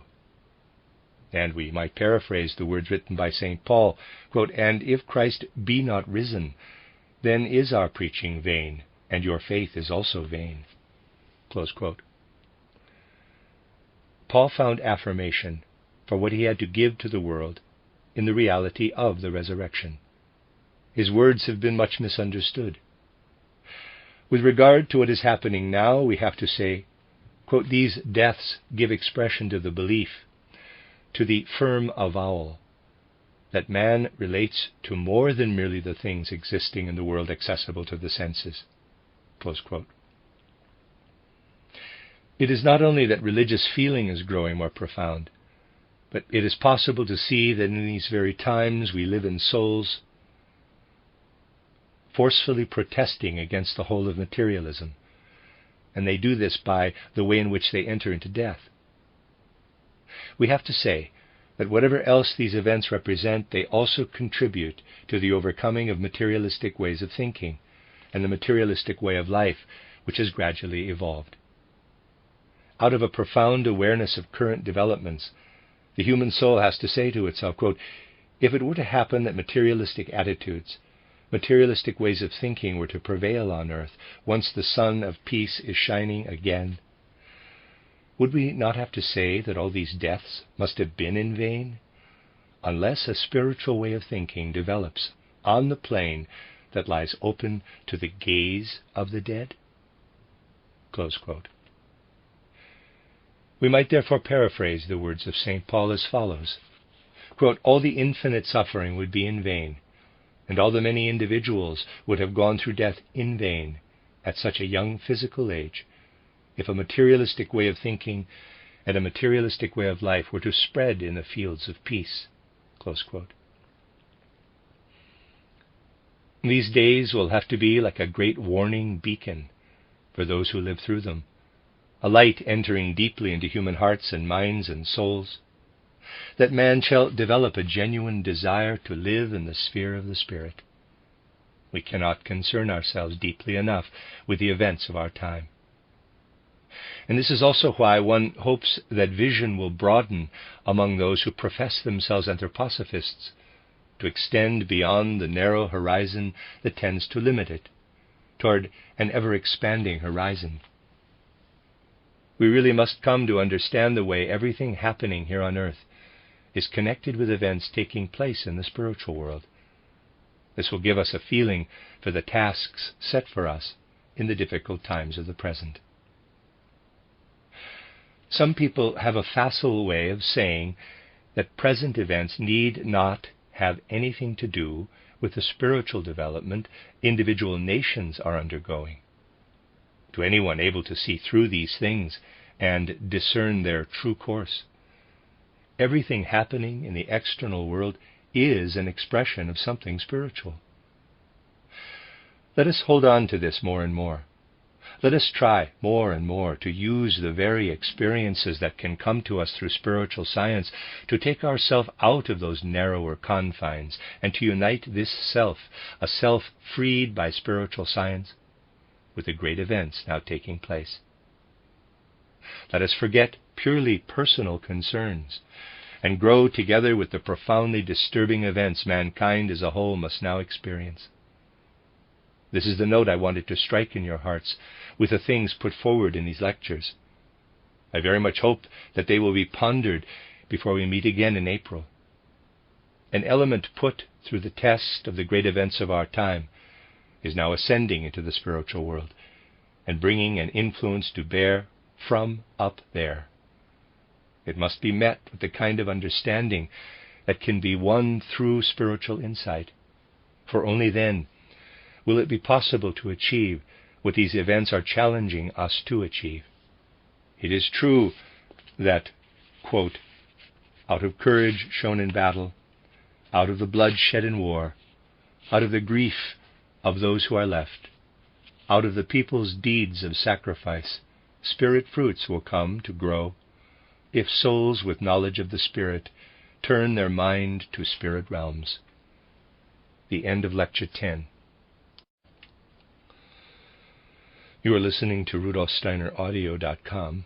As well, you can hear these podcasts at RudolfSteiner.podbean.com. Please consider becoming a patron. There are two publishing houses, SteinerBooks.org in America and RudolfSteinerPress.com in England, which are the sole publishers of Steiner into English and have given me permission to do these recordings. Please consider patronizing them as well. This is a reading of Collected Works, Volume 157 by Rudolf Steiner, 14 lectures translated by Meuss, entitled The Destinies of Individuals and of Nations. This is Lecture 11, given in Berlin on the 20th of April, 1915. Dear friends, once again, let us first of all remember those who are out there at the front in the great arena of present-day events.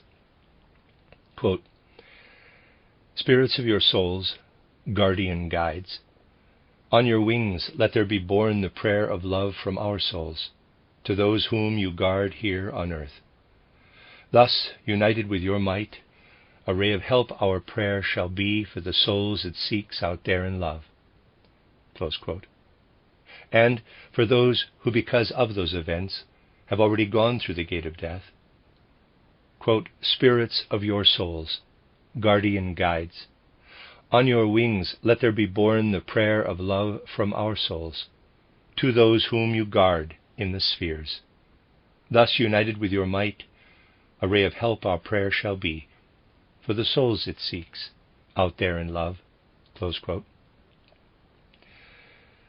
May the Spirit we are seeking as we work toward spiritual knowledge, the Spirit who has gone through the mystery of Golgotha for the good of the earth, for the freedom and progress of man, be with you in the hard duties you have to perform. Dear friends, I want to begin today by reminding you of something I have told most of you, I think, on previous occasions. If the soul of man develops in the way I have clearly enough described in my public and other lectures, we arrive at a different image of the world. The essential point is that the soul takes the path, as it were, from the sense perceptible into the spiritual world. As the development of the soul progresses, the physical world will gradually change in our eyes into the spiritual world. We might say that the peculiar features of the physical sense perceptible world gradually disappear, and the forms, entities, and realities of the spiritual world makes their appearance within the horizons of our conscious awareness. Something important comes to conscious awareness in this way, something I might describe as follows. We ourselves become different. As far as our vision is concerned, of course, we ourselves become different, and the world which is around us, to be beheld with our senses, then also becomes different. Let us stay with what is nearest to us to begin with. the world that is our Earth. Basically speaking, people know really very little of the world beyond this Earth during their life on this planet, at least if we persist in the way in which we have grown together with our earthly life. As we advance into the spiritual world, in which case we are outside our bodies, we shall find, as we look back on the body, or the whole of our physical life, or the whole human being, that basically it is growing richer and richer. This human being is all the time gaining in content, is expanding into a world. Man is actually growing and becoming a whole world as we look back on him. That is the reality of words we often hear stressed, in that through spiritual development man grows identical with the world. He sees a new world, a world he normally is within, and sees it as though arising out of himself. He expands into a world. As far as the earth is concerned, on the other hand, all that is solid in it, all we are used to seeing as its mountains, rivers, and so on, disappears. It vanishes. And we gradually come to feel ourselves within the earth. Please note, I am saying within the earth, as though within a great organism. We have left our own world, and this inner world, this inner reality, becomes a wide world, whilst the earthly world that was spread out around us now becomes an entity, a being. We must imagine ourselves to be within. As we grow out of ourselves, our human world expands into a wide world. At the same time, we grow into the earth organism and feel ourselves to be within it, just as our fingers, say, would feel itself to be part of the organism if it were to have conscious awareness. That is the experience human beings will have, an experience quite frequently brought to expression by more poetic natures.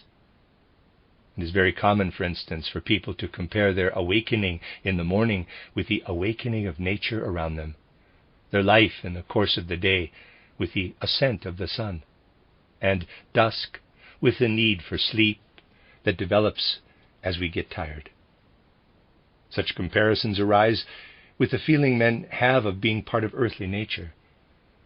They are not worth much, however, for they do not touch on what really matters.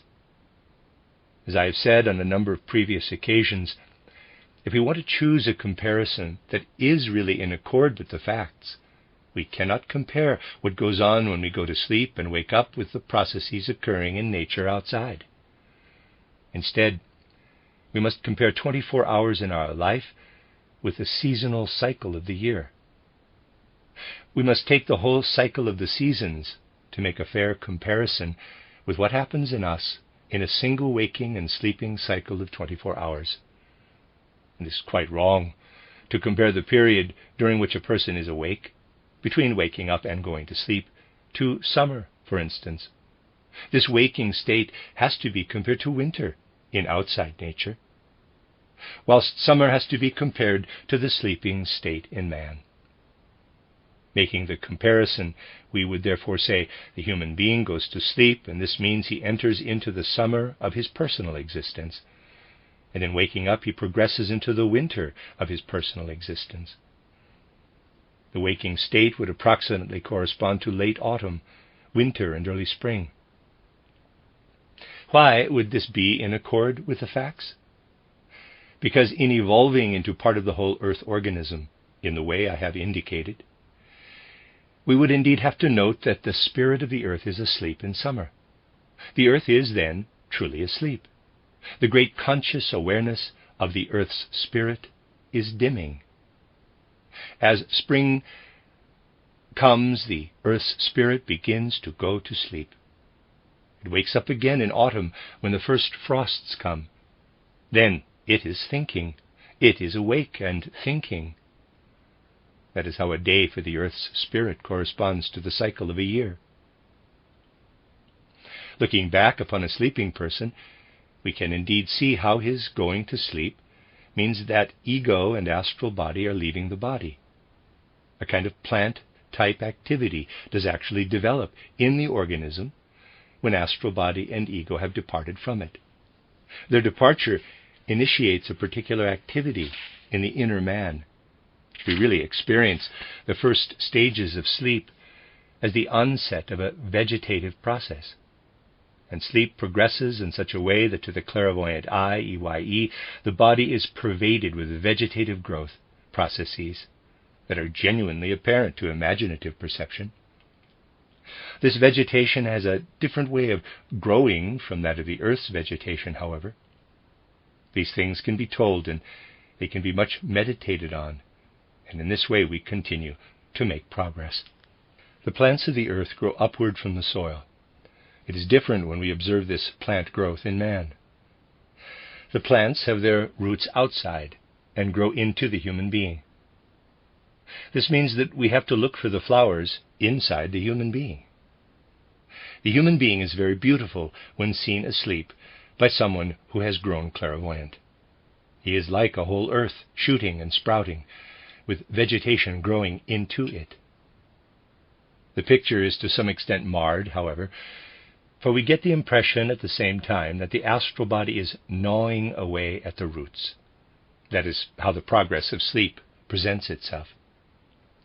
The animal world consumes, eats up the plants that grow in summer, and we find that our astral body acts like the animal world, except that it gnaws at the roots. If this did not happen, we would not be able to develop that core which we take through the gate of death. What the astral body makes its own in this way is the harvest of life which we do in truth take with us through the gate of death. I am describing things the way they appear to clairvoyant awareness. And just as winter comes upon the fruits of the earth, and its frosts kill those fruits of the earth, so the entry of our astral body and ego into the etheric and physical body is like a frost coming to kill the vegetation, the spiritual plant growth that has come up in the organism during the night. The entity I have called the Earth's spirit is indeed an individual entity, just as we are, except that it has a different form of existence, with a year being a day for it. Within the Earth's spirit we are able to perceive everything I have said of the impulse of Golgotha, for within it we find the life-giving energy that was not in the earth prior to Golgotha. In it we find ourselves secure, accepted by the spirit which has gone through the mystery of Golgotha. We become aware of this when we are able to enter fully into the state where the earth has become a being, an entity, of which we are part of the way a finger is part of our organism. It is inevitable, therefore, that when modern man enters deeply into the world in an occult way, there is also a touch to this of religious immersion in the divine element that streams through the world, filling it with spirit. It is a fact that genuine perception of the spiritual world will never deprive man of religious feeling, but rather make such feeling more profound. I wanted to give an indication of what it really looks like when we enter into the world of images of spiritual reality. What we seem to be to ourselves in our ordinary, everyday physical awareness is mere semblance, is only an inner core. Yet at the same time, it has to be said that this is not correct, for it is not easy to find the words for these significant truths. What we seem to be to ourselves is always at our periphery, when we are outside the body with our soul element. It is therefore not correct to say it is a core, for a fruit has its shell or peel on the outside and its valuable part inside. But many things are the other way round when it comes to the spirit, and the valuable part of man is outside, and the shell or peel equivalent is inside. The inner part is shell-like by nature, and the spiritual part is what may be called the shell-like part in terms of space. We come to see when we take the path into the spiritual world that the human being is far from simple and indeed very complex. Something we have already made our own to quite an extent is the knowledge that man bears within him something through which he takes part in all the worlds that are accessible to him. Through our physical body, we are part of the physical world. Through the soul element within us, we are part of the soul world. And through our spirit, of the spiritual world. We extend into these three worlds. We know that when a human being takes the path into the spiritual world, he will in fact experience himself in a kind of multiple reproduction. This is what causes anxiety. Our comfortable feeling of being of one piece is broken up, and one does indeed get the feeling of belonging to several worlds. This may be presented from many different points of view. Today I shall take one particular point of view, drawing your attention again to what has been the basis of my recent lectures. Considering the life of man in its inner aspects, we must think of it as based on a number of principles, and when we step outside the body, man will indeed be found to be divided into four principles. First of all, there is the power on which our memory is based. Through memory, we raise into consciousness the things we experienced earlier on in life. Memory creates a context for our life, making this life between birth and death a whole. A second principle is the one we call thinking, the forming of ideas. I cannot define it in detail here, for that is not the point, but the activity of forming ideas takes place in the present. And moving further ahead, we come to feeling, and yet further on to will activity. Looking into ourselves, our own inner life appears in the activities of remembering, thinking, feeling, and exerting our will. Now we may ask, quote, what is the essential difference between these four functions of the soul? Psychologists will merely list these functions as a rule, making no further distinction between them. We shall arrive at the truth only by going into the essential nature of these four functions of the soul. We shall then find that will activity is more or less the baby among our soul functions. Feeling activity is older, thinking still older, and the activity performed in remembering is the, in quotes, old man, the oldest of our soul functions. You will understand this more clearly if I present the matter to you from the following point of view. It has been said on a number of occasions that man's development has not been on this earth only, but that his present evolution was preceded by evolution on the old moon, the old sun, and on old Saturn. Man did not just come into being on this earth. To become what he is now, he needed to go through evolution on Saturn, sun, and moon. Now, you see, any will activity we develop is a product of man's earth life. Will evolution is not yet complete, in fact, and it is entirely a product of earth evolution. During moon evolution, man was not yet endowed with an independent will.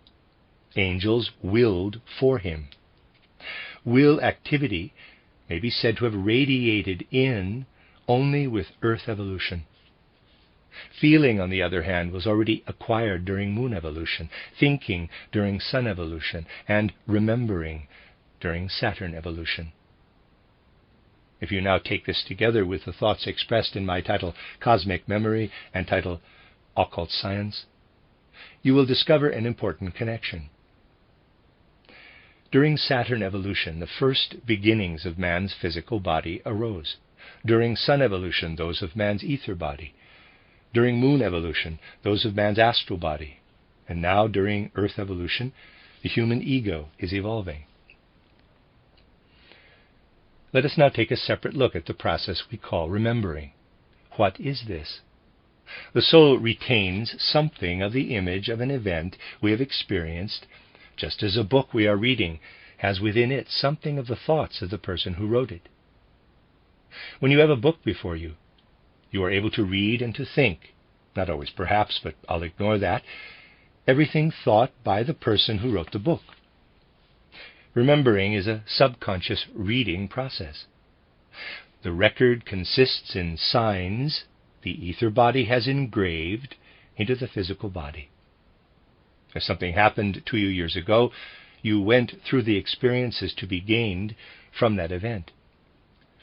What remains of this are impressions made by the ether body in the physical body. When you recall the event now, the act of remembering is a subconscious reading process.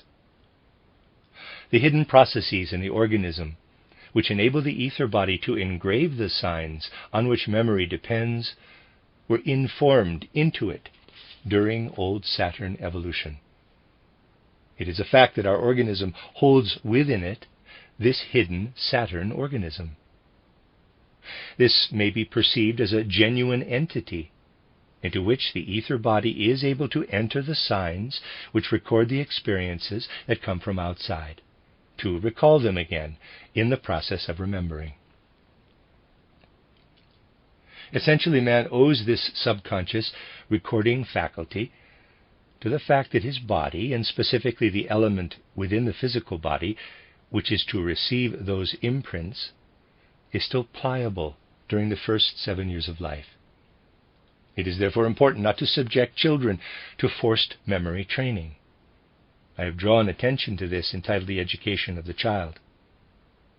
During the first 7 years, the still pliable organism should be left to its own elementary powers, and we should not use coercion.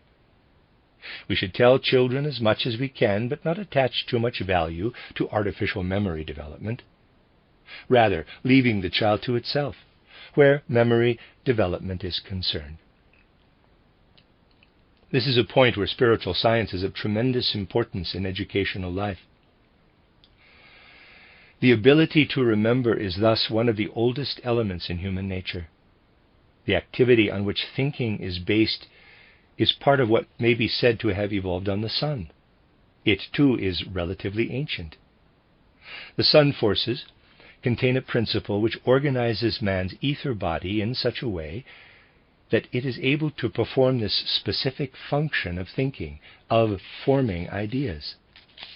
So you see that it is necessary to go far, far back in the cosmos in order to answer the question, why is man able to remember, and why is he able to think? It is necessary to go back as far as the Saturn and the Sun stages of evolution. To consider man's ability to feel, we need only go back as far as the Moon, and for will activity to Earth evolution. This will make many things clear to you. Certain individuals bear a particularly strong imprint of earlier incarnations. They are not pliable, but clear-cut. Much will imprint itself upon their organism. These are people with an almost automatic memory, who, however, cannot be very creative in their thinking. The faculty of remembering thus relates predominantly to the physical body, the ability to think to the ether body, man's feelings and emotions to the astral body, and his will activity above all to the ego. Man is only able to refer to himself as I, capital, because he is a creature of will. If he were only able to think, life would proceed as in a dream. All this means that we are an organic complex of soul functions, which were imprinted into our soul life in the course of evolution. I have said that our will activity only evolved during Earth evolution, and that spiritually higher hierarchies, the angeloi, willed for man on the Moon.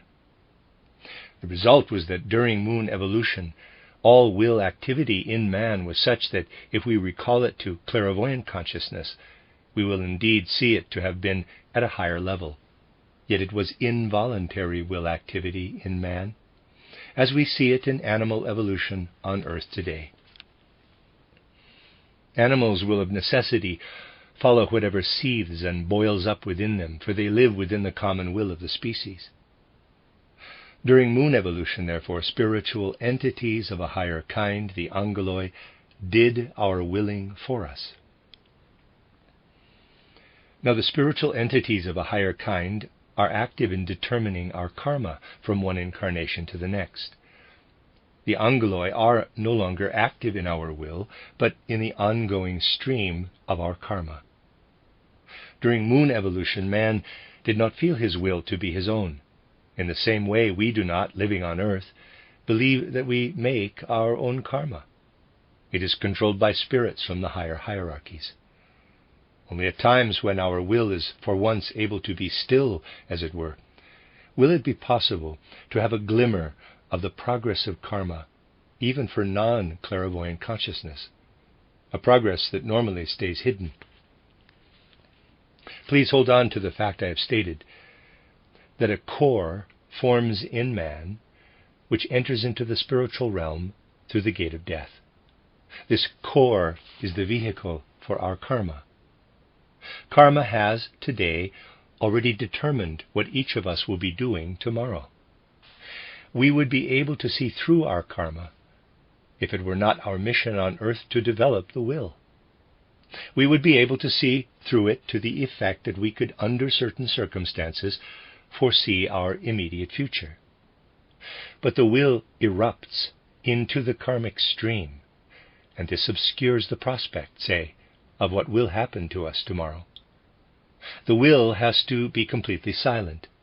Only then will it be possible for something to come through of what will happen not through us, but to us. As an example, let me give you a story told of Erasmus Francisci. This is based on the truth. As a young man, Erasmus Francisci lived with his aunt. On one occasion he dreamt that a man whose name was shouted out to him in his dream was going to take a shot at him, but that he would not be killed, for his aunt would save his life. That was his dream. The next day, before anything had actually happened, he told the dream to his aunt. She got rather worried, telling him that someone had been shot dead quite recently in the neighborhood. She strongly advised her nephew to stay at home so that nothing might happen to him.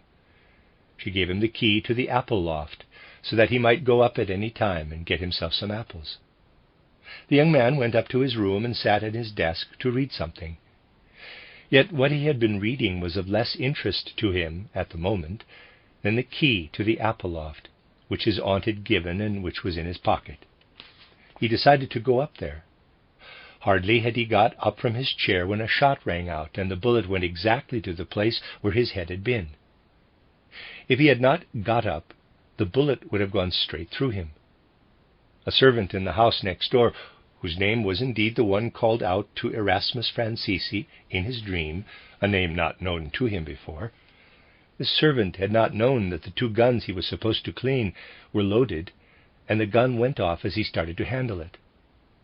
If Francisci had not got up to go to the apple loft at that very moment, his aunt having given him the key, he would without doubt have lost his life.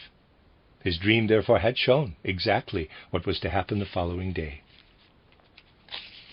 An event occurred of which we are able to say that the will was in no way involved, or Francisci would not achieve anything with his will. He could in no way protect himself. Something erupted into the karma of this individual to the effect that this life was to continue. The spirit controlling his karma had already had the idea that would save his life. The dream represented the prevision of the spirit guiding the young man's karma, perceiving what was to happen the next day. Francisci's state of soul was such that a certain depth had already been achieved through natural meditation, as it were, and as a result something occurred which I might also compare with something in external life. I think you will agree that man's gift of prophecy with regard to external life on earth is rather limited. In a certain sense, we are all prophets, for we all know that dawn will come at a certain time tomorrow, and so on, or someone walking across a field today will be able to say what that field is going to look like tomorrow. He will not be able to foretell whether rain is going to fall on that field the next day, and so on. It is the same with regard to the inner life. Man lives according to his will, and his karma lies within that will. It is possible to develop a certain sense for what is coming next, and in the same way there are certain people whose inner soul has been deepened, and for whom an inner point of light may arise for events where the will has to fall silent. It is important in the pursuit of spiritual science to consider such things on occasion, for we then see that there certainly is something alive within man that points to the future, something man is not able to encompass in his ordinary state of consciousness. Karma emerges through a will that has fallen silent. All the things brought before our soul in this way, through spiritual research, are able to show us that what we call the great illusion consists predominantly in man being unable to perceive the full picture in his ordinary consciousness of what he is. That man is part of the whole world, whilst his ordinary consciousness really only shows him the shell, as though he were enclosed within his skin, and so on. Yet what he is shown within this enclosedness is merely a fraction of what man really is, for he is as big as the whole world. We really only look back on man from the outside in ordinary life. In becoming fully aware of these things, we can gradually develop a feeling for the presence in man of what is known as his ether body. It is indeed possible to make observations in ordinary life that show at least this second human being, the etheric man, within the physical human being. Imagine you are having a nice lazy lie-in one morning, not feeling inclined to get up as yet. You'd like to stay in bed, and it is difficult to find the resolution to get up. If you depend entirely on what is within you, it will be difficult to reach the point of getting up. But now, imagine there is something in the next room which you have been waiting for during the last few days. The thought occurs of something out there, and you will find that this thought can bring about a minor miracle. You will find that once you enter into this thought for a bit, you will actually leap from your bed. What has happened? As you woke up, entering again into the physical body, you felt whatever the physical body made you feel, and this was not likely to give rise to the thought of getting up. Your ether body then came to act independently, because you engaged it in something outside yourself. There you can see how you have been opposing your ether body to the physical body, and how the ether body took hold of you and lifted you out of bed. You arrive at a very specific feeling regarding yourself, the feeling of being an onlooker and making distinction between two kinds of human actions which we perform. There are actions we perform in the ordinary run of life, and those where one is aware of inner activity coming to the fore. These are rather subtle observations, and it is of course always possible to deny them. We have to attune our observations to life and really see through life in the way it presents itself. Then man's whole inner perception will move in the right direction. It has to be clearly understood that the path to the spiritual world cannot be achieved all at once. It gradually leads out of the world, so that we ascend to the point I have just referred to, where what used to be the world for us loses its deadness, and itself becomes a living entity. Gaining in insight, man thus grows together with the spiritual world. He grows together with what we may call his portion, which remains when he has put away from him everything gained through the instrument of the physical body, everything which essentially made up his life between birth and death. In going through the gate of death, we grow into a world very similar to the one I have just spoken of, as the one revealed to higher perception. And then we shall discover something that is very important. In the world we enter on passing through the gate of death, if we want to make ourselves at home in it, in the right way, we shall, just as we need a light to illumine a dark room, need whatever we have been able to develop within our innermost souls whilst here on earth. Earth life is not something to be regarded merely as a dungeon, a prison cell. It is certainly part of the natural progress of evolution that man has to go through the gate of death. And he can, of course, live the life between death and rebirth. But life as a whole exists in order that every part of us adds something that is necessary, something new. As we go through the present cycle, life here is to give us something that ignites like a torch, so that we are not merely alive in this life of the Spirit, but gain insight and live so as to illumine the whole of this life. The light which illumines us is the one thing we gain, between birth and death, that shall remain for our life between death and rebirth. This is the one thing of which we must say again and again, that as many people as possible must come to understand it, particularly in the present time. All we come to understand of the spiritual world whilst here in the physical world, in our physical bodies, shall be as a flame to illumine the life of the spirit. In a certain sense, all the difficult things the most developed part of mankind has to go through in the present time serve as a reminder that we need to deepen the life of the soul. And it will have to come about that from the depths of the human soul a longing is brought forth for the worlds of which man is part because of his soul. Let us hope that the present time will cause a longing to arise, in which every soul says to itself, man is something quite different again from what he appears to be in so far as he wears the garment of a body. May the events we are experiencing serve to remind us of the need to deepen our soul life, to let the soul become immersed in spiritual perceptiveness, spiritual vision. Out of our awareness for this need to enter deeply into spiritual science in the present time, and the awareness that the difficulties of the present time are intended as a warning, let us again conclude the way we have always concluded these meetings. I hope it will be possible to continue in the not-too-distant future. For today, let us conclude with the words, quote, out of courage shown in battle, out of the blood shed in war, out of the grief of those who are left, out of the people's deeds of sacrifice, spirit fruits will come to grow, if souls with knowledge of the Spirit turn their mind to spirit realms. The end of Lecture 11. You are listening to RudolfSteinerAudio.com. As well, you can hear these podcasts at RudolfSteiner.podbean.com. Please consider becoming a patron.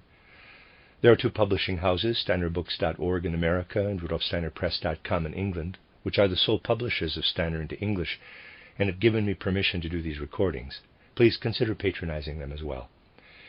This is a reading of Collected Works, Volume 157 by Rudolf Steiner, 14 lectures translated by Meuss. This is Lecture 12, given in Berlin on the 10th of June, 1915. Dear friends, once again, let us first of all remember those who are out there at the front, in the great arena of present-day events.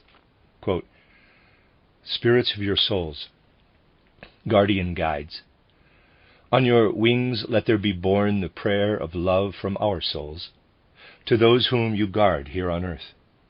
Thus, united with your might, a ray of help our prayer shall be, for the souls it seeks out there in love. Close quote.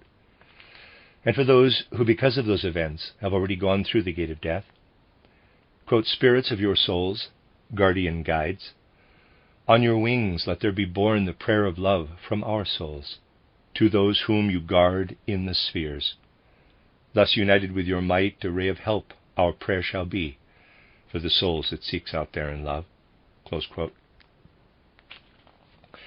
May the Spirit we are seeking as we work toward spiritual knowledge, the Spirit who has gone through the mystery of Golgotha for the good of the earth, for the freedom and progress of man, be with you in the hard duties you have to perform. Dear friends, it is to be hoped that the karma of the age, the karma of our movement, will one day permit the completion of the building at Dornach, which is to further our movement. A group carved in wood will be given an important place in that building, in the part of it which goes to the east. The aim is to bring to artistic expression, artistic in terms of spiritual science, and to put there before our physical eyes in that building the substance and content of our spiritual movement, and above all to represent what our movement is intended to signify for the present age and for the further cultural and spiritual development of mankind. Every detail is to be arranged in such a way that it may be seen as part not only of a spiritual scientific whole, but also of artistic forms and indeed artistic installations and furnishings. That is, for example, how we are trying to solve the problem of acoustics in the building. I'm sure these problems cannot be solved at a first attempt. But orientation will be given by showing that calculations based on geometry and the usual rules applied in the external art of architecture cannot solve the acoustics problem. The solution will only be found by applying spiritual science. The roof structure will be a double cupola, functioning like the resonance board of a violin. This will partly bring to expression the acoustic concept of the interior space. Many details would have to be taken into account in elucidating the design, specifically with regard to the way words and sounds are to be given their proper value, quite distinct from the way they are commonly treated in the present time. One does not normally design circular buildings, specifically for their acoustics. Most buildings are designed in such a way that an individual note cannot be given proper value, distinct from those that come before and after it. For at certain points, one note will always flow over into another. We are going to try and achieve a space where each musical sound can be appreciated in all its fullness from all corners of the interior space, and where clearly spoken words too can be given full value. But I only want to mention this briefly. My main topic will be the carved group, which will be occupying an important position in the building. It is primarily a group of 3. More may be added, and this can perhaps be discussed at some later date. These things are not done in accord with a preset fixed idea, but on the basis of intuitions of the spiritual world that arise in the course of the work. 3 distinct figures are of primary concern. One stands erect, expressing the true essential being of man, not in symbolic form, the way attempts have been made to interpret it even among us, but in a genuinely artistic way. Of course, it will be apparent in the figure that earthly humanity found expression in its most concentrated form in the figure in which the Christ dwelt for 3 years. It will be possible to see the figure as an expression of the Christ, but the issue should not be forced. We must not approach the group with the thought, I am now going to look upon the Christ. If someone arrives at the idea out of their own feelings and out of artistic intuition, that will be good. But it would be wrong to approach the group with the preconceived idea that that is the Christ. The point is not immediately to introduce symbolism again, saying that is the Christ. The figure stands by a small rock slope. Behind it the rock rises up high. Its feet stand upon a projection of the rock, and within this there is a deep cave. Another figure is sitting in the cave. I would say it is crouching there. This figure is intended to give the expression to something that relates to the figure standing above it. This appears to be letting some kind of forces radiate, stream forth from its hand. We see how those forces radiate into the cave and the rock. The hand is within the cave. Forces radiate from it, creating the impression of a hand in the rock. We see the hand, yet it is not a hand. The forces are present, creating the imprint of a hand. Only the head of this figure really has a form reminiscent of man, resembling man. Apart from this, it has huge bat-like wings, and the body is that of a dragon or worm. Something may be seen to be winding itself around this figure, with the figure itself writhing beneath it. And you will see that this has to do with the erect figure, that it is connected with the outstretched hand of that figure. Forces radiate in from this hand, and these cause the winding and binding. If we allow the picture to act on our soul for a while, we may come to feel that this is the gold flowing within the clefts of the earth, and that the figure in the cave is held fast in the clefts of the earth by the gold. The other hand points upward, and up there on the rock is yet another figure. Again the head appears human. The wings are not those of a bat, but hang down to the ground. The form of the body is such that we may get an inkling, well, what does this body represent? This body gives the impression that the whole person has become a face, as though a face has been stretched, drawn out like elastic, and body contours have arisen from this. This figure is on the highest pinnacle of rock, and it is falling down. As it falls, the wings are broken. We see the hand reaching up from the main figure, leaving its imprint in the wing. And so we have three figures: man in his essence, beneath him, no doubt you have an inkling who it is, Ahriman, banned to the clefts of the earth by the power emanating from the outstretched hand of the principal figure, held fast by the gold in those clefts, because he makes his own fetters of this. The other hand reaches upward, breaking the wings of Lucifer and causing him to fall to the depths. The point is that in the present time no one can produce such a work by simply applying the rules of the art of sculpture. There's actually been some sort of an attempt at this when the idea has been put forward in a lecture. It is not a question of expressing the idea in symbols. For every single trait in those three entities, down to the smallest detail, has to be created out of insight gained through spiritual science. The countenances of Ahriman and Lucifer, both resembling the human countenance, will have to be given a form that reveals the contrast between them. In the case of Lucifer, this will involve the peculiar way the upper part of the head is shaped, so that it is merely reminiscent of the human. All is movement here within the spirit. Nothing can force us to keep the various elements that make up the brow in the confines prescribed for the human brow. Every single element of the upper head is as mobile as the hands and fingers on our arms are mobile. It can, of course, only be represented like this if those movements are the genuine movements found in Lucifer.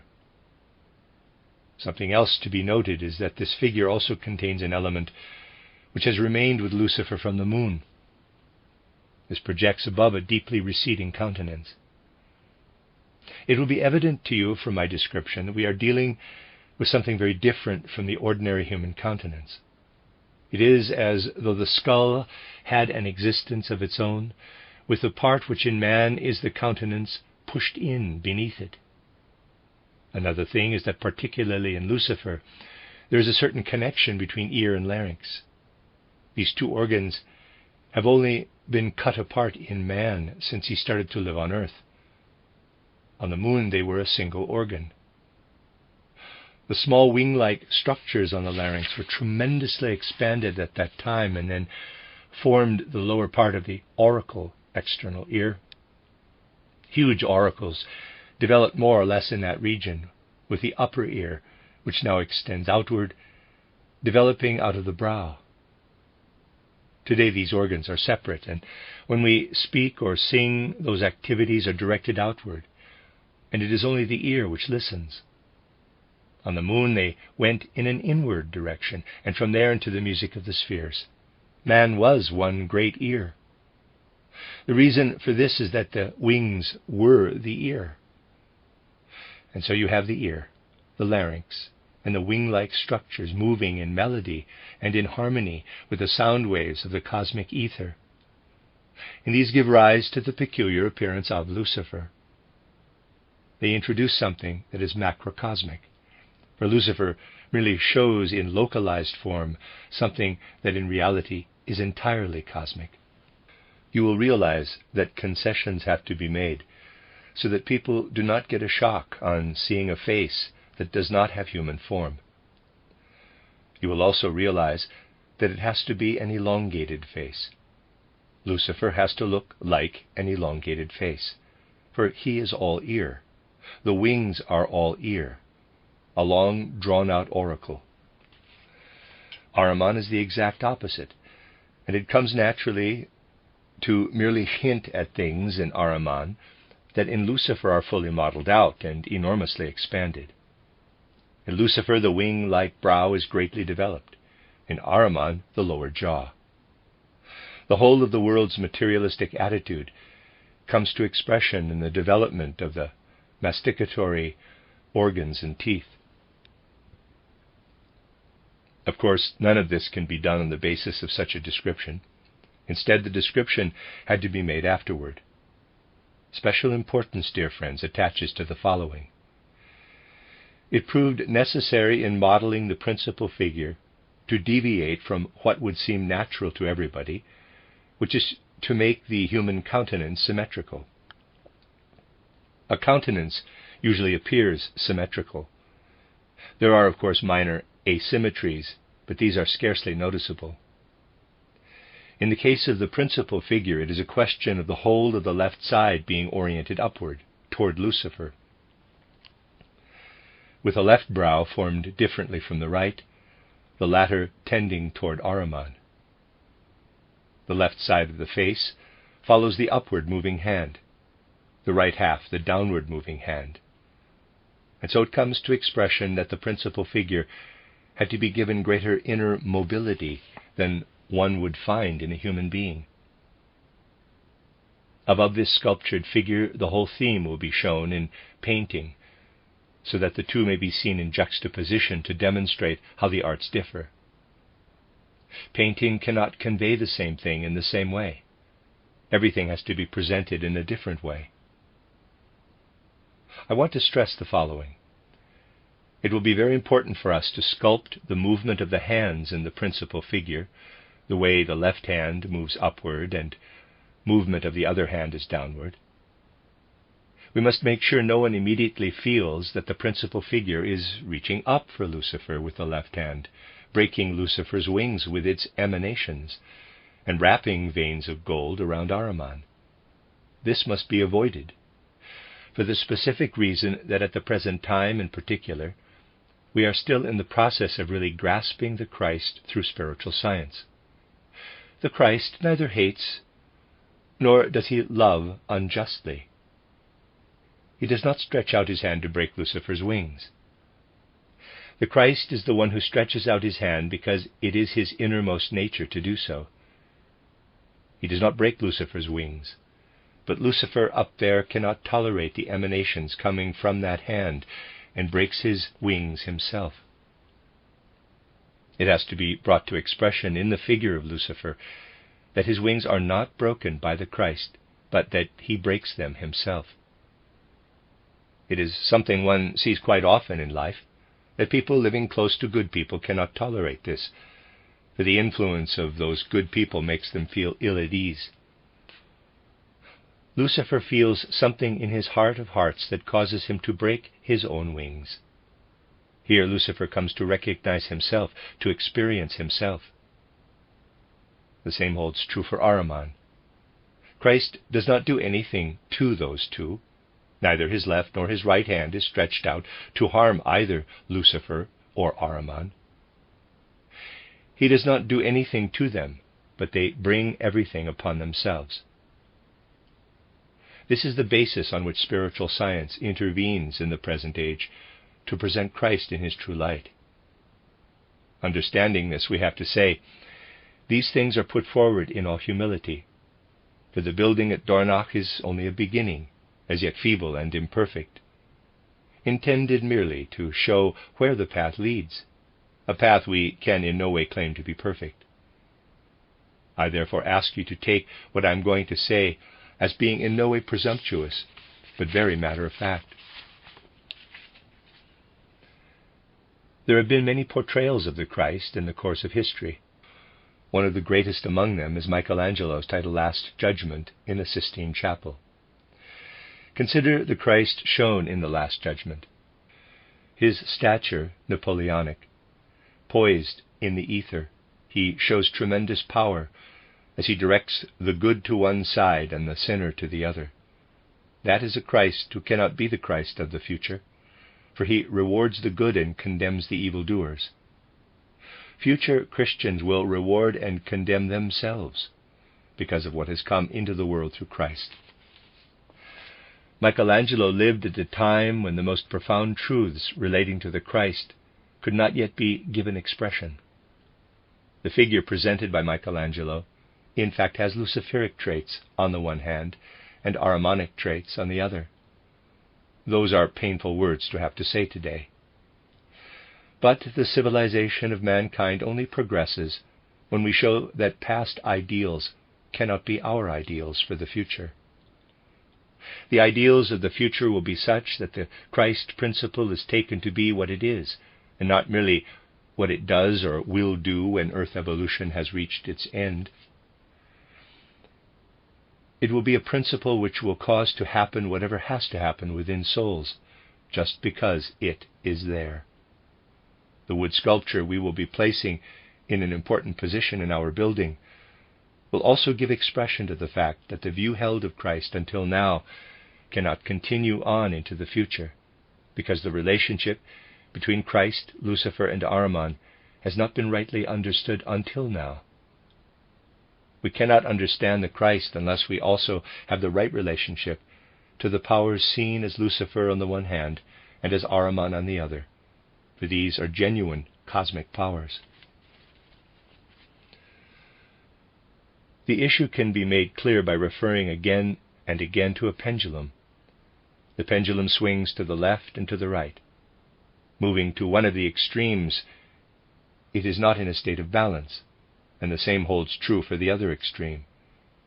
Yet it would be idle, inert, lazy, if it were always to stay in a state of balance, if it were not to swing either way. It is in the right position when at the center, but it cannot stop at the center. It has to swing to the left and to the right. Human life is like that. We are not in a position to say, quote, "I'll get away from Lucifer," or "get away from Ahriman," close quote.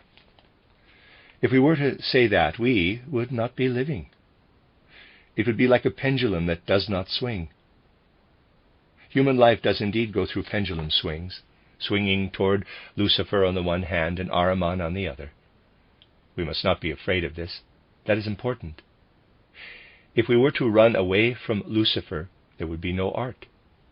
If we were to run away from Ahriman, there would be no science. All art not fully penetrated by spiritual science is Luciferic, and all science that is not spiritual science is Ahrimanic. That is how man swings to and fro between extremes. The important point is to realize that he wants to be in balance, not at rest. There was a time when people said it was necessary to avoid the Luciferic element, to free oneself from it by becoming an ascetic. But it is important not to run away from the Luciferic element, but truly to face up to Lucifer. We must really swing toward Lucifer on the one hand and Ahriman on the other. The point is that they are opposing forces, like other forces in nature, such as positive and negative electricity, magnetism, and so on. What matters then will be to recognize the triad of the Luciferic element, the Ahrimanic element, and that which is the Christ principle. There has to be inner recognition of the inherent greatness of the Christ, a greatness not yet to be found in Michelangelo's Christ. That, dear friends, is what has to be achieved by working with spiritual science. At present, we only have the beginnings of an insight that will have to become commonplace. You see, I have also said here during these last weeks that from certain points of view, Goethe's Faust has to be considered the greatest poetic work there is. It is one of the greatest works ever produced by man, because Goethe was able to give such tremendous depth to the human element. Goethe attempted to make Faust a genuine representative of mankind. As I have said on a number of occasions, Mephistopheles is basically a mixture of Lucifer and Ahriman. What was the situation where Goethe was concerned? The situation was that he was not aware of there being two principles, Lucifer and Ahriman, and his Mephistopheles is hodgepodge of Ahriman and Lucifer. They are both contained in his Mephistopheles, and that is the reason why the whole great work of Goethe's Faust did not turn out to be what it might have been if Goethe had been in a position to show Lucifer on one side of Faust and Ahriman to the other. Then the threefold nature always present in mankind would have been apparent. That indeed was the problem Goethe had with his Faust. You see, when he started to write the work, he could only take it as far as he himself had got by the 1770s. He was aware that the four disciplines representing science, philosophy, jurisprudence, medicine, and as he put it, theology too, alas, were inadequate. These Ahrimanic disciplines could not satisfy Faust. They merely gave him an Ahrimanic, intellectual relationship to the workings of the universe. He wanted access to the reality of the universe, to go to the sources of life and experience something living, not thought up. Something living, the earth spirit, appears on the scene. Yet Faust cannot endure his presence. And then, this is in Goethe's very first draft, the door opens and in comes Wagner. So many people keep talking about Faust today, and one has the feeling that one hears Wagner talking about Wagner. People generally talk in quotes Wagner style about Faust as he appears on the stage. What exactly does Wagner represent? And what is coming in with the earth's spirit? We know that all knowledge gained of the universe is knowledge gained of oneself. It is a part of Faust himself that enters with the earth's spirit, though it is part of the expanded soul that identifies with the cosmos. Faust, however, is as yet unable to understand it. He cannot yet reach out to that element which is also part of himself. It is shown in the play how far he has developed. If we were to stage Faust properly today, more properly perhaps than even Goethe did, we would have to let Wagner appear as a slightly caricatured second Faust, wearing the same costume and makeup. For it is another aspect, another part of Faust, that enters with Wagner. Faust himself says later he was, quote, a worm, cringing with fear, close quote. Then he understands himself. The earth's spirit has called out to him, quote, you are like the spirit you understand, and not like me, close quote. And now comes the spirit he understands, Wagner. And so one might say it goes on. The earth's spirit has not been grasped, and the figure which appears next is really only the earth's spirit in another form, Mephistopheles. He appears as Lucifer, guiding Faust through everything the human being is capable of experiencing by following only his passions. Lower passions in Auerbach's cellar, and also more noble passions, though these are taken as far as witchcraft and black magic. In Part 2, Ahriman should really be taking Lucifer's place. All this is apparent if one reads Faust with real understanding. And there's also plenty of external evidence. I have already said on an earlier occasion that among the material later cut out by Goethe was a passage where Mephistopheles was referred to as Lucifer. Goethe always felt uncomfortable in presenting this figure, which really is two figures. The Luciferic element emerges particularly when Faust's religious feelings come to the fore, made to sound peculiarly high-flown in his conversations with Wagner. Catechized by Margaret in their conversation about God, Faust says, quote, feeling is all that matters. The name is but an empty sound, smoke to obscure the warming glow of heaven. Close quote. And this is considered the highest form of presenting the divine, as the highest form of presenting the religious element. No need to think, quote, feeling is all that matters, close quote. This suggests that all we are able to have by way of a religious element is whatever the Margarets of this world are able to grasp, forgetting that Faust is giving instruction to a girl of 16, giving her only as much as she is able to understand. What he says about, quote, smoke to obscure the warming glow of heaven, close quote, is not intended for philosophers, and it shows lack of understanding when knowledge at the, quote, Margaret level, close quote, is over and over again seen in professorial array. It is evident from all this that Goethe initially gave expression to the Luciferic principle in its double aspect. In Part 2 it is more the Ahrimanic principle, with Mephistopheles causing the homunculus to be created, Helena to be conjured up, and all the things that give Faust a knowledge of the world that is entirely different from everything he had, quote, studied assiduously in zealous toil, close quote. It has to be said that even today there is much misunderstanding where many of the details are concerned. There is the passage where it is expressly said that homunculus intends that something within man shall be developed to fully human status. And you'll have time until humanity is attained. For the path first leads through lower regions. The words are, quote, but do not strive for higher accolades. In German, nach Orden. Close quote. Very curious explanations have been given for this.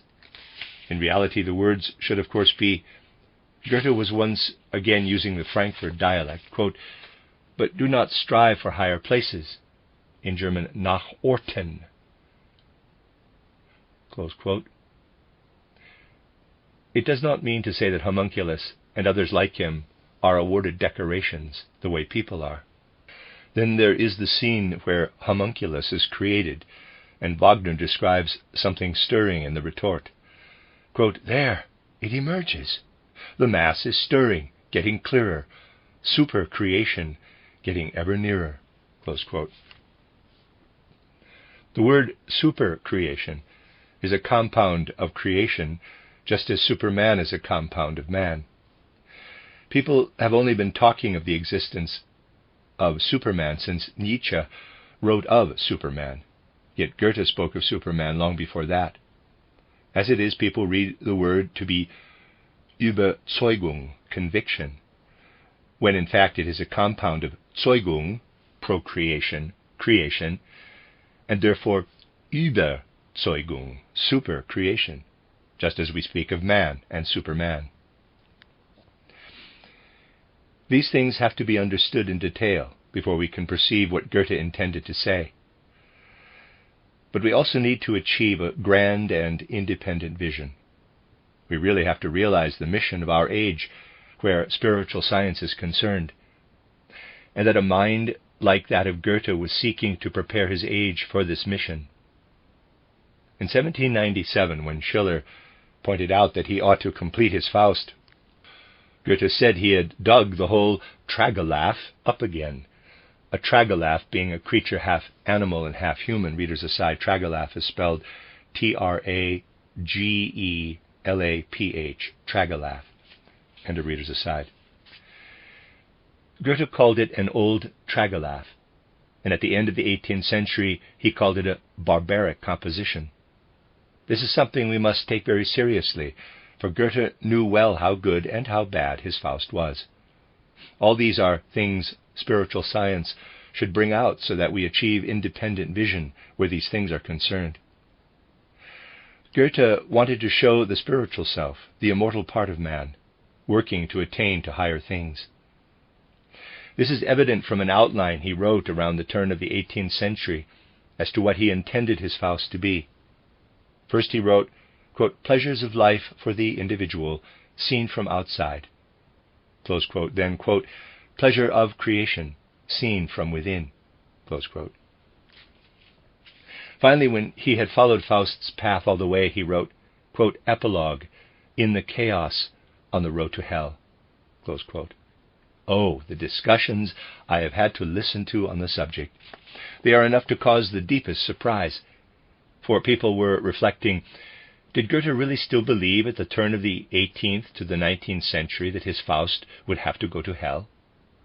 The answer is simply that it is not Faust who is speaking the epilogue, but Mephistopheles, taking his departure when Faust has taken the path to his immortal self. We therefore see something in Faust that is on the way, though only on the way, to what the dominant sculptured group in our building is intended to convey, the figure of man in truly concrete terms. On the one side appears the one tendency, followed by the pendulum of the soul, on the other the opposite principle. It is not possible to truly understand the nature of man as long as one is merely holding everything together or looking for a duality. That is the essential point. We must hold on to the fact that it is indeed German culture out of which this idea will take form. two civilizations on this earth, represents opposite poles, and in making reference to them, one is showing their justification rather than otherwise. On the one hand, there is purely Oriental culture. What does it consist in? The Oriental nature of this culture consists in purely inward deepening being sought, casting off all that is merely external process in this life. We observe how in the culture, which represents the highest flowering of Oriental culture, in the Indian culture, all instruction, all knowledge is designed to influence the soul to the effect that it becomes free of the physical body. It is a purely Luciferic culture, an entirely Luciferic culture. The further east we go, the more we find the Luciferic element. And when we consider the West, what do we find there? Let us go straight away to the extreme West. It is natural for us, particularly if we have learned something of spiritual science, and I want to illustrate this with an example. When we see someone who comes to accept a more spiritual philosophy, where previously he followed a more materialistic one, it is natural for us to ask ourselves, quote, what goes on in the soul of such a person? Close quote. It is particularly when we see such a major change in the soul of a person that we have to enter into the heart and mind of this person to share in the experience his soul has gone through. Nothing appears more significant to us than to share such an experience with another human being. You see, in America, people have also been seen to go through what is known as conversion. That is a change from a materialistic to a spiritual point of view. And what does one do? One sits down. I am presenting rather a radical picture, but it does happen like this. One sits down and writes to these people, asking them to give the reasons why they underwent such a change of heart. And then, one then makes a table, establishing categories, like this, for instance. Category 1, fear of death and of hell, making a pile of those letters. Category 2, altruistic reasons, selflessness. Category 3, egocentric motives. Category 4, striving for a moral ideal. Category 5, bad conscience and awareness of sinfulness, 1, 2, 3 letters. Category 6, obedience to teaching, 1, 2, 3 letters. Category 7, people have reached a certain age, 1, 2, 3 letters. And then Category 8, imitation, 1, 2, 3 letters. Again, a category of people who have seen others believing in God and have imitated them. Then Category 9, getting a hiding, 14% fear of hell, 6% other motives, 7% striving for an ideal, 8% awareness of sin, 13% imitation and example, 19% a hiding. And so you have, in quotes, conversion. This then is the opposite. In Indian culture, there is no regard for what goes on externally. It would seem quite wrong to an Indian, he would call it mad, to work out the percentages of the converted in such an external way, classifying the motives that led to their conversion. In the West, no heed is paid to the inner life. All trace of the inner life is wiped out. The most external aspect of all that is external is here compiled in tables, purely Ahrimanic. If we go to the East, innermost inwardness, purely Luciferic. Thus the globe may be said to show us the contrast between Ahrimanic and Luciferic trends. And between those two we are not at rest but in balance. It is not a question of simply rejecting the one or the other of them. We have to be aware that a culture that really extends into the future consists in finding the right measure for both, knowing how to give each its proper due. The whole of Earth destiny is brought to expression, I feel, in the sculptured group. It is the mission of Europe to establish the balance between East and West. In the East, the pendulum swings to one side, in the West to the other. It is not for us Europeans merely to ape the East or to ape the West. It is our mission to stand our own ground quite independently and give full recognition to the rightful existence of the one as well as the other. It comes to expression in the sculptured group. The work put in a particular position within our building therefore also relates geographically to our mission. It is placed to the east, but with its back to the east, facing west. It is in a state of balance, holding within it the fruits of a long sojourn in the east, and it will not be satisfied with the purely Ahrimanic culture, which is what the West has to offer mankind. Dear friends, if our age can come to understand these things, doing so in a thinking way, with feeling, and bringing perceptiveness into it, there is no reason here for pride. It will become clear to our age that even the very painful and profoundly saddening events happening now only serve to make mankind aware of the mission it will have to fulfill in the immediate future. It is only to be hoped that the tremendous and painful experiences mankind now has to go through will truly serve to deepen human hearts and minds. Unfortunately, it is true that nothing of the great seriousness the present age demands of us is to be found in what is currently brought to expression in the spoken word and also in literature. Much will still have to come upon human hearts and minds before they are really filled with the great seriousness of purpose, and it is a comforting seriousness that man will be supported in the tasks set before him. Seriousness is demanded of us, but on the other hand, it is a comforting seriousness, a bringer of hope and confidence. We really have to realize that we are living in an age when great things are asked of us, and that we are also capable of doing these great things. Nor can we come to a pessimistic view of things in the present time. On Tuesday, 22nd June, I shall go into these things in more detail, throwing additional light on certain points. I also intend to speak of man's immediate task for the future, and the way spiritual science will help to achieve this. The end of Lecture 12. You are listening to RudolfSteinerAudio.com. As well, these podcasts can be heard at RudolfSteiner.podbean.com. Please consider becoming a patron. There are two publishing houses, SteinerBooks.org in America and RudolfSteinerPress.com in England, which are the sole publishers of Steiner into English and have given me permission to do these recordings. Please consider patronizing them as well. This is a reading of Collected Works, Volume 157 by Rudolf Steiner, 14 lectures, translated by Meuss. This is Lecture 13, given in Berlin on the 22nd of June, 1915. Dear friends, once again, let us first of all remember those who are out there at the front, in the great arena of present-day events. Quote, "Spirits of your souls, guardian guides, on your wings let there be borne the prayer of love from our souls to those whom you guard here on earth. Thus united with your might, a ray of help our prayer shall be for the souls it seeks out there in love."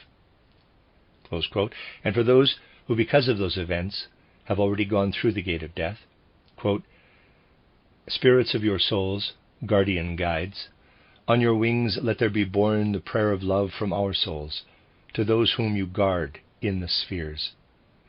Thus united with your might, a ray of help our prayer shall be for the souls it seeks out there in love." Close quote. May the spirit we are seeking as we work toward spiritual knowledge, the spirit who has gone through the mystery of Golgotha for the good of the earth, for the freedom and progress of man, be with you and the hard duties you have to perform. Today it will be my task to sum up some of the things we may know already, though it is good to review them again and again, for they may serve as guidelines for our work in spiritual science. Above all, we must every now and again return to the thought that our present life on earth, between birth and death, really is an interlude between our many past earth lives and the many lives we have already lived between death and rebirth on the one hand, and the many earth lives and lives between death and rebirth that lie ahead in the future on the other. An interlude is what I have called this life of ours. We may therefore expect to find something in our present life that may, as it were, be considered to have arisen out of what has gone before, and also something that may be seen to point us toward the future. Some of the things we shall discuss today will relate particularly to the latter.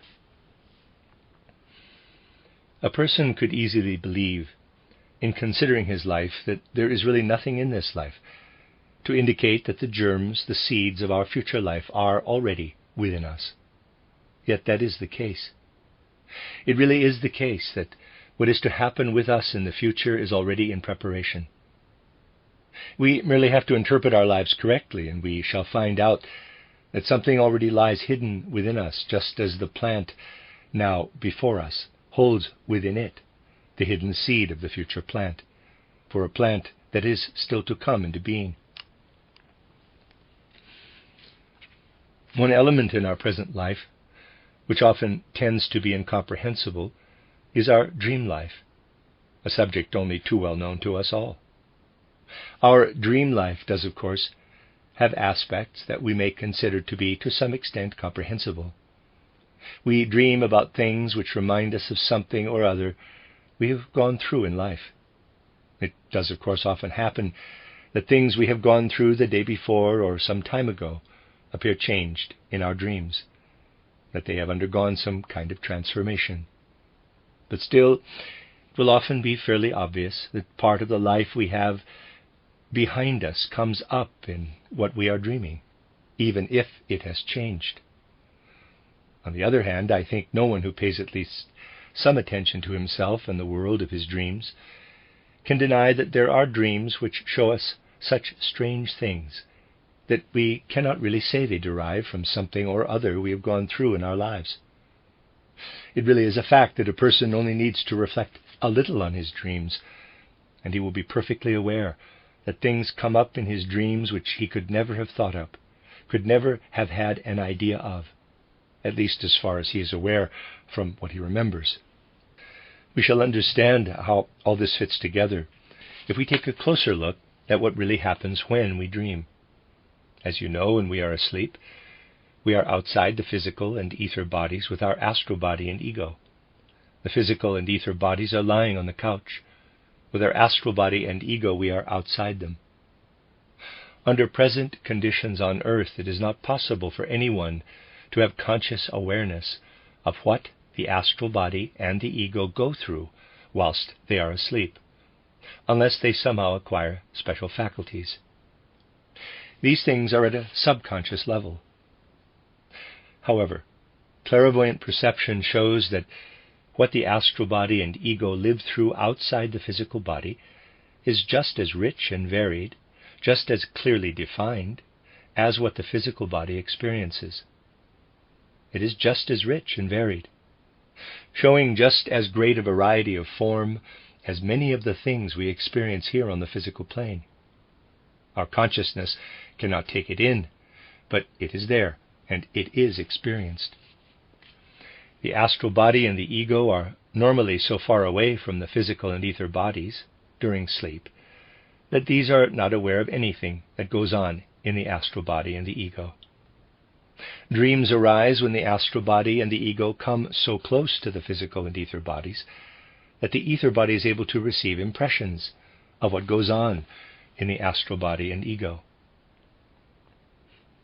When you wake up knowing that you have been dreaming, it strictly speaking means that the contents of your dream have become conscious because the astral body and the ego were re-entering. And before the physical body was able to become conscious of having the astral body and the ego within itself again, the ether body became conscious of this. The ether body rapidly took in what the astral body and the ego had experienced, and this gave rise to the dream. A dream, therefore, arises through interaction between astral body and ether body. As a result, the dream is given a particular coloring. It is given a kind of coating, one might say. As you know, at death, the human being departs with his astral body, ego, and ether body, and the ether body then immediately sees the past life in retrospect. This vision of the past life is in fact attached to the ether body, and the review comes to an end when this dissolves. The ether body, therefore, has the capacity for carrying the imprint of all the events in one's life. The ether body really bears the imprint of everything we have gone through in life. This ether body is a very complex structure. If we were able to dissect it out in such a way that it retained its form, it would be a mirror of our present life, a picture of our life, going back to the moment, the point in time to which our memory extends.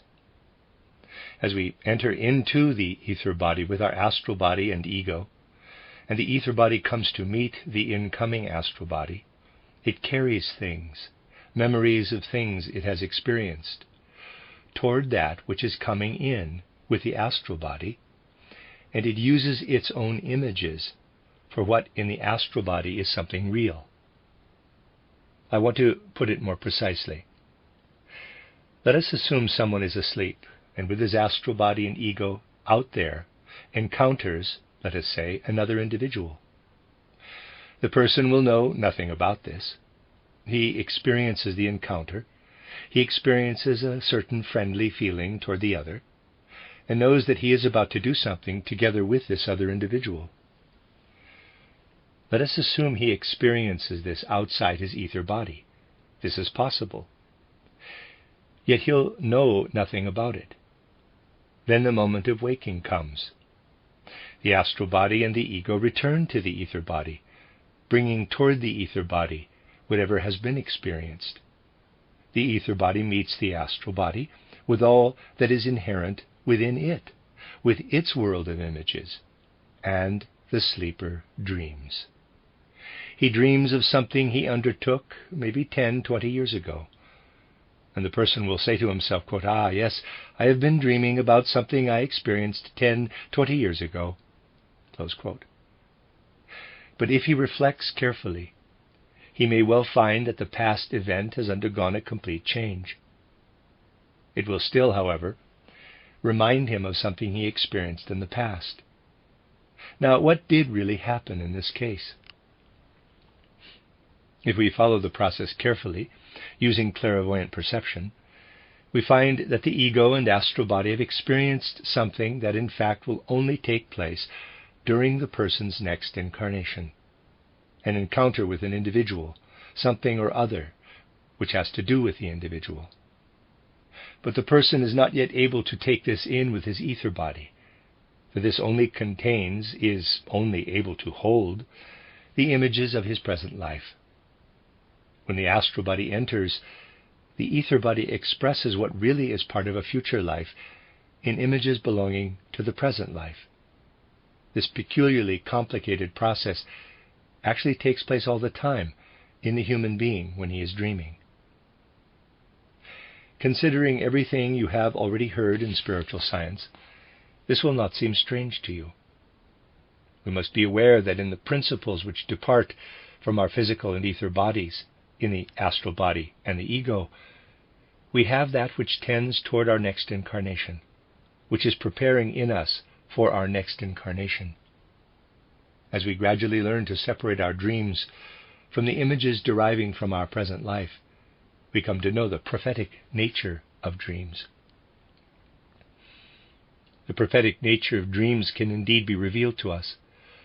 We merely have to learn to strip our dreams of the images in which they are clothed. We need to consider the nature of the experiences in our dreams, rather than the actual experience. We might say to ourselves, for instance, the fact that I dream of an individual is due to the nature of my ether body, the way in which my ether body goes out to meet the experiences gained by the astral body with images relating to the present.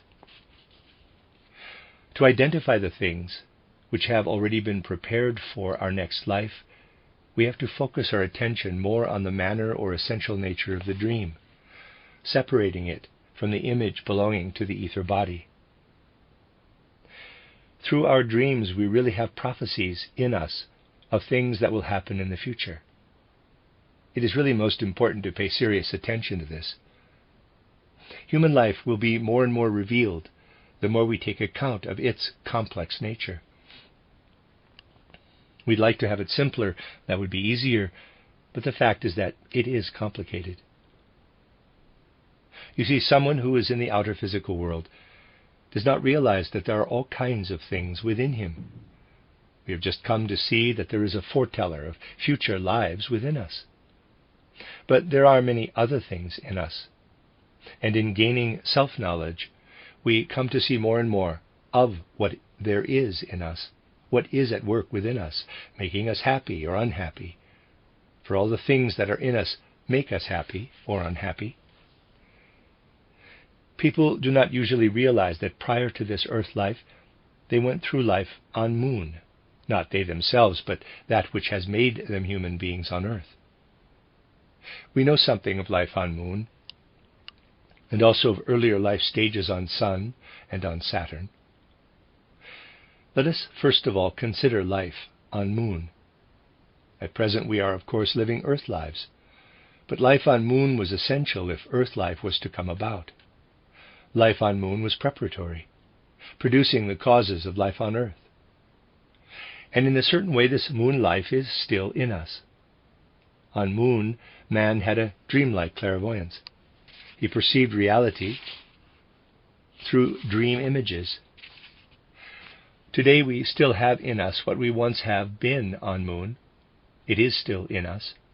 Yes, I know Moon man has become Earth man, but this effect still holds its original cause within it. We still have Moon man in us. Looking upon this Moon man, we are able to say, quote, he is what we call the dreamer in us. Close quote. Yes, indeed, we all carry a dreamer in us. A dreamer who actually thinks and feels and uses his will in a less dense, in a thinner way, but who is really also wiser than we Earth individuals are. We have a dreamer in us. We all carry another subtle human being within us. The way we walk about on Earth, thinking, feeling, and using our will, is something we have been given in the course of Earth evolution. What Moon evolution has left in us is a dreaming human being.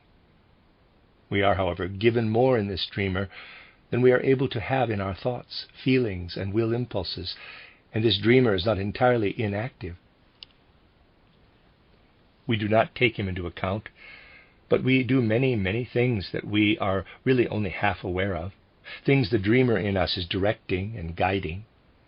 We arrange things, but the dreamer in us also does his part, guiding our thoughts in this or that direction. We may think up a sentence, for example. The dreamer will make us say that sentence in a specific way, giving it a point, a particular nuance of feeling. The dreamer is what is left in us of Moon.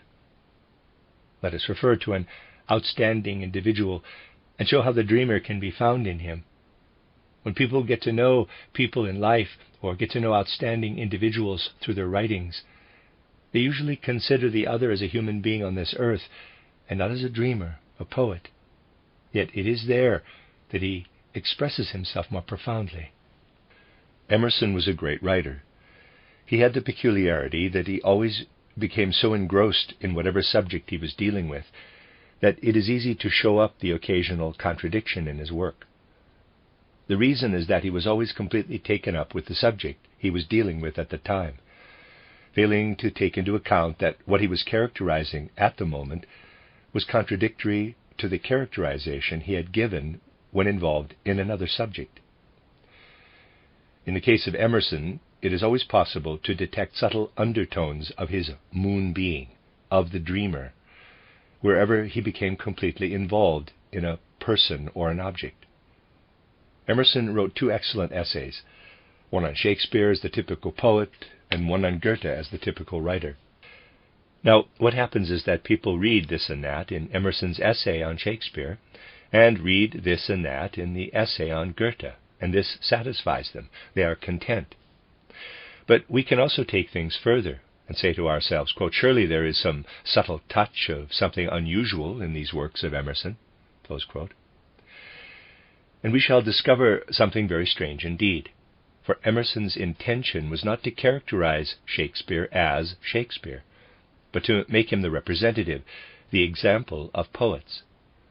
It is very strange to see what has come about through Emerson's becoming engrossed in Shakespeare, if we perceive the subtle undertones that are present in this work. You know, I would not say anything derogatory about Shakespeare out of chauvinism, for nationalistic reasons. Of course, I consider Shakespeare a great poet, certainly one of the greatest poets of all time. But let me bring out those subtle undertones that are there in Emerson's characterization of Shakespeare. He wrote that it was not originality which made a great man. Characterizing a great poet, one should not demand such a great person to be original in everything he did. And you'll find that in his characterization of Shakespeare, Emerson makes it clear that the poet went to all kinds of sources, taking anything he liked and using it in his own poetic works. Emerson was making an effort, as it were, to excuse Shakespeare for not being original, for collecting his material from all kinds of sources, Italian, Spanish, French, and German, and of course also from English history.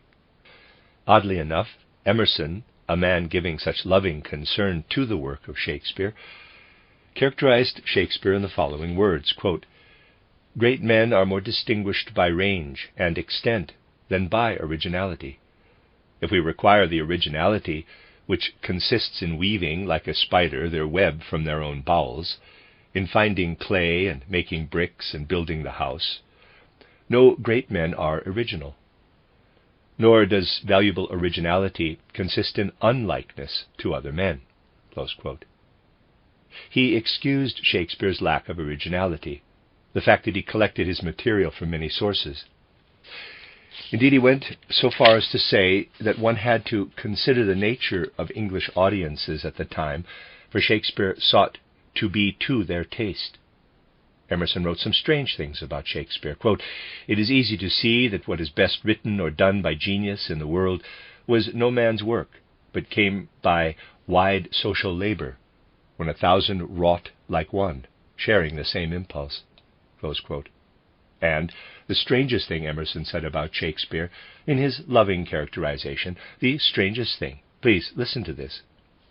Quote, "It has come to be practically a sort of rule in literature that a man having once shown himself capable of original writing is entitled thenceforth to steal from the writings of others at discretion." Close quote. Emerson was therefore trying to demonstrate Shakespeare's world renown exactly by showing that great men plagiarize on each other's works, and that the themes he used in his numerous works were actually taken from the work of others. That is the subtle undertone to be found initially in Emerson's Shakespeare characterization. Let us now consider his loving appreciation of Goethe. Emerson characterized Goethe as representative of writers. Yet he said, with reference to Goethe, that nature depended on her wonders being put in words. Every stone, every plant, every creature in nature was waiting to be uttered in words by the soul of man. The writer, Emerson said, would be in immediate contact with nature. It was as though the Creator himself had first made provision for the idea, and then one day the writer would appear. It was strange. Emerson said with regard to Goethe, how this man owed none of his gifts to his people, his country, his environment, for everything bubbled up out of him. Truth and error, too, was determined by Goethe himself. Everything was his own. In his characterization of Goethe, Emerson sought to find his concepts from all kinds of sources. Characterizing Shakespeare as a splendid robber, he presented Goethe as someone working out of the center of the world, as nature herself. Here are some passages from Emerson's description of Goethe. Quote, "The secret of genius is to suffer no fiction to exist for us, to realize all that we know in the high refinements of modern life, in arts, in science, in books, in men, to exact good faith, reality, and purpose, and first, last, midst, and without end, to honor every truth by use." Close quote. Elsewhere he said, quote, "I find a provision in the constitution of the world for the writer." Close quote. He characterized Shakespeare as being the way his audiences wanted him, Goethe as a man who had been envisaged from the very beginning of the world. Quote, "He is not a debtor to his position, but was born with a free and controlling genius." Close quote. And again, quote, "He sees at every pore and has a certain gravitation toward truth. He will realize what you say. He hates to be trifled with and to be made to say over again some old wife's fable that has had possession of men's faith these 1,000 years." Close quote. Those words were used to characterize Goethe. In his characterization of Shakespeare, Emerson said that he could never do enough to collect material from all kinds of sources, particularly written sources. I would say that in his characterizations of Shakespeare and of Goethe, Emerson succeeded marvelously well in bringing out the difference between Shakespeare and Goethe. Out of what we feel about this, we are then able to discover what the dreamer has contributed in either case. That is how Emerson came to characterize Shakespeare as a great robber and Goethe as the great ally of the truth. This is extremely interesting, for there was no conscious intention, yet there is this particular tinge to both essays. You see, there is another way of reading than just picking up a book and going through it. In fact, we do not find out the most important aspects of things if we just take them by themselves, but only by comparing them, by letting one thing act on us side by side with another. It has been possible for me to give this example because in the case of Emerson, it is often the dreamer who is speaking. It is absolutely possible to be aware of two persons speaking in his voice. Emerson was, of course, aware of the contradictions which your run-of-the-mill reader finds in his works. After all, some of the contradictions in Emerson are so glaringly obvious you really cannot miss them. On the one hand, he calls the English the greatest nation on earth. On the other, he puts the Germans above them. One thing is said out of surface consciousness, the other out of the dreamer.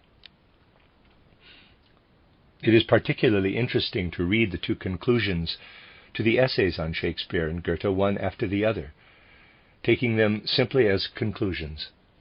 In the essay on Shakespeare, Emerson wrote that none has as yet attained to what the poet represented in the world. Quote, "The world still awaits the poet-priest." Close quote.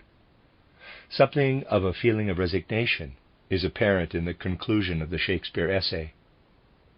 At the end of the Goethe essay, we find the exact opposite, that we are spurred by him to revere all truth by not merely giving it recognition, but also making it the guideline for our actions. The Shakespeare essay ends in words of resignation, the Goethe essay in words of confidence and hope. We are living in an age when it is important to consider these things to some extent, to realize them to some extent. We shall find that in all human beings there is a dreamer who makes himself known through their actions. Clairvoyant awareness is able to perceive him directly. In ordinary life, we can recognize him by studying people. That is something we can do in the case of Emerson. Studying Emerson is of definite interest. The dreamer is the principle in us which is influenced by everything that is supposed to influence us from the spiritual world without our being aware of it. In the experiences we gain as human beings on earth, we form thoughts and will impulses. The things we know in the ordinary way are the things we discover in the course of life. Into our dreams, however, come the inspirations of the angels, of the entities known as the angeloi. These in turn are inspired by entities from higher hierarchies. Into our dreams enter things, more so in some and less in others, that are more sensible than anything we have gained from everyday life, anything we encompass in everyday life as we think, feel, and use our will. The element that guides us, the element which is more than earth-dwelling man is or ever was, enters into the dreamer in us. You see, this dreamer is capable of evoking many things that at present are unconscious in us. Oh, yes, everything influencing us from the higher world by way of the entities belonging to the hierarchy of the angeloi influences the dreamer. But all Ahrimanic, all Luciferic influences also influence the dreamer. They really act on the dreamer. A great deal of what people put forward, not entirely from their consciousness, I'd say, but at an instinctive level, is due to influence brought to bear on the dreamer from the spiritual world. Again, I would like to give you an example. I would like to take this example from contemporary history on a somewhat wider scale. I have told you on several occasions that we come to know the European peoples by understanding the way the folk soul speaks through the sentient soul to the Italian, through the intellectual or mind soul to the French, through the spiritual soul to the English, through the ego to the Germans, through the spirit self to the Russians. This communication through the spirit self, in the case of the Russians, takes the form of instincts today that will only develop further in the future. What the Russian folk soul has to say will only become apparent in the distant future, once the human soul has developed as far as the spirit self. This is why everything that emerges to the east of us is still only germinal. Those peoples to the east of us are, however, instinctively aware that they belong to a different cultural stream. They feel that they must wait. Yet no one likes to wait in reflecting on his awareness of the present. The point is that they are supposed to wait and consciously absorb European culture. Yet there is an instinct in them that they ought to lead and to guide, that they cannot put Europe to death quickly enough. The natural course of events, however, is that in Central Europe there develops whatever can develop in the dialogue between the folk soul and the ego. As for the Russian folk soul, it must learn its lessons from Central Europe. Once it has worked through what is already being worked through in advance in Central Europe, it will be able to make its own contribution to European culture.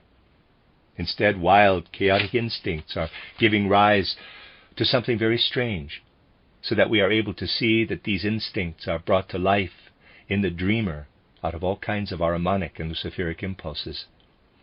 It is due to these Ahrimanic and Luciferic impulses that the east of Europe has now turned against Germany in such a horrific way. One mind in whose utterances the dreamer is apparent is that of Ushakov. He gave his views in 1885 on the relationship between Russian and English culture.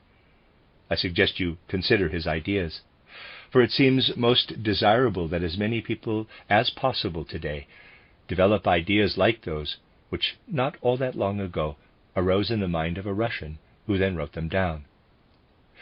We should consider these ideas not so much for their content, but rather as symptoms of something to be found in all Russian peoples. Ushakov said that the West had grown decadent and was ripe for decline. Everything in the West had outlived its time and had to disintegrate. Russia would have to come in at this point. But Russia should not merely cultivate the West, redeem the West from its barbarism. Russia would have to redeem the whole world, and particularly Asia. The way Ushakov envisaged this redemption of Asia for the sake of the soul is as follows. Let us consider Asia. Asiatic culture really originated from Iran. Iranian culture based on Ormuzd. The Iranians had realized that there was conflict between Ormuzd and Ahriman, and it has always been possible to see how the Iranians did everything in their power to spread the beneficial influence of Ormuzd in Iran. Then, however, the Turanian peoples appeared on the scene. They were independent of Ahriman and constantly harried, fought, and overcame the Ormuzd culture. First, Ormuzd was in conflict with Ahriman in Iran. But if we look at the way the peoples of Europe behaved toward this Ormuzd culture, we find that this lovely culture had spread in the areas which were then predominantly colonized by the English. The English were absolute barbarians when it came to the Ormuzd culture. Russia will have to make up for many crimes committed by the English in Asia. The English went there, took possession of large parts of Asia, and exploited the Ormuzd culture, sucking it dry. What did the English have in mind?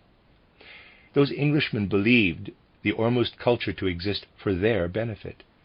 Those Englishmen said that all those parts of Asia existed only to wear English fabrics, fight among themselves with English weapons, work with English tools, eat from English dishes, and play with English trinkets. Asian culture, they felt, existed for no other purpose.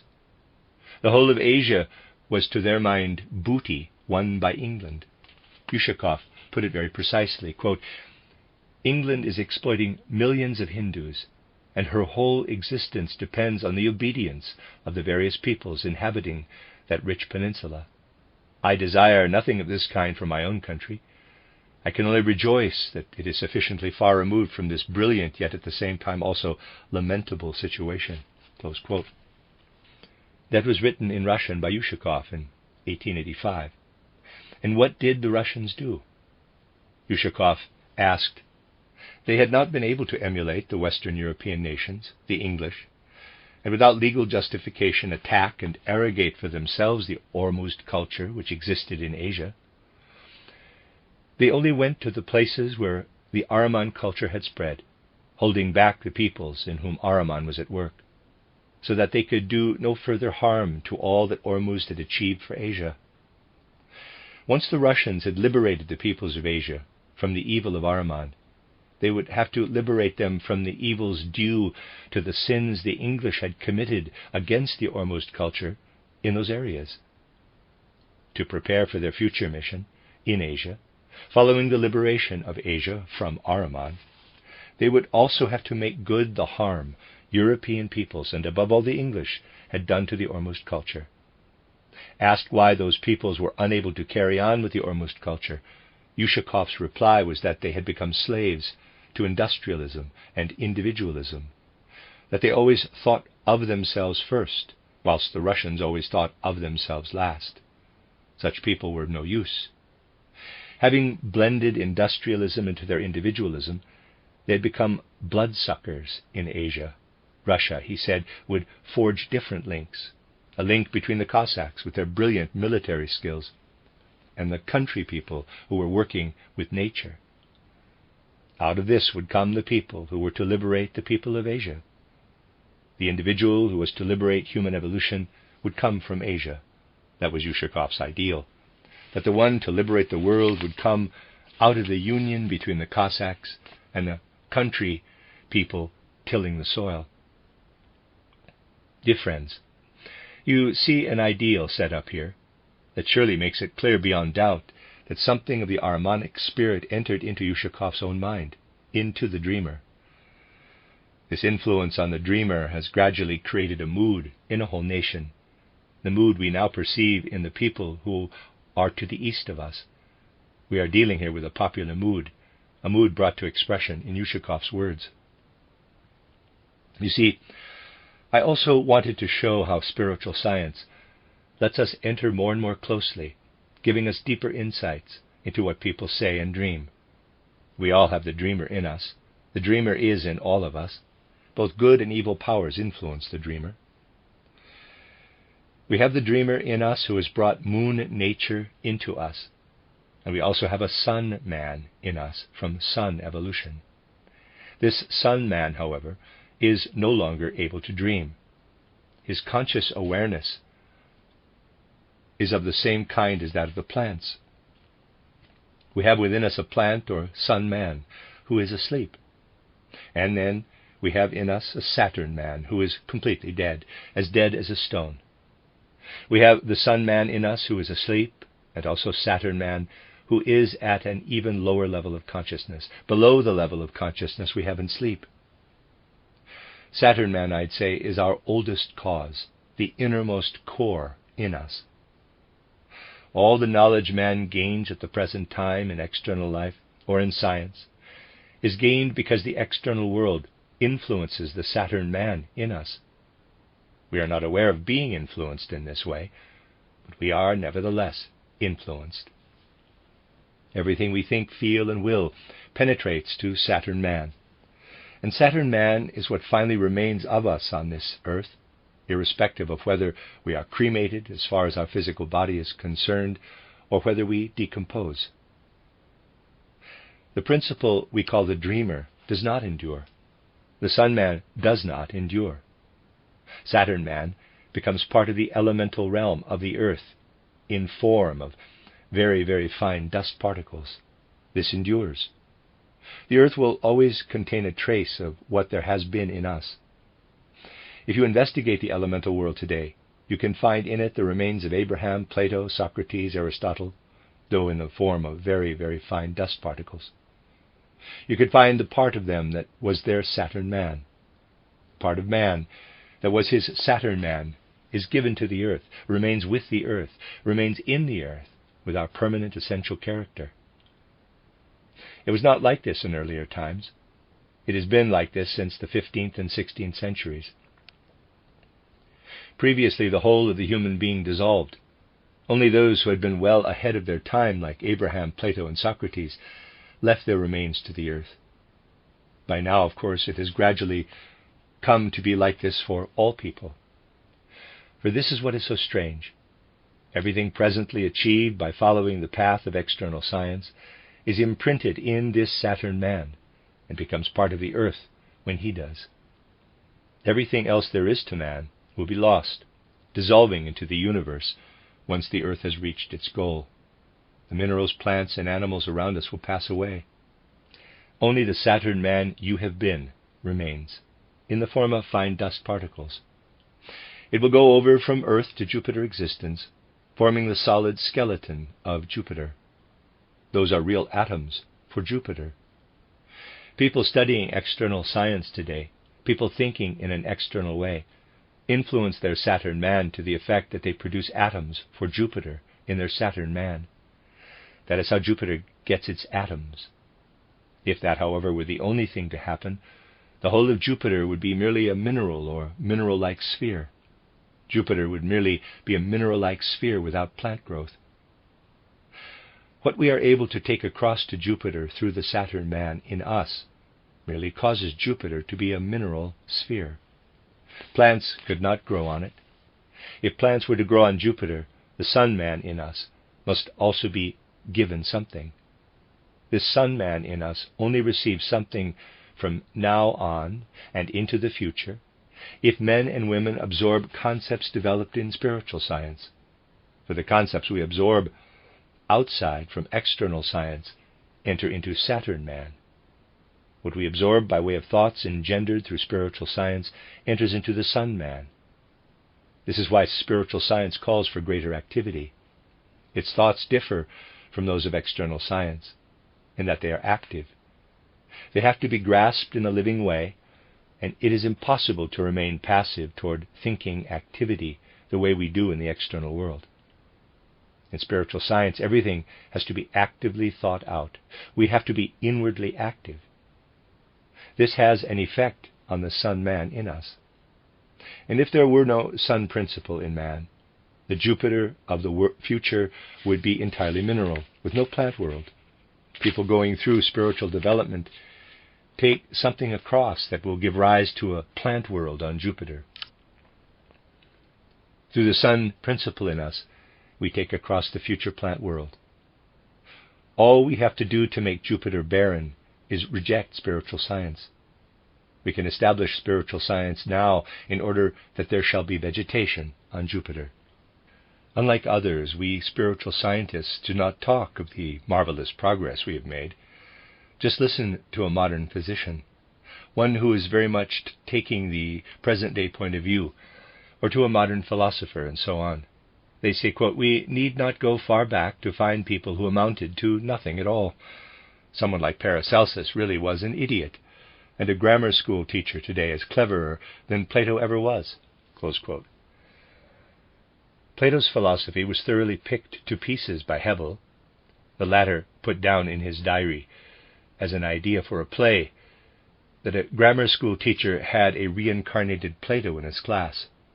He intended to make a dramatic figure of him, showing the schoolmaster to be dealing with his reincarnated Plato, who was quite incapable of grasping anything his teacher was saying about Plato.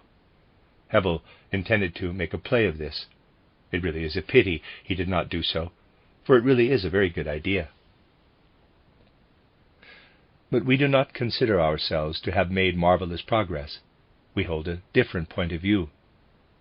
What people consider philosophy today holds the ego-boosting view that anything going back 10 years is already out of date. We know that we have to present spiritual science today the way we do.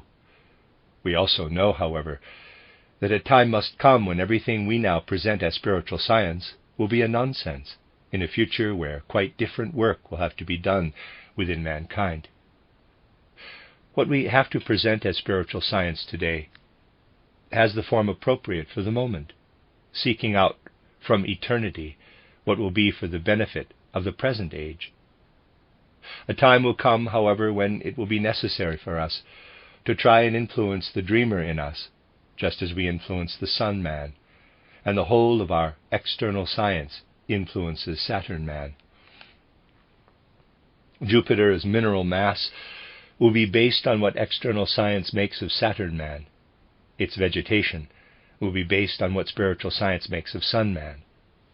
Animal life on Jupiter will arise from something that is going to follow on after spiritual science. It will be based on the spiritual science of the future. Then something else will follow which will influence man on Jupiter, something which is still to come. It will provide the basis for Jupiter culture in the real sense.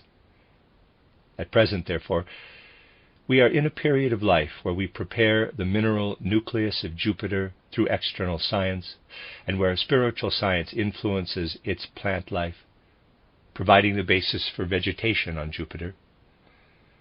The future will bring the principle that influences the dreamer, and this will provide the basis for animal life on Jupiter. Only after this will come the principle which corresponds to what man is today, producing in his thinking, feeling, and will activity. This is guided by higher wisdom, to the effect that when Earth evolution has come to an end, man will be able to take himself, as man, across to Jupiter. This is how we are involved in the evolution of the Earth, and we perceive out of our very own human nature that we are part of the great world, of the macrocosm. We know that everything we do is of account. We know that in joining in the pursuit of spiritual science, we contribute to vegetative life for Jupiter, and that through the things we put in words, we create what will be given to the future at the Jupiter stage of the world. Just think, dear friends, as I have told you, everything belonging to the mineral kingdom will disperse in the world. Everything belonging to the plant kingdom will disperse. Everything belonging to the animal kingdom will disperse. Nothing will continue on from the earth except for the mineral atoms coming from man, from the Saturn parts of human beings. Nothing of the mineral, plant, and animal worlds passes across to Jupiter.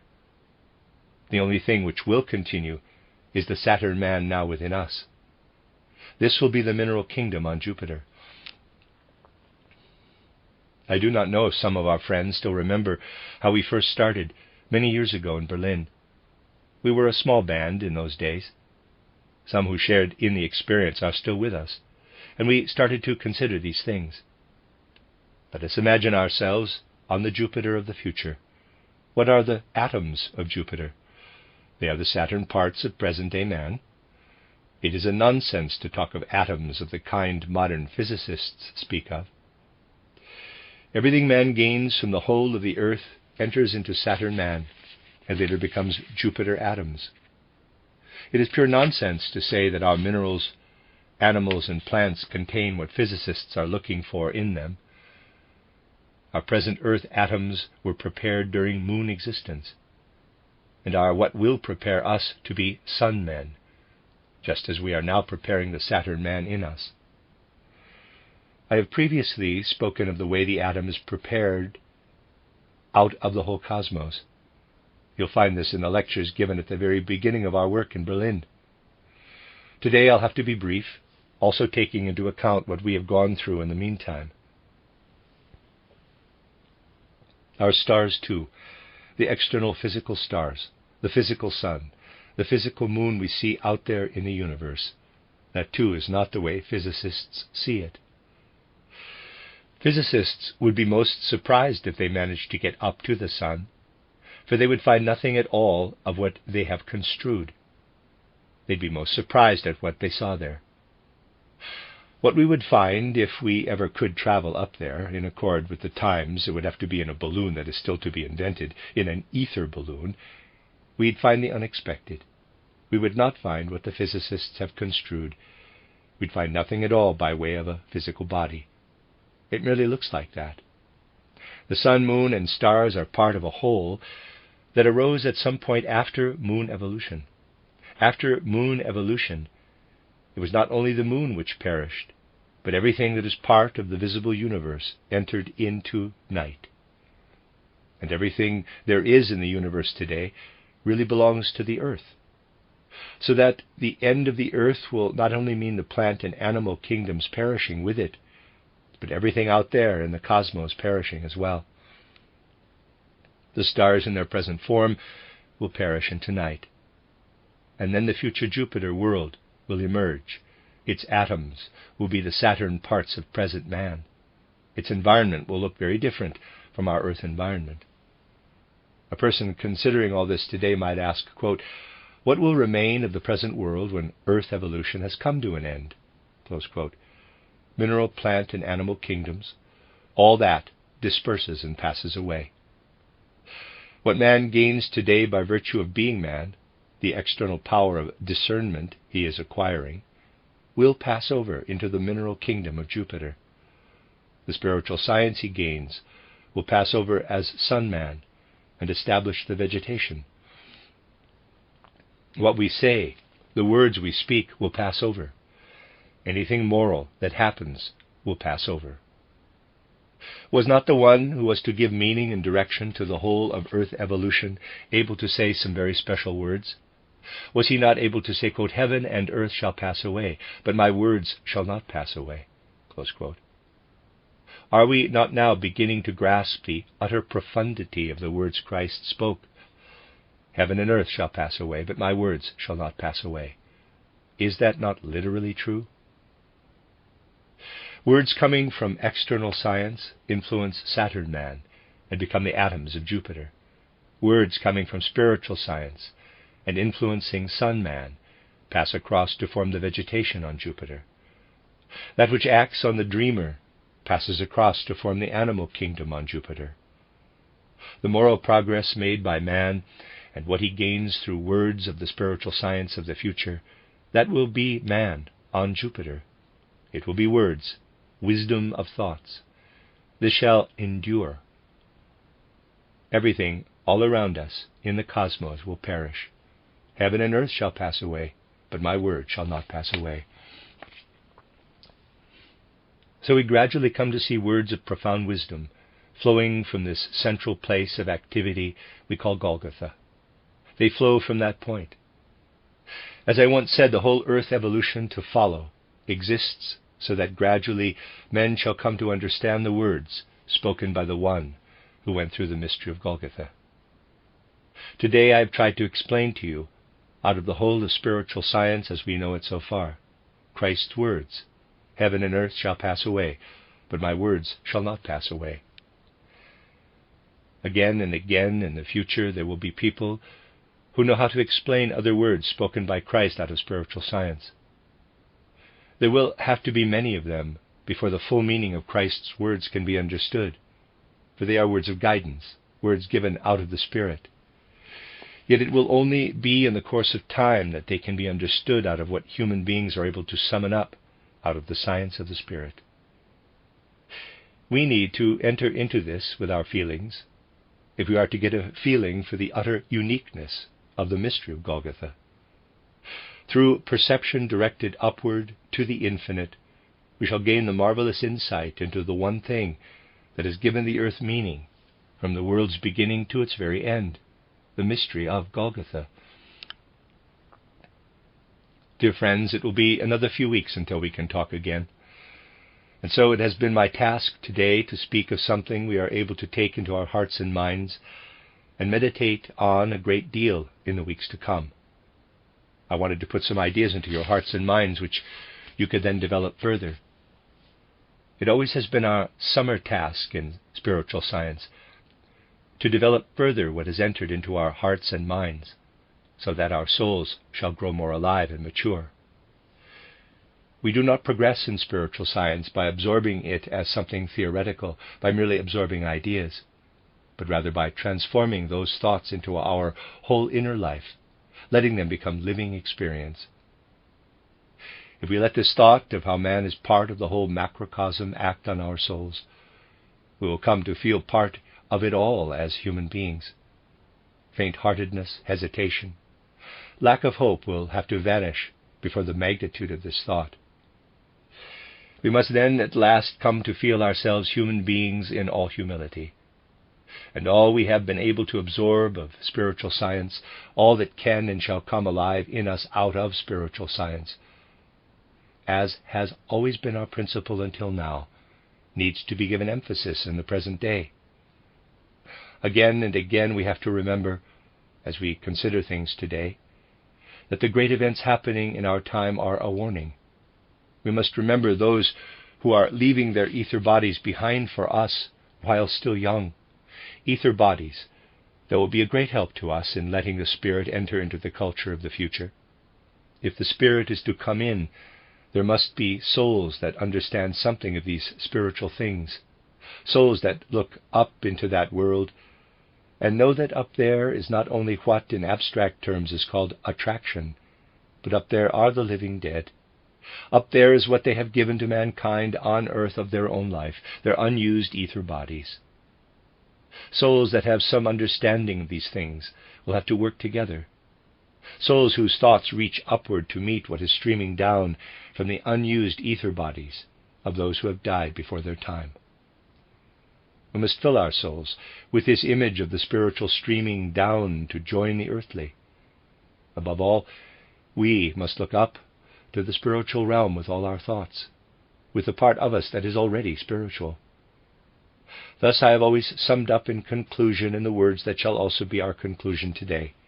Quote, out of courage shown in battle, out of the blood shed in war, out of the grief of those who are left, out of the people's deeds of sacrifice, spirit fruits will come to grow if souls with knowledge of the Spirit turn their mind to spirit realms. The end of Lecture 13.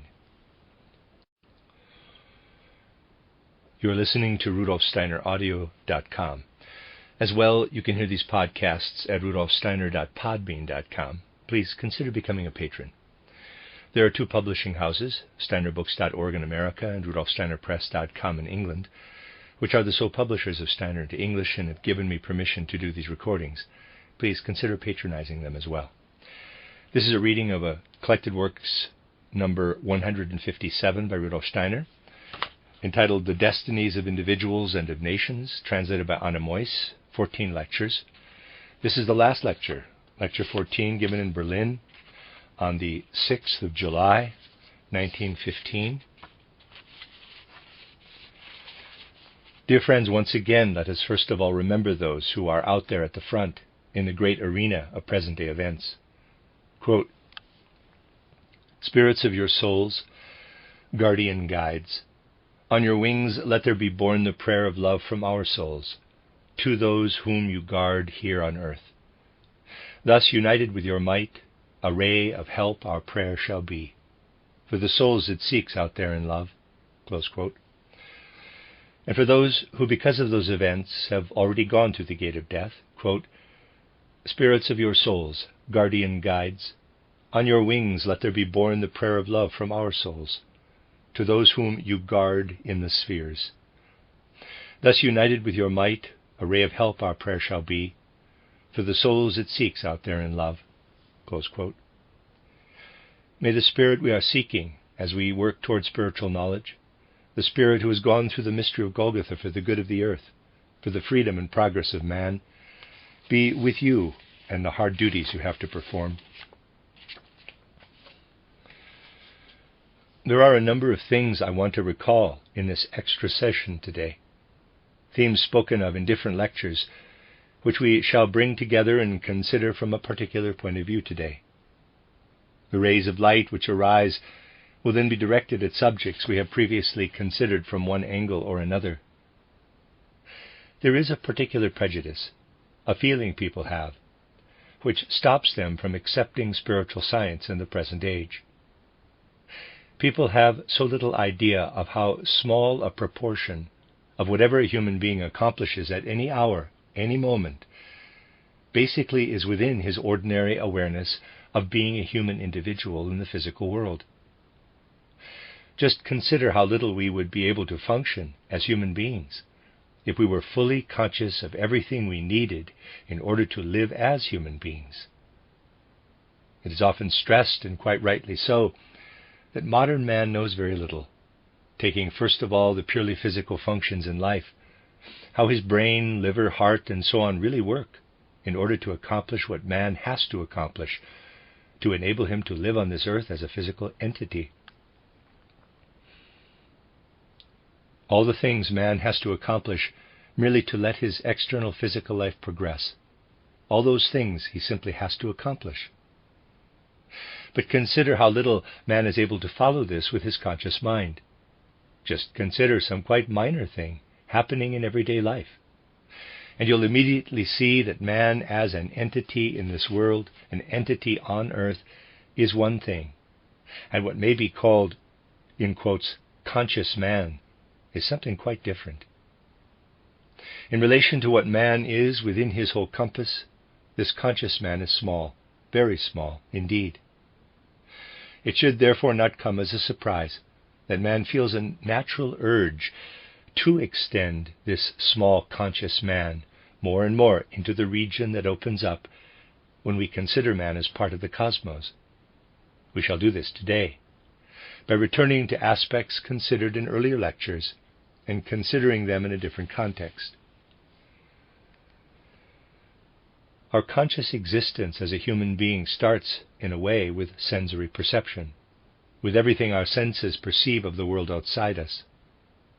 Sensory perception, the fact that impressions are made on our senses, with those impressions arising on the basis of certain processes, is something quite different from our being aware of this. Imagine you are sleeping with your eyes open, not closed. Hares are capable of this.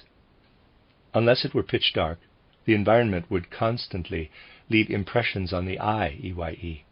Only you would not be aware of those impressions. Our ears are of course always open, and every sound, all the things we are constantly aware of during the day when we are awake, are of course also processed in the ear when we are asleep. Our sense organs may always be engaged in the whole process of earth life. Yet any significance that may hold for us depends on our following this process in the sense organs in conscious awareness. Only the things we take into conscious awareness are actually ours in this life on earth. Do these sensory perceptions, as we call them, the ability of our eyes, ears, and so on to perceive, have significance only for us as human beings living on earth? Or do they also hold a wider cosmic significance?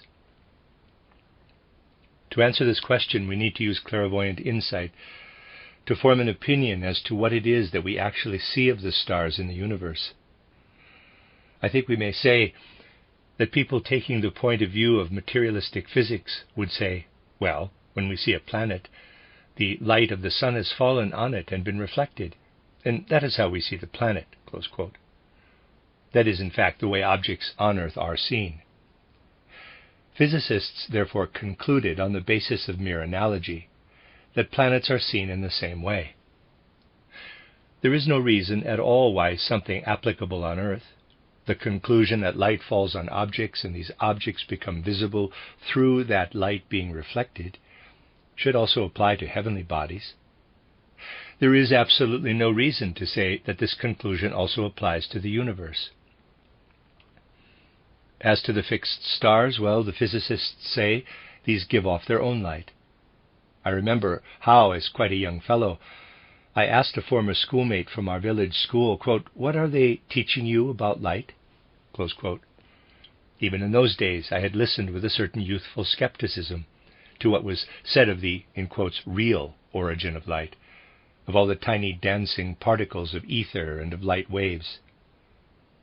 The other boy, who had had his further education at a seminary, had heard nothing of this as yet. He told me, quote, "Whenever the question came up as to the nature of light, we were simply told, 'Light is what makes bodies luminous,'" close quote. Well, you see, that really is saying something quite brilliant about light, to say that light is what makes bodies luminous. Yet modern materialistic physicists are not really saying much more than that when they say that we see heavenly bodies because they radiate light. It is very much the same in principle. I did mention on another occasion that materialistic physicists might get quite a surprise if they were able to travel to the sun to look and see what the sun is really like. I said that because, in fact, there is nothing at all there in the place where the sun is.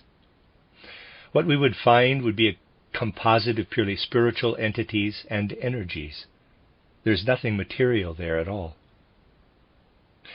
If we use clairvoyant awareness to investigate the stars and inquire into the reason for their luminosity, we find that what is actually there, what we call their luminosity, really consists in the ability to perceive, an ability which is rather crude in man and more highly developed in other entities.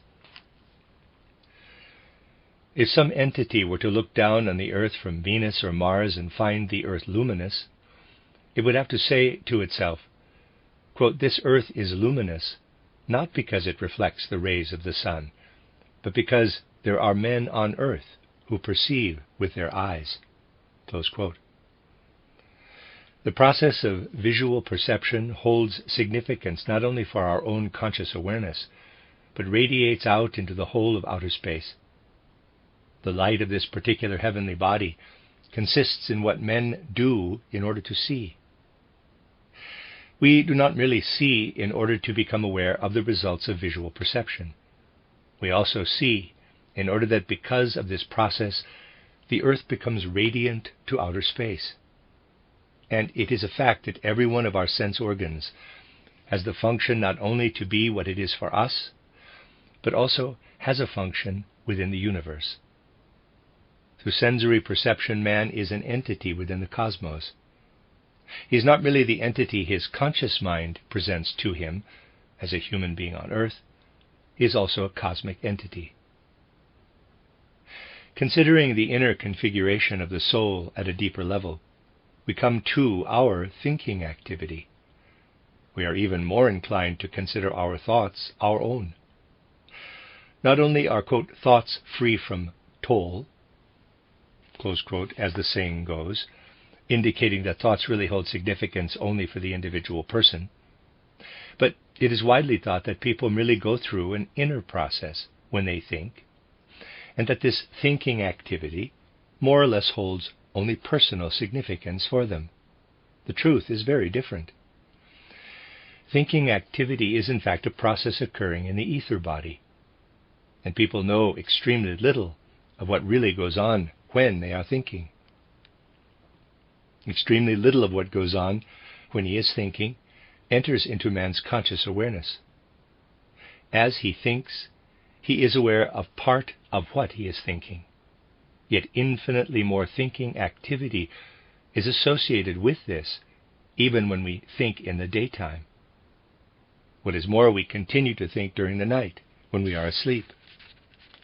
It is not true that we stop thinking when we go to sleep and start again on waking. Thinking activity is continuous.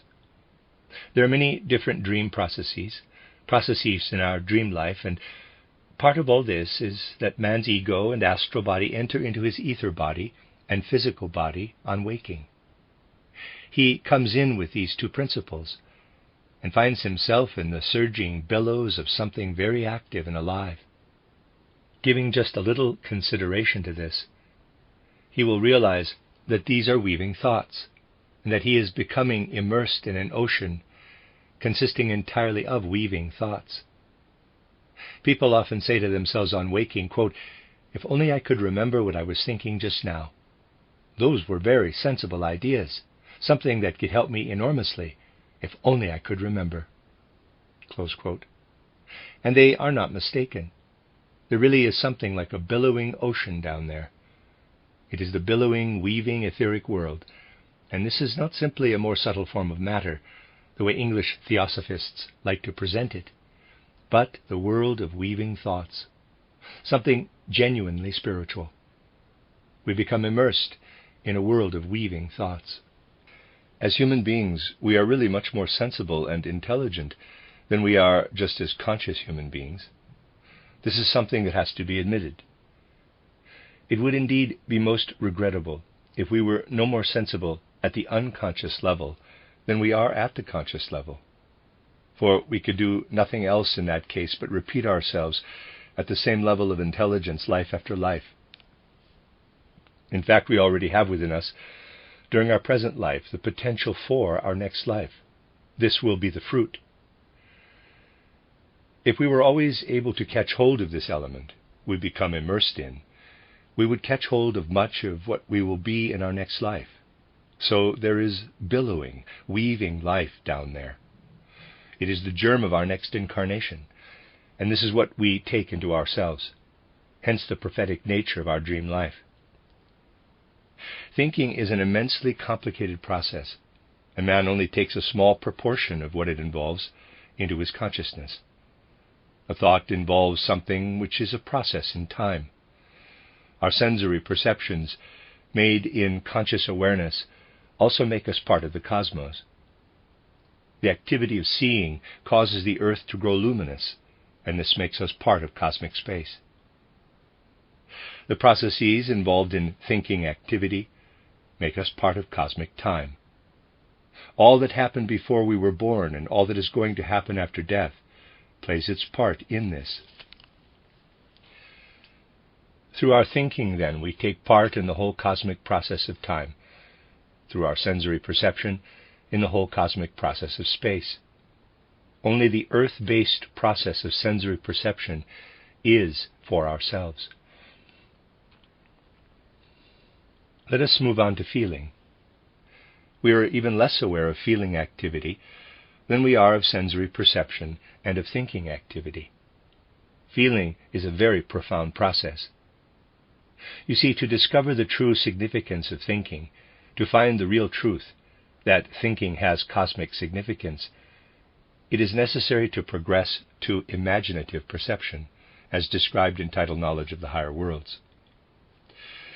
Stripping our thinking of the abstract nature we consciously associate with it, and entering into that ocean of weaving thoughts, we encounter the necessity to have not only the abstract thoughts in there that we have as citizens of the earth, but to conceive images in it.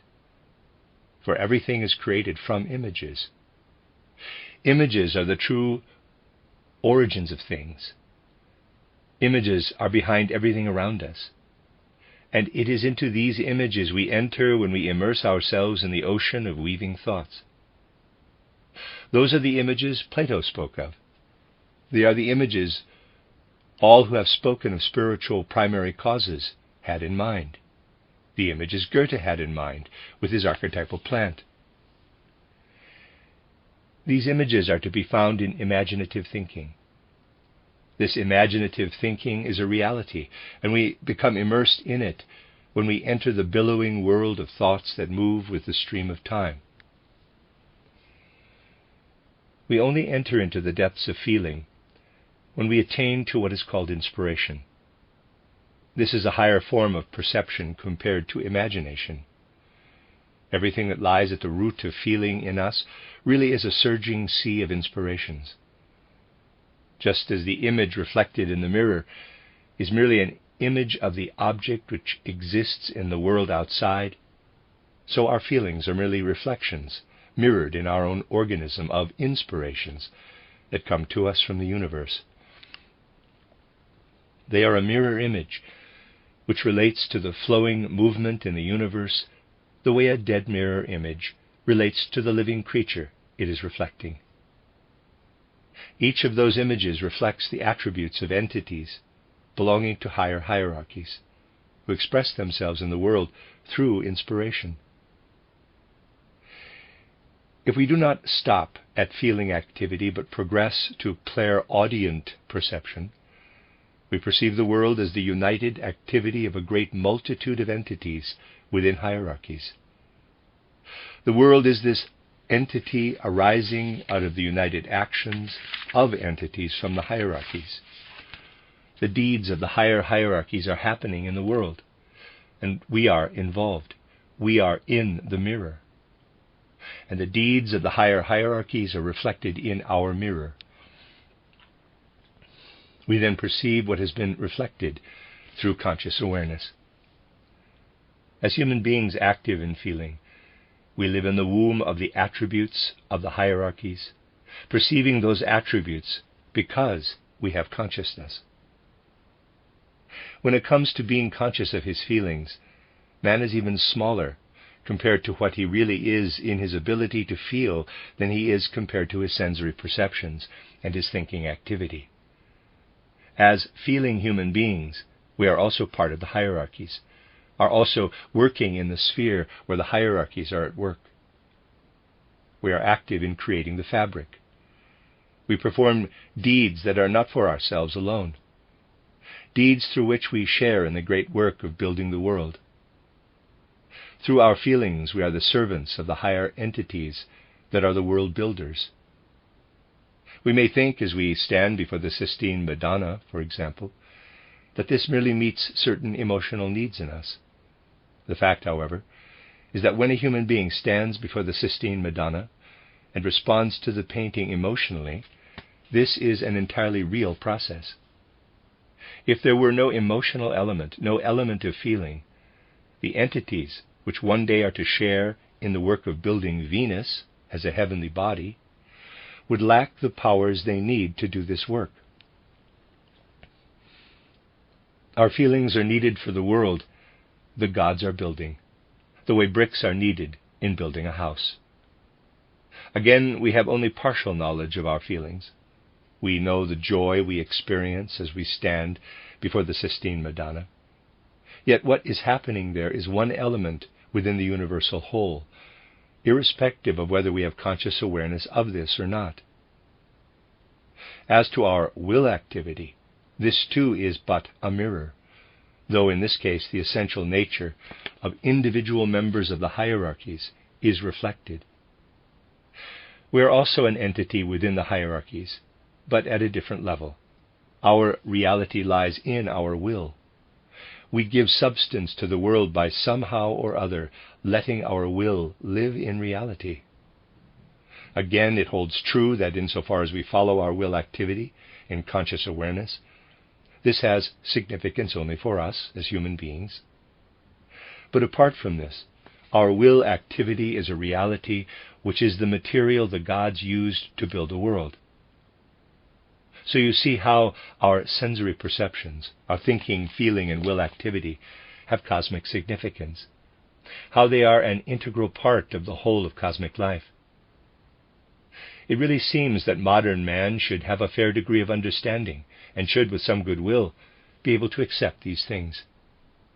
Occasionally, we come across evidence of someone being aware that there is a small human being, the conscious human being, and a big human being, who is the cosmic reality. Friedrich Nietzsche spoke of this in his title Zarathustra, for he had some idea of it.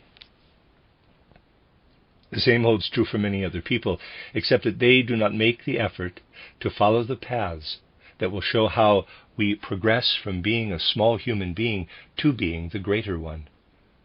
It is really necessary, however, that a fair number of people come to realize that the times have passed when it was possible to manage without such insight. In the past, something still remained of the old clairvoyance that enabled people to see into the spiritual world. In those days, they really were able to see the way man does today, when he is outside his physical and ether bodies, with his astral body and ego, and out there in the cosmos.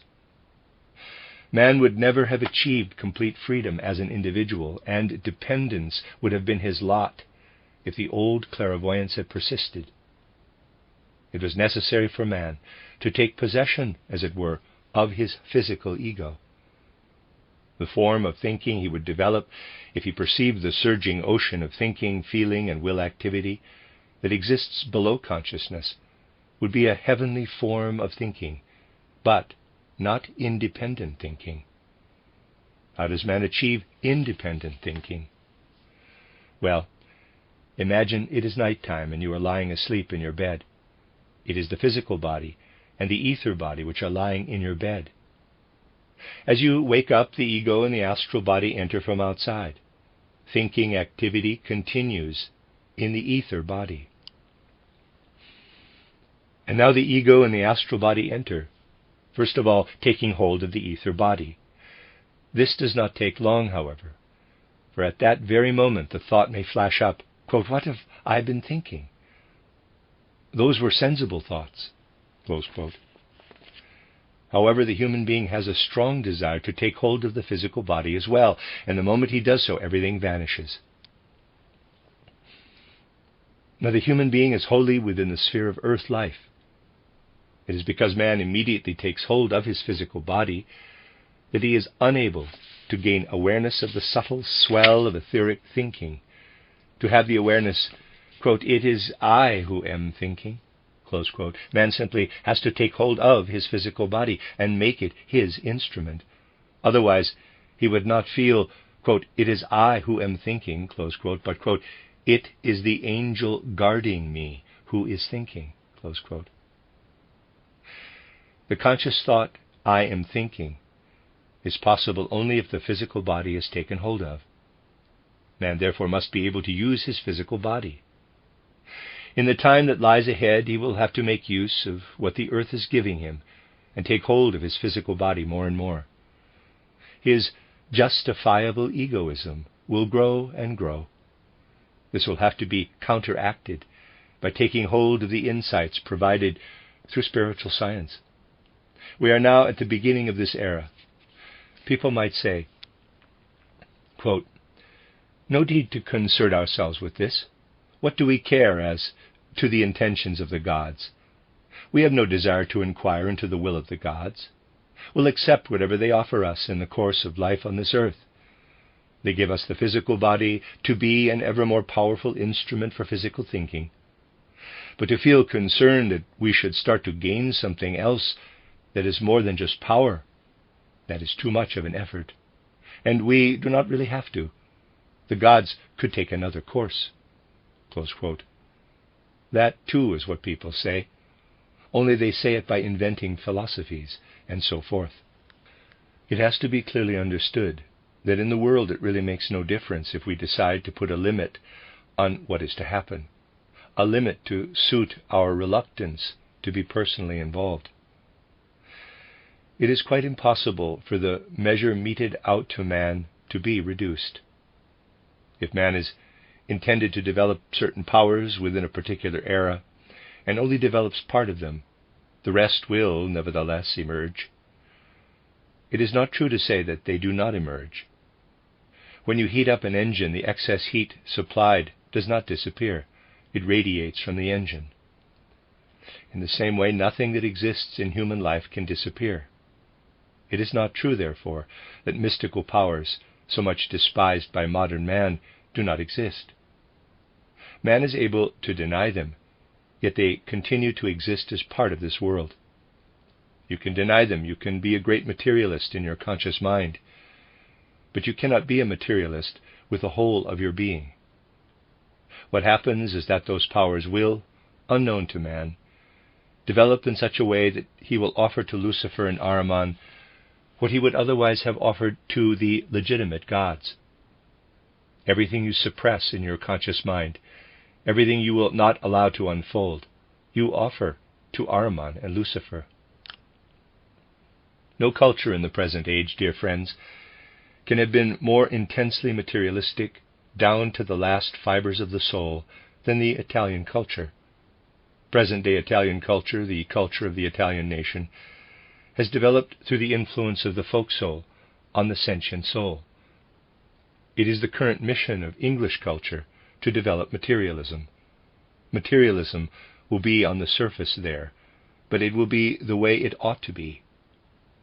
The earth does need a certain materialism, and this is developing there. It is the mission of the British to bring materialism into earth evolution. With them it cannot take root in the soul as deeply as it does with the Italians. An Italian feels everything deeply, and in him materialism takes root at the very deepest level. This is why present-day Italian culture goes into positive frenzies of nationalistic materialism, and does so with all its soul, when in fact materialism cannot be accepted with the whole of one's soul.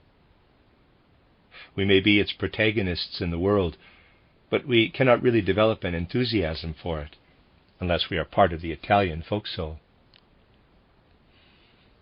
It is true that the present age is the most materialistic ever. It is equally true that among the people living in the south of Europe, the most materialistic attitudes of all arise from the sentient soul. Fichte said, quote, "Anyone who believes in freedom within the life of the spirit is really one of us," close quote. His conception of nationalism was one entirely determined by the spirit. There is nothing of this in the Italian concept of nationalism. In their case, it is entirely a matter of blood substance. Their nationalism is entirely naturalistic. One man's idea of what constitutes a nation is quite different from that of another. An utterly nationalistic materialism is alive among the Italian people. This, of course, only relates to the present day. You must realize that when the soul is so determinedly aiming for naturalistic materialism in what a nation is intending, the sense for the mystical cannot be lost on account of this. It persists. It is merely thrust out from consciousness and comes to rest elsewhere. It is not thrust out from man's true and innermost being. It now serves the powers we refer to by the technical terms of Lucifer and Ahriman. Those human faculties are then not directed along the path of the progressive deities, but into the paths of Ahrimanic and Luciferic powers. One would assume that something will have to emerge in those nations when powers of a mystical nature are thrust out into public life. Can we find something of this kind in the South? A stream of mystical will that has been thrust out?